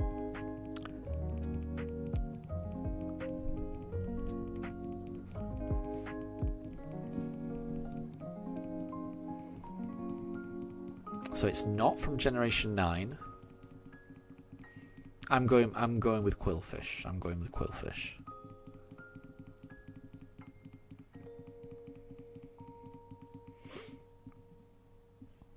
Okay, what did I do last time? Let's do Turtwig this time. So it's not Quillfish. Okay. It's Generation 9 time. Wait.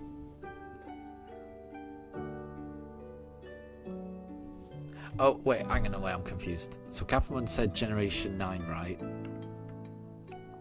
Okay, so Quillfish is wrong, and Capamon is correct. It's definitely Generation 9. So it is Generation 9, sorry. Again, I'm confusing things. So, sorry about that.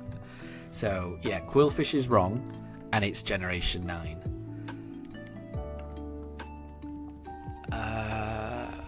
Okay.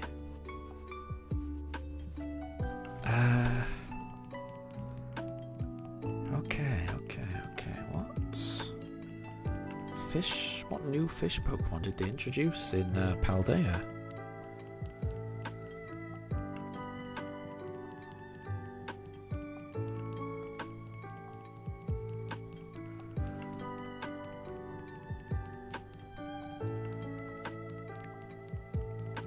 And yeah, thank you, Capamon. Yeah, we're at 9 hours 37 for the stream, so it's been a long one. It's been a long one for me.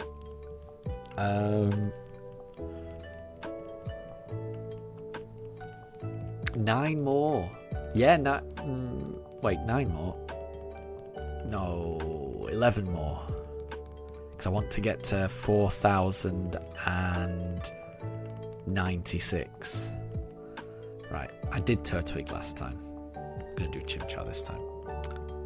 Oh, it was... Oh, Capon's guessing Tatsugiri. That is definitely a fish that was released in Generation 9.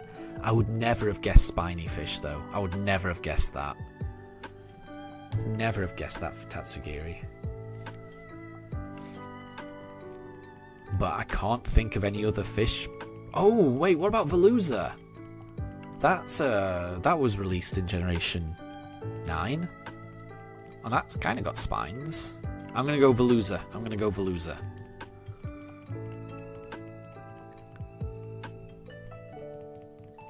Yeah, as soon as he said Tatsugiri, I started thinking of the Lake of Rage in Paldea, and there's a lot of Veluza there.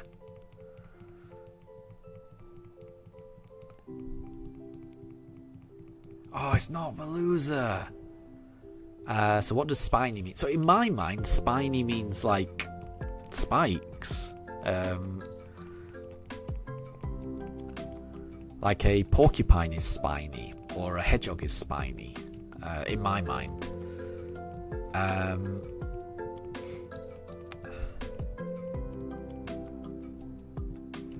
I can't think of any more. I can't think of any more fish Pokemon that they introduced.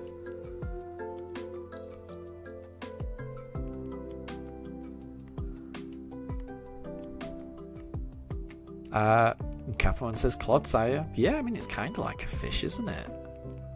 Like a land fish type thing. Could be. Could be. It's a good guess. It's a good guess. I mean, I think that's a good guess.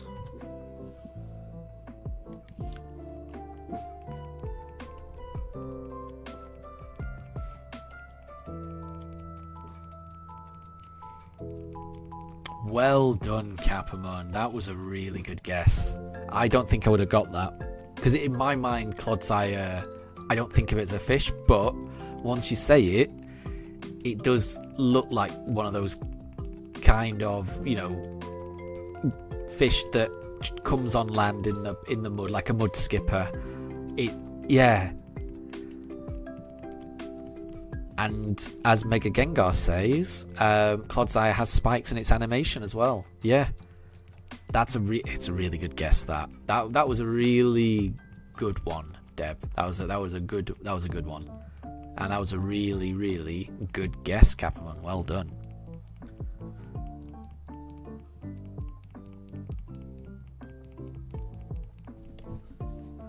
So, Deb, your XP has stopped increasing. Well, you're up to 700.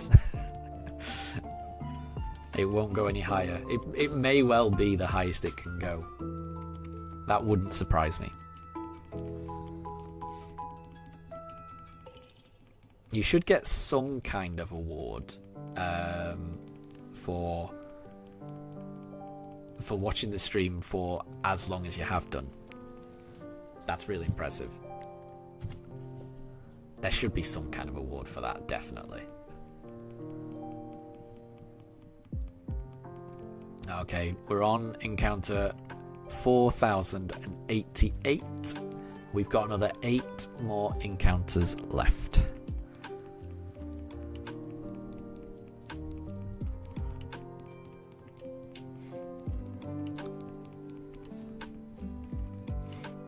And Cloud Taps, you wrote a script for a shiny hunting simulation with 1 in 8,192 odds, so that's twice as unlikely as it is in this game. And you encountered it at, oh my gosh, so I missed one of the numbers. So you encountered it in encounter 49,244. That is scary.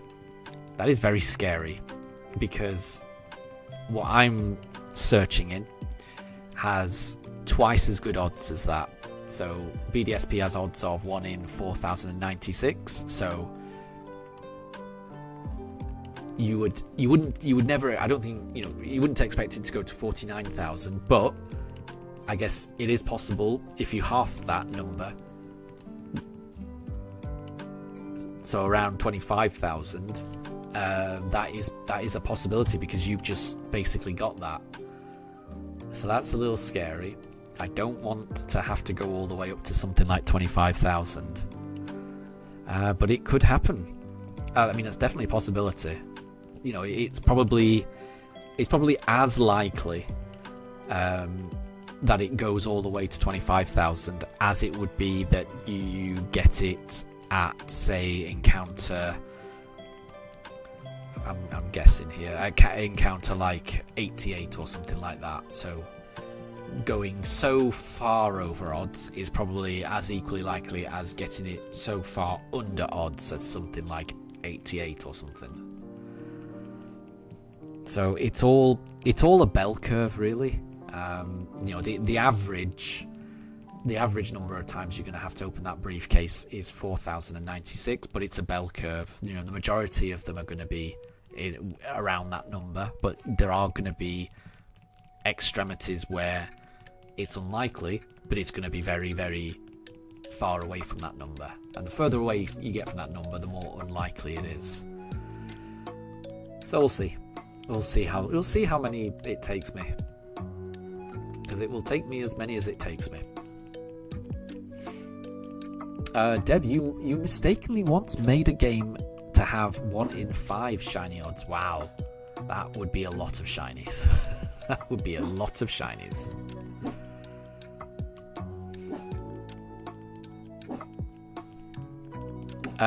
So the Jettison Pokemon and Cloudtap's odds have no memory. Yep, exactly. Yeah, that's my understanding of probability as well.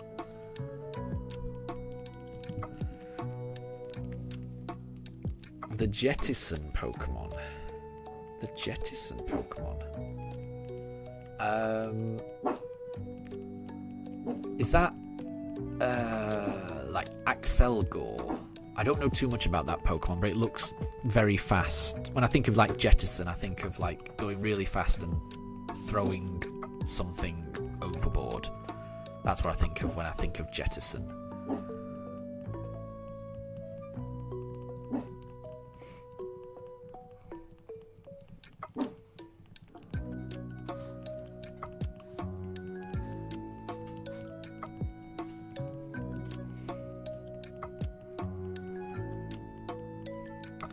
So yeah, we're going to do...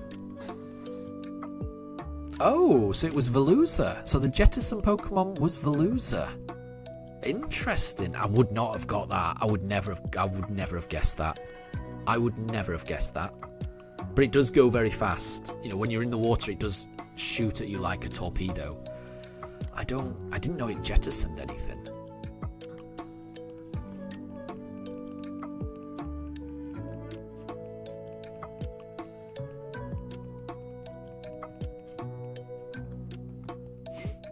And yeah, Cloudtaps, yeah, you could, if you're on a chain of, if you're flipping a coin with equal probability and it's done 100 tails in a row and it is equal probability, then the very next time you flip it, there is just a 50-50 chance that the next one's going to be either heads or tails on flip 101. Yeah.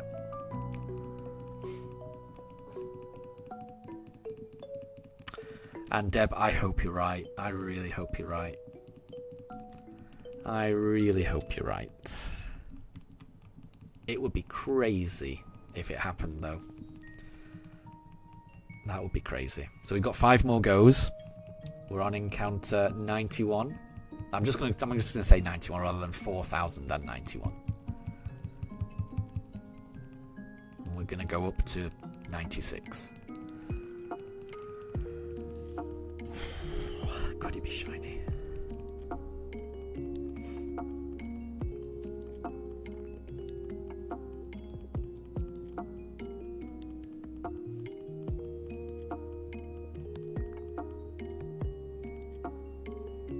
Right, I forgot what we went for. We'll do Piplup. When in doubt, always choose Piplup.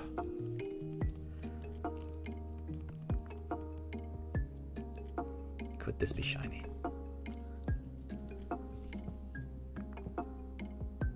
Nope. Okay, 4092. We've got 4 more attempts.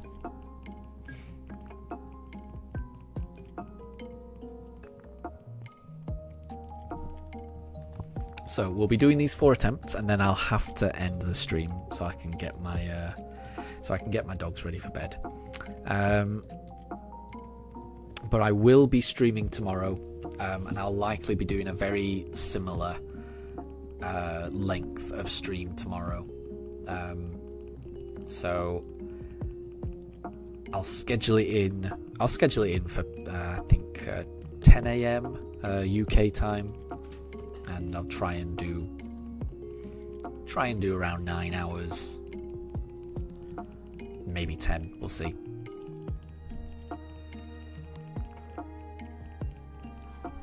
But I'm very glad we've been able to reach full odds this stream. I was expecting to reach full odds in tomorrow's stream, so I'm glad I've been able to reach it today. And Deb, you're already in the future. You're already on Sunday. So I'll be seeing you later today if you're able to join the stream. That's kind of crazy. I hope you're able to get some sleep, though, ahead of time. Okay, so Turtwig wasn't shiny. Right, we've got 3 more attempts. So that means the next one's going to be Chimchar. The next one's going to be Piplup. So we're going to end on a Turtwig on encounter 4096. And Daruk's getting angry. He knows that it's almost bedtime for him. He's getting very angry. So we got 3 encounters. Daruk wants a shiny. So Deb, it's 10 minutes past midnight for you. Wow. Yeah, I would be fast asleep by then.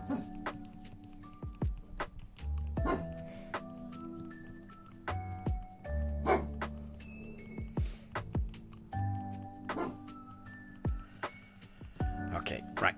Here we go. So this is our last chance to get a shiny Chimchar in today's stream. There's always tomorrow, but this is the last chance for today. Could it be old Chimchar? Let's find out. Let's find out.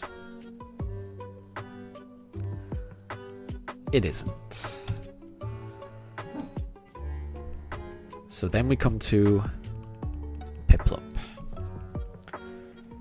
Everyone's favourite. Deb, your points are really broken. Let's have another look at your points. 700. That's more than double the next highest.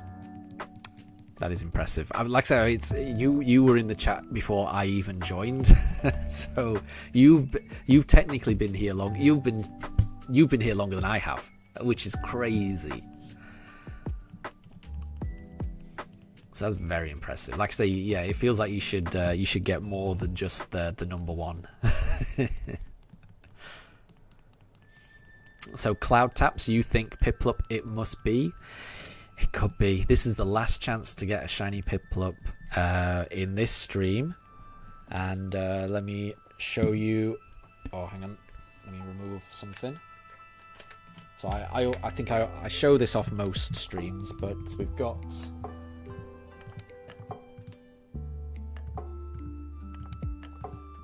the Piplup phone holder that I've had for years. So Piplup's my guy. Let's see, could Piplup be the shiny? I would love it. I would love it. Daruk would love it. Mifa would love it. Everyone would love it. It's not though. That's not a shiny Piplup. Right. No, that's not. See, it skipped. We're not on 4097.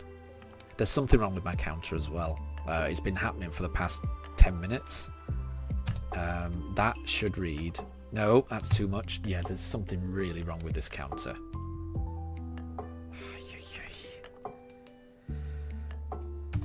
That should read 95. Wait, let me fix it. One more. I'm kind of glad the stream's ending because it's falling apart right now. Can we get the counter to work? There we go. Right, okay. Right, the counter only needs to work once more. And then it can go to bed. Right, let's go. This is going to be the last one. We're going to go for a Turtwig. And you're absolutely right, Deb. YouTube should reward you. It should do. I mean, if you've been watching longer than the streamer has been streaming, that's got to mean something. And it's a stream as long as this.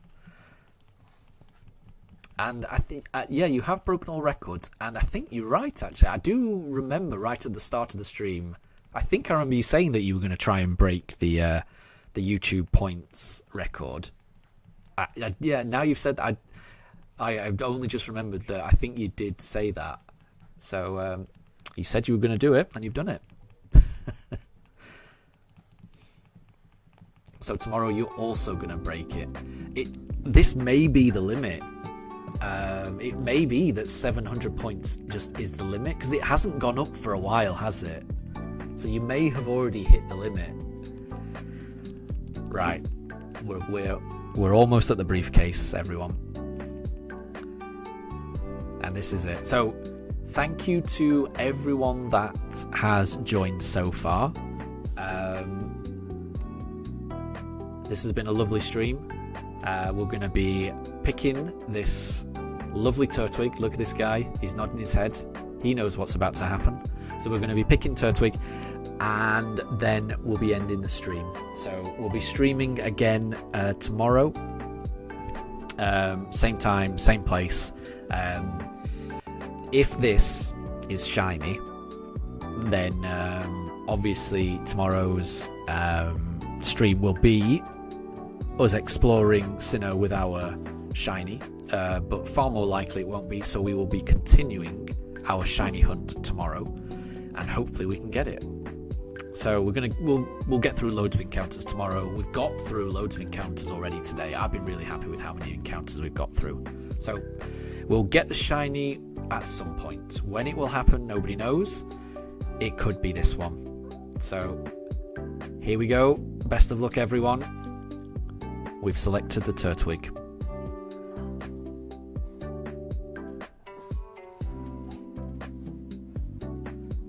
So it's not a shiny Starly. It would have been far too perfect. Right, will the counter work? There we go. Okay, the counter at least worked. So we have opened that briefcase 4,096 times. We're now over odds. What does that mean? Who knows? Who knows how far over odds we're going to go?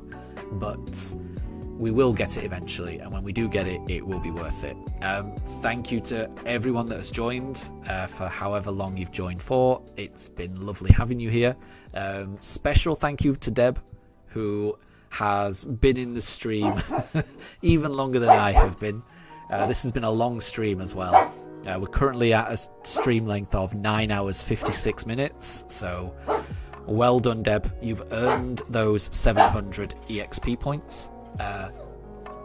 Please get some rest, you'll need it. Deb, your guess is 5,096. I'd take that. I would take that.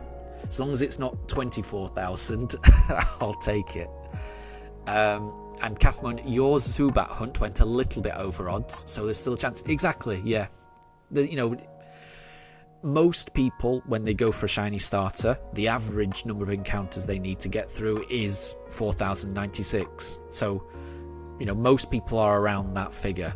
There will be outliers, but the further you get away from that, the more unlikely it is on the bell curve, on the probability bell curve. So we're just going to find out where we sit on the probability bell curve, and the only way to do that is to keep opening that briefcase until we find the shiny. So we will continue that search tomorrow. Again, thank you to everyone that's joined in. You've made this an absolute pleasure. I love doing this. Have a wonderful rest of your day, and I will catch